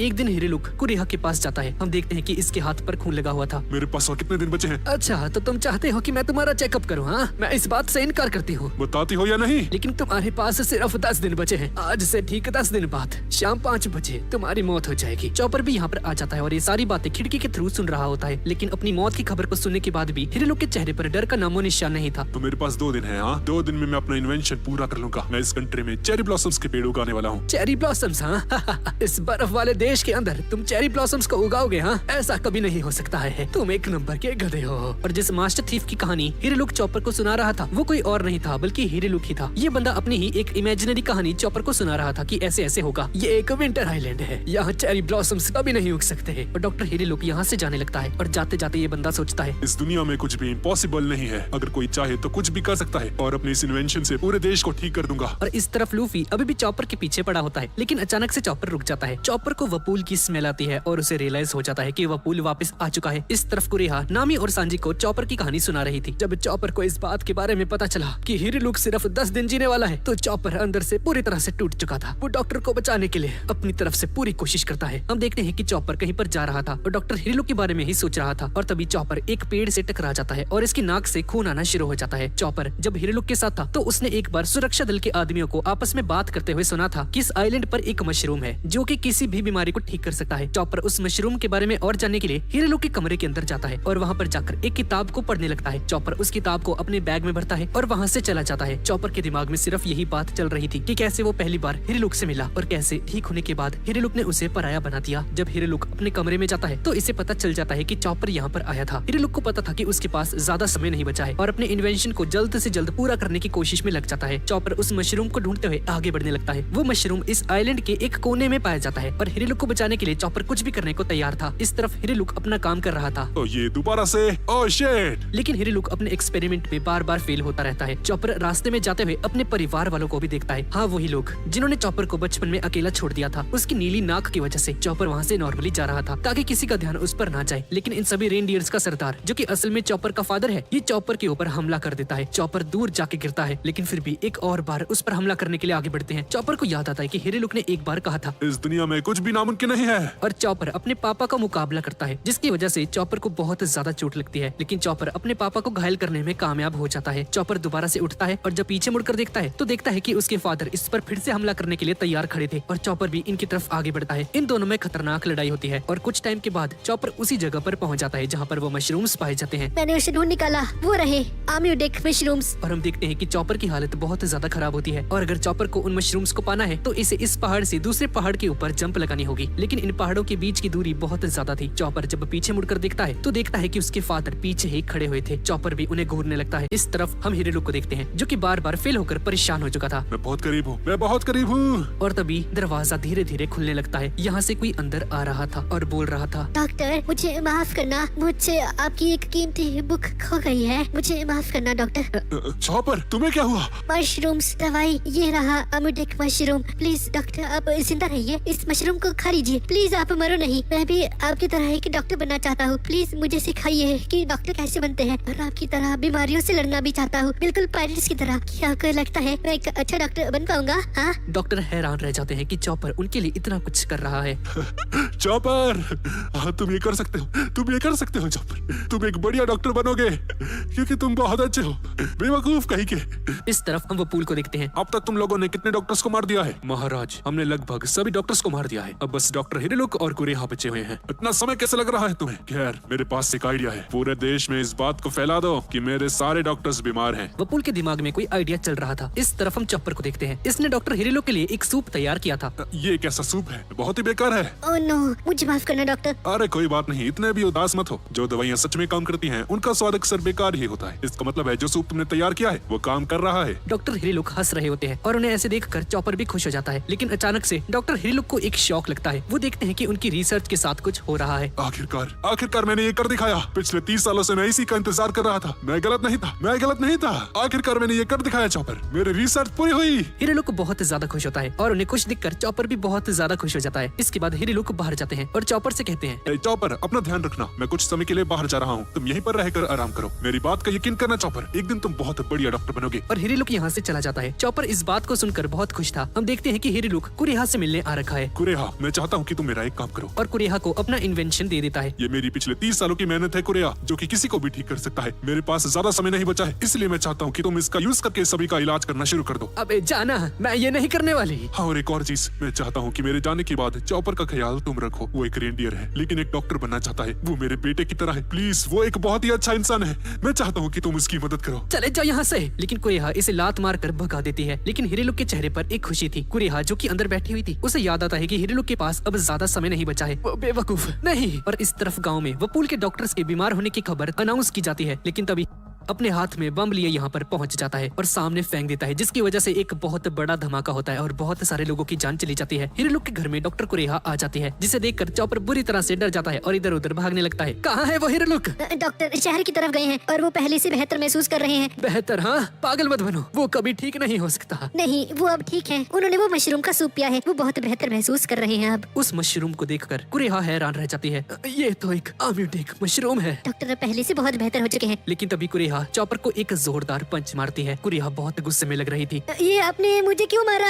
मुझे क्यों मार रही हो? बेवकूफ रेंडियर! ये मशरूम जो कि चॉपर ने हिरेलुक को दिया था, वो बहुत जहरीला है। कुरेहा रोने लगती है, लेकिन चॉपर इस बात का विश्वास नहीं कर पाता। नहीं, आप झूठ कह रही हैं। ऐसा नहीं हो सकता, क्योंकि जिस किताब में मैंने इस मशरूम के बारे में पढ़ा था, वहाँ एक खोपड़ी लगी हुई थी और हिरेलुक ने मुझे बताया था कि खोपड़ी अच्छी चीज होती है। वो पायरेट्स की निशानी है जो कि बीमारियों से लड़ते हैं। वो नहीं मरने वाले। तुम झूठी हो। चॉपर, इस बात को याद रखना, दुनिया की कोई भी दवाई सारी बीमारियों को ठीक नहीं कर सकती, इसीलिए इस दुनिया में डॉक्टर्स एग्जिस्ट करते हैं। और ये सुनकर चॉपर रोने लगता है। कुरेहा भी इसके साथ रो रही थी। इस तरफ हम हिरेलुक को देखते हैं। मैं उन 20 काबिल डॉक्टर्स को बचाने यहाँ पर आया हूँ। कहाँ हैं वो लोग? पर हम देखते हैं कि ये सभी डॉक्टर्स बिल्कुल ठीक होते हैं। ये सब वपूल की बस एक चाल थी हिरेलुक को यहाँ पर लेकर आने के लिए, ताकि वो हिरेलुक को पकड़ पाए। वपूल सुरक्षा दल को हिरेलुक को मारने का ऑर्डर दे देता है। इसे मार डालो जल्दी। लेकिन इसके बावजूद भी हिरेलुक कहता है, तो ये सब कुछ एक मजाक था? हाँ? ठीक है, मुझे खुशी है। ये 20 काबिल डॉक्टर भी हिरेलुक के इस एटीट्यूड को देखकर हैरान रह जाते हैं। इस बंदे को अपनी जान से ज्यादा इन डॉक्टर्स की परवाह थी। सुरक्षा दल हिरेलुक को मारने के लिए तैयार थे, लेकिन हिरेलुक इन सभी से कहता है, तुम मुझे नहीं मार सकते। एक इंसान कब मरता है? जब किसी इंसान के सीने पर गोली लगे हो? नहीं। जब उसे कोई जानलेवा बीमारी हो जाए? बिल्कुल नहीं। जब वो एक जानलेवा मशरूम का सूप पी ले? तब? बिल्कुल नहीं। एक इंसान की मौत तब होती है जब उसे लोग भूल जाते हैं। अगर मैं मर भी गया तो मेरे सपने पूरे होकर ही रहेंगे। ये पूरा देश बच चुका होगा। और गाइज, एक और चीज, हिरेलुक को इस बात के बारे में पता था कि चॉपर जिन मशरूम्स को लेकर आया है वो जहरीले हैं, लेकिन फिर भी चॉपर का दिल रखने के लिए इस बंदे ने उस जहरीले मशरूम के सूप को पी लिया। हिरलुक की ये सारी बातें सुनकर डाल्टन रोने लगता है। हिरलुक डाल्टन से कहता है, कुछ देर बाद एक मॉन्स्टर तुम्हारे सामने आएगा। वो मेरा बेटा है, प्लीज उसे मारना मत। घबराना मत चॉपर, मैं तुम्हारी वजह से नहीं मरा हूँ, तुम्हारे मशरूम ने मुझे नहीं मारा है दोस्त। हिरलुक अपने बैग से एक दवाई निकालता है और जब उसे पीता है तो जहाँ पर हिरलुक खड़ा था यहाँ पर एक बहुत बड़ा धमाका हो जाता है और हिरलुक की मौत हो जाती है। हिरलुक की टोपी उड़ते उड़ते चॉपर के पास जाती है। चॉपर हिरलुक की मौत से बहुत ज्यादा दुखी हो जाता है। चॉपर को डॉक्टर के साथ बिताए हुए हर एक लम्हे याद आने लगते हैं और गुस्से से पागल हो जाता है। चॉपर अपनी बीस्ट फॉर्म में आ जाता है और सीधा वपूल को मारने के लिए आगे बढ़ता है, लेकिन इससे पहले कि चॉपर वपूल को मार देता तभी डाल्टन इसके सामने आ जाता है और चॉपर को आगे बढ़ने से रोकता है क्योंकि चॉपर अभी उतना ताकतवर नहीं था कि वो वपूल को हरा सके। डाल्टन चॉपर से माफी मांगता है। मुझे माफ करना चॉपर, मैं सामने ही था लेकिन मैं उसे बचाने के लिए कुछ नहीं कर पाया। चॉपर शांत हो जाता है और चुपचाप यहाँ से चला जाता है। डाल्टन ने वपूल के खिलाफ आवाज उठाई जिसकी वजह से वपूल इसे जेल के अंदर डाल देता है। इस तरफ चॉपर कुरेहा के पास जाता है और उससे रिक्वेस्ट करता है कि इसे डॉक्टर बनने में हेल्प करे। प्लीज मुझे एक डॉक्टर बनना है, मुझे लोगों की हेल्प करनी है, मुझे हिरलुक की तरह बीमारियों से लड़ना है। मैं एक अच्छा डॉक्टर बनना चाहता हूँ ताकि इस कंट्री में किसी का भी इलाज कर सकूँ, क्योंकि इस दुनिया में कोई भी ऐसी बीमारी नहीं जिसका कोई इलाज नहीं। वही सेम बात जो कि हिरलुक कहा करता था कि कुछ भी इम्पॉसिबल नहीं है, सब कुछ पॉसिबल है। और कुरेहा चॉपर को अपनाने के लिए तैयार हो जाती है और इसे कहती है, तुम मुझे डॉक्टर इन कहकर पुकारोगे अब से, समझ गए? इकलौता आदमी जिसने चॉपर को अपनाया था वो बंदा भी अब इस दुनिया में नहीं रहा और इन सब के पीछे वपूल का हाथ था। वपूल कुछ समय के लिए इस आइलैंड को छोड़कर यहाँ से चला जाता है और जब प्रेजेंट में जब चॉपर को इस बात के बारे में पता चलता है तो चॉपर कुरेहा के साथ नीचे की तरफ जाने लगता है और लूफी भी वपूल को देखकर गुस्से में आ जाता है। वो फिर से आ गया, मैं उसे छोड़ूंगा नहीं, उसने मेरी शिप को तबाह किया था। वपूल अपने महल के सामने आकर खुश था और चॉपर और कुरेहा पूरी तरह से तैयार थे हिरलुक का बदला लेने के लिए, लेकिन इससे पहले कि कोई कुछ कर पाता तभी लूफी यहाँ पर आ जाता है और वपूल को एक जोरदार पंच मारता है जिसकी वजह से वपूल हवा में उड़ जाता है और दूर जाके गिरता है। कुरेहा और चॉपर ये देखकर हैरान रह जाते हैं। हम देखते हैं कि वपूल पहाड़ी से नीचे गिरने वाला था लेकिन इसके चमचे इसे बचा लेते हैं। लूफी के एक पंच से ही वपूल का ये हाल हो चुका था। उस समय मैं तुमसे लड़ नहीं सकता था क्योंकि नामी और सांजी बीमार थे, मेरे दोस्त मरने की हालत में थे, लेकिन अब मैं पीछे नहीं हटने वाला और अब तुझे मुझसे कोई नहीं बचा सकता। ओए लूफी, तू वपूल को कैसे जानता है? यहाँ पर आने से पहले ये हमें रास्ते में मिला था और इस बंदे ने हमारी शिप को डिस्ट्रॉय कर दिया और इसने मेरे साथियों पर हमला भी किया था। सांजी भी यहाँ पर आ जाता है। लूफी, क्या तुम्हें ठंड नहीं लग रही? और लूफी ये थोड़ा सा ट्यूबलाइट है और इसे अब पता चलता है कि ये टी शर्ट और शॉर्ट्स में है और इसे ठंड लग रही है। अरे ठंड लग रही है। अबे ढक्कन। वपूल अपने होश में आ जाता है। मूगीवारा, मैं तुझे कच्चा खा जाऊंगा। हे, क्या तुम थोड़ी देर रुक सकते हो प्लीज? लूफी को ठंड लग रही थी इसलिए कुछ गर्म कपड़े पहने गया हुआ है, प्लीज थोड़ा सा इंतजार कीजिए। क्या वो चला भी गया? डर गया मुझसे क्या? हाँ, इसकी हिम्मत कैसे हुई? इसने मुझे हल्के में लिया। ठीक है, कोई बात नहीं, मैं तुमसे शुरू करता हूँ। कुरेहा, तुम बहुत समय से मेरे महल में रह रही हो। मुझे इस महल में रहने का कोई शौक नहीं, मैं यहाँ पर रहती हूँ क्योंकि यहाँ पर हिरलुक की आखिरी यादें जुड़ी हुई हैं, क्योंकि हिरलुक की मौत यहीं पर हुई थी, इसी कासल के ऊपर। वही हिरलुक, हाँ, वो बेवकूफ डॉक्टर, उसके होने या ना होने से किसी को फर्क नहीं पड़ता था। वो तो डॉक्टर के नाम पे एक कलंक था। ये सुनकर चॉपर को गुस्सा आ जाता है और अपनी बड़ी वाली फॉर्म में आ जाता है। वपूल के नमूनों में से एक बंदा कुरेहा पर हमला कर देता है, लेकिन सांजी इस हमले को रोक देता है। हे, सुनो मेरी बात, एक लड़की पर हाथ उठाते हो, हाँ, ये नामर्दों की निशानी होती है। तूने एक औरत के ऊपर हमला करके बहुत बड़ी गलती कर दी। कुरेहा सांजी की इस बात को सुनकर खुश थी क्योंकि अब सांजी इसे एक बुढ़िया कहकर नहीं बुला रहा, लेकिन इस बंदे ने जिस वेपन का यूज करके कुरेहा पर हमला किया था ये चीज सांजी के कपड़ों पर चिपक जाती है। अबे ये क्या है? Static electricity. अरे बाहर आ जा। इस तरफ लूफी नामी के रूम में जाता है। लूफी अपना स्वेटर ढूंढ रहा था। मेरे कपड़े कहाँ पर हैं? नामी, क्या तुमने मेरा स्वेटर देखा? कौन से कपड़े भाई? तुम्हारे पास कोई कपड़े भी हैं? लूफी को अपने कपड़े नहीं मिलते इसलिए नामी के कपड़े पहन लेता है। इस तरफ सांजी उस बॉल को निकालने की कोशिश कर रहा था। चॉपर भी इसकी हेल्प करता है पर दोनों ही फंस जाते हैं। वपूल का दूसरा साथी एक तीर निकालता है जिसके ऊपर आग लगी हुई थी और सांजी पर हमला कर देता है। ओ, अरे भाई, अरे सांजी उसे बुझाने की कोशिश करता है। चॉपर वपूल के साथी पर हमला कर देता है लेकिन तभी वपूल इसके सामने आ जाता है और चॉपर को अपने मुंह के अंदर भर लेता है। वपूल चॉपर को खाने लगता है तभी लूफी यहाँ पर आ जाता है। लूफी, मेरे पैर को पकड़। ठीक है, मैं समझ गया। लूफी सांजी का पैर पकड़ लेता है और सांजी इसे घुमाकर वपूल की तरफ फेंक देता है। एयर असॉल्ट गम रॉकेट। और लूफी जोर से वपूल से टकरा जाता है और इसके मुंह से चॉपर बाहर आ जाता है। वपूल उड़ता उड़ता दूर जाकर गिरता है। वपूल घायल हो जाता है। बहुत हो चुका तुम्हारा, अब तैयार हो जाओ मेरे डेविल फ्रूट की पावर को देखने के लिए। मंच फैक्ट्री। और तभी वपूल के सर के ऊपर एक अजीब सी चिमनी आ जाती है। इसका पूरा शरीर बदलने लगता है और ये वपूल किसी फैक्ट्री की तरह बन जाता है। लूफी इस चीज को देखकर इम्प्रेस हो जाता है और तभी वपूल कुछ ऐसा करता है जिसे देखकर किसी को भी यकीन नहीं आता है। ये क्या कर रहा है भाई? अरे अपनी आदमी खा रही है। ये बंदा अपने ही साथियों को खा लेता है। इसका पूरा शरीर हिलने लगता है और इसके हाथ और सर से धुआं निकल रहा था। इसके पेट में बना हुआ दरवाजा धीरे धीरे खुलने लगता है और वपूल के पेट से वही 2 नमूने बाहर आते हैं और हम देखते हैं कि ये दोनों नमूने एक हो चुके हैं। अरे भाई, ये कितना मस्त है। साले लूफी, इसमें मस्त क्या है? हाँ, किस बात से इम्प्रेस हो है तू? पागल वागल क्या? तभी वपूल की नजर उस झंडे पर जाती है जो कि उस महल के ऊपर लगा हुआ था और ये वही झंडा है जिसे डॉक्टर हिरलुक ने बनाया था। तो इस ड्रम किंगडम के कॉन्स्टिट्यूशन के हिसाब से जो आदमी राजा का कहना नहीं मानता है उसकी सजा सिर्फ और सिर्फ मौत होती है और क्योंकि ये देश मेरा देश है और ये महल भी मेरा है, तो मेरे महल के ऊपर उस संकी डॉक्टर का झंडा नहीं रहना चाहिए। वपूल उस झंडे पर हमला करता है और ये झंडा टूटकर नीचे गिरने लगता है। चॉपर इस चीज को देख रहा था। उस झंडे के साथ चॉपर की बहुत सारी यादें जुड़ी हुई थी। ये झंडा एक सिंबल है इस बात का कि इस दुनिया में कुछ भी करना इम्पॉसिबल नहीं है। अगर इंसान चाहे तो वो कुछ भी कर सकता है। इस दुनिया में कुछ भी इम्पॉसिबल नहीं है। लूफी चॉपर को दिखता है और लूफी को रियलाइज हो जाता है कि ये फ्लैग चॉपर के लिए बहुत ज्यादा जरूरी है। चॉपर इसका बदला लेने के लिए वपूल पर हमला करने के लिए आगे बढ़ता है। चॉपर वपूल को पकड़ लेता है, लेकिन इसे मारने से झिझक रहा था क्योंकि हिरेलुक ने चॉपर से एक बार कहा था, चाहे कुछ भी हो जाए चॉपर, लेकिन इंसानों के प्रति अपने मन में नफरत का जन्म मत होने देना। चॉपर इतना सब कुछ होने के बावजूद भी वपूल को यहाँ से जाने का एक मौका देता है मैं तुम्हें नहीं मारूंगा, पर इस कंट्री को छोड़कर चले जाओ। और वपूल वही सेम हमला चॉपर के ऊपर भी कर देता है, जिसकी वजह से चॉपर बुरी तरह से घायल हो जाता है। हम देखते हैं कि लूफी उस झंडे को दोबारा से ठीक कर देता है और उसे उसकी सही जगह पर लगा देता है। तुम सभी एक नकली पायलट थे, इसलिए तुम्हें नहीं पता कि एक पायलट फ्लैग का मतलब क्या होता है। पायलट का झंडा कोई मजाक की चीज नहीं है। और इससे पहले कि लूफी कुछ और कह पाता, वपूल इस पर हमला कर देता है। लूफी उससे बचो, लेकिन लूफी यहाँ से नहीं हिलता और ये हमला सीधा लूफी के जाकर लगता है। वो बेवकूफ पक्का इस हमले से मर चुका होगा। चाहता तो ये बच सकता था, लेकिन इसे इस अजीब से झंडे से कुछ ज्यादा ही लगाव है। और तभी धुआं हटता है और हम देखते हैं कि लूफी यहीं पर खड़ा था और इसके हाथ में हिरेलुक का झंडा था। मुझे नहीं पता ये झंडा किसका है, लेकिन इस झंडे के लिए किसी ने अपनी जान की बाजी दी है। तो ये झंडा कोई मजाक नहीं और मैं तुम्हें इस झंडे का अपमान करने नहीं दे सकता। चॉपर लूफी को देख रहा होता है। ये कितना अमेजिंग है, क्या पायलट्स ऐसे ही होते हैं? और इससे पहले कि वपूल दोबारा से लूफी पर हमला करता, सांजी लूफी को बचाने के लिए वपूल की तरफ आगे बढ़ता है, लेकिन कुरेहा सांजी पर हमला कर देती है। बेवकूफ, तुम नहीं लड़ सकते उससे, तुम मारे जाओगे। और चॉपर वपूल को मारने के लिए आगे बढ़ता है, लेकिन तभी ये दो नमूने सामने आ जाते हैं। एक संकी डॉक्टर के लिए इतना सब कुछ क्यों कर रहा है? वो संकी भी मारा गया था और अब तू भी मारा जाएगा। तो क्या हुआ? मेरे पास कोई दोस्त नहीं, लेकिन मैं अकेला ही काफी हूँ डॉक्टर का बदला लेने के लिए। मैं तुम्हें जिंदा नहीं छोड़ूंगा। और तभी पीछे से लूफी की आवाज आती है, चॉपर तेरा कोई दोस्त नहीं है ना? अब से हम सभी तेरे दोस्त हैं। और लूफी यहाँ से नीचे आ जाता है और अब लूफी और चॉपर तैयार हैं वपूल से फाइट करने के लिए। वपूल को मैं संभालता हूँ और उन दोनों नमूनों को तुम संभालोगे चॉपर। हाँ ठीक है, मैं समझ गया। चॉपर अपने पास से एक बॉल निकालता है। ये है रंबल बॉल।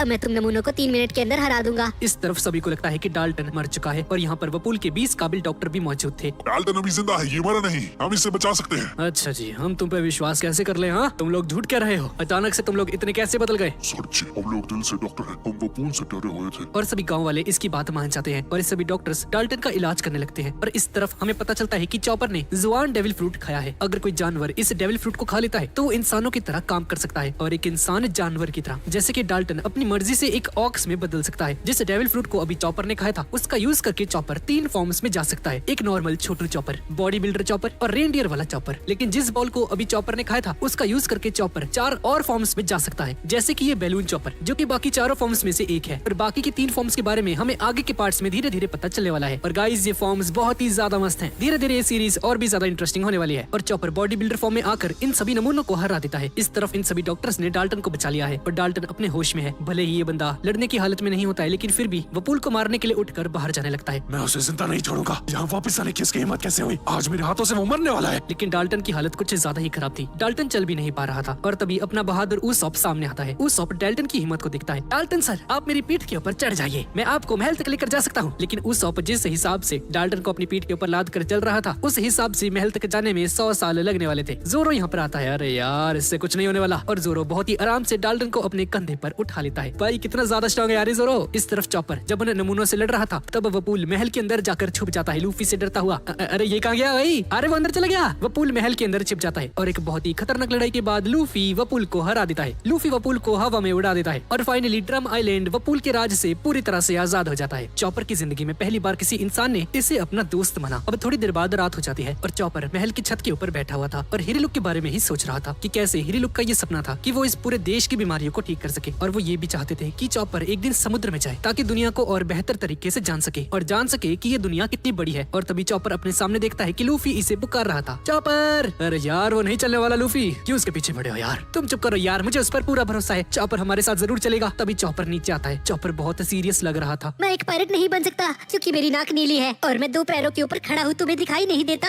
और मैं एक मॉन्स्टर हूँ। मॉन्स्टर्स पायलट नहीं बन सकते, इसलिए मैं भी एक पायलट नहीं बन सकता। चॉपर के साथ जो कुछ भी बुरा हुआ था था चॉपर उससे मूव ऑन नहीं कर पाया, जैसे कि मेरा मूव ऑन नहीं हो पाया है अपनी एक्स से। क्या तुमने कुछ कहा चॉपर? मुझे कुछ सुनाई नहीं दिया, जल्दी चलो हमारे साथ। और ये सब सुनने के बाद चॉपर रोने लगता है, क्योंकि चॉपर खुद को एक मॉन्स्टर समझता था, लेकिन फिर भी लूफी इसे खुले बाहों से एक्सेप्ट करने के लिए तैयार था। पर चॉपर इनका क्रू ज्वाइन करने के लिए मान जाता है, पर डॉक्टर कुरेहा से बात करने के लिए इसके पास जाता है। डॉक्टर कुरेहा, मैं आपसे कुछ पूछना चाहता हूँ, क्या मैं जा सकता हूँ? नहीं, तुम यहाँ से नहीं जा सकते। पर मुझे जाना है। अगर तुम यहाँ से गए तो मैं तुम्हें जान से मार दूंगी। पर मुझे जाना है। और कुरेहा चॉपर पर हमले करने शुरू कर देती है। चॉपर कुरेहा से बचकर भाग रहा था और कुरेहा हाथ धोकर इसके पीछे पड़ जाती है इसे मारने के लिए। चॉपर अपनी रेनडियर वाली फॉर्म में आ जाता है और इन सभी को अपनी रेनडियर वाली गाड़ी में बैठने के लिए कहता है। तुम सभी लोग बैठ जाओ इसमें। क्या कह रहा है ये? पागल वागल हो गया क्या? उसमें भी जाएंगे अब। और तभी इन सभी की नजर कुरेहा पर जाती है, जिसके हाथ में एक खतरनाक सा हथियार था। और ये देखकर ये सभी लोग हक्के बक्के रह जाते हैं और ये सभी लोग समझ जाते हैं कि यहाँ से निकलने का समय हो चुका है। सभी लोग चॉपर के पीछे बैठ जाते हैं और चॉपर फुल स्पीड से यहाँ से निकल जाता है। कुरेहा कासल के ऊपर खड़ी होकर इन सभी को जाते हुए देख रही थी और तभी डाल्टन भी यहाँ पर आ जाता है। मुझे खुशी है कि चॉपर भी अब एक पायलट बनने जा रहा है। वो काफी समय से एक पायलट बनना चाहता था। और तभी कुरेहा बहुत सारी तोपों को तैयार करती है। सभी लोग फायर करना शुरू करो। और चॉपर और ये सभी लोग तोप की आवाज सुनकर रुक जाते हैं और इन लोगों ने जो आसमान में देखा उसे देखकर ये सभी लोग हैरान रह जाते हैं। चॉपर आसमान की तरफ देखता है और देखते हैं कि उस कासल के ऊपर बर्फ के बजाय चेरी ब्लॉसम की पत्तियां गिर रही हैं। और ये सब कुछ हिरेलो की रिसर्च की वजह से ही हुआ है, जो कि उसने मरने से पहले डॉक्टर कुरेहा को दे दी थी। इसके अंदर एक खास तरह का पाउडर था, जो कि जब बर्फ के साथ रिएक्ट करता है तो बर्फ को चेरी ब्लॉसम में ट्रांसफॉर्म कर देता है, जिससे कि कोई भी बीमारी ठीक हो जाएगी। चॉपर इस चीज को देखकर बहुत ज्यादा इमोशनल हो जाता है। मैं भी हिरेलो की तरह एक बढ़िया डॉक्टर बन के दिखाऊंगा। और फाइनली सब लोग अपनी शिप के ऊपर आ चुके हैं और अपने नए क्रू मेंबर की खुशी में ये सभी लोग नाच गाना कर रहे थे। लूफी वपूल को हरा देता है और ड्रम आइलैंड वपूल के राज से पूरी तरह से आजाद हो जाता है। और अब ड्रम आइलैंड से निकलने के बाद हमारे क्रू के अंदर एक नया डॉक्टर भी आ चुका है, जिसका नाम है चॉपर। और गाइस, प्रिंसेस वीवी, जिसे हमने पहली बार देखा था, हमें लग रहा था कि ये लड़की एक विलन है, पर जब हमने इसके बारे में और जाना तो हमें पता चला कि ये अरबास्ता किंगडम की राजकुमारी है। इसका किंगडम अरबास्ता अभी बहुत ज्यादा बुरी हालत में है और इसके पीछे क्रोकोडाइल का ही हाथ है। क्रोकोडाइल 7 वॉरलॉर्ड्स में से एक है और एक वॉरलॉर्ड कितना ज्यादा ताकतवर होता है तो हमें इस बात का अंदाजा इसी बात से लगा सकते हैं कि मीहॉक ये बंदा भी एक वॉरलॉर्ड है और मीहॉक के सामने जोरो बिल्कुल भी टिक नहीं पाया था। और इससे आप अंदाजा लगा ही सकते हैं कि क्रोकोडाइल कितना ज्यादा खतरनाक हो सकता है। और अब लूफी और ये सभी लोग अपनी दोस्त वीवी की हेल्प करने के लिए निकल चुके हैं अरबास्ता किंगडम की तरफ। और इस तरफ हम लिटिल गार्डन को देखते हैं। हाँ, वही जगह जहाँ पर ब्रॉगी और डॉरी रहते हैं। मिस्टर 2 यहाँ पर पहुंच चुका है मिस्टर 3 को मारने के लिए, जैसा कि क्रोकोडाइल ने इसे ऑर्डर दिया था। और मिस्टर 2 को यहाँ पर मिस्टर 3 नहीं मिलता है और इस आइलैंड के लोगों पर गुस्सा करने लगता है और कहता है, कहाँ गया वो मिस्टर 3? मुझे बताओ जल्दी से।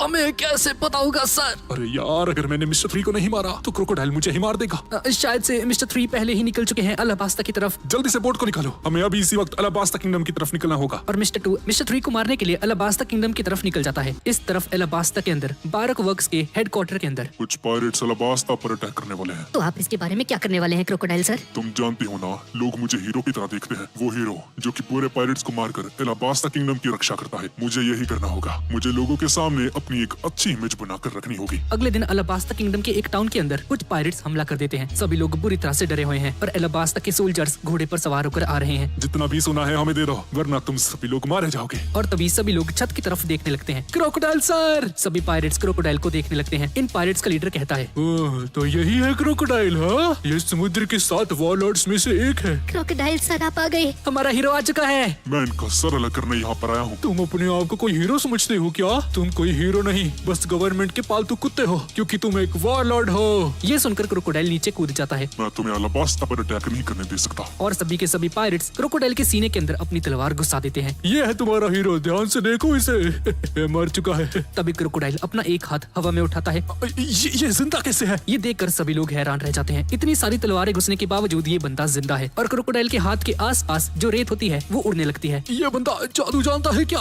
और तभी यहाँ पर एक बहुत बड़ा रेत का तूफान आ जाता है। सभी पायरेट्स इस रेत के तूफान के अंदर फंस जाते हैं। थोड़ी देर बाद तूफान शांत हो जाता है। क्रोकोडाइल के इस हमले की वजह से जितने भी लोग यहाँ पर थे वो रेत के अंदर दब चुके हैं और इस सभी लोग मर जाते हैं। तुम में से कोई भी मेरे लेवल का नहीं है। जब तक मैं जिंदा हूँ, कोई भी अलाबास्ता के ऊपर अपनी उंगली भी नहीं उठा सकता, समझे? और ऐसा बोलकर क्रोकोडाइल यहाँ से चला जाता है। ये कितना कूल है। क्रोकोडाइल हमारा हीरो है। और क्रोकोडाइल यहाँ से जाने लगता है। अलाबास्ता के सभी सिपाही यहाँ पर आ जाते हैं उन पायरेट्स को हराने के लिए, लेकिन देखते हैं कि क्रोकोडाइल इन सभी को पहले ही हरा चुका है। पर पार हमारे पहुंचने से पहले ही ये क्रोकोडाइल सबको हरा देता है। इसके बाद हम अलुबारना पैलेस को देखते हैं। ये अलाबास्ता किंगडम के राजे का महल है। यहाँ पर कुछ सिपाही आते हैं और कहते हैं, गुस्ताखी माफ हो महाराज, इस बार भी वो क्रोकोडाइल हमसे पहले वहाँ पर पहुँच गया। और अलाबास्ता किंगडम का राजा, जिसका नाम है नेफर्तरी कोबरा, ये कहता है, ये तो काफी अच्छी बात है। वो ये सब कुछ हमारे लिए हेतु करता है। और इस तरफ गोइंग मैरी के ऊपर सांजी लूफी से पूछताछ कर रहा होता है। कल रात रात का खाना गायब है लूफी, तूने ही उसे खाया है, मुझे मालूम है। मुंह दिखा अपना। क्या भाई, मैंने तो देखा भी नहीं, कौन सा खाना? अच्छा, तो तुम्हारे मुंह पर खाना क्यों लगा हुआ है? हाँ, अरे शिट यार, लगता है मैं खाना पूछना भूल गया। साले तेरी तो, तूने ही खाना चुराया है, मुझे पता था। सांजी लूफी के एक लात मारता है और इस तरफ उसॉप, चॉपर और कारू फिशिंग कर रहे होते हैं और इन सभी के मुंह के अंदर भी खाना होता है। ये रात का खाना है जो कि सांजी ढूंढ रहा है। सांजी ये देख लेता है और इनके पास आकर इन पर एक एक पंच मार देता है। इसके बाद लूफी भी उसॉप के साथ फिशिंग करने के लिए बैठ जाता है। कितना भुक्कड़ है तो लूफी, तूने मछलियों का चारा भी खा लिया। तभी वीवी यहाँ पर आ जाती है। तुम लोग आखिर कर क्या रहे हो? हाँ, अच्छा फिशिंग कर रहे हो तो तुम लोगों के हाथ कुछ है क्या? एक सेकंड। वीवी देखती है कि एक मछली के चारे की जगह इन लोगों ने कारो को ही एक बेट की तरह यूज किया हुआ है। कारो बेचारी रो रही होती है।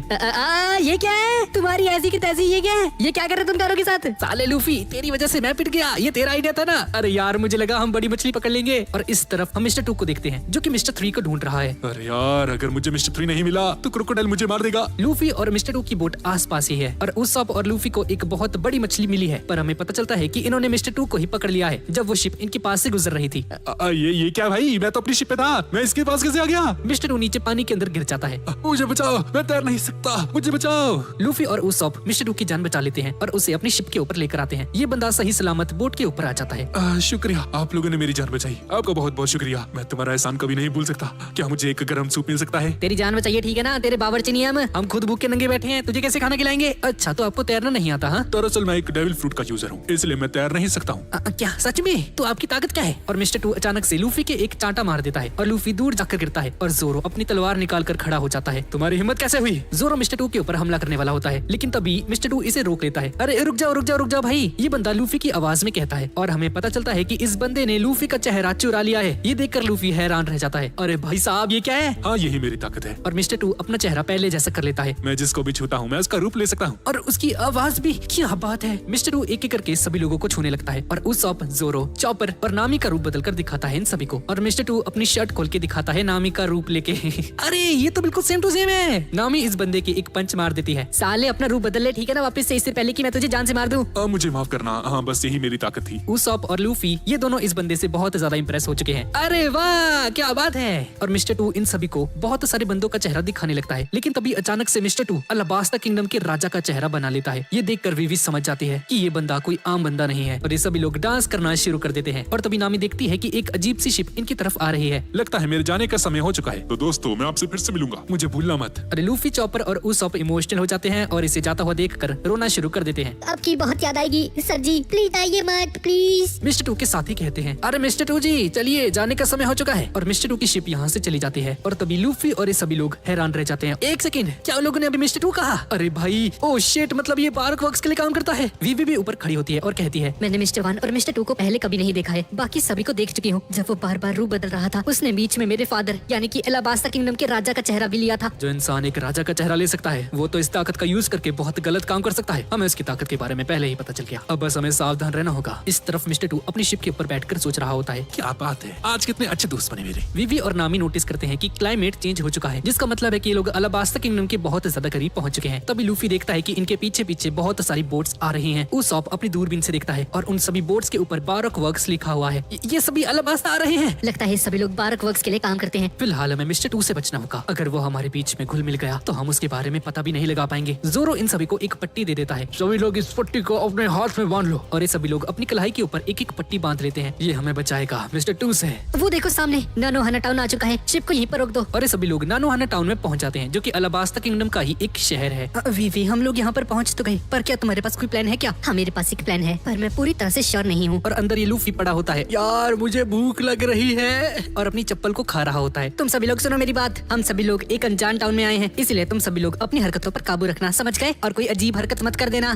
ठीक है ना मिसा, मैं समझ गया। नामी, क्या तुम्हें नहीं लगता तुमने बोलने में कुछ ज्यादा ही देर कर दी है? लूफी को देखो जरा, ये लूफी शिप से भाग रहा होता है। मुझे रेस्टोरेंट में जाना है, भूख लगी है। साले लूफी, वापस आ जाए इधर। लेकिन लूफी इसकी बात नहीं सुनता और यहाँ से चला जाता है। चिंता की कोई बात नहीं है नामी। इस गधे को तो ये भी नहीं पता कि इसके सर के ऊपर 30 करोड़ की बाउंटी है। तभी जोरो और चॉपर भी नीचे चले जाते हैं लूफी का पीछा करते करते। एवरीबॉडी, सबके सब भूख खड़े साले। और तभी इन सभी को अपने सामने मिस्टर 3 की शिप दिखाई देती है, जिसका मतलब है कि मिस्टर 3 अलाबास्ता किंगडम पहुंच चुका है। हमसे पहले यहाँ पर पहुंच चुका है वो। अब हम लोग क्या करेंगे? उस आदमी ने हमारा चेहरा देख रखा है, अगर उसने हमें टाउन में घूमते हुए देख लिया तो हम में से कोई नहीं बचेगा। चिंता मत करो नामी, मेरे पास एक आइडिया है। और ये सारे लोग एक कंबल ओढ़कर टाउन के अंदर घुस जाते हैं, ताकि इन्हें कोई बारक वर्क्स का एजेंट ना देख ले और इन्हें पहचान ना ले। ये सभी लोग छुपते छुपाते एक जगह पर आ जाते हैं। शुक्र है किसी ने हमें हमें नहीं देखा। नामी, तुम अब जा सकती हो। तुमने मुझे यहाँ पर छोड़ने का वादा किया था। तुम्हारा वादा पूरा हो चुका है। चुप करो तुम हमारी दोस्त हो, समझ गई? हम तुम्हारी हेल्प करने यहाँ पर आए हैं। ठीक है नामी। अच्छा ठीक है, तो मेरा प्लान सुनो। हमें पास ही के यूबा टाउन में जाना होगा। यहीं पर हमें रेबेलियन आर्मी मिलेगी। तो गाइस, ये रेबेलियन आर्मी कौन है इसके बारे में हमें थोड़ी देर में पता चलने वाला है। पर हम वहाँ पर ऐसे नहीं जा सकते, हमें कपड़े बदलने पड़ेंगे। ठीक है, तुम चिंता मत करो, मैं जाता हूँ और कपड़े लेकर आता हूँ। मिस्टर ट्री ने मुझे अभी तक नहीं दिखा है और चॉपर को अभी तक नहीं दिखा है। ठीक है, मैं समझ गया। मैं भी सांजी के साथ चलूंगा। सांजी और चॉपर कपड़े खरीदने के लिए मार्केट के अंदर चले जाते हैं। ये सब तो ठीक है, पर वो पागल लूफी कहाँ पर है? और इस तरफ हम लूफी को देखते हैं। ये रेस्टोरेंट जैसा तो नहीं लग रहा। मैं कहाँ पर आ गया भाई? कहीं मैं खो तो नहीं गया? और हमें पता चलता है कि लूफी एक्साइटमेंट में भागते हुए नानोहाना टाउन से बहुत आगे आ चुका है। अरे यार, ये क्या हो गया?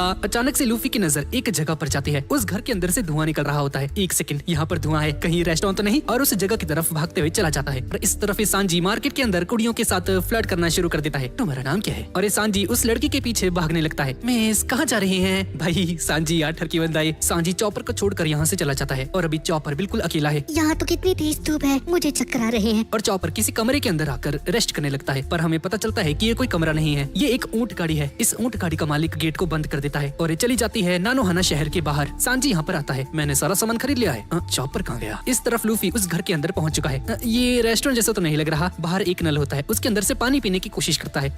एक बूंद। अरे यार शिट। और यहाँ पर बहुत सारे बैग भी पड़े होते हैं और उन बैग्स के अंदर ग्रीन कलर का एक पाउडर होता है। इस घर के अंदर एक आदमी होता है जिसके हाथ में एक तलवार है और ये सारी बातें सुन रहा होता है। लूफी अपने बगल में एक भट्टी को देखता है और उन सभी बैग्स को इस भट्टी के अंदर डाल देता है। शुक्र है मैंने इसे जला दिया, वरना मेरे जैसा कोई मुसाफिर आता और इस कड़वे पाउडर को खा लेता। पाउडर जाने के बाद इस घर की चिमनी अचानक से हरे कलर में बदल जाती है। पर तभी अचानक से लूफी देखता है कि उसके ऊपर काले बादल आ चुके हैं और अचानक से बारिश होना शुरू हो जाती है। शुक्र है मेरी प्यास बुझ गई। और ये आदमी जो अंदर बैठा हुआ था ये बाहर आता है और उन सभी पाउडर्स को जला हुआ देखकर हैरान रह जाता है। ओए, ये क्या किया तूने? अच्छा, तो तुम उस जहर की बात कर रहे हो, है ना? मैंने उसको भट्टी के अंदर डालकर जला दिया। क्या तूने जला दिया उसे? साले वो डाउस पाउडर था, मेरा खजाना। क्या हो गया भाई बूढ़े आदमी? उसके अंदर ऐसा भी क्या था? तेरा उससे कोई मतलब नहीं, वो कोई आम पाउडर नहीं था। तुमने बहुत बड़ी गलती कर दी है। सॉरी सर जी, मुझे माफ कर देना। माफी मांगने से कुछ नहीं होगा, तुम्हें मुझे इसके पैसे देने होंगे। क्या मेरे पास कोई पैसे वैसे नहीं है सर जी? अरे यार, मैंने टाउन से इतना दूर कैबिन बनाया अपना और इस बच्चे ने मेरा सारा काम खराब कर दिया। अरे यार, रोक क्यों रहे हो? और खरीद लेना। गधे कहीं के, इस पाउडर को खरीद या बेच नहीं सकते हैं। सरकार ने इस पर बैन लगा रखा है। तुम कोई गलत काम कर रहे हो ना? सच बताना। बहुत हो गया तेरा, अब तू मर जा। इस तरफ चॉपर की आंख खुलती है और अपने आप को एक ऊंट गाड़ी के अंदर पाता है। ये क्या हो रहा? ये मैं कहाँ हूँ और ये लोग कौन है?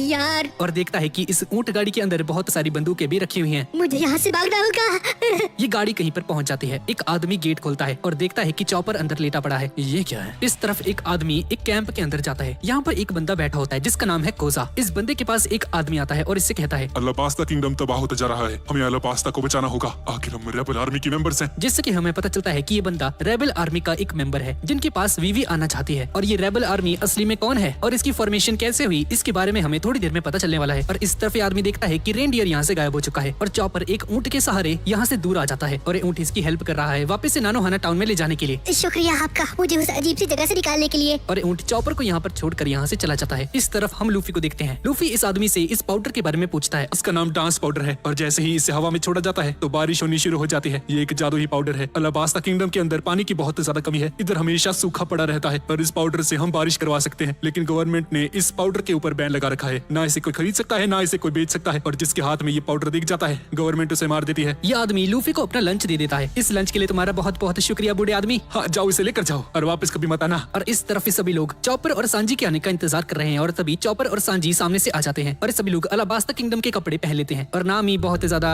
खूबसूरत लग रही होती है इन कपड़ों में। इन कपड़ों में मुझे थोड़ी सी शर्म आ रही है। अरे वाह नामी जी, इन कपड़ों में तो आप बहुत सुंदर लग रही हैं। और सांजी जोरो और उसब के लिए सस्ते वाले कपड़े लेकर आता है, बिल्कुल चोर बाजार वाले। और ठीक है, अब हमें क्या करना है? अब हमें रेगिस्तान को पार करके यूबा टाउन में जाना होगा। पर भाई कोई मिसिंग नहीं लग रहा तुम्हें? और इस तरफ रेगिस्तान में लूफी उस आदमी का दिया हुआ लंच खाते हुए जा रहा है और तभी नानोहाना में किसी की एंट्री होती है। इस बंदे ने एक हैट पहनी हुई है और इसकी पीठ के ऊपर एक अजीब सा टैटू है। एक दुकानदार इस बंदे को देखता है और कहता है, लगता है तुम इधर नए हो बच्चे, मेरे पास तुम्हारे लिए कुछ है। ये देखो, इस सोने के सेब को अगर तुम खा लोगे तो तुम 1000 साल से भी ज्यादा जी सकोगे। नहीं, मुझे 1000 साल जीने में कोई दिलचस्पी नहीं, मैं बस आज को जीना चाहता हूँ। और यहाँ से चला जाता है। लगता है किसी और को चूना लगाना पड़ेगा। और तभी उस शॉप और चॉपर भी यहाँ यहाँ पर आ जाते हैं। क्या आप इस सेब को बेच सकते हैं प्लीज? तुम्हारी आंखें काफी तेज हैं बच्चे, तुमने बिल्कुल सही चीज को चुना है। हाँ तो कितने में बेचोगे इसे? बस 1000 बेरीज। तभी नामी यहाँ पर आ जाती है और इन दोनों को एक एक पंच मारती है। तुम्हें सच में लगता है कि ये चीज असली है? ये बंदा तुम्हें चूना लगा रहा है। जोरो पर्दा हटा के दिखाता है और यहाँ पर एक बंदा नॉर्मल से सेब को गोल्डन पेंट कर रहा होता है, पर नामी उसॉप और चॉपर को खींच कर लेकर चली जाती है। इन चीजों के लिए हमारे पास टाइम नहीं है, हमें लूफी को ढूंढना होगा जल्द से जल्द। पता नहीं किधर चला गया वो। तभी जोरो की नजर बगल की दुकान पर जाती है। ये बंदा लूफी का पोस्टर इस दुकानदार को दिखा रहा होता है। क्या तुमने इस लड़के को कहीं देखा है? और ये सभी लोग उसी लड़के को देखने लगते हैं।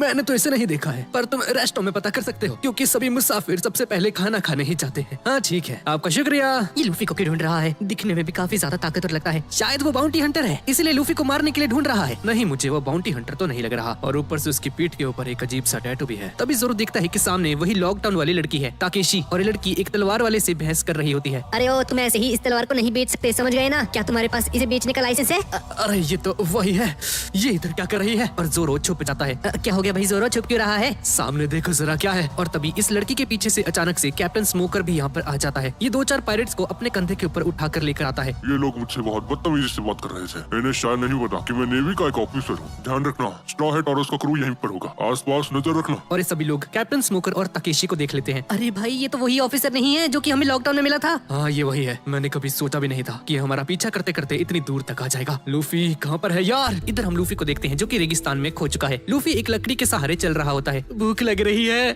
गर्मी भी बहुत है यार। और तभी लूफी को अपने सामने नानोहाना टाउन दिखाई दे जाता है। मिल गया, सबसे पहले तो खाना खाऊंगा। इस तरफ नानोहाना के अंदर हम एक रेस्टोरेंट को देखते हैं जहाँ पर बहुत भीड़ लग रही है। तभी एक आदमी यहाँ पर आता है और पूछता है, क्या हुआ भाई, इतनी भीड़ क्यों है आज? अंदर एक आदमी खाना खा रहा था और खाना खाते खाते मर गया। शायद उसे किसी जहरीले कीड़े ने काट लिया है। और रेस्टोरेंट के अंदर हम उसी अजीब से बंदे को देखते हैं और ये बंदा खाना खाते हुए मर चुका है। इसका सर खाने की प्लेट पर है। लगता है ये मर चुका है। अचानक से उठ जाता है। खाना तो बहुत टेस्टी है। ये देखकर सभी लोग डर जाते हैं। अरे भाई, ये वापस जिंदा कैसे हो गया? भाई तू ठीक तो है ना? क्या तुम ठीक हो? और तभी ये लड़का इस लड़की की ड्रेस से अपना मुंह पोंछने लगता है। भाई तुझे हुआ क्या था? ये क्या था अभी? हाँ दरअसल मैं बस सो गया था, मेरी आंख लग गई थी, सॉरी।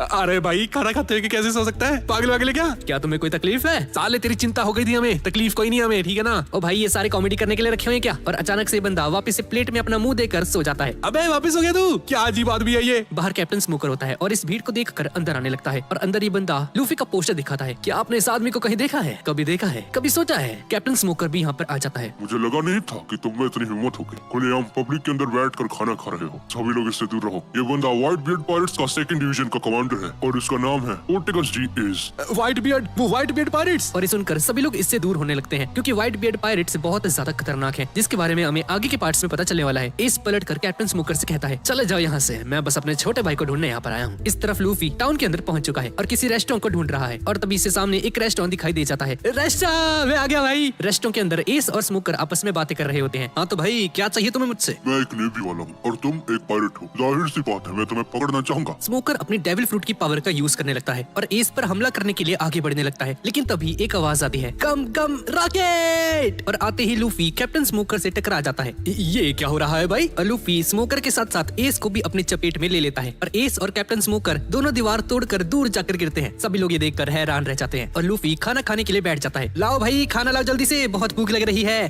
पर बच्चे, बट तुमने अभी जो किया है उसे तो देख लो जरा। मुझे बस खाना दो। लूफी खाना खाने लगता है। ये देखो तुमने क्या किया है। तुमने 7-8 दीवारें तोड़ दी है एक ही बार में। अरे भाई, कितना अजीब रेस्टोरेंट है तुम्हारा, यहाँ की दीवारों में छेद है। साले ये तूने किया है, बोल रहा ज्यादा। एस उठता है और बहुत गुस्से में लग रहा होता है। किसने ये किया? मैं उसे छोड़ूंगा नहीं। किसने मुझे धक्का दिया?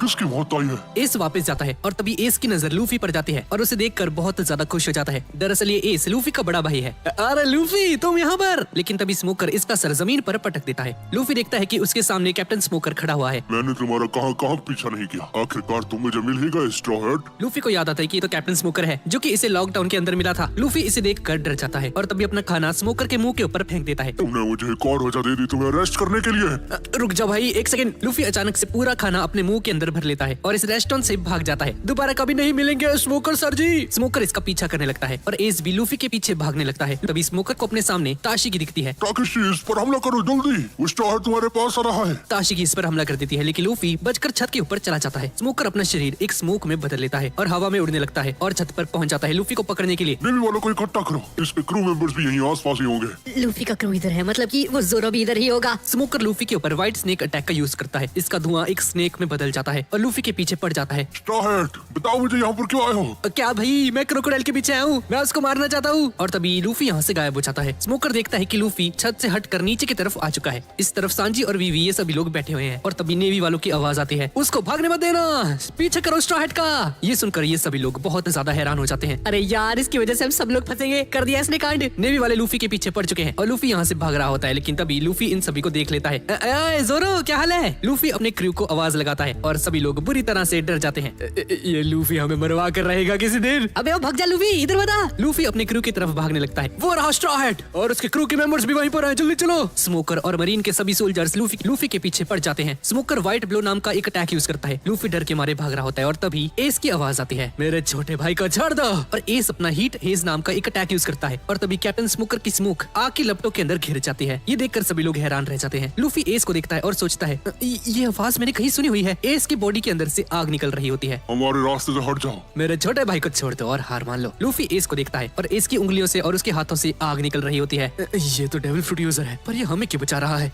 एस भाई, इधर क्या कर रहे हो आप? छोटे भाई, बहुत देर कर दी तुमने मुझे पहचानने में। हाँ, वैसे तुम बिल्कुल नहीं बदले लूफी। हाँ, पर भैया जी, आपकी बॉडी से आग कैसे निकल रही है? हाँ, दरअसल मैंने फ्लेयर फ्रूट खाया था। स्मोकर और सभी मरीन वाले इसके सामने खड़े होते हैं। लूफी, यहाँ से जल्दी से भाग जाओ, इसे मैं देखता हूँ। मैं इसे हरा कर जल्दी से तुम्हारे पास आता हूँ। और लूफी इस पर भरोसा करके अपने क्रू के साथ यहाँ से भाग जाता है। तुम उसकी मदद क्यों कर रहे हो? हाँ, वो इसलिए क्योंकि वो मेरा छोटा भाई है। क्या वो तुम्हारा भाई है? और तभी एस की आग बहुत ज्यादा बढ़ जाती है। इस तरफ वीवी लूफी से पूछती है, लूफी, वो आदमी था कौन? हाँ वीवी, वो मेरा बड़ा भाई है। एस ये सुनकर उसप और जोरो हैरान रह जाते हैं। क्या तुमने अपने भाई के बारे में हमें कभी बताया नहीं लूफी? इस तरफ एस पूरी तरह से आग में घिरा हुआ है। स्मोकर और एस एक दूसरे पर हमला करते हैं और तभी ये सभी लोग देखते हैं कि हवा में स्मोक और आग घिर चुकी है। लूफी, क्या वो लड़का सच में तुम्हारा भाई है? हाँ, वो मेरा भाई है और उसका नाम है एस। हाँ, तो वो ग्रैंड लाइन में क्या कर रहा है? एस भी एक पायरेट है। एस ने बहुत साल पहले घर छोड़ दिया था वन पीस को ढूंढने के लिए। ये सभी लोग गोइंग मैरी की तरफ जाने लगते हैं, लेकिन लूफी का ध्यान अभी भी इन दोनों की फाइट के ऊपर है। यार, एस तो बहुत ज्यादा ताकतवर हो चुका है। लूफी एस को देखता है, जिसकी वजह से ये भटक जाता है और गलत दिशा की तरफ जाने लगता है। लूफी अलग ही जगह पर आ जाता है और इसे पता भी नहीं है कि ये बंदा भटक चुका है। और तभी ये सभी लोग शिप के ऊपर पहुंच जाते हैं। ये सभी लोग यहाँ से जाने लगते हैं। सब कुछ तैयार है,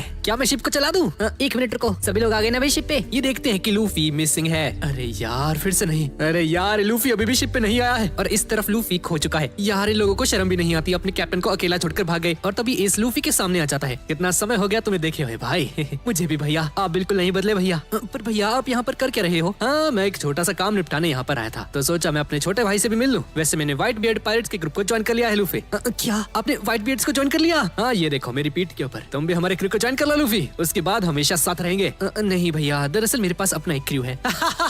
मुझे पता है, मैं तो मजाक कर रहा था। ये दोनों चलते चलते आपस में बात करने लगते हैं। हाँ, तो लूफी, तुम्हारे क्रू में कौन कौन है? हाँ, एक तलवारबाज, एक कुक, एक नेविगेटर, एक रेंडियर, एक राजकुमारी और एक पागल बतख भी है। तुम्हारा क्रू तो बहुत अजीब है लूफी। और तभी बारक वर्क्स के मेंबर्स इनके सामने आ जाते हैं और इनका लीडर कहता है, अब बच के कहाँ जाओगे? ये सभी लोग इन पर बंदूक तान देते हैं। ये सभी पायरेट्स लूफी और एस पर हमला कर देते हैं, लेकिन लूफी और एस बहुत आसानी से इन सबको हरा देते हैं। टाउन के किनारे पर आ जाते हैं और तभी लूफी की नजर अपनी शिप पर जाती है। एस भैया, मुझे शिप दिख गई, मैं अपनी शिप पर जा रहा हूँ। ठीक है लूफी, तुम जा सकते हो, मैं इन गुंडों को संभालता हूँ। जोरो, हेलो, दिख रहा हूँ मैं? नामी, वो रहा लूफी, शिप को उसकी तरफ मोड़ लो। तभी लूफी अपना हाथ बड़ा करता है और शिप को पकड़ लेता है। लूफी शिप के ऊपर आता है और सांजी से टकरा जाता है। अरे यार लूफी, तो ये जानबूझकर करता है ना। साले, अगली बार मुझे मारना तूने तो देख लिया तू। एस कहाँ पर है गया? लूफी, वहाँ पर तो बहुत सारे गुंडे हैं, तुम अपने भाई को अकेला छोड़कर आ गए? अरे चिंता मत करो, वो बहुत ज्यादा स्ट्रॉन्ग है। स्ट्रॉन्ग है? हाँ चॉपर, वो सच में बहुत ज्यादा ताकतवर है। बहुत सालों पहले उसने मुझसे फाइट की थी और तब तो उसने वो डेविल फ्रूट भी नहीं खाया था। मैं तब भी उससे बहुत बुरी तरह से हार गया था। क्या उसने सच में तुमको हराया है लूफी? हाँ, मैं एस को कभी नहीं हरा सकता, वो बहुत ज्यादा ताकतवर है। और तभी एस भी यहाँ पर आ जाता है। एस इन सभी से मिलता है। अच्छा, तो यह है तुम्हारा क्रू? हाँ, मेरे छोटे भाई का ध्यान रखने के लिए आप सभी का बहुत बहुत शुक्रिया। और तभी इन सभी की नजर सामने आती हुई शिप्स पर जाती है। बारक वर्क्स के एजेंट्स यहाँ पर आ चुके हैं इन पर हमला करने के लिए। लूफी, यहीं पर रखो, मैंने देख कर आता हूँ। तभी एस गोइंग मैरी से नीचे कूद जाता है। एस अपनी एक छोटी सी बोट के ऊपर बैठ जाता है और ये बोट इसकी आग से चलती है। एस अपना फायर फिस्ट अटैक यूज करता है, जिसकी वजह से एक बहुत बड़ा आग का मुक्का इन सभी की सभी शिप्स को तोड़ते हुए चला जाता है। और इसी अटैक की वजह से एस को फायर फिस्ट एस नाम से भी जाना जाता है। एस एक ही बार में इन सभी लोगों की बोट्स को जला देता है। मैंने सोचा नहीं था कितनी जल्दी हार जाओगे। मैंने कहा था ना, मेरा भाई बहुत ज्यादा ताकतवर है। अब इसके बाद एस गोइंग मैरी के ऊपर आ जाता है। एस भैया, हमारे ग्रुप को ज्वाइन कर लीजिए प्लीज। नहीं लूफी, मैं ऐसा नहीं कर सकता, क्योंकि मैं ऑलरेडी व्हाइट बियर्ड पायरेट्स का 2nd डिवीजन का कमांडर हूँ। वैसे भी मैं यहाँ पर कुछ काम से आया हूँ। मैं यहाँ पर ब्लैक बियर्ड को ढूंढ रहा हूँ।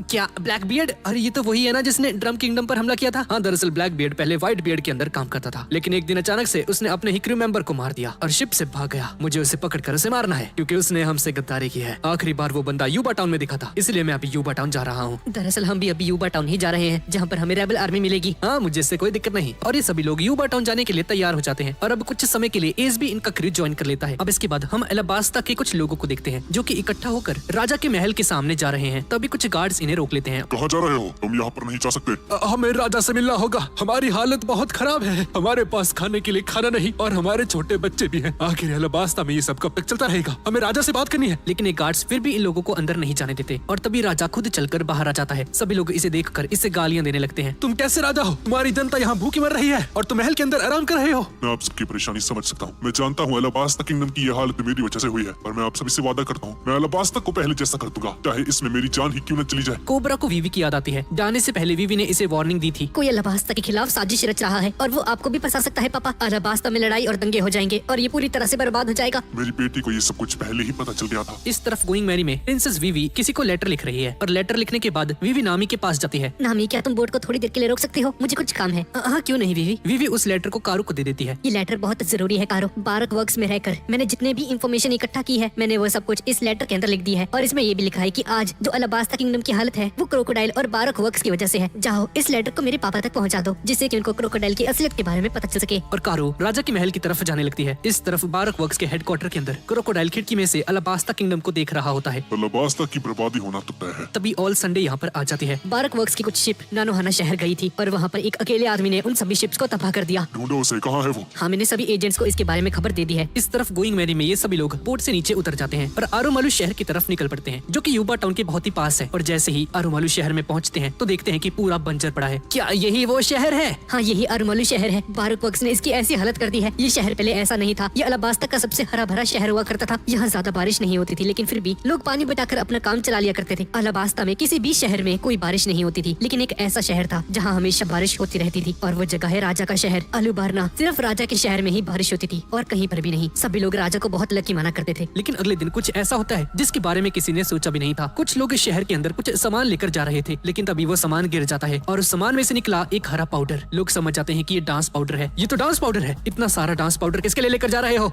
हमें नहीं पता ये क्या है।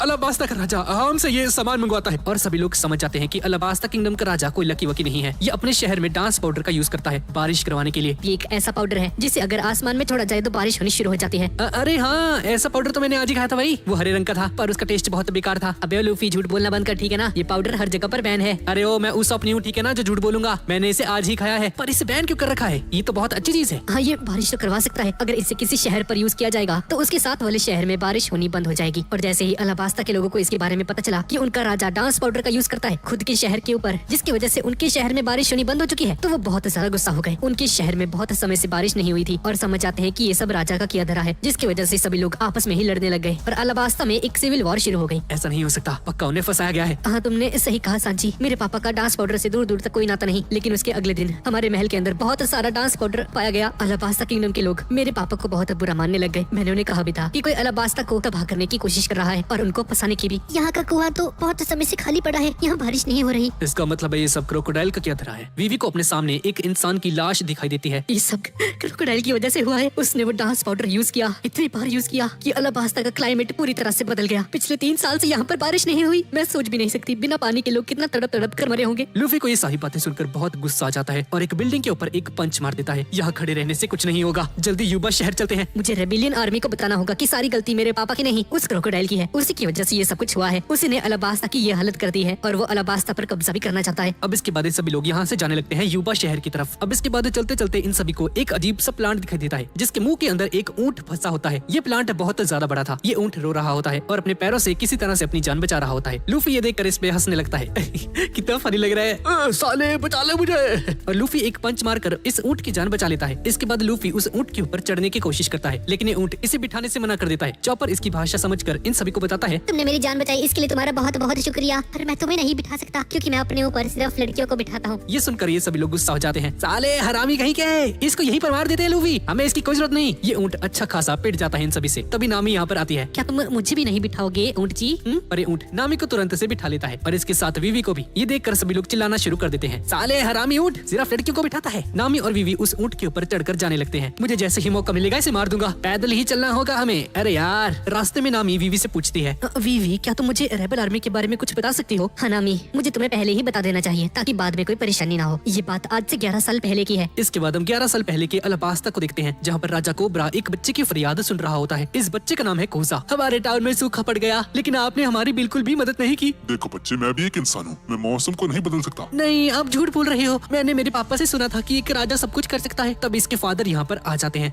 योर मैजेस्टी, मेरे बच्चे के लिए मैं आपसे माफी मांगता हूँ। अरे मैं तो तुम्हें जानता हूँ, तुम्हारा नाम टोटो है ना। जब तक तुम्हारे गांव में सूखा पड़ा है, तुम हमारे शहर में रह सकते हो। शुक्रिया माय लॉर्ड। प्लीज अगर मेरे बच्चे से कोई गलती हो गई हो तो प्लीज इसे माफ कर दीजिएगा। आपने हम पर कोई एहसान नहीं किया है। आप राजा हमारे शहर की तकलीफ कभी नहीं समझ सकते। और कोजा ये सब बोलने के बाद कोजा वीवी के पास से गुजरता है। कितना रोतलू बच्चा है। क्या कहा तुमने छोटी बच्ची? और ये सुनकर वीवी को गुस्सा आ जाता है। और इस तरफ हम ईगाराम को देखते हैं, यानी कि पोई पोई को। प्रेजेंट में ये बंदा मर चुका है, लेकिन ये सीन 11 साल पहले का है, तो ये बंदा अभी जिंदा है। ईगाराम राजा से कहता है, सर जी, हमारे पास इतने पैसे नहीं है कि हम उनका गाँव वापस से ठीक करवा सके। ये सुनकर कोबरा इसे एक पंच मारता है। मुझे ये दोबारा नहीं सुनना, समझ गए? कुछ भी करो, लेकिन उस बच्चे का गाँव हमें ठीक करना ही होगा।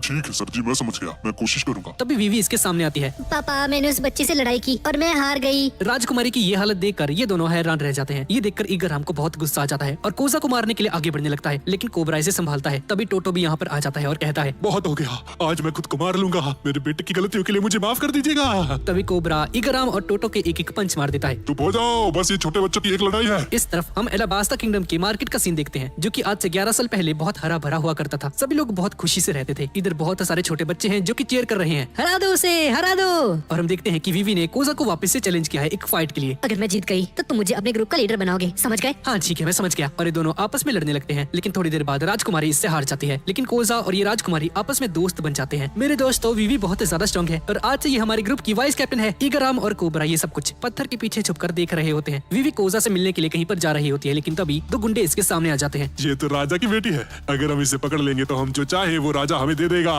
ये दोनों राजकुमारी को पकड़ने लगते हैं, लेकिन तभी कोजा और इसके बाकी के साथी यहाँ पर आ जाते हैं। हमारी वाइस कैप्टन खतरे में है, इन लोगों को जल्दी से हरा दो। और ये सभी बच्चे इन गुंडों के साथ लड़ने लगते हैं। वीवी यहाँ से भाग जाओ, वरना ये लोग तुम्हें पकड़ लेंगे। तुम बच्चे हमें नहीं हरा सकते। और कोजा को दूर फेंक देता है। कोजा वीवी के सामने आ जाता है और कहता है, तुम राजकुमारी को हाथ नहीं लगा सकते जब तक मैं जिंदा हूँ। और तभी एक तीसरा आदमी यहाँ पर आ जाता है और वीवी को पकड़ लेता है। वीवी इसके हाथ पर काटती है और यहाँ से दूर भाग जाती है और एक टूटे हुए मंदिर के अंदर जाकर छुप जाती है। तभी कोबरा और ईगाराम भी यहाँ पर आ जाते हैं। बच्चों, ये क्या हुआ तुम्हें? अंकल जी, एक बंदे ने वीवी पर हमला किया था। कोजा उसे बचाने के लिए गया है टूटे हुए मंदिर के पास। ये सारे गुंडे भी यहीं पर होते हैं। कहाँ है वो छोटी बच्ची? ढूंढो उसे। तभी वीवी की नजर ऊपर जाती है और देखती है कि एक आदमी इसे पकड़ने के लिए यहाँ पर आ चुका है, लेकिन तभी कोजा यहाँ पर आ जाता है और इस आदमी को मार कर नीचे गिरा देता है। वीवी, क्या तुम ठीक हो? वैसे तो मैं बच्चों की जान नहीं लेता, पर तुमने मुझे बहुत गुस्सा दिला दिया है। ये बंदा कोजा पर हमला कर देता है और कोजा की आंख जख्मी हो जाती है, लेकिन कोजा उस पर एक हमला करता है और उसे दूर फेंक देता है। और तभी इसके दो साथी भी यहाँ पर आ जाते हैं। ये क्या, तुमने तो हमारे दोस्त को मार दिया, तुम्हें इसकी कीमत चुकानी होगी।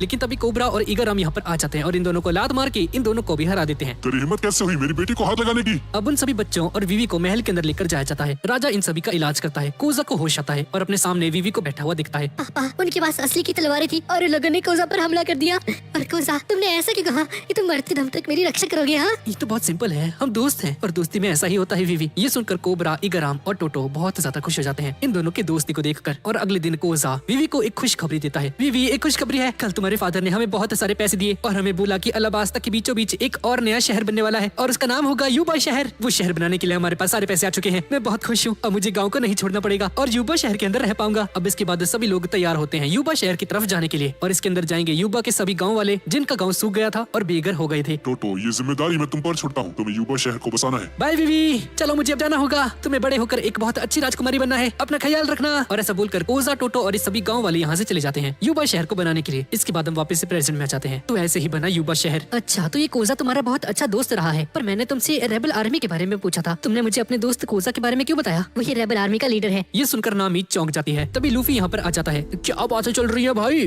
लूफी किसी अजीब से जानवर को खा रहा होता है। ये देखकर ये दोनों बुरी तरह से डर जाती हैं। भाग जा यहाँ से। और अपने ऊँट को लेकर यहाँ से भागने लगती हैं। ये लूफी साला कुछ भी खा लेता है, पर भाई इतना गुस्सा होने की क्या बात है इसमें? बस एक जंगली केकड़ा ही तो खा रहा हूँ। राजकुमारी के साथ रह रहकर ये नामी भी राजकुमारी समझने लग गई है खुद को। हाँ, तुमने सही कहा, सांजी भी इसके प्यार में पागल है, बिल्कुल नौकरों की तरह बिहेव करता है। कुछ करना पड़ेगा इस नामी का। इसके बाद हम देखते हैं कि ये सभी लोग रेगिस्तान की तपती गर्मी में सफर करके यूबा शहर की तरफ जा रहे हैं रेबिलियन आर्मी को मिलने के लिए। और तभी इन सभी के सामने एक आदमी आ जाता है। इस बंदे का नाम स्कॉर्पियन है और ये वही बंदा है जिसे एस ढूंढ रहा रहा है क्योंकि इस आदमी ने ये दावा किया है कि इसी ने ब्लैक बियर्ड को मारा है। एस इससे ब्लैक बियर्ड के बारे में पूछता है और स्कॉर्पियन इससे कहता है हाँ, मैं नहीं मारा है उसे, क्या कर लोगे तुम? हाँ, एस इस पर हमला कर देता है और इन दोनों में खतरनाक लड़ाई होनी शुरू हो जाती है। लेकिन कुछ देर की फाइट से ही एस को पता चल जाता है कि ये आदमी ब्लैक बियर्ड को कभी नहीं हरा सकता। ये बंदा बहुत ज्यादा कमजोर है और ये बंदा खुद ही कन्फेस कर जाता है। हाँ, तुम सही कह रहे हो, मुझे माफ करना, मैंने झूठ कहा था कि मैंने ब्लैक बियर्ड को मार दिया। दरअसल मैंने ये इसलिए किया ताकि तुम मेरा पीछा करते करते यहाँ पर आ जाओ और मैं तुम्हें मारकर तुम्हारे ऊपर लगे इनाम को पा सकूं। एस इसको मारने के लिए आगे बढ़ने लगता है, लेकिन तभी इसके दोनों बच्चे इसके सामने आ जाते हैं और हमें पता चलता है कि ये सब कुछ ये बंदा अपने बच्चों के लिए कर रहा था। दरअसल ये आदमी एक किसान था और एस को मारने का प्लान बना रहा था ताकि अपने बच्चों का पेट भर सके। उस पर लगी बाउंटी को हासिल करके एस इस सिचुएशन को समझता है और इसे जाने देता है। थोड़ी देर बाद शाम हो जाती है और एस इन सभी से कहता है, तो मुझे पता चल चुका है ब्लैक बियर्ड यूबा में नहीं आया है, तो मेरा यहाँ पर कोई काम नहीं रह गया। तो अब तुम कहाँ जाने वाले हो? अब मुझे दक्षिण की तरफ जाना होगा। स्कॉर्पियन ने मुझे बताया कि ब्लैक बियर्ड वहीं पर छुपा हुआ है, तो छोटे भाई अब अलविदा कहने का समय आ चुका है। एस लूफी को एक कागज देता है, लो संभालो इसे, इस कागज को संभाल कर रखना। ये क्या है? ये कागज ही मुझे तुमसे मिलवाएगा बाद में। हो सकता है दोबारा जब हम मिलेंगे तो हम दोनों ही बहुत बड़े पायरेट्स बन चुके होंगे। ये सभी लोग अपने पीछे देखते हैं और स्कॉर्पियन खड़ा होता है और इसके बच्चे इन सभी को बाय कह रहे होते हैं और जैसे ही वापस पलटते हैं तो देखते हैं कि एस भी यहाँ से जा चुका है। लगता है वो जा चुका है। यहाँ तो बहुत आएगी एस भैया की, काश बहुत ही जल्द फिर से मुलाकात हो। अब इसके बाद ये सभी लोग यूबा शहर की तरफ जाने लगते हैं और लूफी उसी कागज को देख रहा है जो कि एस ने इसे दिया है। अरे यार क्या देख रहे हो? लो मुझे दिखाओ इसे, क्या पता इस पर कोई सीक्रेट मैसेज हो। सांजी को इस पर कोई सीक्रेट मैसेज तो नहीं दिखता है, लेकिन हवा के कारण ये कागज उड़ जाता है और इस ऊंट के मुंह में चला जाता है और ऊंट इसे चबाने लगता है। साले ये खाने की चीज नहीं है, बाहर निकाल इसको, ये मेरे लिए बहुत कीमती चीज है। शीश इधर दो इस कागज को। नामी इस कागज को लूफी की हेड के ऊपर बांध देती है। हम यूबा शहर पहुंचने ही वाले हैं, वो बस पास में ही है। क्या बात है, चलो जल्दी चलते हैं। इस तरफ बारक वर्क्स के हेडक्वार्टर के अंदर 2 दिन बाद हमारा मिशन शुरू हो जाएगा। क्या तुमने सारी तैयारियां कर दी हैं? जी सर जी, मैंने सारी तैयारियां कर दी हैं। मैंने सभी एजेंट्स को भी कह दिया है कि तुम्हें आज रात 8 बजे स्पाइडर्स कैफे में इकट्ठा होना है। और इसके बाद हम स्पाइडर्स कैफे को देखते हैं जो कि एक बहुत ही सुनसान जगह पर है। कैफे के अंदर एक लड़की बैठी होती है और इसका नाम है पौला। 5 बज चुके हैं, सभी लोग आते ही होंगे। कैफे का दरवाजा खुलता है और सबसे पहले मिस्टर 4 यहाँ पर आ जाता है और इसके साथ ही मिस मैरी क्रिसमस भी। मिस्टर 4 तो बहुत धीरे चलता है, मेरी कमर में दर्द हो गया। और तभी मिस्टर 2 भी यहाँ पर आ जाता है गाना गाते हुए। ये बंदा कैफे के अंदर एंटर करता है। लगता है मैं लेट हो गया, यहाँ तो ऑलरेडी बहुत सारे लोग आ चुके हैं। और मिस्टर 2 अपने चेलों को यहाँ से जाने के लिए कहता है, कितना अजीब है ये मिस्टर 2। और मिस्टर 3 भी ये सब कुछ चुपके से देख रहा होता है। और मिस्टर 1 भी यहाँ पर आने लगता है। ये बंदा 2 बंदों को घसीटते हुए लेकर आ रहा होता है और आते ही स्पाइडर कैफे की दीवार तोड़ देता है और ये दोनों मिस्टर 2 के आदमी हैं। ये क्या हो गया इनको? मैं जब इधर आ रहा था तो ये लोग बहुत अजीब सा डांस कर रहे थे, मुझे गुस्सा आया और मैंने इन्हें पीट दिया। साले तेरी ऐसी की तैसी, रुक तू। और मिस्टर 1 पर एक जोरदार लात मार देता है और मिस्टर 1 दीवार तोड़ के बहुत दूर जाकर गिरता है। मिस्टर 2, अब तुम नहीं बचोगे। लेकिन पौला इसे रोक देती है, बस करो, हमें आपस में नहीं लड़ना है। उसने मेरे ऊपर हाथ उठाया, अब ये नहीं बचेगा। ये जानता नहीं मैं कितना खतरनाक हूँ। ये लड़ाई करने का समय नहीं है, आज हमें पता चल जाएगा कि हमारा बॉस कौन है, यानी कि मिस्टर 0 कौन है। पौला अपना चश्मा और अपना स्कार्फ हटा लेती है। मिस्टर 0 ने हमें ऑर्डर दिया है कि हम सभी को रेन बेस सिटी में जाना है। मिस्टर 0 हमारा इंतजार कर रहे हैं, जल्दी चलो। और ये सभी लोग एक कछुए वाली गाड़ी के अंदर बैठकर रेन बेस सिटी की तरफ निकल चुके हैं और हमें पता चलता है कि ये पौला भी एक एजेंट है और इसका नाम है मिस डबल फिंगर। और इस तरफ इन सभी को अपने सामने यूबा शहर दिखाई दे जाता है। नहीं, ये नहीं हो सकता। तो ये सभी लोग यूबा शहर में पहुंच जाते हैं और देखते हैं कि यहाँ की हालत हद से ज्यादा खराब है। हर तरफ बंजर जमीन है। क्या यही यूबा शहर है? भाई मुझे बहुत प्यास लग रही है, पानी कहाँ मिलेगा? पानी पानी पानी, तुम्हें पानी पीना है? इन सभी को अपने सामने एक बूढ़ा आदमी दिखाई देता है और एक गड्ढा खोदने लगता है। चिंता मत करो, मैं तुम्हारे लिए गड्ढा खोदता हूँ। माफ करना, ये शहर सूखा पड़ा है, अगर तुम चाहो तो यहाँ पर आज रुक सकते हो। क्या रेबल आर्मी इधर ही रहती है अंकल जी? पर रेबल आर्मी का नाम सुनते ही ये बूढ़ा आदमी बहुत ज्यादा गुस्सा हो जाता है। दोबारा उनका नाम लिया तो शहर से भगा दूंगा तुम्हें। इस शहर में 3 साल से सूखा पड़ा है। रेबल आर्मी इस शहर को छोड़कर कुटेरिया जा चुकी है। क्या? ये सुनकर लूफी के सभी क्रू मेंबर्स हैरान रह जाते हैं। अरे यार, इतनी दूर आए थे रेबल आर्मी के लिए और वो लोग यहाँ से जा चुके हैं, ये क्या मजाक है? पीछे से ऊंट इन सभी को कुछ बताता है। मैं रेबल आर्मी का ही ऊँट हूँ और मैं कुटेरिया से आया हूँ। ये सुनकर ये सभी लोग इस ऊंट की पिटाई लगाने लगते हैं। मैंने कहा था ना, ये हरामी ऊंट है, इसने हमें पहले नहीं बताया, आज नहीं बचता है, इसे टपका दो आज। और तभी ये बूढ़ा आदमी वीवी को ध्यान से देखने लगता है जैसे कि इसे जानता हो और लूफी इसे मना करता है। अरे अंकल जी, नहीं नहीं नहीं नहीं, ये वीवी तो प्रिंसेस नहीं है, राजकुमारी नहीं है, ये अलबास्ता की। बेवकूफ लूफी, साले खुद बता दिया तूने उसको। और ये बूढ़ा राजकुमारी वीवी को पहचान चुका है, उसके पास जाता है और कहता है, मुझे पहचानने की कोशिश करो, ये मैं हूँ। वीवी इसका चेहरा दिखती है और इसे पहचान लेती है। टोटो अंकल, ये आप हो? ये कोजा का फादर टोटो है। मुझे लगा तुम मुझे नहीं पहचानोगी, मेरा वजन कम हो चुका है बहुत, हमें यहाँ पर ठीक से खाना खाने को नहीं मिलता है। इस शहर की हालत तुम देख ही सकती हो, अलाबास्ता की हालत बहुत खराब है, सभी लोग राजा के खिलाफ हो चुके हैं। वीवी, अलाबास्ता के लोगों को लगता है कि राजा ने डांस पाउडर का यूज किया है और उनकी वजह से मौसम बिगड़ गया और आज अलाबास्ता की ये हालत हो चुकी है। पर मुझे अपने राजा पर पूरा विश्वास है, वो कभी डांस पाउडर का यूज नहीं कर सकते, उन्हें जरूर फंसाया गया है। मेरा बेटा कोजा कोजा रेबल आर्मी में, और रेबल आर्मी ने फैसला किया है कि वो राजा को मार देंगे। उन पागलों को लगता है ये सब कुछ राजा की गलती है। अगर कोजा ने राजा पर हमला किया तो कोजा भी मारा जाएगा। बीबी बीबी मेरे बेटे को रोक लो, वो मर जाएगा। आप चिंता मत कीजिए अंकल, मैं यहाँ पर रेबल आर्मी को सच बताने ही आई हूँ। इस तरफ कोजा रेबल आर्मी के बेस के अंदर आराम कर रहा है और बचपन के उन्हीं दिनों को याद करता है जब वो विवी के साथ खेला करता था। तभी टेंट के अंदर एक आदमी आता है। लीडर जी, सारी तैयारी हो चुकी है, हमारे पास ज्यादा हथियार तो नहीं है लेकिन हम काम चला लेंगे। ठीक है, मैं समझ गया। लगता है समय आ चुका है अलाबास्ता को बचाने का और राजा को उसका सबक सिखाने का। अब इसके बाद ये सभी लोग टोटा के घर के अंदर रुके हुए हैं एक रात के लिए। अरे यार बहुत नींद आ रही है, मैं सोने जा रहा। इसमें नया क्या है? तो एक नंबर का आलसी है। ये सुनकर उस सबको गुस्सा आ जाता है और इस पर एक तकिए से हमला कर देता है और चॉपर पर भी हमला कर देता है। असली आलसी तो ये बंदा है, जब से हम नानोहाना से चले हैं बस सोता रहा है। चुप कर जा साले, मैं एक रेंडियर हूँ, मैं गर्मी सहन नहीं कर सकता इसलिए सोता हुआ यहाँ पर आया हूँ। ज्यादा बोल रहा है, मारूंगा अभी अभी। इस तरफ सांजी विवी को इनवाइट करता है अपने साथ सोने के लिए। भाई क्या बंदा ये। उस ऑफिस सुनकर सांजी पर भी एक तकिया मार देता है। क्या करने की सोच रहे तू इधर है घर के आदमी? और ये सभी लोग आपस में लड़ना शुरू कर देते हैं। नामी ये सब कुछ देख रही होती है और इस पर भी एक तकिया पड़ जाता है और नामी भी लड़ाई के अंदर शामिल हो जाती है। विवी भी ये सब कुछ देख रही होती है और उस पर भी एक तकिया पड़ जाता है। सांजी को इस बात से बहुत गुस्सा आ जाता है। तेरी हिम्मत कैसे हुई एक राजकुमारी पर हमला करने की? और ये सभी लोग आपस में लड़ना शुरू कर देते हैं। बाहर कोजा के फादर एक गड्ढा खोद रहे हैं ताकि कुछ पानी निकाल सके। लूफी भी यहीं पर बैठा होता है। अंकल जी कितना समय लगेगा यार? बस थोड़ा समय और बच्चे, पानी निकलने ही वाला है।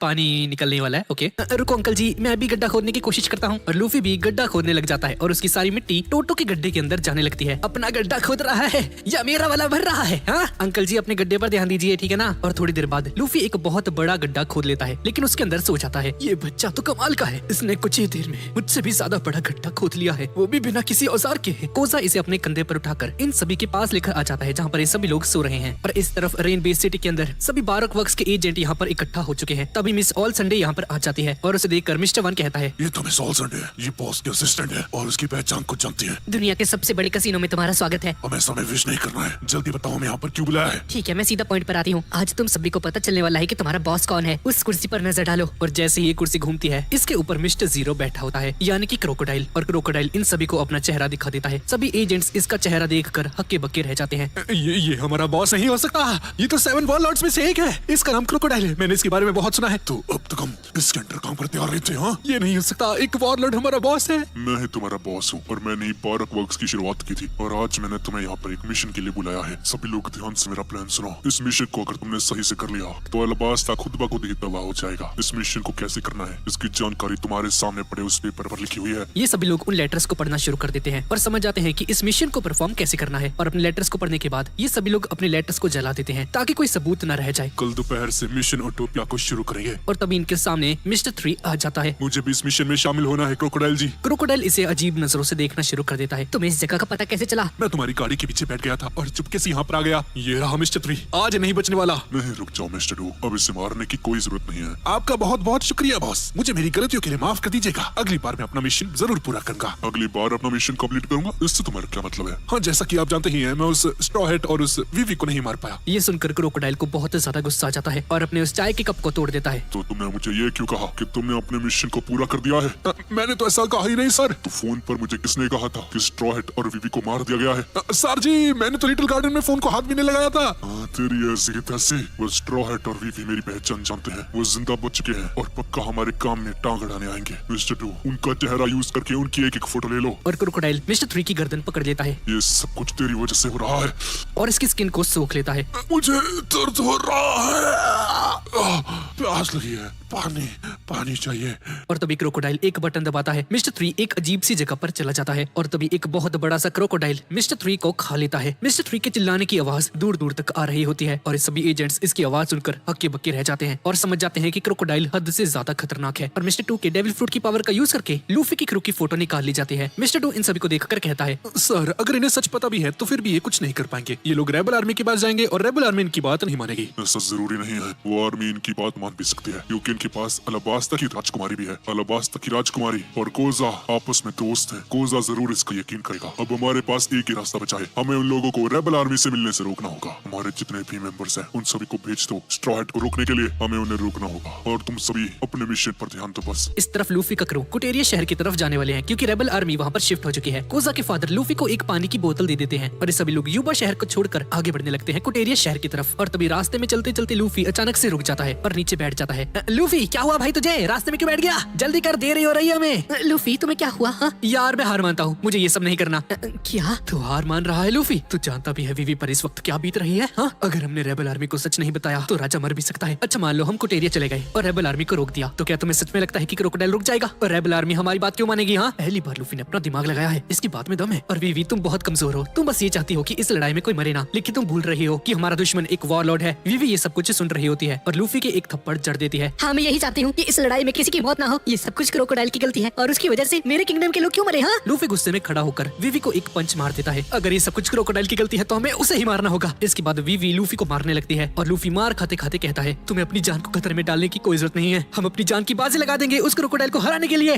लूफी तुम्हारा बहुत बहुत शुक्रिया। मैं जानता हूँ तुम्हें कैसा लग रहा है वीवी, तुम्हारे पापा इस वक्त अकेले हैं उस महल के अंदर और रेबल आर्मी उन पर कभी भी हमला कर सकती है, लेकिन हमारा असली दुश्मन क्रोकोडाइल है, हमें उसे मारना होगा। तो वीवी अब मुझे ये बताओ कि क्रोकोडाइल कहाँ मिलेगा? हमें सिर्फ क्रोकोडाइल को मारना है, किसी कोटेरिया वोटेरिया में नहीं जाना, सीधा चलते हैं क्रोकोडाइल के पास। लूफी तुमने बिल्कुल सही कहा, ये सब कुछ क्रोकोडाइल की गलती है और इसकी सजा उसे जरूर मिलेगी। वीवी इन सभी को मैप खोल के दिखाती है। वो क्रोकोडाइल रेन बेस के अंदर रहता है। और अभी सभी लोग रेन बेस शहर की तरफ निकल पड़ते हैं। वीवी कब आने वाला है भाई ये रेन बेस? हाँ, बस आने ही वाला है लूफी। और इस तरफ कुटीरिया शहर के अंदर रेबल आर्मी का बेस देखते हैं। इनके बेस के अंदर एक छोटा सा बच्चा आता है और रेबल आर्मी के लीडर यानी कि कोजा से कहता है, मुझे भी अपनी टीम में शामिल कर लो, मैं भी उस राजा को सबक सिखाना चाहता हूँ। उसने डांस पाउडर का यूज कर करके हमारे शहर में बारिश रुकवा दी, मेरा परिवार प्यासा मर गया। रख ला इधर आओ। कोजा इसे एक आदमी दिखाता है जिसके कंधे के ऊपर एक बहुत खतरनाक चोट लगी हुई है। इसे ध्यान से देखो, ये चोट इसे तब लगी थी जब ये रेबल आर्मी का एक मिशन कर रहा था। इसका पूरा कंधा कट चुका है। तो बच्चे, क्या अभी तुम्हें रेबल आर्मी के अंदर भर्ती होना है?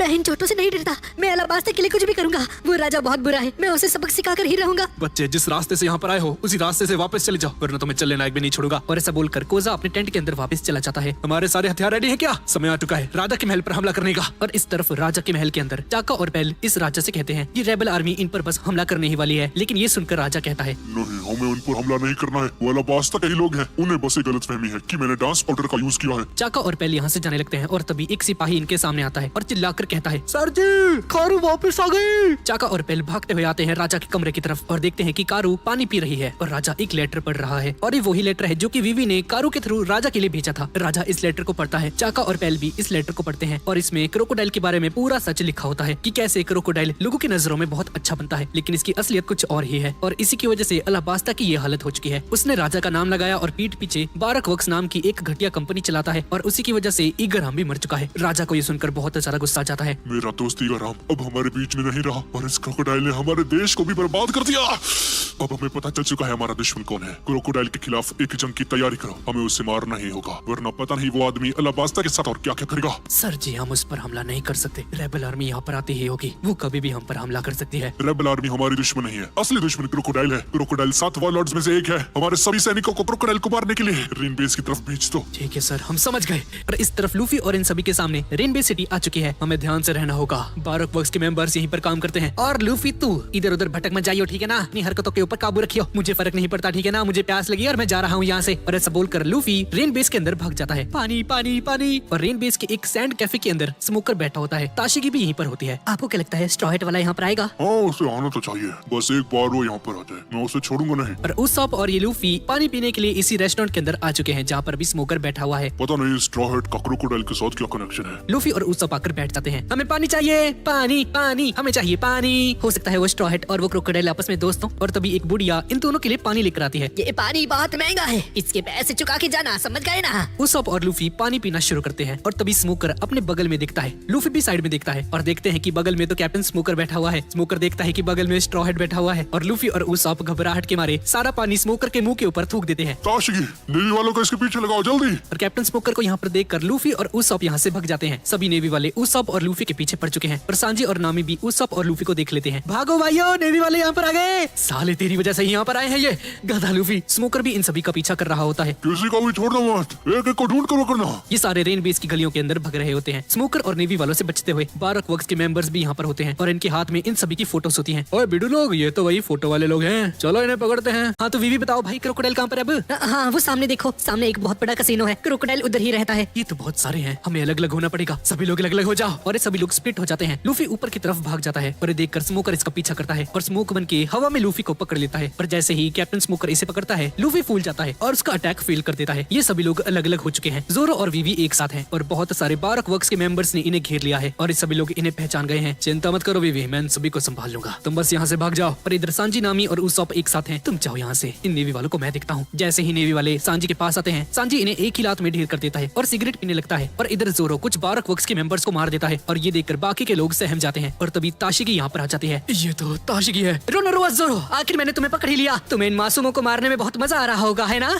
ये मामूली लोग नहीं है। आज तुम नहीं बचोगे। ए लड़की, मेरी आंखों से दूर हो जा। तेरी शक्ल मेरी बचपन की दोस्त से मिलती है। मेरे पास तुम्हारे साथ लड़ने के लिए समय नहीं। और जोरो यहाँ से भाग जाता है। इधर नामी और उसॉप रो रहे होते हैं और बारक वर्क्स के मेंबर्स इनके पीछे पड़ चुके हैं। उसॉप गलियों के अंदर बहुत सारा सामान गिरा देता है, जिसकी वजह से ये लोग ढेर हो जाते हैं। और थोड़ी देर तक चलते चलते नामी और उसॉप उस कसीनो के पास पहुंच जाते हैं जहाँ पर क्रोकोडाइल रहता है। अब बस हमें इस ब्रिज को पार करना है उस और इसके बाद हम उस कसीनो के अंदर घुस सकते हैं। और तब ये देखते हैं कि इनके सामने बारक वर्क्स के मेंबर्स आ चुके हैं और बंदूक तान कर खड़े हैं। लेकिन तभी जोरो यहाँ पर आकर इन दोनों की जान बचा लेता है। वीवी कहाँ पर है? मैं उसे अकेला छोड़कर आया था। हमें नहीं पता भाई, हम तो खुद सांजी को अकेला छोड़कर आए हैं। तभी लूफी भी यहाँ पर आ जाता है चिल्लाते चिल्लाते, हट जाओ सबके सब, मैं क्रोकोडाइल के कसीनो के अंदर जा रहा हूँ। और लूफी अकेला ही भाग जाता है क्रोकोडाइल को हराने के लिए उस कसीनो के अंदर। अबे लूफी, अकेले मत जाओ उधर। लेकिन लूफी किसी की नहीं सुनता है और अकेला ही भगता जा रहा है। इस तरफ क्रोकोडाइल लूफी की फोटो ही देख रहा होता है। मिस ऑल संडे कहती है, सर ये लूफी हमारे कसीनो के बाहर आ चुका है। इसे एक बार अंदर तो आने दो। क्रोकोडाइल आ रहा हूँ तेरी बैंड बजाने के लिए। लूफी, उसॉप, नामी और जोरो क्रोकोडाइल की कसीनो की तरफ बढ़ने लगते हैं। मैं जानता हूँ तुम यहीं पर हो क्रोकोडाइल। और ये सभी लोग कसीनो के अंदर चले जाते हैं। मैं तुझे पीटने यहाँ पर आ चुका हूँ क्रोकोडाइल, कहाँ पर है तू? पर तभी देखते हैं कि ये तो एक मामूली सा कसीनो है जहाँ पर आम लोग बैठकर जुआ खेल रहे हैं। ये बच्चा कौन है? अरे इतना शोर क्यों मचा रहा है? साले लूफी चिल्लाना बंद कर, तेरे चिल्लाने से क्रोकोडाइल बाहर नहीं आ जाएगा। पर हमें तो पता भी नहीं है क्रोकोडाइल दिखता कैसा है। पक्का वीवी ने उसे देख रखा होगा। वीवी जी कहाँ हैं आप? अबे ये कसीनो है, यहाँ पर चिल्लाओ मत। कसीनो का मैनेजर भी यहाँ पर आ जाता है और बंदा एल्बर्ट आइंस्टाइन की तरह दिख रहा होता है। ये बच्चे कौन है? और लूफी का पीछा करते करते स्मोकर भी यहाँ पर आ जाता है। अरे भाई स्मोकर आ गया, भागो। कसीनो के गार्ड्स स्मोकर को रोकने की कोशिश करते हैं। सर जी यहाँ से चले जाइए, नेवी वाले यहाँ पर अलाउड नहीं है।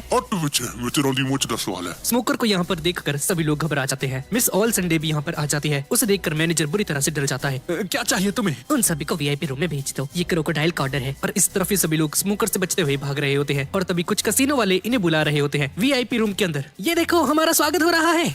पर हम कोई वीआईपी तो है ही नहीं, तो हमारा स्वागत क्यों किया जा रहा है? क्या फर्क पड़ता है, चलो चलते हैं। अरे यार, स्मोकर से बचने का एक ही रास्ता है, चलो जल्दी सामने। और लूफी और उसका क्रू स्मोकर से बचने के लिए वीआईपी रूम के अंदर चला जाता है। स्मोकर भी इस वीआईपी रूम के अंदर आ जाता है। इसके अंदर एक बहुत पतला और लंबा रास्ता होता है। सभी लोग उसके अंदर भागने लगते हैं। आगे चलकर इन्हें दो रास्ते दिखाई देते हैं। एक रास्ते पर लिखा होता है वीआईपी और दूसरे पर लिखा होता है पायरेट। अरे भाई कौन सा वाला चूज करें? हम पायरेट्स हैं तो हम पायरेट वाला ही चूज करेंगे। सारे पायरेट्स वाले रास्ते की तरफ चले जाते हैं। स्मोकर भी उनका पीछा करते करते उसी रास्ते पर चला जाता है। जब उस रास्ते पर ये सभी लोग पहुंचते हैं तो पता चलता है कि ये रास्ता बंद है और सामने एक बहुत बड़ी दीवार है। और तभी नीचे की जमीन फट जाती है और सारे लोग नीचे गिरने लगते हैं। ये सभी समझ जाते हैं कि ये लोग क्रोकोडाइल की जाल में फंस चुके हैं। ये जाल इन्हीं के लिए बनाया गया था। इस तरफ चॉपर इन सभी को ढूंढ रहा है कि ये सभी लोग कहाँ गए। और दूसरी तरफ लूफी और उसका क्रू एक जेल के अंदर बंद हो चुका है। काफी बढ़िया जाल था ये। घंटा, वहाँ वीआईपी का भी रास्ता था, अगर हम उधर जाते तो बच जाते। स्मोकर भी इसी जेल के अंदर होता है और अपना हथियार उठा लेता है। लूफी संभल कर। और स्मोकर लूफी पर हमला कर देता है। उसॉप ये देखकर बुरी तरह से डर जाता है। ये बंदा तो लड़ाई कर रहा है यहाँ पर, मर गए रे। अरे यार स्मोकर जी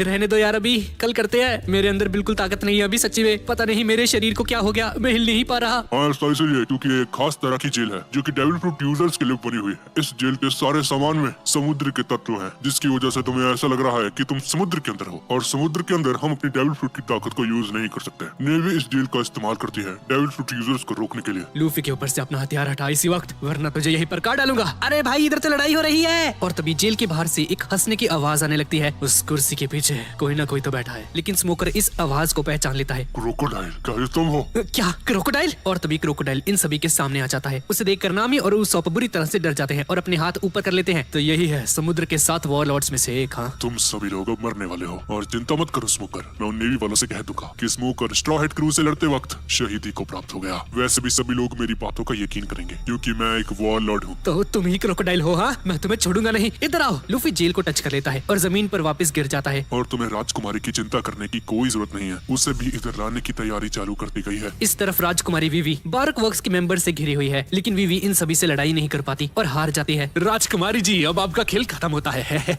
लेकिन तभी आसमान से एक चिड़िया यहाँ पर आ जाती है और तभी इन सभी पर गोलियों की बारिश होने लगती है। ये कैसा पक्षी है जो कि मशीन गन लेकर आया है? वीवी उस बर्ड को देखकर अपना हाथ ऊपर करती है और पक्षी राजकुमारी को उड़ाकर ऊपर ले जाता है छत पर। राजकुमारी इसे देखकर बहुत खुश हो जाती है। पहल तो मेरे लिए यहाँ पर आ गए। हाँ शुक्रिया तुम्हारा। जिससे कि हमें पता चलता है कि ये पक्षी कोई और नहीं पेल है, जो कि राजा का सबसे खास आदमी है। पहल क्या मेरी बतख पहुँच गई थी? जी हाँ आपकी वो बतख पहुँच गई थी और हमने उस लेटर को भी पढ़ लिया है जो कि आपने भिजवाया था। नीचे खड़े ये सभी लोग देख लेते हैं कि ये पक्षी इंसान में बदल चुका है और ये सभी लोग इसे पहचान जाते हैं। ये तो पैल द फैल्कन है। अलाबास्ता का और राजकुमार का सबसे खतरनाक सिपाही। तुमने हमारी राजकुमारी को नुकसान पहुंचाया है, अब तुम नहीं बचोगे। पेल उन सभी पर हमला कर देता है और इन सभी को एक ही बार में हरा देता है। तभी मिस ऑल संडे भी यहाँ पर आ जाती है और पेल को देखकर कहती है, ये तो बहुत ही ज्यादा ताकतवर है। वीवी मिस ऑल संडे को देखती है और नीचे पेल ने सभी बारक वर्क्स के मेंबर्स को हरा दिया है। पेल ऊपर देखता है कि वहाँ पर कोई राजकुमारी के बगल में खड़ा है। राजकुमारी मिस संडे पर हमला कर देती है। इकराम की मौत का बदला मैं तुमसे जरूर लूंगी। क्या यही वो औरत है जिसने ईगराम को मारा था? मिस ऑल संडे वीवी का हाथ पकड़ लेती है, अपने हाथ को वीवी के पेट के अंदर घुसा देती है और मिस ऑल संडे का हाथ वीवी के आर पार हो जाता है और वीवी नीचे गिर जाती है। ये देखकर पेल को कुछ समझ ही नहीं आता कि आखिर ये भी हुआ क्या। पक्षी में बदल जाता है और मिस ऑल संडे पर हमला कर देता है। मिस ऑल संडे अपने दोनों हाथों को ऊपर उठाती है और एक वर्ड बोलती है, ट्रेसफिलर्स, जिसकी वजह से पेल के शरीर के ऊपर बहुत सारे हाथ आ जाते हैं और उसके पंखों को पकड़ लेते हैं ताकि वो उड़ ना पाए और इसके अटैक को रोक देती है। चिंता मत करो, मैंने राजकुमारी के ऊपर कोई हमला नहीं किया है, मैं तो बस मजाक कर रही थी। तुम्हारे पास कोई डेविल फ्रूट की ताकत है क्या? हाँ, तुमने बिल्कुल सही पहचाना। मैंने फ्लावर डेविल फ्रूट खाया है, जिसकी वजह से मैं अपने शरीर के अंदर से या किसी दूसरे इंसान के शरीर के अंदर से मेरे बहुत सारे हाथ उगा सकती हूँ। मुझे इन चीजों से फर्क नहीं पड़ता, मैं अपने दोस्त ईगराम की मौत का बदला लेकर ही रहूंगा। और तभी मिस ऑल संडे एक और बार उसी अटैक को यूज करती है और पेल के शरीर के अंदर से बहुत सारे हाथ बाहर निकलने लगते हैं। मिस ऑल संडे पेल की गर्दन को पकड़ लेती है और एक झटका मारकर पेल की गर्दन को तोड़ देती है और पेल की मौत हो जाती है। हाँ तो वीवी, यही था तुम्हारे अलाबास्ता का सबसे स्ट्रॉन्गेस्ट सैनिक। राजकुमारी पेल को देखती है, मेरी वजह से 2 लोगों की मौत हो गई। और इस तरफ कसिनो के जेल के अंदर लूफी और उसॉप सांजी का मजाक उड़ा रहे हैं। लूफी सांजी की एक्टिंग कर रहा होता है, मैं हूँ सांजी द बावर्ची और मैं कुड़ियों के पीछे मरता हूँ। उसॉप जोर जोर से हंसना शुरू कर देता है। तभी नामी इन दोनों पर एक पंच मारती है। हम जेल में है, अभी हंसी मजाक करने का समय नहीं है ये। और जोरो जेल के अंदर ही सो जाता है। नामी जोरो पर भी हमला करके इसके सर के ऊपर एक बॉल उगा देती है। सुबह हो गई क्या?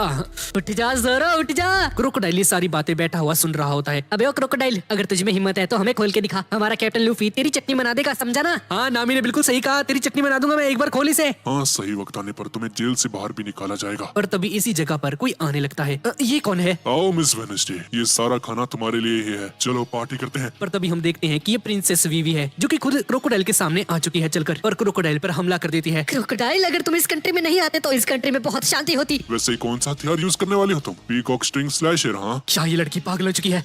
इसे लगता है ये एक वॉरलॉर्ड को हरा देगी। आज मैं तुम्हारा खेल खत्म कर दूंगी क्रोकोडाइल। और वीवी का हथियार क्रोकोडाइल की गर्दन पर लग जाता है और इसकी गर्दन कट जाती है। सभी लोग ये देखकर हक्के बक्के रह जाते हैं। ओ भाई साहब, वीवी ने इसे हरा दिया क्या सच में? इन चीजों का कोई फायदा नहीं है, वो एक वॉरलॉर्ड है, ऐसी छोटी मोटी चीजों से वो नहीं मरते। और जैसा स्मोकर ने कहा ठीक ऐसा ही होता है। क्रोकोडाइल धूल में बदल जाता है और यहाँ से उड़ जाता है। तो क्या तुम मुझे मारने के बाद अब खुश हो? और क्रोकोडाइल वीवी का मुंह पकड़ लेता है, अगर मैं बाहर आ गया ना तुझे छोड़ूंगा नहीं, वीवी को छोड़ दे। मिस ऑल संडे भी यहाँ पर आ जाती है और ये दोनों मिलकर वीवी को खाने के टेबल के ऊपर बिठा देते हैं। ये क्या हो रहा है? हमें तो लगा ये वीवी को मार डालेगा, पर ये तो उसे खाना खिला रहा है। बस थोड़ी देर में मेरा सपना पूरा होने वाला है, मिशन यूटोपिया शुरू होने वाला है। ये मिशन यूटोपिया क्या है? तुम करना क्या चाहते हो? बस इतना समझ लो, अभी थोड़ी देर में अलाबास्ता का नामो निशान मिटने वाला है। अब इसके बाद हम रेबल आर्मी के बेस को देखते हैं। कोजा यहाँ पर बैठा हुआ है और अपने मन में सोचता है, क्या राजा को मारना ठीक रहेगा, क्या करूं? तभी एक सोल्जर यहाँ पर आता है और कहता है, सर जी, अलाबास्ता का राजा नानोहाना में आ चुका है अपने बहुत सारे सिपाहियों को लेकर। क्या कहा तुमने? वो नानोहाना में क्या करने आया है? और इस खबर को सुनते ही ये सभी लोग नानोहाना शहर की तरफ जाने लगते हैं। इस तरफ अलुबारना पैलेस के अंदर ये सभी सोल्जर्स राजा को ढूंढ रहे हैं। राजा इस पूरे महल में कहीं पर भी नहीं है और चाका इन सभी को राजा को ढूंढने का ऑर्डर दे देता है। और इधर रेन बेस सिटी में क्रोकोडाइल वीवी को देखकर हंस रहा होता है। राजकुमारी के दोनों हाथों को कुर्सी से बांध दिया जाता है। मैं जानती हूँ तुम मेरे पापा को मारना चाहते हो। नहीं, मेरा ऐसा कोई इरादा नहीं है, मैं तो उसे मौत से भी बदतर सजा देना चाहता हूँ और वो सब कुछ होगा मिशन यूटोपिया से। बस थोड़ी ही देर में मिशन यूटोपिया शुरू होने वाला है। आखिर ये मिशन यूटोपिया है क्या चीज? क्या करने वाले हो तुम? ठीक है, मैं तुम्हें बताता हूँ आखिर ये मिशन यूटोपिया है क्या चीज और इसमें क्या होने वाला है। और इस तरफ अलुबारना पैलेस के अंदर एक सोल्जर चाका को बताता है कि राजा बहुत सारे सैनिकों को लेकर नानोहाना शहर की तरफ निकल चुका है। चाका सोचता है कि नानोहाना शहर में राजा क्या करने गया है। और इस तरफ राजा कोबरा सचमुच में नानोहाना शहर में आ चुका है। यहाँ के सभी लोग राजा को देखकर हक्के बक्के रह जाते हैं। योर मैजेस्टी, आप यहाँ पर क्या कर रहे हैं? कोबरा बोलता है, मैं आप सभी से यहाँ पर माफी मांगने आया हूँ क्योंकि मैंने आप सभी से आपकी बारिश छीन ली, आपके शहर के पटास पाउडर का यूज किया जिसकी वजह से शहर में सूखा पड़ गया। ये सुनकर नानोहाना शहर के लोग बुरी तरह से चौंक जाते हैं। इन लोगों को विश्वास ही नहीं होता है कि राजा ऐसा भी कर सकता है। नहीं राजा जी, आप ऐसा नहीं कर सकते, कह दीजिए ये झूठ है। वो मैं ही था जिसने अपने शहर के ऊपर टांस पाउडर का यूज किया है जिसकी वजह से नानोहाना आना शहर के अंदर सूखा पड़ चुका है। ये नहीं हो सकता, यकीन नहीं होता आप ऐसी घटिया हरकत कर सकते हैं। राजा से सही से बात करो वरना तुम्हें यहीं पर टपका दिया जाएगा। राजा के सभी लोग नानोआना शहर के लोगों के ऊपर बंदूक तान के खड़े हो जाते हैं। सभी लोग ये देखकर घबरा जाते हैं। आपने अलाबास्ता बर्बाद कर दिया है, अब यहाँ पर क्या कर रहे हैं? 2 साल पहले बहुत सारा डांस पाउडर इसी शहर से मेरे एलुबार्ना पैलेस की तरफ भेजा गया था, और अगर सरकार को पता चल गया कि मैंने डांस पाउडर का यूज किया था जो कि बैन है, तो वो मुझे अरेस्ट करेंगे। इसलिए मैं इस शहर में आया हूँ सारे सबूतों को मिटाने के लिए, इस शहर को पूरी तरह से जलाने के लिए। ये सुनकर नानोआना शहर के लोग बुरी तरह से घबरा जाते हैं और चिल्लाने लगते हैं। ये राजा पागल हो चुका है, ये अलाबास्ता का ही शहर जलाने आया है यहाँ पर। और तभी हम उसी छोटे से लड़के को देखते हैं। ये वही लड़का था जो कि कोजा से मिलने आया था उसके कैंप में। ये राजा को देखकर कहता है, तुम ही हो ना जिसने हमारे शहर से हमारी बारिश छीन ली? मैं तुम्हें छोड़ूंगा नहीं। राजा पर हमला कर देता है। तुम्हारी वजह से मेरे सारे परिवार वाले मारे गए। लेकिन कोबरा उस बच्चे पर एक लात मार देता है और उसे दूर उड़ा देता है। राजा की इस हरकत को देखकर सभी लोग गुस्सा हो जाते हैं। इस बंदे ने एक छोटे से बच्चे के ऊपर लात मारी। ये वो राजा नहीं है जैसा हम इसे सोचते थे, ये तो बहुत बुरा है। और तभी कोजा यहाँ पर आ जाता है। कोजा देखता है कि सचमुच राजा यहाँ पर आ चुका है। यहाँ पर क्या करने आए हो तुम कोबरा? कोसा, बहुत दिनों बाद मिले। मैं यहाँ पर आया हूँ इस शहर को जलाने के लिए, ताकि डांस पाउडर के सभी सबूतों को मिटा दिया जाए। कोजा इस बात को जैसे ही सुनता है इसका दिमाग खराब हो जाता है। चुप कर जाओ, तुम अपनी ही कंट्री को जलाने आए हो। तुम्हारे बारे में मैं बिल्कुल सही सोचता था। लेकिन राजा के सिपाही कोजा को रोक लेते हैं। तुम बहुत बुरे हो, तुमने पहले अलाबास्ता को पूरी तरह से तबाह कर दिया और बचे हुए लोगों का घर और उनकी चीजों को जलाने के लिए यहाँ पर आ गए। और तभी राजा का एक सैनिक कोजा के ऊपर हमला कर देता है और कोजा नीचे गिर जाता है। रेबल आर्मी के लोग ये सब कुछ देखते हैं कि इनके लीडर को गोली मार दी गई है। कोजा की गोली लगने के बाद राजा हंसने लग जाता है। अब जल्दी से इस पूरे शहर को तबाह कर दो।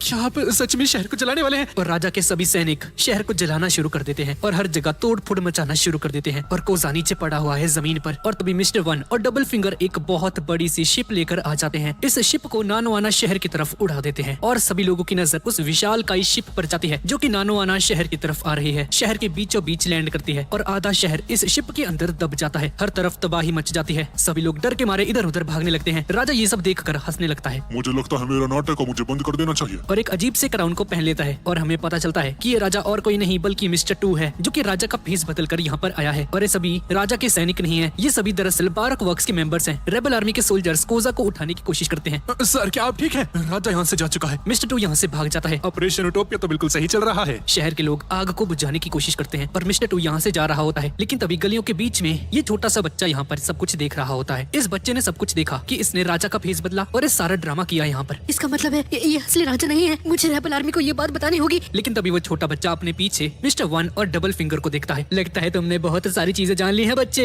तुम्हें ये सब कुछ नहीं देखना चाहिए था। मुझे जाने दीजिए। इधर रेबल आर्मी के लोग कोजा को उठा रहे हैं। कोसा, हमें इस कंट्री को बचाना होगा, तुम अभी नहीं मर सकते। तभी कुछ लोगों की नजर इस बच्चे पर जाती है। ये बच्चा एक गली से बाहर निकलता है और इसके सर के ऊपर खून लगा होता है। इसकी हालत बहुत खराब होती है। रेबल आर्मी के सोल्जर्स कोजा को छोड़कर इस छोटे बच्चे को संभालते हैं। ये बच्चा अपने मन में सोचता है कि इन्हें सब कुछ सच सच बताना होगा, लेकिन इसका मुंह ही नहीं खुल रहा होता। इतनी बुरी तरह से पीटा जाता है इस बच्चे को। तभी कोजा खड़ा हो जाता है और इस छोटे बच्चे के सर के ऊपर हाथ रख के कहता है, ये सब कुछ उस घटिया राजा की वजह से हो रहा है। जल्दी उस राजा और उसके महल को डिस्ट्रॉय करने चलो।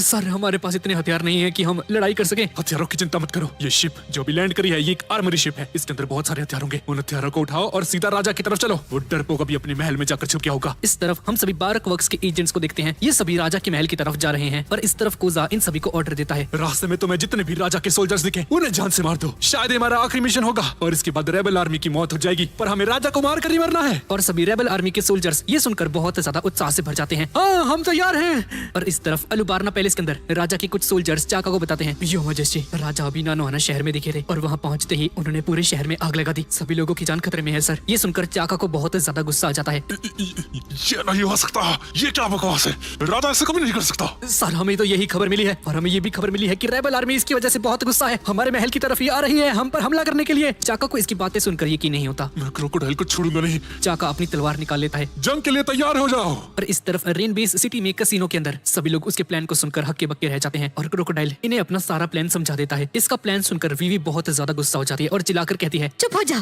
तुम कितने बुरे हो। मैंने इस प्लान को इस तरह से बनाया है जिससे कि तुम्हारे पापा की मौत बहुत ज्यादा दर्दनाक होगी। वैसे मेरा कोई इरादा नहीं है तुम्हारे पापा को मारने का, पर अब अलाबास्ता के लोग ही तुम्हारे पापा को मारना चाहते हैं। तो अब इसमें मैं क्या कर सकता हूँ? लूफी इसकी बातें सुनकर बहुत ज्यादा गुस्सा हो जाता है। तभी वीवी अपनी कुर्सी को गिरा देती है और यहाँ से भागने की कोशिश करती है। मेरे पास अभी भी समय है, मैं रेबल आर्मी को रोक कर उन्हें सारा सच बता दूंगी। मेरे होते हुए यहाँ से बाहर कैसे जाओगी नादान लड़की? अब इसके बाद हम रेबल आर्मी को देखते हैं जो कि राजा से बदला लेने के लिए एलुबार्ना पैलेस की तरफ निकल चुके हैं। पर इस तरफ रेनबे सिटी के अंदर क्रोकोडाइल इन सभी से कहता है, मैं लुबारना पैलेस जा रहा हूँ, राजा की बर्बादी को अपनी आंखों से देखना चाहता हूँ। तुम भी हमारे साथ चल सकती हो विवी। हो सकता है कि तुम रेबल आर्मी को रोक सको राजा पर हमला करने से, और दूसरा ऑप्शन ये है कि तुम यहीं पर रुककर इन सभी को आजाद कर सकती हो। क्रोकोडाइल एक चाबी को दिखाता है और ये चाबी इस जेल की है। ये तो इस जेल की चाबी है ना? तो विवी, तुम किसे बचाना चाहती हो, अपने दोस्तों को या अपने पापा को? अगर एक बार तुम्हारे पापा मर गए तो एलाबास्ता पूरी तरह से तबाह हो जाएगा। विवी को कुछ समझ नहीं आता कि उसे अब क्या करना चाहिए। इसके हाथ बंधे होते हैं। विवी अपने हाथों को खोल लेती है लेकिन देखती है कि उसके कुछ करने से पहले ही ये चाबी उसी सुरंग के अंदर जा चुकी है जहाँ पर मिस्टर 3 गिरा था। और उस सुरंग के अंदर बहुत सारे मगरमच्छ होते हैं और उनमें से एक मगरमच्छ उस चाबी को निगल जाता है। अरे यार, ये क्या हो गया? मैं तो तुमसे मजाक कर रहा था। अगर तुमने अपने पापा को बचाने का रास्ता भी चुना होता तो तुम तब भी कुछ नहीं कर पाती, क्योंकि रेबल आर्मी अलुबारना पैलेस की तरफ निकल चुकी है और वो हमसे पहले अलुबारना पहुंच जाएगी राजा को मारने के लिए। और तुम अब अपने दोस्तों को भी नहीं बचा सकती, क्योंकि मैंने वो चाबी गलती से नीचे गिरा दी है और मगरमच्छ उसे खा चुके हैं। एलाबास्ता के लोग बहुत बड़े बेवकूफ हैं, और सबसे बड़ा तो वो बूढ़ा जो कि रोज गड्ढा खोदता है पानी की तलाश में, और उसे इतना नहीं पता कि पानी यहाँ पर खत्म हो चुका है। उसे लगता है कि यूबा शहर की हालत तूफान की वजह से हुई है, पर उसे ये नहीं पता कि ये सब कुछ मेरा किया धरा है। लूफी ये बात सुनकर बहुत गुस्से में आ जाता है, क्योंकि यूबा शहर में जो तबाही हुई है वो क्रोकोडाइल की वजह से ही आती है। क्रोकोडाइल मिस ऑल संडे को लेकर यहाँ से जाने लगता है। विवी नीचे जमीन पर बैठी होती है और रो रही होती है। विवी, जल्दी से हमें इस जेल से बाहर निकालो। ये बात सुनकर क्रोकोडाइल रुक जाता है और लूफी की तरफ देखकर हंसना शुरू कर देता है। और जाते जाते क्रोकोडाइल एक सुरंग को खोल देता है और उसके अंदर पानी के साथ साथ एक क्रोकोडाइल भी बाहर आ जाता है। और एक क्रोकोडाइल आकर राजकुमारी विवी के सामने खड़ा हो जाता है। ये देखकर विवी घबरा जाती है। 1 घंटे में पूरा कमरा पानी से भर जाएगा, इधर बहुत सारे क्रोकोडाइल्स आ जाएंगे। और इनमें से एक क्रोकोडाइल आते ही तोड़ फोड़ मचाना शुरू कर देता है और एक सीढ़ी को खा लेता है। अरे यार, ये सीढ़ी तो तबाह हो गई। इसके दांतों में कितनी ताकत है। क्रोकोडाइल विवी के पीछे पड़ जाता है और उसे खाने की कोशिश करने लगता है, लेकिन अचानक से रुक जाता है। और तभी किसी का फोन आ जाता है। मिस ऑल संडे उस फोन को उठाती है और उसके अंदर से एक आवाज आती है, तुम सब लोग कहाँ पर हो? क्रोकोडाइल इस आवाज को सुनता है। ये आवाज पहले मैंने कहीं सुन रखी है। लूफी और इसका क्रू इस आवाज को सुनता है। अरे यार, ये आवाज तो जानी पहचानी नहीं है। आखिर तुम कौन बोल रहे हो और तुम्हें मुझसे क्या काम है? मैंने सभी स्ट्रॉ हैट्स वालों को पकड़ लिया है। क्या बकवास कर रहे हो? स्ट्रॉ हैट अभी मेरे पास है। तुम्हारा नाम क्या है? मेरा नाम है मिस्टर प्रिंस और सारी लड़कियां मुझे अपना हीरो मानती हैं। लूफी इस आवाज को पहचान लेता है और इसे पता चल जाता है कि आवाज सांजी की है। सांज पर तभी उसॉप इसका मुंह बंद कर देता है। साले चुप हो जा। क्रोकोडाइल को भी सांजी के बारे में नहीं पता है, क्योंकि जब मिस्टर 2 हमारी शिप के ऊपर आया था उसने हम सभी को देखा सिवाय सांजी के। सांजी तब किचन के अंदर खाना बना रहा था। हाँ, तुमने सही कहा, शायद सांजी हमारी जान बचा सकता है। सांजी मिस्टर प्रिंस बन के बात कर रहा होता है क्रोकोडाइल से, और क्रोकोडाइल को समझ में नहीं आ रहा होता कि आखिर ये मिस्टर प्रिंस है कौन। पीछे से लूफी और उसका क्रू आवाज लगाने लगता है, प्रिंस जी बचा लीजिए, हम कैसीनो के अंदर हैं। और तभी फोन में से सांजी की चिल्लाने की आवाज आती है, जैसे कि उसे पीछे से किसी ने मार दिया हो। और तभी फोन पर बारक वर्क्स का एक आदमी कहता है, माफ कीजिएगा बॉस, कोई बहरूपिया बारक वक्त का एजेंट बन के आपसे बात कर रहा था, लेकिन हमने इसे मार गिराया है। आप चिंता मत कीजिए। तुमने बहुत अच्छा काम किया। वैसे ये बहरूपिया भी है कहाँ पे? जी सर, ये बिल्कुल आपकी कैसीनो के बाहर ही है। ठीक है, चिंता मत करो, मैं कैसीनो के बाहर ही आ रहा हूँ। लूफी और उसका क्रू ये सारी बातें सुनते हैं और काफी ज्यादा डर जाते हैं, क्योंकि इन्हें लगता है कि सांजी मर चुका है। बाहर किसी बारक वर्क्स के आदमी ने सांजी को मार दिया है। मुझे तो पहले से पता था कि ऐसा कुछ होने वाला है। हम यहाँ से बाहर नहीं निकल पाएंगे। क्रोकोडाइल यहाँ से चला जाता है और जाने से पहले कहता है, 1 घंटे में ये कमरा पूरी तरह से भर जाएगा। और जैसे ही क्रोकोडाइल यहाँ से जाने लगता है तो ये मगरमच्छ विवी के पीछे पड़ जाता है इसे खाने के लिए। विवी किसी तरह से अपनी जान बचाकर सीढ़ी के ऊपर चढ़ जाती है। मेरा यहीं पर इंतजार करना, मैं कैसीनो के बाहर जाती हूँ, किसी को हेल्प के लिए बुला कर आती हूँ। विवी, हमें तुम पर पूरा भरोसा है, जल्दी किसी को हेल्प के लिए लेकर आओ विवी। और विवी यहाँ से चली जाती है। क्रोकोडाइल कैसीनो से बाहर जाने लगता है और तभी कैसीनो का मैनेजर इसके सामने आ जाता है, वही एल्बर्ट आइंस्टाइन। क्रोकोडाइल सर, नानोहाना में एलाबास्ता के राजा ने आग लगा दी है। मुझे पहले से पता था कि एलाबास्ता का राजा बहुत बुरा है। कैसीनो के सारे लोग क्रोकोडाइल को चीयर करने लगते हैं। हमारा हीरो आ चुका है क्रोकोडाइल सर। और मिस ऑल संडे क्रोकोडाइल से कहती है, तुम तो सच में बहुत मशहूर हो क्रोकोडाइल। जल्दी राजा के महल चलो, मेरे सारे बारक वक्स के एजेंट्स भी वहीं पर पहुंच रहे होंगे, और मिस्टर प्रिंस से भी तो मिलना है। जैसे ही ये क्रोकोडाइल बाहर आता है कैसीनो से तो बाहर बहुत अजीब सा नजारा होता है। क्रोकोडाइल देखता है कि बाहर बहुत सारे बारक वर्क्स के मेंबर्स मरे पड़े हैं। और क्रोकोडाइल एक जख्मी पायरेट से पूछता है, तुम्हारी हालत किसने की?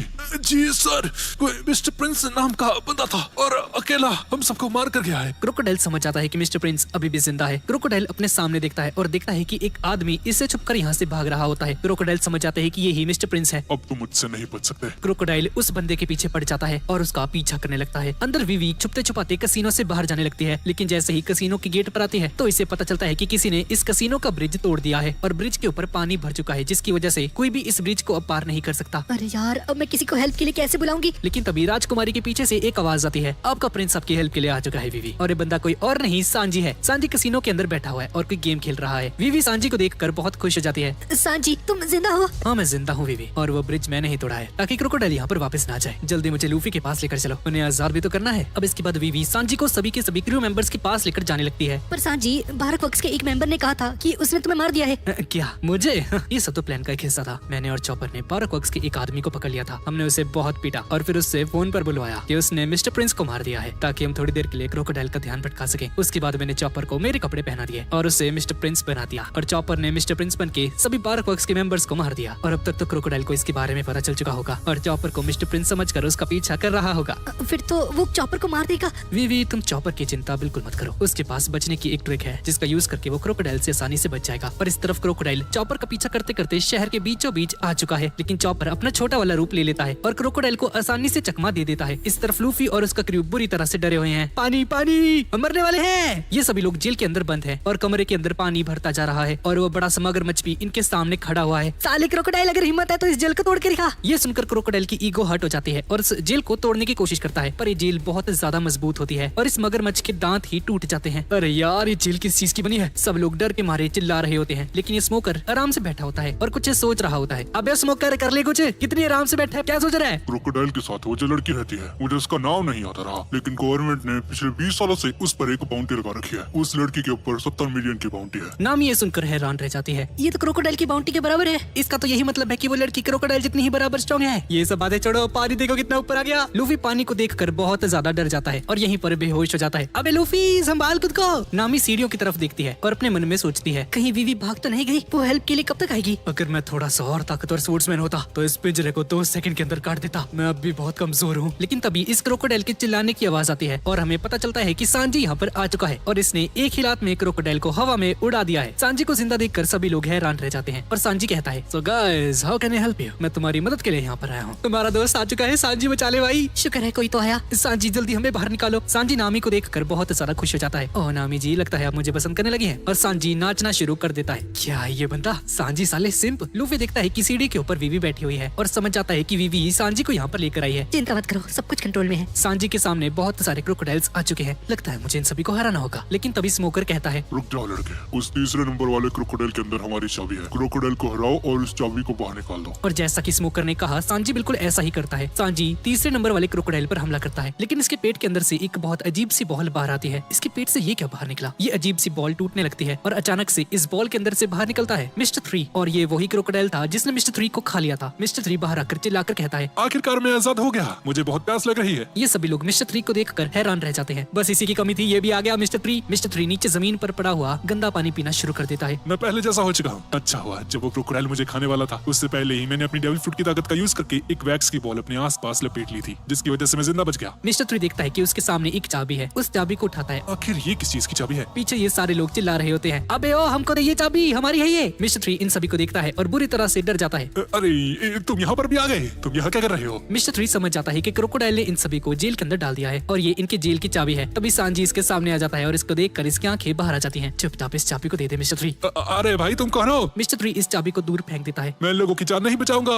और ये चाबी 3 मगरमच्छ के बीच जाकर गिर जाती है। अरे यार, वो चाबी खो चुकी है। शिट। सांजी ये देखकर बहुत ज्यादा गुस्सा हो जाता है। क्या तुझे अंदाजा भी है तूने अभी क्या किया है? और इधर क्रोकोडाइल मिस ऑल संडे के साथ कसीनो के अंदर वापस आने लगता है। किसी ने जानबूझकर कसीनो का ब्रिज तोड़ दिया है ताकि हम लोग अंदर ना पाए। शायद उन लोगों को बचाने के लिए उनका कोई दोस्त अंदर आ चुका है। अगर उन्हें चाबी मिल गई होगी तो? अगर उन्हें वो चाबी मिल भी गई होगी तो भी उसका कोई फायदा नहीं होगा, क्योंकि असली चाबी तो मेरे पास है। मुझे तुमसे ही उम्मीद थी क्रोकोडाइल। इधर उस सबको एक आइडिया आता है, हमें चाबी ढूंढने की कोई जरूरत नहीं है। ये मिस्टर 3 अपनी वैक्स से कुछ भी बना सकता है और उस चाबी से हम इस जेल का दरवाजा खोल सकते हैं। और मिस्टर 3 इस चाबी को बना लेता है और जेल का दरवाजा खोल देता है। सर जी, इतनी मारपीट की क्या जरूरत थी यार? मुझे प्यार से समझा देते, मैं ऐसी खोल देता। दरअसल सांजी ने मिस्टर 3 की बुरी तरह से पिटाई की है, जिसकी वजह से ये बंदा चाबी बनाने के लिए मान गया। और सांजी एक और बार मिस्टर 3 की एक लात मारता है और कहता है, चल निकल यहाँ से, अब तेरा काम पूरा हो चुका है। और मिस्टर 3 दीवार पर दूर जाकर गिरता है। जेल खुल जाती है और ये सभी लोग बाहर आ जाते हैं। हम बाहर तो आ गए, पर यहाँ तो बहुत सारे क्रोकोडाइल्स हैं। लेकिन तभी जोरो और लूफी मिलकर इन सभी क्रोकोडाइल्स को मार देते हैं। मेरे रास्ते में जो भी आएगा मैं उसे छोड़ूंगा नहीं। मुझे बहुत गुस्सा आ रहा है, मैं अभी पानी में डूबने वाला था। और तभी लूफी पीछे देखता है, जोरो पीछे देख। और हमें पता चलता है कि सांजी ने जो बाहर अभी ब्रिज तोड़ा था थोड़ी देर पहले, उसकी वजह से ये बिल्डिंग टूटना शुरू हो चुकी है। और देखते ही देखते ये पूरी बिल्डिंग तबाह होने लगती है और ये सारा पानी कमरे के अंदर आ जाता है, जिसके अंदर ये सभी लोग डूबना शुरू हो जाते हैं। अब थोड़ी देर बाद क्रोकोडाइल इसी कमरे के अंदर आता है और कुछ ऐसा देखता है जिसकी वजह से इसकी आंखें खुली की खुली रह जाती हैं। क्रोकोडाइल देखता है कि जेल खुली पड़ी है और ये सभी लोग यहाँ से भाग चुके हैं। पूरा कमरा टूटा पड़ा है, इसके सभी क्रोकोडाइल्स भी मारे जा चुके हैं और पता नहीं कहां से ये मिस्टर 3 भी बेहोश पड़ा हुआ है। इधर कसीनो के बाहर सांजी लूफी को बाहर खींच रहा होता है पानी के अंदर से और वीवी और नामी उस सबको बाहर निकाल रहे होते हैं। लगते हैं इसकी नाक से इसको पकड़कर। शुक्र है हम सभी लोग बच गए। जोरो भी पानी से बाहर आ जाता है और कैप्टन स्मोकर को भी ले आता है। अरे यार जोरो इस नेवी वाले को क्यों लेकर आया है? शायद तुम भूल रहे हो, हम एक पायरेट है और कैप्टन स्मोकर एक नेवी वाला है। स्मोकर जाग जाता है और जागते ही जोरो पर हमला कर देता है। रोनो रोज जोरो, तुमने मेरी जान क्यों बचाई? आखिर तुमने मुझ पर यह एहसान क्यों किया? हाँ, जोरो इसके अटैक को रोक देता है और कहता है मुझे तुम्हें बचाने का कोई शौक नहीं है। जब हम सभी लोग पानी में बह रहे थे तो मेरे कैप्टन लूफी ने ऑर्डर दिया था कि तुम्हें बचाना होगा क्योंकि तुम एक डेविल फ्रूट यूजर हो और तुम तैर नहीं सकते। मैंने सिर्फ अपने कैप्टन का ऑर्डर माना है, मुझे तुमसे कोई मतलब नहीं। स्मोकर ये सुनकर हैरान हो जाता है और इसे समझ में नहीं आता कि आखिरकार लूफी ने इसे क्यों बचाया। इधर लूफी और उसॉप भी जग जाते हैं, कहा वो क्रोकोडाइल कहाँ गया? और तब ये देखते हैं कि शहर के सभी लोग इन्हें ही देख रहे हैं और लूफी को पहचान लेते हैं। ये तो मंकी डी लूफी है। और डर के मारे यहाँ पर नेवी वालों को बुला लेते हैं। लूफी पीछे मुड़कर देखता है और उसे अपने सामने स्मोकर दिखाई देता है। अरे ये तो स्मोकर है, ये हमें अरेस्ट कर लेगा। लूफी उसॉप चिंता मत कर, मैं इसे हरा दूंगा, जल्दी कर, हमारे पास ज्यादा समय नहीं है, नेवी वाले आ रहे हैं। और तभी स्मोकर कुछ ऐसा कहता है जिसकी लूफी ने कभी भी उम्मीद नहीं की थी। तुम जा सकते हो। ये क्या बोल रहे हो भाई? मैं इस बार तुम्हें जाने देता हूँ। तुमने मेरी जान बचाई है और मैं किसी का एहसान नहीं रखता। इधर बहुत सारे नेवी वाले आ जाते हैं लूफी परमिशन मिल चुकी है, अब हमें जल्दी से एलुबार्ना पैलेस जाना होगा रिबेलियन आर्मी को रोकने के लिए। जल्दी चलो। और सभी लोग यहाँ से भाग जाते हैं। जोरो लूफी का इंतजार कर रहा होता है। अरे लूफी जल्दी चल, नेवी वाले आने वाले हैं। लेकिन लूफी स्मोकर के आगे ही खड़ा होता है और स्मोकर से हंसकर कहता है लगता है तुम मुझे पसंद करने लगे हो स्मोकर। ये क्या बकवास कर रहे हो तुम? हाँ, और लूफी पर एक अटैक कर देता है अगर तुम यहाँ से नहीं जाओगे तो मैं तुम्हें सच में अरेस्ट कर लूंगा। और लूफी यहाँ से भाग जाता है। और इन सभी के जाने के बाद ये नेवी वाले यहाँ पर आ जाते हैं पर इन्हें यहाँ पर लूफी नहीं मिलता। और लूफी और इसके सभी दोस्त रेन बेस शहर को छोड़कर एलुबार्ना पैलेस की तरफ निकल पड़ते हैं रिबेलियन आर्मी को रोकने के लिए। स्मोकर उन सभी नेवी वालों को रोक देता है। उन्हें जाने दो और तुम सुनो मेरी बात, नेवी के ऑफिसर्स को अलाबास्ता के अंदर बुला लो। सर पर इतने सारे नेवी वालों को क्यों बुलाना है? इस काम के लिए सीनियर हमें परमिशन नहीं देंगे। सीनियर की परमिशन मांगी किसने है? जल्दी से मेरे बैको को अलाबास्ता के अंदर बुला लो, ये मेरा ऑर्डर है। ठीक है सर, जैसा आप कहें। इधर लूफी और ये सभी लोग भाग रहे हैं और तभी चॉपर और ये ऊंट इसके सामने आ जाते हैं। ये दोनों एक बहुत बड़े केकड़े के ऊपर बैठे हुए हैं। उसे देखकर ये सभी लोग हैरान रह जाते हैं, ये कितना बड़ा है। और सभी लोग इस केकड़े के ऊपर आकर बैठ जाते हैं। मैंने सुना है केकड़े रेगिस्तान के अंदर बहुत तेजी से चलते हैं। हाँ, ये केकड़ा इसी ऊँट का दोस्त है, इसी ऊँट ने मेरी हेल्प की। तो चलो सब लोग तैयार हो जाओ यहाँ से जाने के लिए। और एक केकड़ा साइडवेज चल रहा होता है और बहुत तेजी से एलुबार्ना पैलेस की तरफ जाने लगते हैं। लेकिन तभी क्रोकोडाइल का हाथ उड़ते उड़ते लूफी के क्रू की तरफ आने लगता है। ये हाथ आता है और राजकुमारी विवी को पकड़ लेता है और उसे उस केकड़े से उड़ाकर दूर ले जाता है। नामी इस चीज को देख लेती है और देखती है कि विवी हवा में उड़ती हुई जा रही है। विवी चॉपर रुको, ये फिर आ गया तुम्हारी। लूफी अपने हाथों को बड़ा करता है और राजकुमारी को पकड़ लेता है। खुद राजकुमारी की जगह पर आकर विवी को इन सभी के पास फेंक देता है और एक क्रोकोडाइल का हाथ लूफी को यहाँ से ले जाने लगता है। लूफी, ये तो लूफी को उठाकर ले गया। लूफी बहुत दूर जाकर गिर जाता है और दूर से चिल्लाता है, अरे मेरी चिंता मत करो, तुम सभी एलुबार्ना निकलो, मैं बहुत ही जल्द वापस आ जाऊंगा। मुझे पता था ये ऐसा ही कुछ कहेगा। चॉपर, हमें इसी वक्त यहाँ से निकलना होगा। लूफी ठीक रहेगा, उसकी चिंता मत करो। ठीक है जोरो भैया। और इस केकड़े को वापस से ले जाने लगता है एलुबार्ना पैलेस की तरफ। अरे यार, हम लूफी को अकेले कैसे छोड़कर जा सकते हैं? लूफी को देखकर राजकुमारी विवी हद से ज्यादा टेंशन में आ जाती है। लेकिन नामी इसे समझाती है, विवी तुम चिंता मत करो, लूफी बहुत ज्यादा ताकतवर है, उसे कुछ नहीं होगा। लूफी, हम एलुबार्ना में तुम्हारा इंतजार करेंगे। हाँ तुम चिंता मत करो विवी, मैं बहुत ही जल्द आ जाऊंगा। लूफी देखता है कि उसके सभी लोग यहाँ से जा चुके हैं और crocodile miss all Sunday Luffy के पीछे खड़े होते हैं। स्ट्रॉ हेड वाले, तूने गलत आदमी से पंगा ले लिया है। शायद मुझे भी यही कहना चाहिए। क्रोकोडाइल, आखिरकार मैं तुमसे लड़ पाऊंगा। लगता है तुम्हें तुम्हारी ताकत पर बहुत ज्यादा घमंड है। अब हारने के लिए तैयार हो जाओ क्रोकोडाइल। ये सुनकर क्रोकोडाइल गुस्से में आ जाता है। निक रॉबिन, इसमें इतनी हंसने वाली क्या बात है? क्रोकोडाइल, मुझे मेरे असली नाम से मत पुकारो। ठीक है, तुम इस बच्चे से लड़ो, तब तक मैं एलुबार्ना पैलेस जाती हूँ। ये लड़की बहुत अजीब है। क्रोकोडाइल अपनी जेब में से एक घड़ी निकालता है और लूफी के पास फेंक देता है। तुम्हारे पास बस 3 मिनट है, अगर मुझे हरा सकते हो तो हरा लो। ये सुनकर लूफी बहुत गुस्से में आ जाता है। क्या तुम मेरा मजाक उड़ा रहे हो? गम गम पिस्टल। लूफी इस पर हमला करता है लेकिन क्रोकोडाइल को कुछ भी नहीं होता और मौका देखते ही क्रोकोडाइल लूफी पर हमला कर देता है। पर लूफी इसके अटैक से बच जाता है। लूफी क्रोकोडाइल के ऊपर एक लात मारता है लेकिन इसका शरीर मिट्टी से बना हुआ है, बिल्कुल नारुतो में गारा की तरह, और इसका शरीर वापस से जुड़ जाता है। तुम तो मुझे सपने में भी नहीं हरा सकते बच्चे। अपनी बकवास बंद करो। गम गम गैटलिंग। लूफी बहुत सारे मुक्के चलाता है क्रोकोडाइल के ऊपर लेकिन क्रोकोडाइल का बाल भी बाका नहीं होता है। सुनो स्ट्राइड वाले, इनका मुझ पर कोई असर नहीं होने वाला। लूफी भागते हुए क्रोकोडाइल के पास आता है और अपना बंदूक अटैक करता है जिसकी वजह से क्रोकोडाइल के पेट के अंदर एक बहुत बड़ा छेद हो जाता है। लूफी अपनी टांग को हवा में उठाता है और डायरेक्ट हमला कर देता है क्रोकोडाइल के ऊपर और इससे क्रोकोडाइल पूरी तरह से मिट्टी में मिल जाता है। हाँ भी क्या हुआ, अब हार गया ना? इसी अटैक का यूज करके मैंने आर्लोंग को हराया था। लेकिन तभी लूफी देखता है कि क्रोकोडाइल को कुछ भी नहीं हुआ है और इसके पीछे खड़ा हुआ है। लूफी इसके मुंह पर एक मुक्का मार देता है लेकिन इससे भी क्रोकोडाइल को कुछ नहीं होता। तुम्हारा समय पूरा होने वाला है, चलो अब मैं तुम्हें दिखाता हूँ असली लड़ाई किसे कहते हैं। क्रोकोडाइल लूफी पर हमला करता है लेकिन लूफी इसके अटैक से बच जाता है और उस अटैक की वजह से धरती बीच में से फट जाती है। इसे कहते हैं ताकत। डेविल फ्रूट तो कोई भी खा लेता है लेकिन इसकी पावर का इस्तेमाल करना हर किसी के बस की बात नहीं। जरा अपने नीचे तो देखो। और लूफी देखता है कि इसके हमले की वजह से जमीन में एक बहुत बड़ा गड्ढा हो चुका है और सारी मिट्टी इस गड्ढे के अंदर जाने लगती है और लूफी इस रेत के अंदर धंसने लगता है।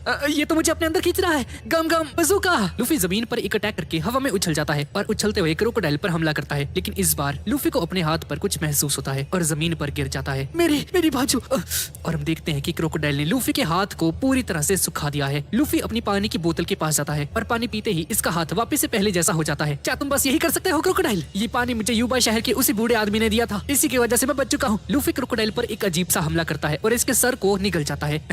ये अटैक मैंने वापुल से सीखा था। क्रोकोडाइल इसके मुंह से बाहर निकलता है और कहता है, मजाक करना बंद करो, बस बहुत हो चुका तुम्हारा समय खत्म हो चुका है। अब मुझे लड़ाई को खत्म करना होगा। क्रोकोडाइल अपने हाथों से एक तूफान बनाता है और देखते ही देखते ये तूफान बहुत ज्यादा बड़ा हो जाता है।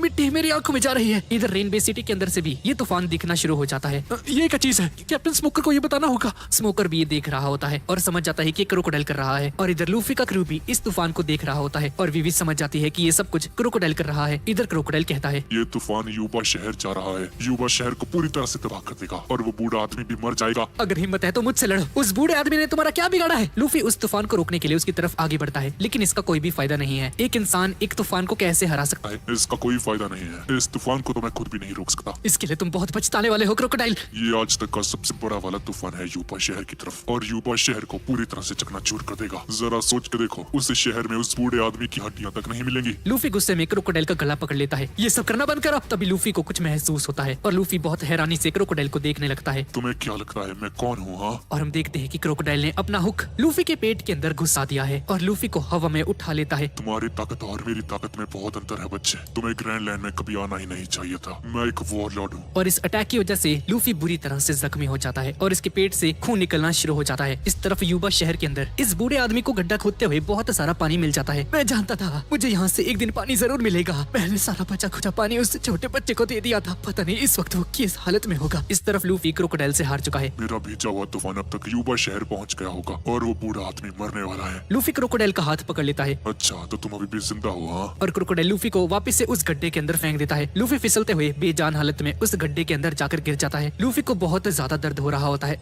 हाँ, मुझे दर्द हो रहा है। इधर ही पड़े रहो, तुम्हारी लाश मिट्टी में दब जाएगी। मुझे बाहर निकालो क्रोकोडाइल। लेकिन क्रोकोडाइल यहाँ से चला जाता है और देखते ही देखते लूफी इस गड्ढे के अंदर दब जाता है। इधर यूबा शहर की तरफ ये बूढ़ा आदमी देखता है कि एक तूफान इसकी तरफ आ रहा है और इस तरफ लूफी का क्रू अलुबार्ना पैलेस की तरफ जा रहा है। जोरो उस ऊंट को अपनी तलवार के ऊपर बैठाता है और एक्सरसाइज करना शुरू कर देता है। जोरो भैया जी, यहाँ पे एक्सरसाइज करना जरूरी है क्या? चुप करा तुम। नामी, जोरो को अकेला छोड़ दो। लगता है इसे डर लग रहा है। क्या कहना चाहता है तू सांझी? हाँ, तुझे डर है कि लूफी क्रोकोडाइल से हार जाएगा और हमें ही उसे हराना होगा, इसलिए तू एक्सरसाइज कर रहा है जोरो। ये सुनकर नामी और जोरो के एक एक पंच पड़ जाता है सर के ऊपर। ये वक्त ये सब बातें करने का नहीं है। अरे यार तुम चिंता मत करो, लूफी को कुछ नहीं होगा। उसने मुझसे वादा किया था कि वो अलुबार्ना पैलेस पहुंच जाएगा। इधर स्मोकर ताशिकी से कहता है, ताशिकी, सारे नेवी वालों को लेकर अलुबार्ना पैलेस चले जाओ। रेबल आर्मी और रॉयल आर्मी के बीच में एक लड़ाई होने वाली है और वो स्ट्रॉ हेड वाला लूफी भी उतर ही है। पर आप कहाँ जा रहे हैं? मुझे कुछ काम है इसलिए मैं यहाँ से जा रहा हूँ। वहाँ रेबल आर्मी और रॉयल आर्मी आपस में लड़ने वाले हैं, तो इसका फैसला तुम्हें ही करना होगा कि तुम्हें किसका साथ देना है। पर तुम्हें हमेशा इंसाफ का साथ देना होगा ताशिकी। और स्मोकर के जाने के बाद ताशिकी अपने सभी नेवी ऑफिसर से कहती है, तो हम अब सभी लोग अलुबार्ना पैलेस जा रहे हैं। वो स्ट्रॉ हेड भी उधर ही गया है और वहाँ पर जाकर हम उसे पकड़ लेंगे। इधर लूफी के क्रू के अंदर उसॉप अचानक से बहुत ज्यादा डर जाता है। अरे भाई क्या हो गया तेरे को?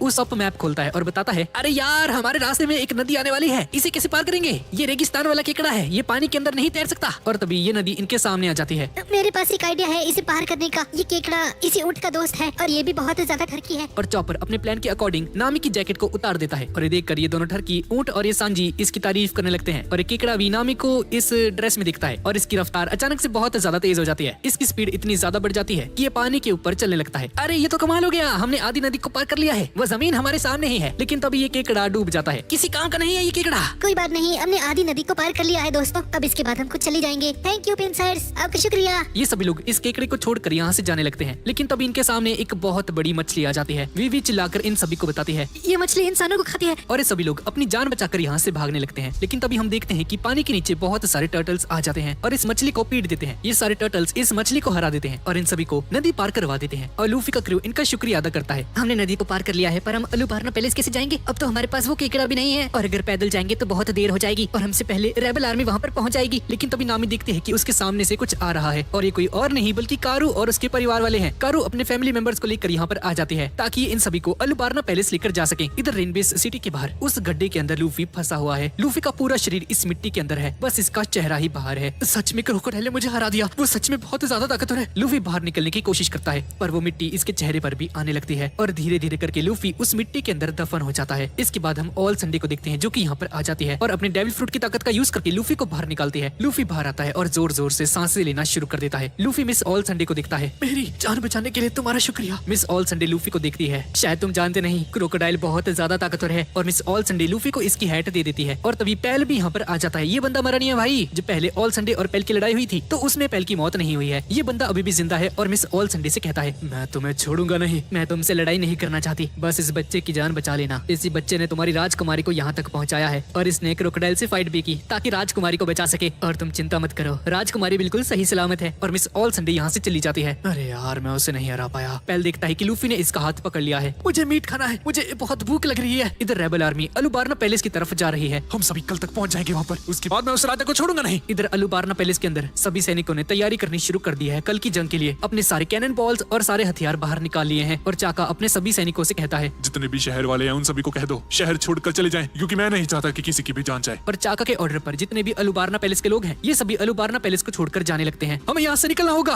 कल यहाँ पर लड़ाई होने वाली है। और इधर अलुबारना के अंदर बारक वर्क्स के एजेंट्स ने असली वाले राजा को पकड़ कर रखा हुआ है और राजा अपने मन में सोचता है, और सब कुछ चाका और पैल के हाथ में है, वही एलोवास्ता को बचा सकते हैं। इधर लूफी का क्रू अलुबारना पैलेस की तरफ बढ़ रहा है सभी बतखों के ऊपर बैठकर। और ताशिगी और सभी नेवी वाले भी अलुबारना पैलेस आ रहे हैं। और इस तरफ अलुबास्ता के नानोआना शहर में हम एक आदमी को देखते हैं। ये आदमी कोई और नहीं बल्कि पोई पोई है, यानी कि ईगराम। लेकिन जैसा कि हमने पहले देखा था ये बंदा मर चुका है। मिस ऑल संडे ने ईगराम को मार दिया था, पर जैसा कि आप देख सकते हैं ये बंदा अभी जिंदा है और कहता है, आखिरकार मैं यहाँ पर पहुँच ही गया। इधर पहले लूफी की मीट वाली बात सुनकर हैरान रह जाता है। ये बच्चा कितना ज्यादा घायल है फिर भी मीट मांग रहा है। मैं तो उस लड़की से ही हार गया था, तो ये बच्चा क्रोकोडाइल को कैसे हरा था। तभी लूफी इसका हाथ पकड़ लेता है। क्रोकोडाइल ने जो भी किया उसकी सजा उसे जरूर मिलेगी। और लूफी की ये बात सुनकर पैल हैरान रह जाता है। अब थोड़ी देर बाद सुबह हो जाती है और कोज़ा रेबिलियन आर्मी से कहता है, बस 30 मिनट से भी कम समय में हम अलुबारना पहुंच जाएंगे। और इधर अलुबारना के अंदर चाका भी अपने सभी सैनिकों के साथ तैयार है रेबल आर्मी का सामना करने के लिए। और इधर बारक वर्क्स के मेंबर्स भी खड़े हुए हैं रास्ते में। ये सभी अलुबारना के स्टार्टिंग पोजीशन पर खड़े हैं ताकि राजकुमारी को मार सके। हमें सिर्फ राजकुमारी को मारना है और किसी को नहीं। रेबल आर्मी सिर्फ राजकुमारी के कहने से रुक सकती है। और ये सभी लोग देखते हैं कि 6 लोग इनकी तरफ आ रहे हैं और समझ जाते हैं कि लूफी का क्रू यहाँ पर पहुंच चुका है। लेकिन इन्हें समझ में नहीं आता कि राजकुमारी वीवी इनमें से कौन है, क्योंकि इन सभी ने अपना चेहरा छुपा रखा होता है। और तभी मिस्टर 1 एक ऑर्डर देता है, इन सभी को मार दो। और मिस्टर 4 एक अजीब सी तोप बाहर निकालता है और इन सभी के ऊपर चला देता है। सभी लोग बिखर जाओ। ये सभी लोग बिखर जाते हैं और उस अटैक से बच जाते हैं। उस सॉप अपना आग वाला अटैक यूज करता है, स्पेशल अटैक 5 स्टार। लेकिन मिस्टर 1 अपने हाथ से ही उस अटैक को रोक देता है और सभी लोग 2-2 के ग्रुप्स में बंटकर यहाँ से भाग चुके हैं। ये सारे अलग अलग रास्ते से घुसने वाले हैं अलुबारना पैलेस के अंदर। इनमें से 2 लोग मेन गेट से घुसते हैं और 2 लोग पीछे के रास्ते से। और ये सभी बारक वर्क्स के एजेंट्स भी आपस में बंट जाते हैं और ये सभी लोग भी 2-2 के ग्रुप्स में बंटकर इनका पीछा करने लगते हैं। और तब ये सभी क्रू मेंबर्स भागते भागते रुक जाते हैं और ये सभी लोग अपना कपड़ा हटा देते हैं और अपना अपना चेहरा दिखाते हैं इन बारक वर्क्स के एजेंट्स को। यहाँ पर ये सभी लोग होते हैं एक्सेप्ट वीवी। वीवी यहाँ पर नहीं होती है, उसकी जगह पर ये ठरकी ऊंट यहाँ पर आ जाता है। मिस्टर 2 देखता है कि ये जिसका पीछा कर रहा था ये तो एक ऊंट और उसॉप है। और इधर मिस्टर 1 और डबल फिंगर देखती है कि यहाँ पर जोरो और नामी है। और मिस्टर 4 और मैरी क्रिसमस भी देखती है कि यहाँ पर सांजी और चॉपर है। राजकुमारी वीवी यहाँ पर नहीं है। और इधर हम वीवी को देखते हैं जो कि इन सभी के साथ नहीं आई है। वीवी इन सभी से दूर खड़ी है और इंतजार कर रही है रेबल आर्मी के आने का। और वीवी रेबल आर्मी के रास्ते में आकर खड़ी हो जाती है और तभी रेबल आर्मी आ जाती है। ये बहुत गुस्से में चिल्लाते हुए अलुबारना पैलेस की तरफ बढ़ रही होती है। कोज़ा रेबल आर्मी से चिल्लाकर कहता है, अपने गुस्से को ठंडा मत होने देना। इनकी रफ्तार बहुत ज्यादा तेज होती है। इन्हें कैसे रोकूं? वीवी अपने दोनों हाथ हवा में उठा लेती है, रुक जाओ, लेकिन इन सब का कोई भी फायदा नहीं होता है। वीवी की आवाज रेबल आर्मी तक नहीं पहुंचती। प्लीज मेरी बात सुनो। लेकिन किसी को भी वीवी की आवाज सुनाई नहीं देती है। और तभी कोज़ा की नजर वीवी पर पड़ जाती है। ये देखकर हैरान रह जाता है और राजकुमारी वीवी को जैसे ही देखता है तो उसके सामने सब कुछ धुंधला हो जाता है। पर रेबल आर्मी इससे भी नहीं रुकती है और धुएं के अंदर ही आगे बढ़ती रहती है। ये देखकर राजकुमारी वीवी बहुत ज्यादा डर जाती है। ये क्या, इतना धुआं कैसे हो गया?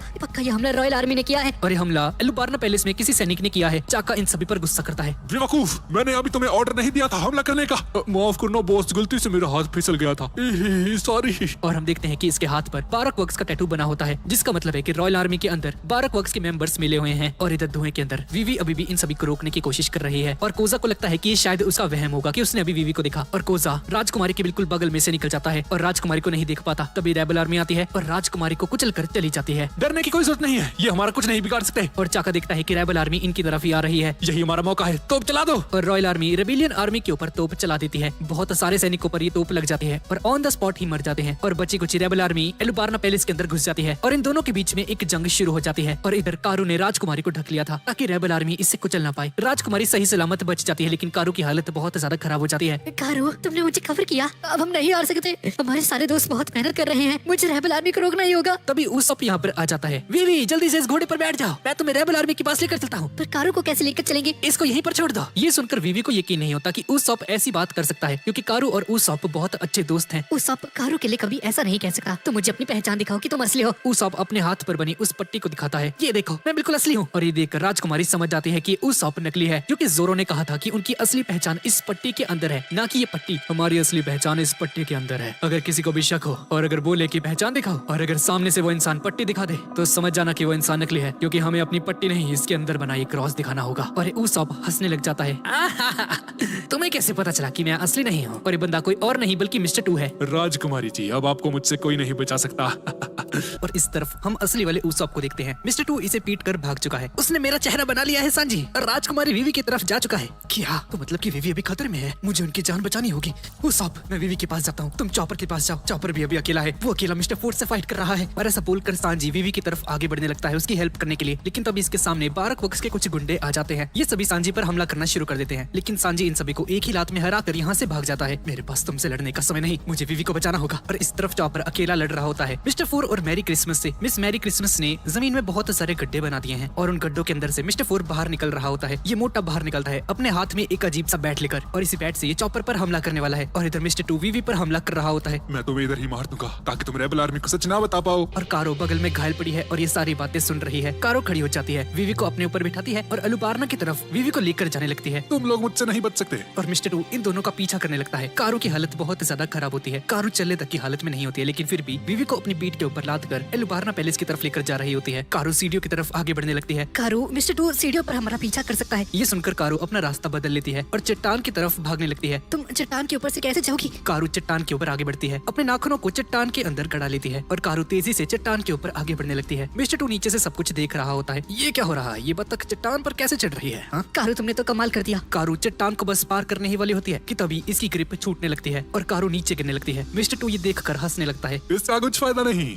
बतखें उड़ नहीं सकती। कारू अपने पंख फड़फड़ा रही होती है और इसे अपने दोस्तों की याद आती है कि कैसे ये सभी लोग हार नहीं मानते। कारू हिम्मत करती है और थोड़ा सा धक्का लगाकर उस चट्टान को पकड़ लेती है। ये देखकर मिस्टर 2 हैरान रह जाता है। क्या? ये इसने कैसे किया? कारू, तुमने तो कमाल ही कर दिया। मिस्टर 2 हमारे पीछे नहीं आ सका। लेकिन तभी मिस्टर 2 चट्टान के ऊपर भी चढ़ने लगता है। ये देखकर ये दोनों हैरान रह जाते हैं। मेरे लिए कुछ भी इम्पॉसिबल नहीं है, समझे? कारू पूरी तरह से ऊपर चढ़ जाती है और वीवी एलुबार्ना पैलेस पहुंच जाती है, पर देखते हैं कि यहाँ पर ऑलरेडी फाइट शुरू हो चुकी है। दोनों आर्मीज आपस में फाइट कर रही हैं। ये देखकर वीवी को बहुत ज्यादा बुरा लगता है। मुझे ये रोकना होगा। कारू, क्या तुम तैयार हो? मुझे चाका के पास लेकर जाओ। कारू भागने लगती है, लेकिन तभी मिस्टर 2 पीछे से आ जाता है। लेकिन फिर भी कारू रुकती नहीं है और तभी कारू के ऊपर कोई गोली चला देता है ये किसने किया? और कारू नीचे गिरने लगती है। लेकिन कारू खुद को संभालती है, उठती है और आगे बढ़ने लगती है। इसके पैरों से खून आ रहा होता है क्योंकि इसकी गोली लगी है। कारू थोड़ी देर तक भागती है, लेकिन थोड़ी आगे जाकर गिर जाती है और वीवी भी नीचे जमीन पर गिर जाती है। कारू, क्या तुम ठीक हो? कारू नीचे गिर जाती है जमीन पर और इसे कारू के साथ बिताए हुए अपने बचपन के दिन याद आने लगते हैं। कारू राजकुमारी वीवी को यहाँ से भागने के लिए कहती है क्योंकि मिस्टर 2 पीछे से आ रहा है। कारू की इस हालत को देखकर वीवी रोने लगती है और कारू भी रोते रोते कह रही होती है, यहाँ से भाग जाओ। मिस्टर 2 यहाँ पर पहुँच जाता है और कहता है, अब तुम नहीं बच पाओगे।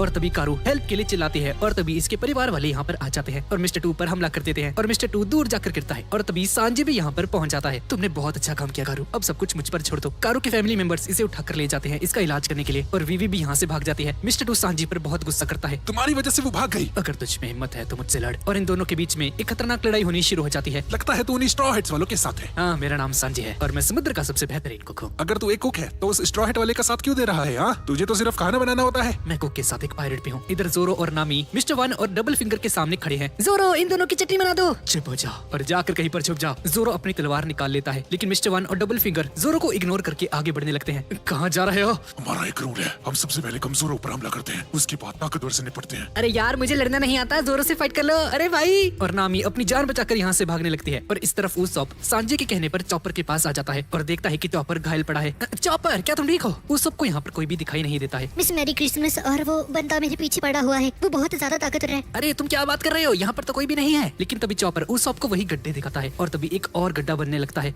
ये क्या है? ये गड्ढा अपने आप कैसे बन रहा है? नहीं, मैरी क्रिसमस के पास एक गड्ढा करने वाला डेविल फ्रूट है और वो एक मोल वुमन है और वो एक मोल की तरह जमीन में गड्ढा कर जा सकती है कहीं भी। और तभी मिस्टर फोर एक बॉल मारता है चॉपर की तरफ और चॉपर और उस सब के साइड में एक बहुत बड़ा धमाका हो जाता है। ये दोनों उस धमाके से बच जाते हैं। मिस मैरी क्रिसमस और मिस्टर फोर आपस में मिलकर काम करते हैं। मैरी क्रिसमस गड्ढे बनाती है और मिस्टर फोर उन गड्ढों में छुपा रहता है और वक्त आने पर हमारे ऊपर एक बॉल फेंक देता है। और तभी इनके सामने एक डॉगी आ जाता है। उसे देखकर ये दोनों डर जाते हैं। ये कुत्ता चीखता है और इसके मुंह से एक बॉल निकलती है। चॉपर और उस सब यहाँ से भाग जाते हैं और इस हमले से बच जाते हैं। लेकिन तभी मिस्टर फोर एक बेसबॉल बैट का यूज करके इस बॉल को मारता है और ये बॉल सीधा उस सब पर जाकर फट जाती है। चॉपर देखता है कि ये बॉल उस सब के लग चुकी है। उसाप, क्या तुम ठीक हो?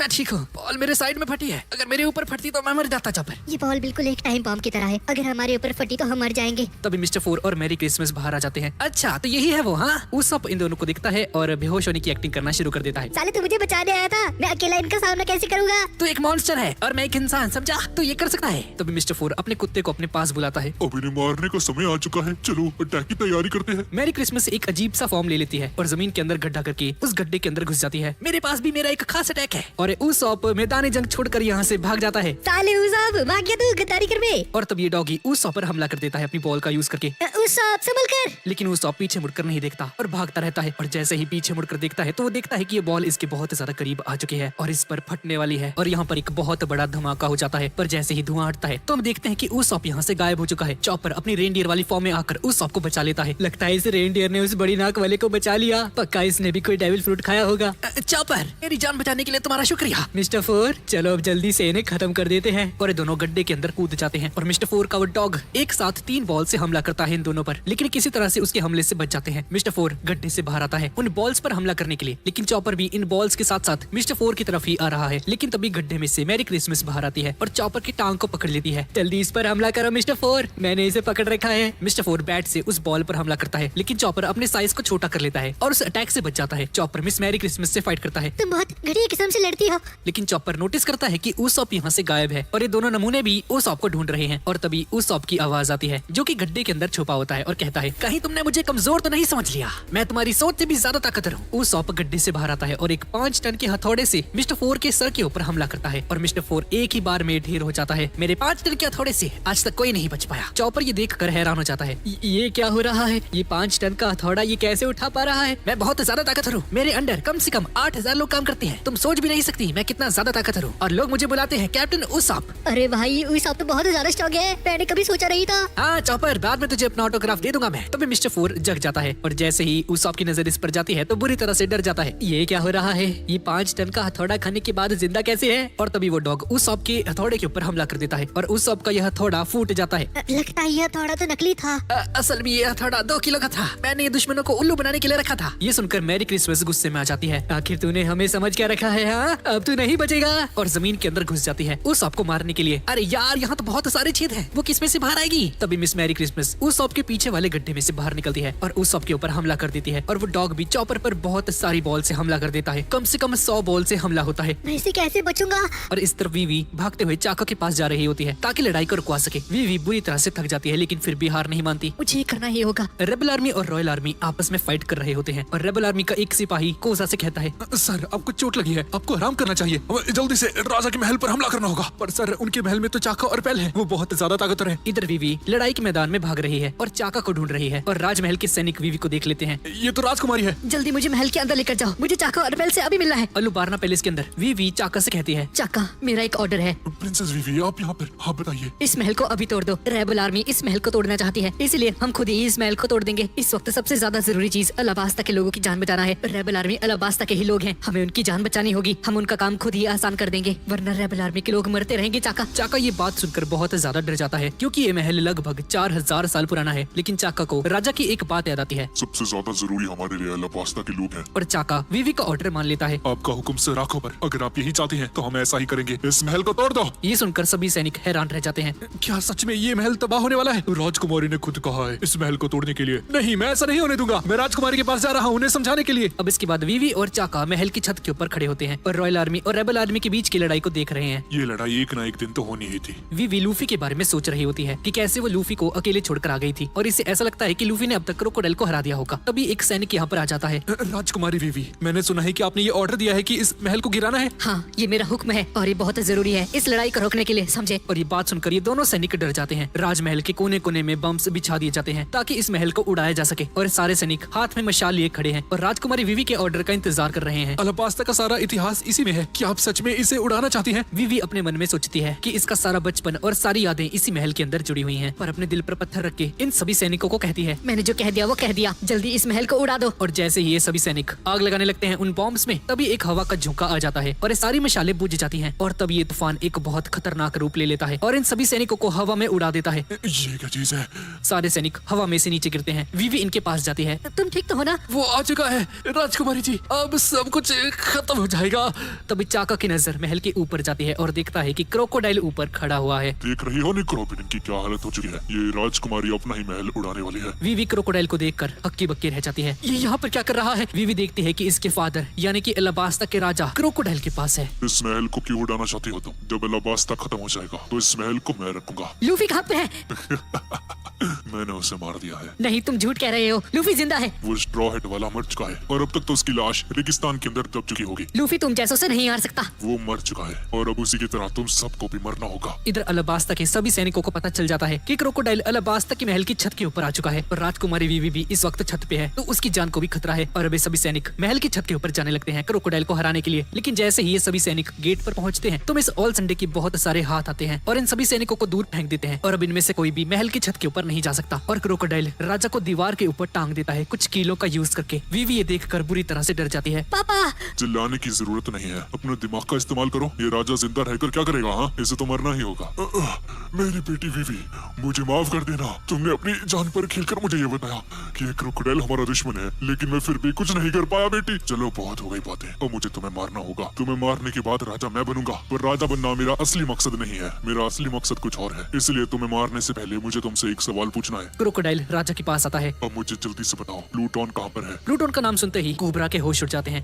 तुम उसे कैसे जानते हो? तो गाइस, ये प्लूटोन क्या है इसके बारे में हमें अभी थोड़ी देर में पता चलने वाला है। पिताजी, ये प्लूटोन क्या है? ये एक प्राचीन किस्म का हथियार है और ये इतना ज्यादा ताकतवर है कि अगर किसी आइलैंड पर इसे चलाया जाएगा तो वो टापू कुछ ही सेकंड्स में तबाह हो जाएगा। इस हथियार को कुछ लोग गॉड ऑफ डिस्ट्रक्शन भी कहते हैं। मैं जानता हूँ कि वो प्लूटोन अलाबास्ता में है। यकीन नहीं होता, इतनी ताकतवर चीज हमारे अलाबास्ता में है। मुझे शुरू से प्लूटोन ही चाहिए था। ये सुनकर चाका भी हैरान हो जाता है और कहता है, आखिर तुम उसका करने के वाले हो? मेरा मकसद प्लूटोन को पाना ही था। जब मुझे वो मिल जाएगा तो मैं अलाबास्ता के अंदर खुद की एक फौज तैयार करूंगा और फिर मेरे पास इतनी ज्यादा ताकत होगी कि मैं सरकार को भी हरा पाऊंगा। सपने देखना छोड़ दो क्रोकोडाइल, तुम कभी भी सरकार को नहीं हरा सकते। मैं जानता हूँ मैं उसे नहीं हरा सकता, इसलिए तो मुझे प्लूटोन चाहिए। मुझे उसके बारे में कुछ नहीं पता। मैं तो ये भी नहीं जानता कि वो असली में होता है या नहीं। इधर अलाबास्ता के सैनिक महल के अंदर घुसने की कोशिश कर रहे हैं, लेकिन मिस ऑल संडे के हाथ इन्हें अंदर घुसने नहीं देते। क्रोकोडाइल कोबरा से कहता है, वैसे भी ठीक 4:30 बजे मैं यहाँ पर कुछ करने वाला हूँ। जहाँ रेबल आर्मी और रॉयल आर्मी अभी लड़ रहे हैं, वहाँ पर तोप के गोले बरसाऊंगा। क्या तुम पागल हो चुके हो? तुम ऐसे नहीं कर सकते, हजारों मासूमों की जान चली जाएगी क्रोकोडाइल। मैं तो तुम्हारी मदद कर रहा हूँ, तुम भी तो उन्हें रोकना चाहती थी। हाँ तो राजा जी,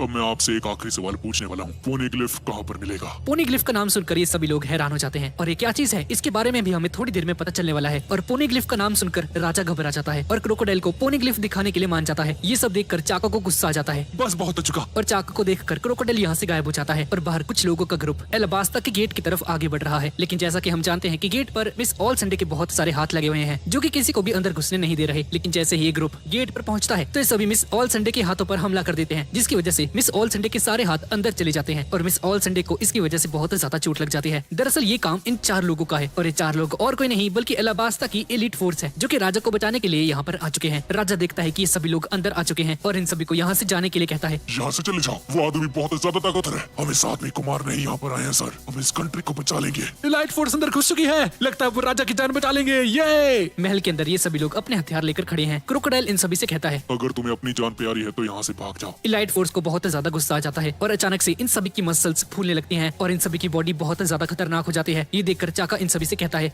ये नहीं हो सकता, क्या इन लोगों ने उसका इस्तेमाल तो नहीं किया? इन सभी की बॉडी फूलने लगती है और इन्हें बहुत ज्यादा दर्द भी होने लगता है। लगता है इन बेवकूफों ने उस खास तरह के पानी को पी लिया है। अगर कोई उस पानी को पी लेता है तो वो बहुत ज्यादा खतरनाक हो जाता है, लेकिन सिर्फ कुछ ही देर के लिए, और उसे पीने के बाद कुछ देर बाद मर जाता है। ये सभी लोग कुछ ही देर में मरने वाले हैं। लगता है इन सभी ने क्रोकोडाइल को हराने के लिए उस पानी को पिया है। मैं मर जाऊंगा लेकिन अपनी कंट्री को बचा कर ही रहूंगा। इस आदमी की वजह से मेरे परिवार वाले मेरे से चिन गए। हम लोग अपनी कंट्री को बचा कर ही मरेंगे। कितना बेवकूफी भरा काम किया तुम सभी ने। एलीट फोर्स क्रोकोडाइल पर हमला कर देती है, लेकिन क्रोकोडाइल आसानी से इनके हमले से बच जाता है। ऊपर महल के टॉप के ऊपर जाकर बैठ जाता है। मैं जानता हूँ तुम सभी मरने वाले हो, तो मैं अपनी कीमती ताकत तुम पर क्यों इस्तेमाल करूँगा। और ठीक ऐसा ही होता है। एलाइट फोर्स धीरे धीरे करके मरने लगती है और मरने से पहले सभी लोग चाका से कहते हैं, अब ये सभी कुछ आप पर है चाका जी। चाका को बहुत ज्यादा गुस्सा आ रहा होता है और एक अजीब से जानवर में बदलने लगता है। चाका एक डॉग में बदल जाता है और भागता है क्रोकोडाइल की तरफ उसे मारने के लिए। लगता है तुमने भी उसी डेविल फ्रूट को खाया है। चाका बहुत ज्यादा रफ्तार से आता है और क्रोकोडाइल के पेट को काट देता है। लगता है तुम्हें मरने से डर नहीं लगता है। और देखते ही देखते क्रोकोडाइल चाका को हरा देता है। ये तो काफी कमजोर था। और तभी महल के अंदर एक आदमी की एंट्री होती है और ये बंदा कोई और नहीं कोजा होता है। कोजा देखता है कि एलीट फोर्स मरी हुई है। राजा को दीवार के ऊपर टांग रखा है और क्रोकोडाइल ने चाका को मार दिया है। क्रोकोडाइल कोजा को देखता है। वीवी, आखिर ये सब हो क्या रहा है? कोसा, वो क्रोकोडाइल था जिसने ये सब कुछ किया।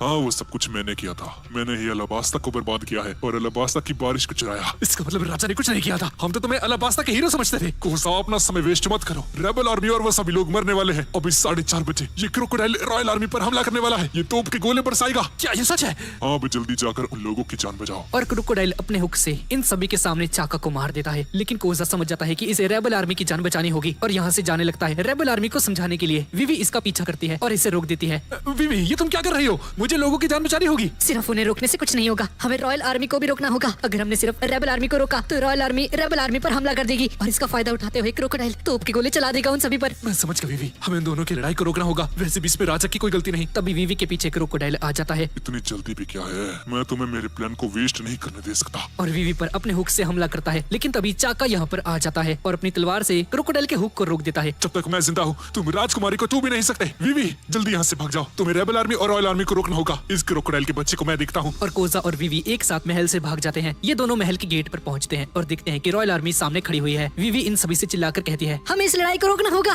हमें रेबल आर्मी के सामने सरेंडर करना होगा। अरे ये क्या कह रही है वीवी सान? और तभी कोजा भी इन सभी के सामने आ जाता है। ये इधर क्या कर रहा है? मैं रेबल आर्मी का लीडर कोसा इसी वक्त इस लड़ाई को रोकता हूँ। पर रेबल आर्मी बहुत तेजी से रॉयल आर्मी की तरफ आगे बढ़ने लगती है। खत्म कर दो महल को। रेबल आर्मी इन सभी को देखकर रुक जाती है और इन सभी की नजर अपने लीडर और रॉयल आर्मी पर जाती है, जो कि सफेद झंडा लेकर खड़े हैं। आखिर हमारे लीडर उनके साथ क्या कर रहे हैं? कोजा अपनी आर्मी से कहता है, हमें इसी वक्त इस लड़ाई को रोकना होगा। ये बात सुनकर रेबिलियन आर्मी पूरी तरह से शांत पड़ जाती है और कोजा इन सभी को समझाता है। मैं जानता हूँ ये बात थोड़ी सी अजीब लग रही होगी। राजा बेकसूर है। रॉयल आर्मी ने सरेंडर कर दिया है। लेकिन तभी अचानक से बहुत सारी गोलियां चलने की आवाज आती है और ये सारी गोलियां कोजा को लग जाती हैं। कोजा नीचे जमीन पर गिरने लगता है और ये गोली चलाई है रॉयल आर्मी के एक सैनिक ने। और ऐसा करने के बाद ये सैनिक हंसने लग जाता है और इसके हाथ के ऊपर बारक वर्क्स का टैटू बना हुआ है। वीवी को कुछ भी समझ नहीं आता कि आखिर ये भी हुआ क्या। रॉयल आर्मी का वो सैनिक जिसने कोजा के ऊपर गोली चलाई, ये बंदा बारक वर्क्स के लिए काम करता है और भीड़ में खड़ा होकर हंस रहा होता है। ये क्या किया तुमने? कोजा मरने लगता है और मरते मरते बोलता है, तुम्हें रेबल आर्मी से लड़ाई नहीं करनी है। ठीक है सर, हम रेबल आर्मी से लड़ाई नहीं करेंगे। सभी रेबल आर्मी वाले जो कि दूर खड़े हैं देखते हैं कि यहाँ पर एक रेत का तूफान आ चुका है। वीवी समझ जाती है कि ये तूफान क्रोकोडाइल लेकर आया है। इस तूफान में किसी को कुछ दिखाई नहीं देता और अचानक से रॉयल आर्मी के एक सैनिक के ऊपर गोली चल जाती है। ये देखकर सभी रॉयल आर्मी वाले समझ जाते हैं कि रेबल आर्मी अपनी औकात पर आ चुकी है, पर असल में बारक वर्क्स के मेंबर्स रॉयल आर्मी के ऊपर गोली चला रहे हैं ताकि इन दोनों को आपस में लड़वा सके। इस तूफान में किसी को भी समझ में नहीं आ रहा होता कि गोली कहाँ पर से आ रही है और रेबल आर्मी के कुछ लोगों को भी गोली लग जाती है और ये लोग समझते हैं कि रॉयल आर्मी इन पर हमला कर रही है। और ये देखकर रेबल आर्मी को गुस्सा आ जाता है और इस तरह से इन दोनों आर्मीज के बीच में एक खतरनाक लड़ाई होनी फिर से शुरू हो जाती है। वीवी चिल्ला चिल्लाकर कह रही होती है, किसी की कोई गलती नहीं है, ये गोली आप लोगों ने नहीं चलाई। अरे यार, इसका कोई फायदा नहीं। अलुबारना पैलेस के ऊपर क्रोकोडाइल की सैंड मंडरा रही है। हर तरफ रेत का तूफान है और वीवी परेशान हो चुकी है क्योंकि इन दोनों आर्मीज की फाइट फिर से शुरू हो चुकी है। मुझे कुछ समझ नहीं आ रहा, मुझे क्या करना चाहिए। और राजा वीवी से कहते हैं, वीवी, यहाँ से भाग जाओ वरना एक क्रोकोडाइल तुम्हें मार देगा। नहीं पिताजी, एक ना एक दिन हमें इसका सामना करना ही होगा और वो दिन आज आ चुका है। इसने हमारा सब कुछ हमसे छीन लिया है। और वीवी क्रोकोडाइल के सामने आकर खड़ी हो जाती है। क्रोकोडाइल वीवी की गर्दन पकड़ लेता है और इसे हवा में उठा लेता है। इसने बिल्कुल सही कहा, तुम लोग मेरा कुछ नहीं बिगाड़ सकते। तुम अपनी जान क्यों गंवाना चाहती हो? 4:30 बजने की देरी है। उसके बाद ना कोई रॉयल आर्मी बचेगी ना कोई रेबल आर्मी। सभी लोग मर जाएंगे और तुम एक राजकुमारी होकर भी अपने दोस्तों को और अपनी आर्मी को नहीं बचा पाओगी। क्रोकोडाइल वीवी को महल की छत से नीचे लटका देता है। क्रोकोडाइल, मैं तुम्हारे आगे हाथ जोड़ता हूँ, ऐसा मत करो। लेकिन क्रोकोडाइल राजा की एक नहीं सुनता। तुम किसी को नहीं बचा पाई वीवी, तुम्हारे सभी लोग मरने वाले हैं। ये सुनकर वीवी की आंखों में आंसू आ जाते हैं क्योंकि इसने कोजा के पापा से वादा किया था कि कोजा की जान जरूर बचाएगी, पर कोजा अभी इसकी आंखों के सामने ही मर चुका है। और देखते ही देखते क्रोकोडाइल वीवी को महल के नीचे फेंक देता है। तुम किसी को नहीं बचा पाई। वीवी नीचे जमीन पर गिरने लगती है और तभी क्रोकोडाइल की नजर आसमान में जाती है और देखता है कि आसमान से एक बहुत बड़ी चीज इसकी तरफ आ रही है और हमें पता चलता है कि लूफी यहाँ पर आ चुका है। लूफी पैल के ऊपर बैठकर अलुबार्ना पैलेस पहुंच चुका है। क्रोकोडाइल लूफी को देखकर हक्का बक्का रह जाता है। ये जिंदा कैसे है? ये नहीं हो सकता। क्रोकोडाइल, मैं आ चुका हूँ तुम्हें मारने के लिए। राजा भी आसमान की तरफ देखता है। आखिर ये बच्चा है कौन? इसने राजकुमारी की जान बचाई है और उसे एलबास्ता तक पहुँचाया है और लूफी और पैल मिलकर वीवी की जान बचा लेते हैं। मैं चाहती थी तुम जरूर आओगे लूफी। रेबल आर्मी और रॉयल आर्मी आपस में लड़ रहे हैं। मैंने उनको आवाज लगाई लेकिन किसी ने मेरी बात नहीं सुनी। लूफी नीचे जमीन पर आ जाता है और क्रोकोडाइल की तरफ घूरने लगता है। इसके घाव इतने जल्दी कैसे भर गए? इस बार मैं तुमसे नहीं हारने वाला क्रोकोडाइल। लूफी अपने हाथों को बड़ा करता है और महल के ऊपर पहुंचा देता है और पीछे से उसॉप, सांजी और चॉपर भी यहाँ पर आ जाते हैं और देखते हैं कि लूफी जिंदा है। तो गाइज ये सभी क्रू मेंबर्स मिस्टर 1 से लेकर मिस्टर 10 तक सभी से फाइट करते हैं और किसी तरह से उन सभी को हराकर वापस इनके पास आ चुके हैं। और गाइज अभी के लिए इन सभी की फाइट सीन्स को स्किप किया गया है, वरना एलबास्ता आर्क 2 जन्म तक पूरी नहीं होने वाली। उसॉप पट्टियों से घिरा होता है। सांजी को भी बहुत ज्यादा चोट लगी होती है। मुझे पता था लूफी जिंदा होगा। सांजी उसॉप से कहता है, मैंने कहा था ना तुमसे, लूफी कभी नहीं हार सकता। तभी नामी और जोरो भी यहाँ पर आ जाते हैं और इन लोगों को भी बहुत ज्यादा चोट लगी होती है। मुझे बहुत खुशी है कि तुम सभी जिंदा हो। लेकिन उसॉप की बुरी तरह से फट जाती है क्योंकि रॉयल आर्मी और रेबल आर्मी अभी भी आपस में लड़ रही है और चारों तरफ तूफान भी आ चुका है। और उसॉप चॉपर के सामने नाटक करना शुरू कर देता है। मेरा सारा खजाना तू रख लेना चॉपर, लगता है मुझे जाना होगा। अरे यार ये फिर नाटक करने लग गया। इन सभी की नजर लूफी पर जाती है जिसने अपने हाथ लंबे करके महल को पकड़ लिया है। लूफी तुम करना क्या चाहते हो? मुझे माफ करना दोस्तों, पहली बार मैं क्रोकोडाइल से हार गया था लेकिन अब मैं महल के ऊपर जा रहा हूँ इसे हराने के लिए। लूफी के सभी दोस्त इसे चीयर अप करने लगते हैं कि जाओ और इसे हरा कर आओ। क्रोकोडाइल मैं आ रहा हूँ। लूफी क्रोकोडाइल के पास आ जाता है। तुम्हारे हमलों का मेरे ऊपर कोई असर नहीं होता है। लगता है तुम फिर से मरना चाहते हो। वो तो अभी पता चल जाएगा। और जोर से क्रोकोडाइल के मुंह के ऊपर एक पंच मारता है और इस बार लूफी का पंच क्रोकोडाइल को लग जाता है। क्रोकोडाइल के मुंह से खून आने लगता है। ये सब देखकर राजा को समझ नहीं आता कि क्रोकोडाइल रेत में क्यों नहीं बदला। ये क्रोकोडाइल तो पूरा रेत से बना हुआ है। लूफी क्रोकोडाइल के कंधे को पकड़ लेता है और अपने सर से क्रोकोडाइल के सर के ऊपर वार करता है और इस अटैक की वजह से क्रोकोडाइल दूर जाकर गिरता है। याद करो क्रोकोडाइल, जब तुमने मेरे अंदर अपना हुक घुसाया था उस वक्त बूढ़े आदमी का दिया हुआ पानी मेरे हाथों पर लग गया था। और याद करो जब मैंने तुम्हारा हाथ पकड़ लिया था तो तुम्हारा हाथ रेत में नहीं बदल पाया था। तब से मुझे पता चला जब भी तुम पानी के कांटेक्ट में आते हो तो तुम रेत में नहीं बदल सकते। लूफी अपनी पीठ के ऊपर एक पूरा का पूरा पानी का टैंक भरकर आया होता है और कुछ देर बाद लूफी अपने हाथों पर उस पानी को गिराता रहता है। इन गीले हाथों से मैंने तुम पर हमला किया अभी क्रोकोडाइल। अब मैं तुम्हारी कमजोरी जान चुका हूँ। तुम्हारी कमजोरी है पानी। यहाँ तक कि एलबास्ता से तुमने उसकी बारिश तक छीन ली ताकि तुम भीगने की वजह से कमजोर ना हो सको। नादान लड़का। और लूफी का क्रू बाहर खड़ा होता है और वीवी इन सभी को बताती है ठीक 4:30 बजे क्रोकोडाइल बहुत सारे तोप के गोले बरसाने वाला है जिसकी वजह से दोनों आर्मीज मारी जाएंगी। तो जरूर अलुबार्ना के अंदर ही रखी होगी। दूसरे शहर से तोप चलाना बहुत मुश्किल है। हमें उस तोप को जल्द से जल्द ढूंढना होगा। और तभी बहुत सारे बार्क वर्क्स के मेंबर्स यहाँ पर आ जाते हैं। अगर हम राजकुमारी को मार दे तो मिस्टर जीरो हमारा प्रमोशन कर देंगे। हम इन्हें 2 सेकंड में हरा देंगे। तुम लोग जाओ और उस तोप को ढूंढो। जोरो और सांजी के अकॉर्डिंग ये सभी लोग तोप को ढूंढने के लिए यहाँ से भाग जाते हैं और जोरो और सांजी बार्क वर्क्स के मेंबर से फाइट करना शुरू कर देते हैं। और इधर उसॉप इन सभी से कहता है सभी लोग अलग अलग हो जाओ, तोप को ढूंढने में आसानी होगी। और सभी बार्क वर्क्स के मेंबर्स को हराकर जोरो और सांजी भी तोप को ढूंढने के लिए यहाँ से चले जाते हैं। और इस तरफ हम क्रोकोडाइल और लूफी को देखते हैं। तुम्हें सच में लगता है तुम मुझे हरा सकते हो? बच्चे, मैं समुद्र के 7 वॉरलॉर्ड्स में से एक हूँ। अपना मुंह बंद रखो। अगर तुम 7 वॉरलॉर्ड्स में से एक हो तो मैं 8 वॉरलॉर्ड्स में से एक हूँ। ये बच्चा कैसा है? इसे लड़ाई के समय भी मजाक सूझ रहा है। और मिस ऑल संडे लूफी की इस बात को सुनकर इंप्रेस हो जाती है। लूफी अपना गंगम पिस्टल अटैक यूज करता है। लगता है अब तुम मुझे मार सकते हो क्योंकि तुम्हारे हाथ कीले हैं। पर तुम्हें ये किसने कह दिया कि मैं तुम्हारे अटैक को डॉज नहीं कर सकता? क्रोकोडाइल लूफी के अटैक को डॉज करके इसके हाथ को पकड़ लेता है और लूफी के हाथ को पूरी तरह से सुखा देता है। पर लूफी वापस से पानी पीकर अपने हाथ को पहले जैसा बना लेता है। लूफी अपने पूरे शरीर को गीला कर लेता है और वापस से अपने गंगम पिस्टल अटैक को यूज कर देता है क्रोकोडाइल के ऊपर। तभी लूफी अपने हाथ में एक झटका देता है और लूफी के हाथ मल्टीप्लाई हो जाते हैं और क्रोकोडाइल इस अटैक की वजह से बुरी तरह से डर जाता है और पीछे हट जाता है। ये लड़का तो सच में बहुत ज्यादा स्मार्ट है। इसके बाद क्रोकोडाइल अपना वही वाला अटैक यूज करता है जो कि उसने पहले यूज किया था, जिसकी वजह से महल की छत के ऊपर एक बहुत बड़ा क्रैक आ जाता है। गम पिस्टल। और तभी लूफी उस पंच की जगह खुद आ जाता है और लूफी को अपने सामने देखकर क्रोकोडाइल की फट जाती है और लूफी इसके मुंह पर एक जोरदार पंच मारता है और इसे दूर फेंक देता है और अपने पानी के ड्रम को भी इस क्रोकोडाइल के ऊपर फेंक देता है। लेकिन क्रोकोडाइल अचानक से बहुत ज्यादा गुस्से में आ जाता है। तुम तो बिल्कुल नहीं बदले। तुम पहले भी कमजोर थे और अब भी कमजोर हो। तुम्हें किसने कहा मैं कमजोर हूँ?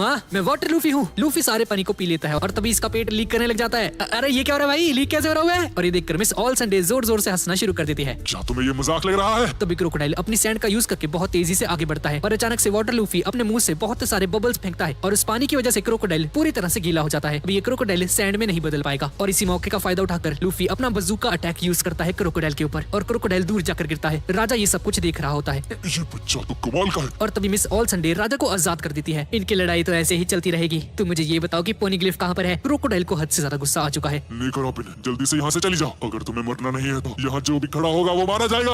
और मिस ऑल संडे राजा को लेकर यहाँ से चली जाती है। मिस ऑल संडे के यहाँ से जाने के बाद क्रोकोडाइल अपने अटैक को यूज करता है, जमीन पर हाथ रखता है और धीरे धीरे करके पूरी जमीन सूखने लगती है। लूफी देखता है कि पूरी जमीन और जितने भी पेड़ पौधे हैं सभी सूख रहे हैं। यहाँ तक कि जमीन टूटना शुरू हो जाती है और लूफी बाल बाल बचता है नीचे जमीन में गिरने से। मैं तुम्हें छोड़ूंगा नहीं और पानी से अटैक कर देता है क्रोकोडाइल के ऊपर। पर क्रोकोडाइल इस बार लूफी के पानी पानी को अपने हाथों से सुखा देता है। वापिस से जमीन पर हाथ रखता है, जिसकी वजह से पूरी जमीन हिलने लगती है। यहाँ पर भूकंप आ जाता है और सारे पत्थर भी सैंड में बदलने लग चुके हैं। लूफी की चप्पल तक सैंड में बदल जाती है। अरे यार, अगर मैं इस जमीन से जुड़ा रहा तो मैं भी सूख जाऊंगा। और 4:30 बजने में सिर्फ 8 मिनट बचे हुए हैं और अभी तक किसी को भी तोप नहीं मिली है। सांजी, उसोप, जोरो, ये सभी लोग उन तोपों को ढूंढ रहे होते हैं और तभी अचानक से उसोप को वो तोप मिल जाती है। वो रही तोप जो कि एक घर की छत पर होती है। जोरो भागकर उस छत के ऊपर जाता है, लेकिन जैसे ही छत के ऊपर जाते हैं तो इन्हें पता चलता है कि ये तोप नकली है। और इधर पैल भी अलुबारना शहर के ऊपर उड़ रहा है ताकि उस तोप को ढूंढ सके। और इस तरफ मिस ऑल संडे राजा को लेकर जा रही है, लेकिन तभी नेवी वाले इनके सामने आ जाते हैं और ताशी की भी इनके साथ है। तुम अलाबास्ता के राजा को कहाँ पर लेकर जा रही हो? मेरे पास इतना समय नहीं कि मैं तुमसे बहस करूं। लगता है मुझे तुम्हें मारना होगा। ताशिकी, तुम मेरी चिंता मत करो। यहाँ रॉयल आर्मी और रेबल आर्मी लड़ाई कर रही है। क्रोकोडाइल मौके का फायदा उठाकर ठीक 4:30 बजे उन पर हमला कर देगा। इसमें हजारों लोगों की जान चली जाएगी। कुछ करना है तो उनकी जान बचाओ।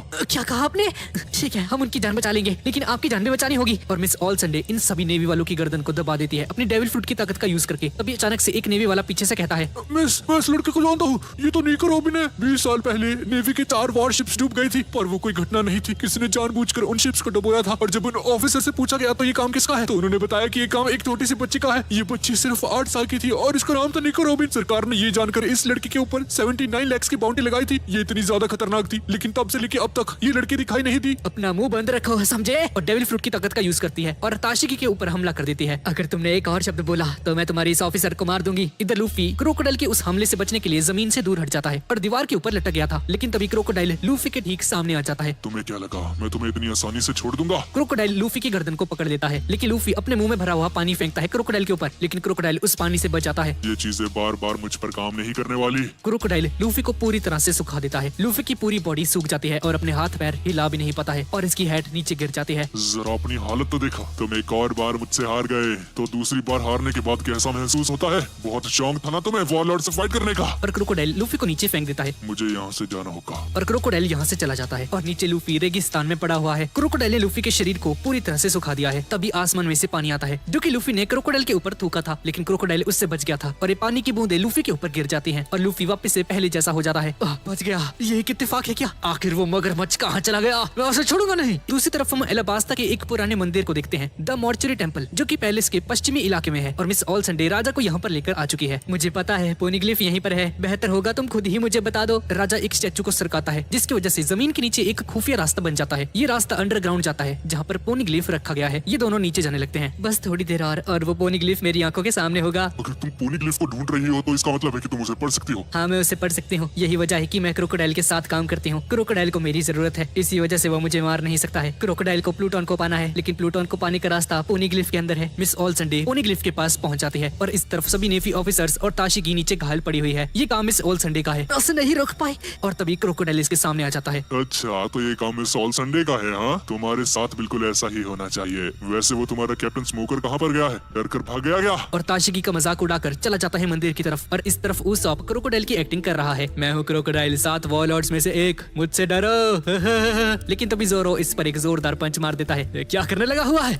पागल हो गया क्या? अरे ओ, मैं खुद को क्रोकोडाइल की जगह पर रखकर देख रहा हूँ ताकि मैं ये सोच सकूं उसके घटिया दिमाग ने उस तोप को कहाँ पर छुपाया होगा। ये सभी लोग उस तोप को ढूंढ रहे हैं। हमें जल्दी उसे ढूंढना होगा, बहुत सारे लोगों की जान दांव पर लगी है। इधर ताशिकी खड़े होने की कोशिश करती है, लेकिन तभी देखती है कि लूफी इसके सामने आ चुका है। स्ट्राइट, मुझे कमजोर समझने की गलती मत करना, मैं तुम्हें मार दूंगी। लेकिन लूफी फाइट के मूड में नहीं होता है। मैं तुमसे लड़ने नहीं आया, मुझे ये बताओ वो क्रोकोडाइल कहाँ पर है? वो क्रोकोडाइल उस मंदिर की तरफ गया है, बताने के लिए तुम्हारा शुक्रिया। लूफी बहुत ज्यादा गुस्से में होता है और मंदिर की तरफ भागने लगता है, लेकिन इसके घाव अभी तक भरे नहीं है, जिसकी वजह से लूफी के पेट में से खून निकल रहा होता है। लेकिन थोड़ी आगे चलकर लूफी गिर जाता है, पर लूफी हार मानने से इनकार करता है, उठता है और जैसे तैसे करके मंदिर में पहुंच जाता है। पर लूफी की हालत बहुत ज्यादा खराब होती है और मंदिर के सामने आते ही नीचे लेट जाता है और बेहोश हो जाता है। और इधर अंडरग्राउंड में मिस ऑल संडे उस पोनीग्लिफ को पढ़ रही है। ये एक मामूली सी दीवार है जिस पर कुछ इन्फॉर्मेशन लिखी हुई है और मिस ऑल संडे इसको रीड करने लगती है। और तभी क्रोकोडाइल भी मंदिर पर आ जाता है। क्रोकोडाइल देखता है कि यहाँ पर एक अंडरग्राउंड रास्ता है। लगता है मिस ऑल संडे यहीं पर गई है। क्रोकोडाइल भी इस अंडरग्राउंड में आ जाता है और देखता है कि मिस ऑल संडे यहाँ पर पहले से पहुंची हुई है। बहुत बढ़िया निको रॉबिन, अब जल्दी से इसे पढ़कर बताओ। इस पोनीग्लिफ के अंदर अलाबास्ता के इतिहास के बारे में लिखा होता है और मिस ऑल संडे सारा इतिहास क्रोकोडाइल को समझाती है। मुझे अलाबास्ता के इतिहास को सुनने में कोई दिलचस्पी नहीं। ये बताओ प्लूटोन कहाँ मिलेगा? यहाँ पर तो प्लूटोन के बारे में कुछ नहीं लिखा है क्रोकोडाइल। क्या कहा तुमने?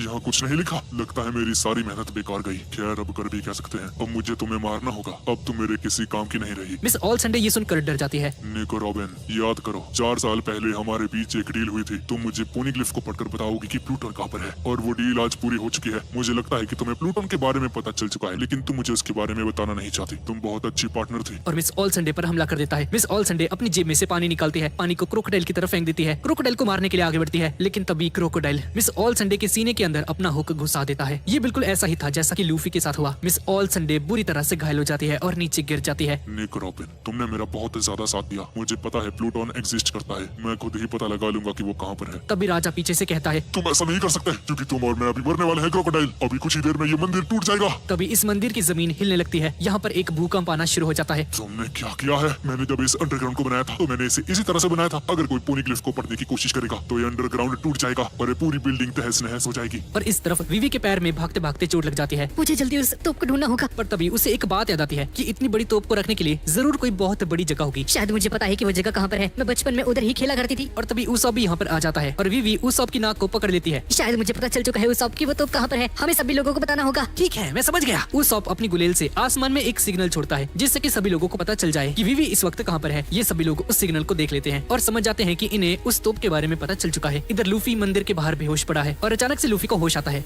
अरे यार, मैं तो क्रोकोडाइल का पीछे करते करते यहाँ पर आया था। लूफी अपने सामने एक अंडरग्राउंड रास्ता देखता है। जरूर वो क्रोकोडाइल इसी के अंदर होगा और इस अंडरग्राउंड के अंदर पूरा मंदिर धीरे धीरे करके डिस्ट्रॉय होना शुरू हो चुका है। तुम मुझे मारने की सोच रहे हो राजा। जब ये मंदिर गिरेगा तो मैं सैंड में बदल जाऊंगा। मैं यहाँ से अपनी जान बचाकर भाग लूंगा। तुम अपने बारे में सोचो।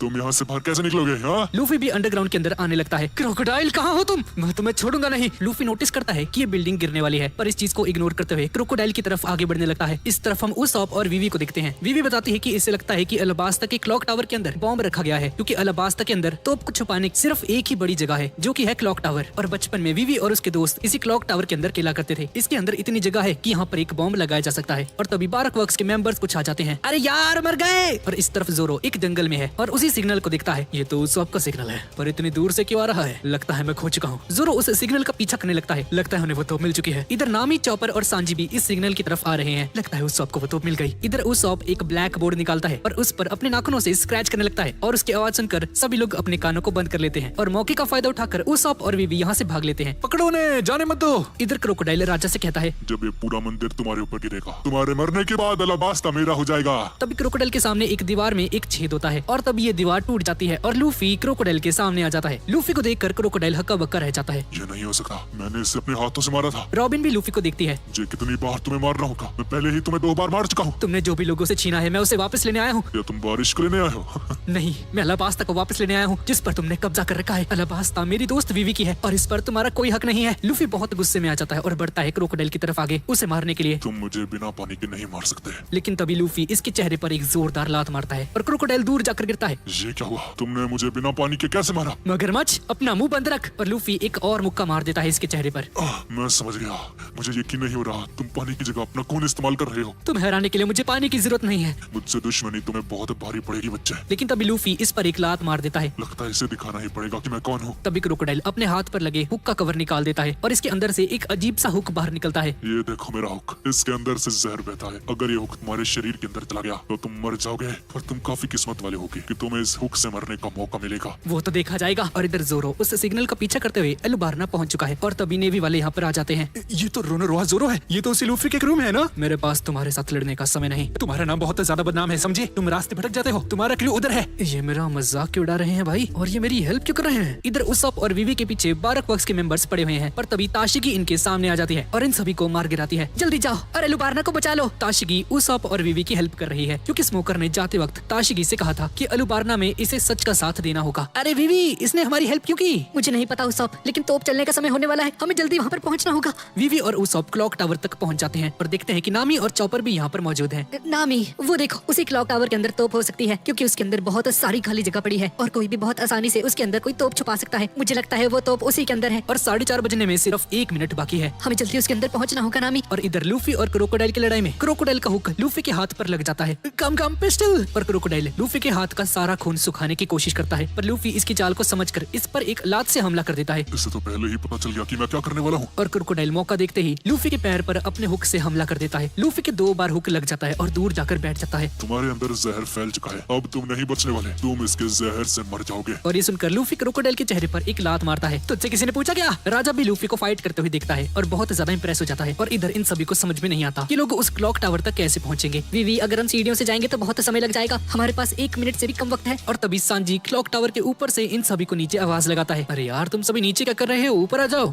सांजी। और तभी सांजी के ऊपर से भी एक आवाज आती है, ये सब क्या कर रहे हो? और हम देखते हैं कि सेकंड फ्लोर के ऊपर जोरो खड़ा हुआ है। मैं तो सोच रहा था कि तुम सब इधर मिलोगे, पर तुम सभी तो नीचे ही रह गए। हाँ? अरे सांजी तू फर्स्ट पे है और जोरो सेकंड पे, ये कैसे हो सकता है? मेरे पास एक आइडिया है। और तभी क्लॉक टावर के ऊपर वाला गेट खुल जाता है और उसके अंदर से बारक वर्क्स के 2 नए एजेंट्स बाहर निकलते हैं। अरे यार ये तो मिस्टर 7 और मिस्टर फादर डे है। और ये दोनों तोप को चलाने वाले हैं जो कि दोनों आर्मीज को खत्म करने वाले हैं। मिस्टर 7 माचिस की तिल्ली जला देता है तुम सभी को मारने में बहुत मजा आएगा। और इस तरफ लूफी जहर की वजह से कमजोर होना शुरू हो चुका है। इधर मिस 7 और फादर्स डे ये जल्दी स्टोव पे आग लगा दीजिए। और मिस्टर 7 माचिस की तिल्ली से इसमें आग लगा देता है और नीचे उसॉप, चॉपर और वीवी एक के ऊपर खड़े हैं। आखिर तुम करने के वाली हो नामी? शांत रहो, ये मेरा एक प्लान है, इससे तुम ऊपर पहुंच जाओगे। और ऐसा बोलकर नामी इस पर हमला कर देती है और नामी का हथियार उसॉप के पास जाता है और उसॉप के वहाँ पर जाकर लग जाता है, जिसकी वजह से उसॉप की एक चीख निकल जाती है। नामी ये क्या कर दिया? उसॉप को इतना ज्यादा दर्द होता है कि ये ऊपर उछल जाता है और इसकी वजह से ये सभी लोग भी आसमान में ऊपर उड़ जाते हैं। तभी नामी नीचे से चिल्लाती है, सांजी अब सब कुछ तुम्हारे हाथ में है, तुम्हें वीवी और चॉपर को ऊपर भेजना होगा। और सांजी इन दोनों को अपनी लात के ऊपर रखकर इन दोनों को ऊपर फेंक देता है। वीवी और चॉपर बहुत तेजी से ऊपर जाने लगते हैं और नीचे से सांजी चिल्लाता है, जोरो अभी तुम्हारी बारी है। हाँ ठीक है मैं समझ गया। और जोरो अपनी तलवार पर रखकर इन दोनों को ऊपर उछालने ही वाला होता है कि तभी जोरो की नजर मिस्टर 7 और मिस्टर फादर डे पर चली जाती है। अरे यार इन लोगों ने मुझे देख लिया, लगता है इन्हें पता चल चुका है, हम उनके पास जाने की कोशिश कर रहे हैं। इधर क्रोकोडाइल लूफी से कहता है, तुम्हारा इस कंट्री से क्या लेना देना है? इसे क्यों बचाने में लगे हो? क्योंकि वीवी मेरी दोस्त है। राजकुमारी का दोस्त, वो भी एक पायरेट। हाँ काफी अच्छी दोस्ती है तुम्हारी, पर अब तुम्हें अपनी दोस्त के लिए मरना होगा। इधर मिस 7 और मिस्टर फादर डे जोरो के सीने के ऊपर एक गोली चला देते हैं, जिसकी वजह से जोरो नीचे गिरने लगता है और वीवी और चॉपर टॉप फ्लोर के ऊपर पहुंच चुके हैं। और चॉपर वीवी को अपने हाथ के ऊपर रखकर उस तोप की तरफ फेंक देता है। ये दोनों नमूने देखते हैं कि वीवी इनकी तरफ ही आ रही है और वीवी इन दोनों पर हमला करके इन्हें क्लॉक टावर से नीचे गिरा देती है। वीवी क्लॉक टावर के अंदर चली जाती है जहाँ पर वो तोप रखी हुई है और देखती है कि उस तोप के अंदर आग लग चुकी है और वीवी उस रस्सी को ही काट देती है जिसमें आग लगी हुई है। और आखिरकार वीवी कामयाब हो जाती है। रॉयल आर्मी और रेबल आर्मी की जान बचाने में वीवी चैन की एक सांस लेती है। आखिरकार मैंने ये कर ही दिया। इधर जोरो नीचे जमीन पर गिर चुका है। तुम्हारे सीने में तो गोली लगी है, क्या तुम ठीक हो जोरो?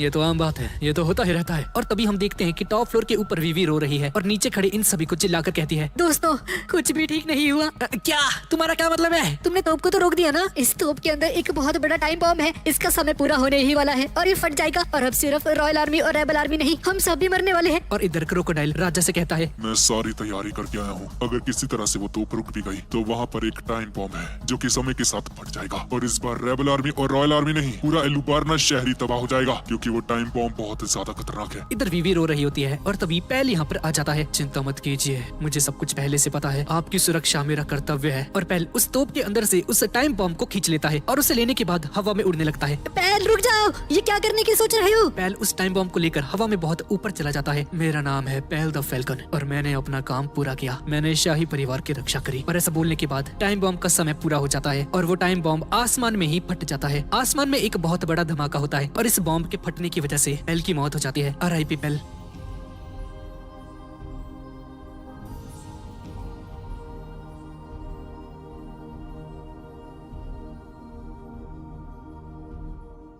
पहल खुद को सेक्रीफाइस करके सभी की जान बचा लेता है। बॉम्ब के फटने के बाद वीवी पहल के आने का इंतजार करने लगती है। पहल आ जाएगा, मुझे पूरी उम्मीद है। पर पहल वापस नहीं आता और वीवी समझ जाती है कि पहल की मौत हो चुकी है। पहल आखिर तुमने ऐसा क्यों किया? इधर लूफी के क्रू को यकीन नहीं आता कि अभी पहल ने क्या किया। बॉम्ब के फटने के बाद रेबल आर्मी के लोग वापस से खड़े हो जाते हैं और कहते हैं, ये लड़ाई अभी खत्म नहीं हुई। और रेबल आर्मी और रॉयल आर्मी आपस में फिर से फाइट करना शुरू कर देती है। और इधर वीवी क्लॉक टावर के ऊपर खड़ी होकर अपने ही लोगों को लड़ते हुए देख रही है। वीवी बौखला जाती है और चिल्लाकर कहती है, ये लड़ाई रोक दो प्लीज। अगर वीवी ऐसे ही चिल्लाती रही तो ये पागल हो जाएगी। वीवी बहुत जोर से चिल्ला रही होती है लेकिन इसकी आवाज किसी तक भी नहीं पहुंच रही होती क्योंकि ये क्लॉक टावर के ऊपर खड़ी है। वीवी की हालत देखकर नामी को बहुत गुस्सा आता है। हमें कुछ करना होगा उसब, हमें ही रॉयल आर्मी और रेबल आर्मी को रोकना होगा। वीवी की हालत तो देखो। पहल की मौत के बाद वीवी लगातार चिल्ला रही होती है कि रुक जाओ, इस लड़ाई को बंद कर दो। और इधर महल के अंदर हम क्रोकोडाइल को देखते हैं। मेरे जहर ने आखिरकार इसे मार ही दिया। क्रोकोडाइल यहाँ से जाने लगता है लेकिन तभी पीछे मुड़कर देखता है कि लूफी वापस से उठ चुका है। आखिर ये बच्चा अमर है क्या? क्रोकोडाइल क्या तुम्हें पता है तुम मुझे क्यों नहीं हरा सकते? क्योंकि मैं वो इंसान हूँ जो कि आगे चलकर किंग ऑफ पायरेट्स बनने वाला है और तुम्हारे जैसा एक घटिया वॉरलॉर्ड मुझे कभी नहीं हरा सकता। तुम्हारी ऐसी की तैसी। क्रोकोडाइल को बहुत गुस्सा आ जाता है और लूफी की तरफ उसे मारने के लिए आगे बढ़ता है लेकिन जैसे ही लूफी के पास पहुंचता है तो लूफी क्रोकोडाइल के हुक को तोड़ देता है। ये नहीं हो सकता।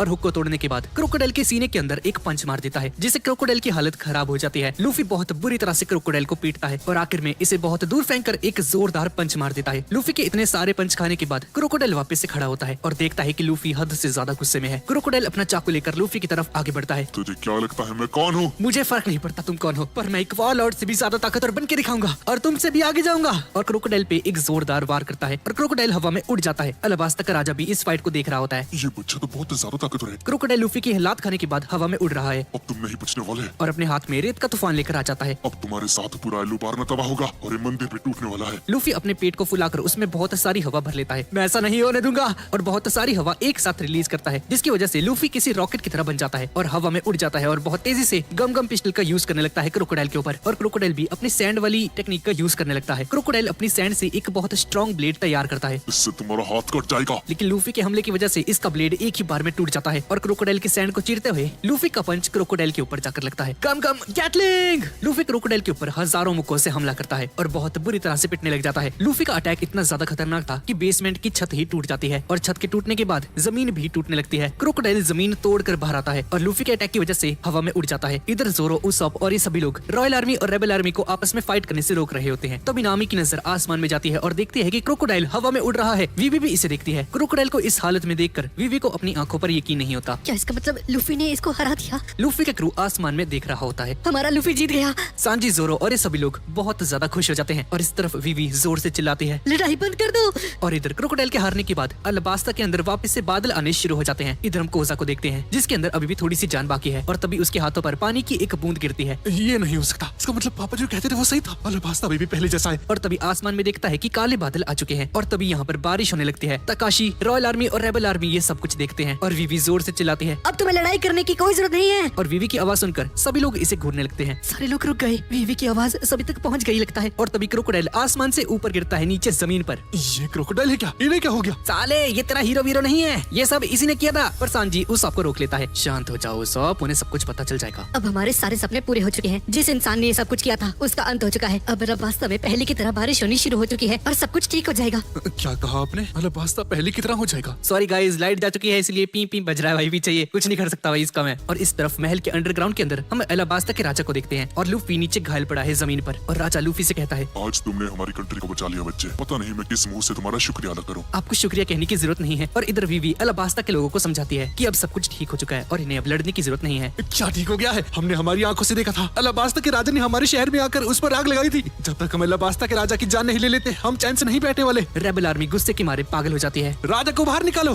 हम अपनी तलवारों से उसका खून करेंगे। और तभी महल के ऊपर से एक आवाज आती है और हमें पता चलता है कि ये चाका है जो कि अभी तक जिंदा है। भाई कोई मरता क्यों नहीं है इसमें? सारे जिंदा हो जाते हैं भाई। पहले भी जिंदा है क्या गाइस? आपको क्या लगता है? नीचे कमेंट्स में जरूर बताना। चाका बोलता है, राजा के बारे में ये सब कहने की तुम्हारी हिम्मत कैसे हुई? रॉयल आर्मी चाका को जिंदा देखकर चौंक जाती है क्योंकि इन सभी को लगा था कि क्रोकोडाइल ने इसे मार दिया है। और तभी रॉयल आर्मी को पीछे से एक बंदे की आवाज सुनाई देती है और जब रॉयल आर्मी के लोग पीछे पलट कर देखते हैं तो इन सभी को अपनी आंखों पर यकीन नहीं होता। ये लोग देखते हैं कि पोई पोई यानी कि ईगराम यहाँ पर आ चुका है। इन सभी को खबर मिली थी कि ईगराम बहुत पहले ही मर चुका है। राजा के बारे में ये सब बोलना बंद करो। और वीवी भी ईगराम को जिंदा देखकर बहुत ज्यादा खुश हो जाती है। वीवी क्लॉक टावर से नीचे उतरने लगती है ताकि ईगराम से मिल सके। मैं नानोआना से इस छोटे से बच्चे को लेकर यहाँ पर आया हूँ। ये छोटा बच्चा अब तुम सभी को सच बताने वाला है। और गाइस, ये वही बच्चा है जिस पर मिस्टर टू ने हमला किया था राजा की फॉर्म लेकर। ये छोटा बच्चा बताता है, हमारे राजा ने कुछ नहीं किया और इसका सबूत मैं हूँ। जब राजा ने नानोआना शहर में आग लगाई थी तो मैं छुप छुप कर राजा को देख रहा था और मैंने देखा जब आग लगाने के बाद राजा वहाँ से भागने लगा था तो उसने अपना चेहरा बदल लिया। वो कोई बहरूपिया था जो कि राजा का फेस लेकर नानोआना शहर में आया था। इससे साफ पता चलता है कि नानोआना में जो कुछ भी हुआ वो राजा की गलती नहीं थी। राजा निर्दोष है। ये सब कुछ राजा को फंसाने की एक चाल थी। इस बात को सुनकर कोजा भी चिल्लाकर कहता है, इस बच्चे ने बिल्कुल सही कहा, हमारा राजा बिल्कुल बेकसूर है। अब तो तुम्हारे लीडर ने भी बोल दिया। अब सभी लोग अपने हथियारों को नीचे गिरा दो और इस लड़ाई को यहीं पर खत्म कर दो। और ये बात सुनकर रेबल आर्मी अपने सभी हथियार गिरा देती है। हमें माफ कर दीजिएगा,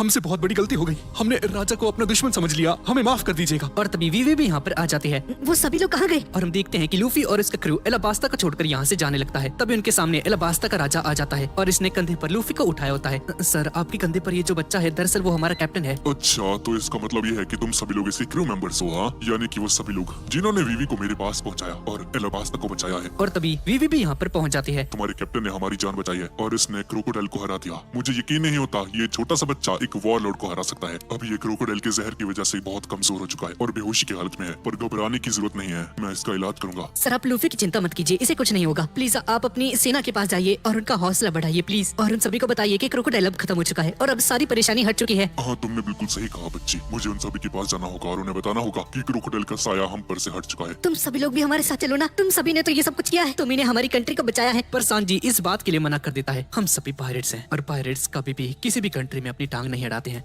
हाँ, इसने सही कहा। और वैसे भी हम लोग बहुत थक चुके हैं वीवी, इसलिए हम लोग नहीं जा सकते। और राजा और वीवी यहाँ से चले जाते हैं। राजा के जाने के बाद लूफी के क्रू मेंबर्स जमीन पर गिर जाते हैं और सभी लोग यहीं पर सो जाते हैं क्योंकि ये सभी लोग हद से ज्यादा थक चुके थे। और इधर ईगाराम और वो बच्चा पूरी रेबल आर्मी को सब कुछ सच सच बता चुका है कि क्रोकोडाइल कोई हीरो नहीं है, बल्कि यही स्टार्टिंग से इनका असली दुश्मन था। ये बात सुनकर रेबल आर्मी के लोग बहुत ज्यादा हैरान हो जाते हैं। ये नहीं हो सकता, एलाबास्ता का राजा यानी कि क्रोकोडाइल हमारा असली दुश्मन था। तभी ताशिकी यहाँ पर आ जाती है। हाँ, इस बच्चे ने सही कहा। क्रोकोडाइल ने आज तक बहुत सारे क्राइम्स किए हैं। पार्क वर्क्स नाम की एक इलीगल ऑर्गेनाइजेशन को चलाना और एलाबास्ता कंट्री से उसकी बारिश को छीन लेना, और इन्हीं सब क्राइम के चलते हुए मैं अभी इसी वक्त क्रोकोडाइल को अरेस्ट करती हूँ। और इसी के साथ सरकार ने जितने भी टाइटल्स इस इंसान को दिए थे मैं वो सभी वापस लेती हूँ। और आज अभी से ये क्रोकोडाइल कोई वॉर लॉर्ड नहीं रहेगा। मैं वॉर लॉर्ड का टाइटल इससे अभी छीनती हूँ। और क्रोकोडाइल के हारने के बाद हम सभी पार्क वर्क्स के एजेंट्स को देखते हैं। ये सभी लोग बुरी तरह से हार चुके हैं लूफी के क्रू मेंबर से, और सभी लोग नीचे जमीन पर घायल पड़े हैं। लेकिन ये साला मिस्टर 2 अभी तक नहीं मरा है और ये बंदा जिंदा है और उठकर यहाँ से जाने लगता है। इधर एलाबास्ता का राजा सभी रेबल आर्मी के लोगों को बताता है क्रोकोडाइल अब हार चुका है और एलाबास्ता पहले की तरह हो जाएगा।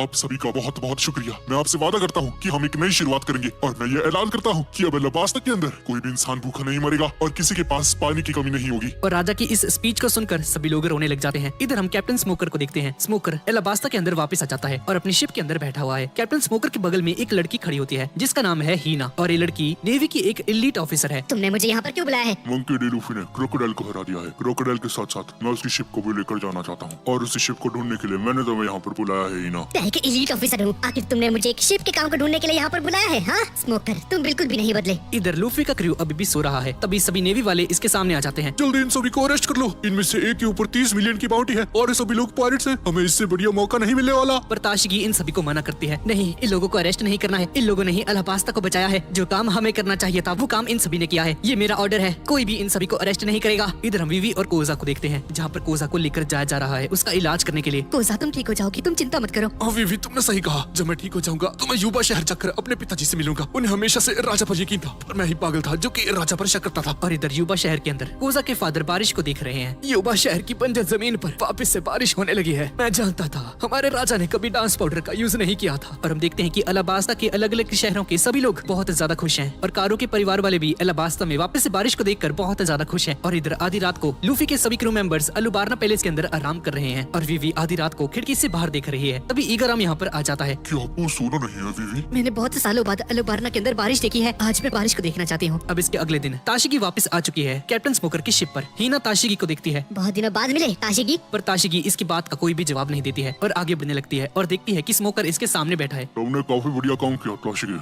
मैंने कोई काम नहीं किया। क्रोकोडाइल को मैंने नहीं, मंकी डी लूफी ने हराया है और एक नेवी के ऑफिसर होते हुए भी मैंने उसको अरेस्ट नहीं किया। मेरे पास मौका था। क्या तुम्हें सच में लगता है कि तुमने कोई बुरा काम किया है? नहीं, मुझे नहीं लगता कि उन्हें अरेस्ट होना चाहिए था। उन लोगों ने एलाबास्ता को बचाया है। हाँ, तो तुम दुखी किस बात से हो ताशिकी? मैं बहुत कमजोर हूँ और मैं वहाँ पर कुछ नहीं कर पाई। तो इसमें रोने वाली क्या बात है? हम लोग ग्रैंड लाइन के अंदर हैं। यहाँ कमजोरों की जगह नहीं है। जाओ और जाकर ट्रेनिंग करो, खुद को और ज्यादा ताकतवर बनाओ ताशिकी। मैं समझ गई, मैं सबसे ज्यादा ताकतवर बनूंगी। ताशिकी के जाने के बाद स्मोकर को एक कॉल आती है और एक कॉल नेवी के सबसे बड़े हेडक्वार्टर से आया है और नेवी के सबसे बड़े हेडक्वार्टर के सबसे बड़े ऑफिसर स्मोकर से बात कर रहे होते हैं। मैंने सुना है तुम एलाबास्ता के अंदर हो और तुमने क्रोकोडाइल को हरा दिया है स्मोकर, और इस काम को करने के लिए तुम्हारा प्रमोशन किया जाता है और तुम्हें एक मेडल भी दिया जाएगा। वे तुम क्या बकवास कर रहे हो? मैंने किसी क्रोकोडाइल को नहीं हराया है। वो मैं नहीं, मंकी डी लूफी था जिसने क्रोकोडाइल को हराया है। स्मोकर, थोड़ी तमीज से बात करो। वो बहुत बड़ी ब्रांच से बोल रहे हैं पागल। वो सबसे बड़े ऑफिसर है नेवी के, और ये तुम क्या बोल रहे हो? एक पायरेट ने पूरी कंट्री को बचा दिया। अगर ये बात पूरी दुनिया में फैल गई तो सभी लोग पायरेट्स को अच्छा मानने लगेंगे और नेवी की भी बहुत ज्यादा बदनामी होगी। मुझे इस बात से फर्क नहीं पड़ता। जिसने जो काम किया है उसे उसको क्रेडिट मिलना ही चाहिए, चाहे वो क्रोकोडाइल को हराना हो या ब्राउन रंग आने को लिखना। सर जी, अपना मेडल और अपना प्रमोशन प्लीज अपने पास रखिए। मुझे इससे फर्क नहीं पड़ता कि आप मेरा प्रमोशन करते हो या नहीं। क्या बात है भाई, स्मोकर तो वही बड़ा सही बंदा है। काश बादशाह भाई भी इतने ही अच्छे होते। अब इसके 3 दिन बाद हम चॉपर को देखते हैं जो कि लूफी के लिए एक जहर का एंटीडोट बना रहा होता है। और तभी एक बूढ़ा आदमी इसके सामने आ जाता है और ये बूढ़ा इंसान चॉपर को देखकर कहता है, तुम्हें तो दवाइयों के बारे में काफी जानकारी है। आखिर तुम्हारा नाम क्या है बच्चे, और तुम कहाँ से आए हो? चॉपर इस बूढ़े आदमी को देखकर बहुत ज्यादा डर जाता है और तभी वीवी यहाँ पर आ जाती है। दरअसल इसका नाम चॉपर है और ये ड्रम आइलैंड से यहाँ पर आया है और ये एक डॉक्टर भी है। क्या सच में? मैंने सुना था कि ड्रम आइलैंड के अंदर बेहतरीन डॉक्टर्स हैं। आज मैंने मैंने अपनी आंखों से देख भी लिया। और इधर लूफी घोड़े बेचकर सो रहा है और इधर सांजी और उसॉप बाजार में कुछ सामान लेने के लिए आए होते हैं। अलुबारना के लोग पैलेस को ठीक करने में लग चुके हैं। लगता है बहुत ही जल्द पहले की तरह हो जाएगा। और अलुबारना शहर से बहुत दूर जोरो बैठा होता है। मुझे और ज्यादा ताकतवर होना होगा। और जोरो ने अपने हाथों के ऊपर 2 बड़े-बड़े पत्थर उठा रखे होते हैं। अगर मैं ताकतवर होता तो मिस्टर टू मेरे सामने इतनी देर तक नहीं टिक पाता। और इधर हम अलाबास्ता के राजा और नामी को देखते हैं। क्या सच में मैं इन किताबों को रख सकती हूँ? हाँ, वैसे भी मैंने नहीं पढ़ता हूँ, ये तुम्हारे काम आ सकती है बच्ची। आपका बहुत बहुत शुक्रिया। और गेट के बाहर हम बहुत सारे नेवी ऑफिसर्स को देखते हैं और तभी चाका भी यहाँ पर आ जाता है। सर, हमें खबर मिली है कि बहुत सारे पायरेट्स आपके महल के अंदर छुपे हुए हैं। क्या बात कर रहे हो? आखिर हम अपने महल में पायरेट्स को क्यों रखने देंगे? हाँ, और तभी सांजी और उसॉप सामान लेकर इनके बगल में से निकलते हैं और महल के अंदर जाने लगते हैं। हाँ भी नेवी वालों, क्या हाल है? पर नेवी वाले इन्हें नहीं पहचानते कि ये पायरेट्स हैं। देखो कितने मासूम है। तुम्हें सच में लगता है ये पायरेट्स हो सकते हैं? हाँ, जी सर जी, आपने बिल्कुल सही कहा। शायद हमें कोई गलत फहमी हो चुकी है। और इधर महल के अंदर लूफी जग चुका है।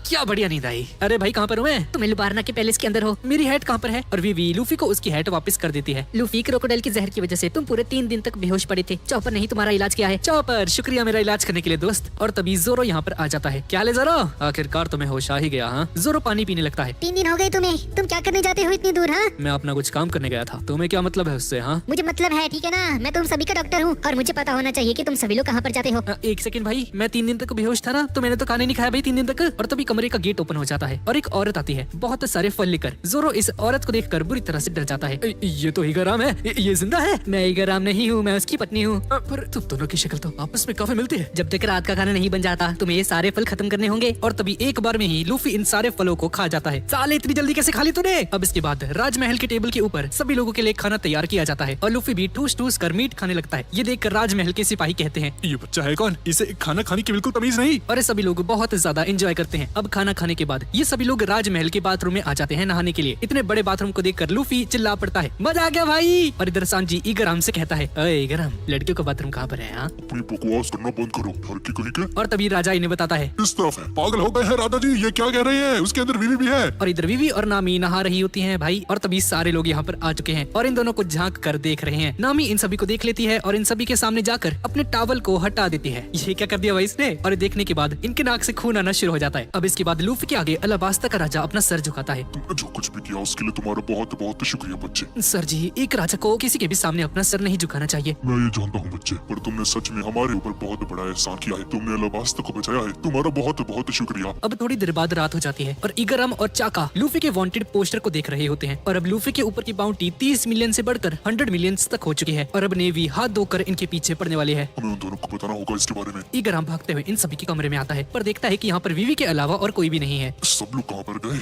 आप तो जानते ही हो ना, वो सभी लोग पायरेट्स हैं और पायरेट्स एक जगह पर कभी नहीं रुकते, इसलिए वो लोग अलाबास्ता को छोड़कर जा रहे हैं। और इधर लूफी का क्रू अलुबारना से बहुत दूर आ चुका है। सांजी, ये खाना तो बहुत बढ़िया भाई, तू ऐसा खाना क्यों नहीं बनाता कभी? है कद्दू, तोरी, टिंडे, बस यही बनाता रहा कर। हाँ, तुम चिंता मत करो, मैंने अलाबास्ता के शेफ से बहुत सारी रेसिपीज ले ली हैं। नामी बहुत ज्यादा उदास होती है। नामी, क्या हुआ? मैं जानता हूँ वीवी आपकी बहुत अच्छी दोस्त थी, पर हम उससे दोबारा जरूर मिलेंगे। नहीं सांजी, दरअसल मैं एक चीज तो भूल ही गई। वीवी की जान बचाने के बदले मुझे राजा से बहुत सारे पैसे मांगने थे। ये सुनकर सभी लोग चौंक जाते हैं। अबे ओ लालची औरत, चुप कर जा। और दूसरी तरफ वीवी सोने की कोशिश कर रही है और अपने मन में अभी थोड़ी देर पहले का सीन सोचती है जहाँ लूफी और उसके क्रू मेंबर्स को एक कॉल आती है जो कि मिस्टर टू की तरफ से थी। मेरा नाम मिस्टर टू है, तुम मुझे मिस्टर टू के नाम से जानते हो बच्चे। तुम्हारी शिप को मैं नदी पर लेकर आ चुका हूँ। अगर तुम्हें तुम्हारी शिप सही सलामत वापस चाहिए तो नदी के किनारे आ जाओ जल्द से जल्द। और ऐसा बोलने के बाद मिस्टर टू फोन को काट देता है। क्या मिस्टर टू ने हमारी शिप को चुरा लिया? सांची यार, लगता है हमें नदी के किनारे जाना ही होगा। हाँ, वैसे भी हमें अलाबास्ता छोड़ना ही था और समय भी हो चुका है। आप सभी लोग जा रहे हैं, प्लीज थोड़ी देर और रुक जाइए। अगर आप चल रहे हो तो मैं भी आपके साथ आना चाहती हूँ। हाँ वीवी, हमारा जाना जरूरी है क्योंकि हमारी शिप उसके पास है। पर अगर तुम्हें हमारे साथ आना है तो तुम आ सकती हो। अभी फैसला तुम्हारे हाथ में है वीवी। तुम्हें अलाबास्ता की राजकुमारी बनना है या हमारे साथ एक पायरेट। और ऐसा बोलने के बाद सभी लोग खिड़की से नीचे कूद जाते हैं। और प्रेजेंट में वीवी सोच रही होती है कि इसे पायरेट बनना चाहिए या अलाबास्ता किंगडम की राजकुमारी। और इधर लूफी के सभी क्रू मेंबर्स अपनी शिप के पास पहुंच चुके हैं और देखते हैं कि मिस्टर टू गोइंग मैरी के ऊपर खड़ा हुआ है। आखिरकार तुम लोग आ ही गए। हाँ, अरे ये तो वही है ना गिरगिट, जो अपना रूप बदल सकता है। ताले गिरगिट किसे कहा तूने? हाँ, आज से मैं तुम्हारा दोस्त हूँ। नहीं, तुम हमारे दुश्मन हो। तुम बारक वक्स के ही एक मेंबर हो, है ना? अरे यार, बारक वक्स कंपनी अब खत्म हो चुकी है। क्रोकोडाइल के खत्म होने के साथ साथ वो कंपनी भी पूरी तरह से खत्म हो चुकी है। मैं बहुत मुश्किल से इस शिप को बचा कर लेकर आया हूँ। सारे नेवी वाले तुम्हारे पीछे पड़े हैं और अगर इस शिप को देख लेते तो तुम्हारे लिए बहुत ज्यादा मुसीबत हो जाती। तुमने हमारी हेल्प क्यों करी? वो इसलिए क्योंकि मैं तुम्हारा पक्का दोस्त हूँ। और सुनकर ये सभी लोग फिर से नाचना शुरू कर देते हैं और मिस्टर टू वापस से इन सभी का एक दोस्त बन जाता है। अब अगली सुबह एक एलीट ऑफिसर हीना को बताता है कि इन्हें स्ट्रॉ हैट की शिप मिल चुकी है और हीना उन सभी पर हमला करने का ऑर्डर दे देती है। हमले की तैयारी करना शुरू करो, कोई भी अलाबास्ता से बचकर भागने ना पाए। और इस तरफ ईगाराम सो रहा होता है और ईगाराम एक डरावना सा सपना देख कर जाग जाता है। ईगाराम सपने में देखता है कि वीवी एक पायरेट बन चुकी है और लूफी के साथ अलाबास्ता अलाबास्ता को छोड़कर जा चुकी है। ये देखकर इगराम बुरी तरह से घबरा जाता है और इसे वीवी की चिंता होने लगती है कि कहीं वीवी सच में अलाबास्ता को छोड़कर ना चली जाए। और इगराम भागकर वीवी के पास जाता है और देखता है कि वीवी तो अपने कमरे में ही है और वीवी तैयार हो रही होती है और उसे याद आता है कि आज वीवी की स्पीच है एलुबार्ना के लोगों के सामने। और इसके बाद इगराम को कमरे से मारकर भगा दिया जाता है। चलो वीवी तो अपने कमरे में ही है। और देखता है कि अलाबास्ता का राजा भी इसके सामने खड़ा है और राजा जैसे ही अपना सर घुमाता है तो हमें पता चलता है कि इसके सर के ऊपर भी एक बॉल उग चुकी है। राजा जी, आप भी राजकुमारी को चेक करने गए थे ना? ये बात तुमको किसने बताई? भाई साले दोनों ठरकी यार, ये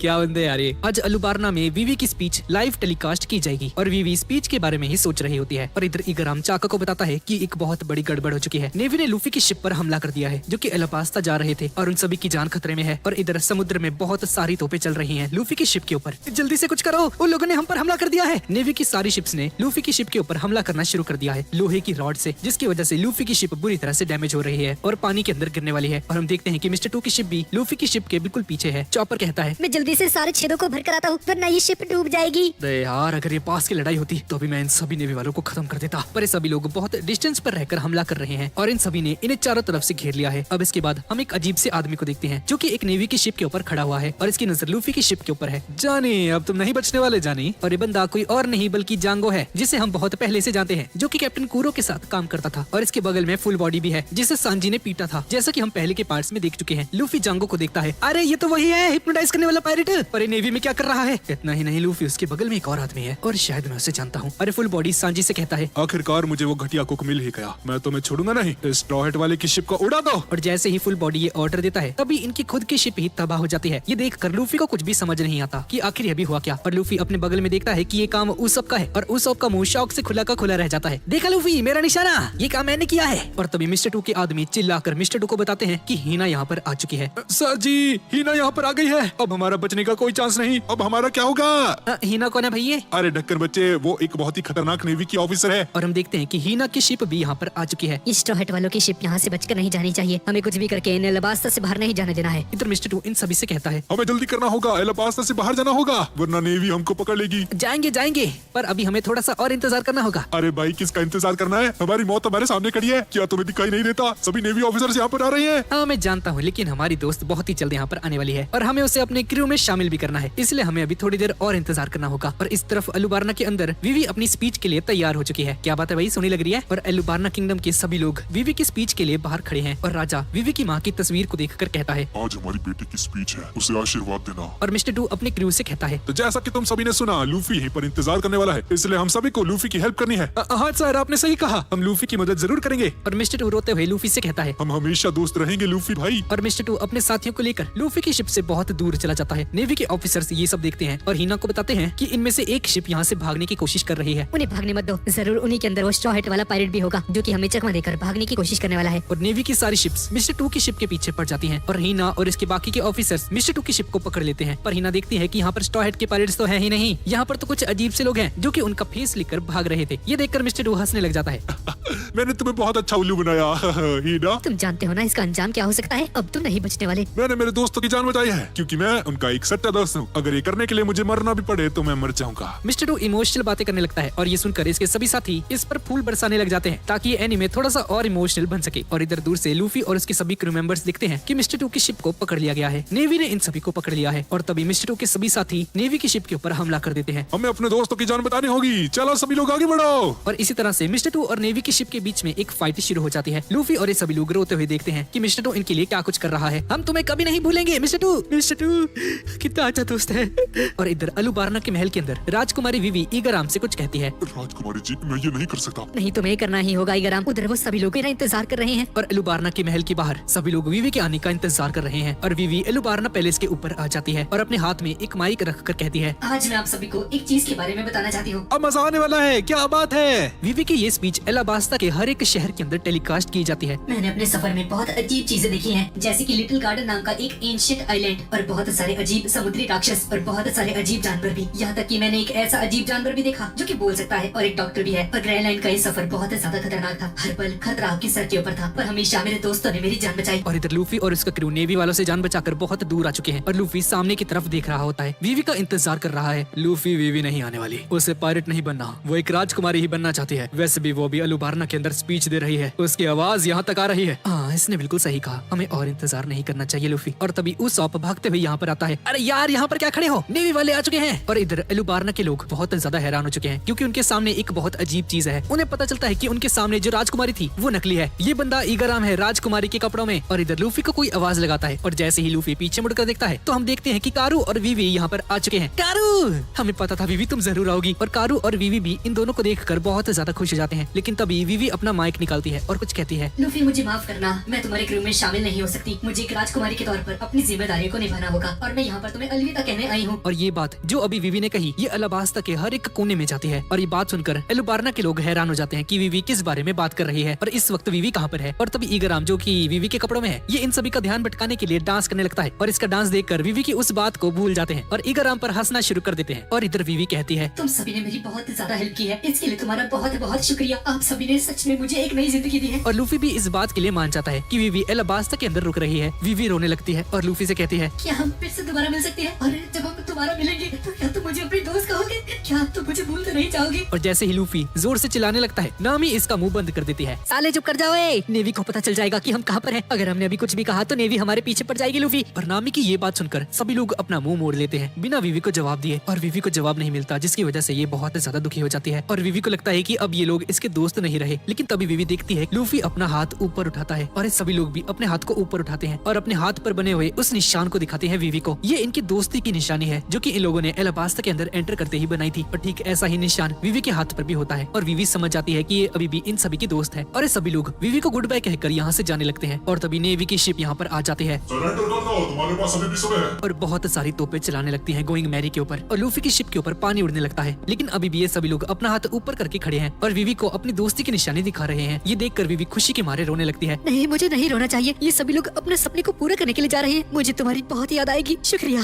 दरअसल ये क्रॉस इन सभी ने इसलिए बनाया था ताकि ये लोग पहचान सके कि इनका असली दोस्त कौन है। और ये क्रॉस इनकी दोस्ती को दर्शाता है। और इस क्रॉस का मतलब है कि ये लोग हमेशा हमेशा के लिए दोस्त रहेंगे और ये लोग वीवी को कभी नहीं भूलेंगे। अब इसके बाद ये सभी लोग अपने एक नए सफर के लिए निकल चुके हैं। लेकिन जैसे ये लोग थोड़ी दूर जाते हैं तो ये देखते हैं कि इनकी शिप के ऊपर मिस ऑल संडे यानी कि निको रॉबिन आ चुकी है। जी हाँ गाइज, ये मैडम अभी भी जिंदा है और इसे देखकर सभी लोग हैरान हैं एक्सेप्ट सांजी जो कि अभी भी इस पर सिंपिंग कर रहा है। और निको रॉबिन भी इन सभी के साथ इनके सफर पर जाना चाहती है। ये लूफी की शिप के ऊपर आकर पूरे हक के साथ कह रही है कि इनके साथ सफर करेगी। और ऐसा भी नहीं है कि ये पूछ रही है, ये लड़की इन्हें बता रही है। और ऐसा इसलिए है क्योंकि लूफी ने इसकी जान बचाई थी। और हम एक फ्लैशबैक को देखते हैं। क्रोकोडाइल को हराने के बाद लूफी ने निको रॉबिन की जान बचाई थी। और अब क्योंकि लूफी ने इसकी जान बचाई है तो अब लूफी का ये फर्ज बनता है कि ये निको रॉबिन का ख्याल रखे। और इसी के साथ हमारे क्रू में एक नया क्रू मेंबर ज्वाइन हो जाता है। ये लड़की बिल्कुल भी कमजोर नहीं है क्योंकि इसके ऊपर 7 करोड़ 90 लाख की बाउंटी है। और गाइस, अब अलाबास्ता से निकलने के बाद लूफी और जोरो के ऊपर बहुत ज्यादा इनाम लग चुका है। लूफी के ऊपर 100 मिलियंस का इनाम लग चुका है और जोरो के ऊपर 60 मिलियंस का। और अब इसी के साथ ये सभी लोग अपने नए सफर के लिए निकल चुके हैं।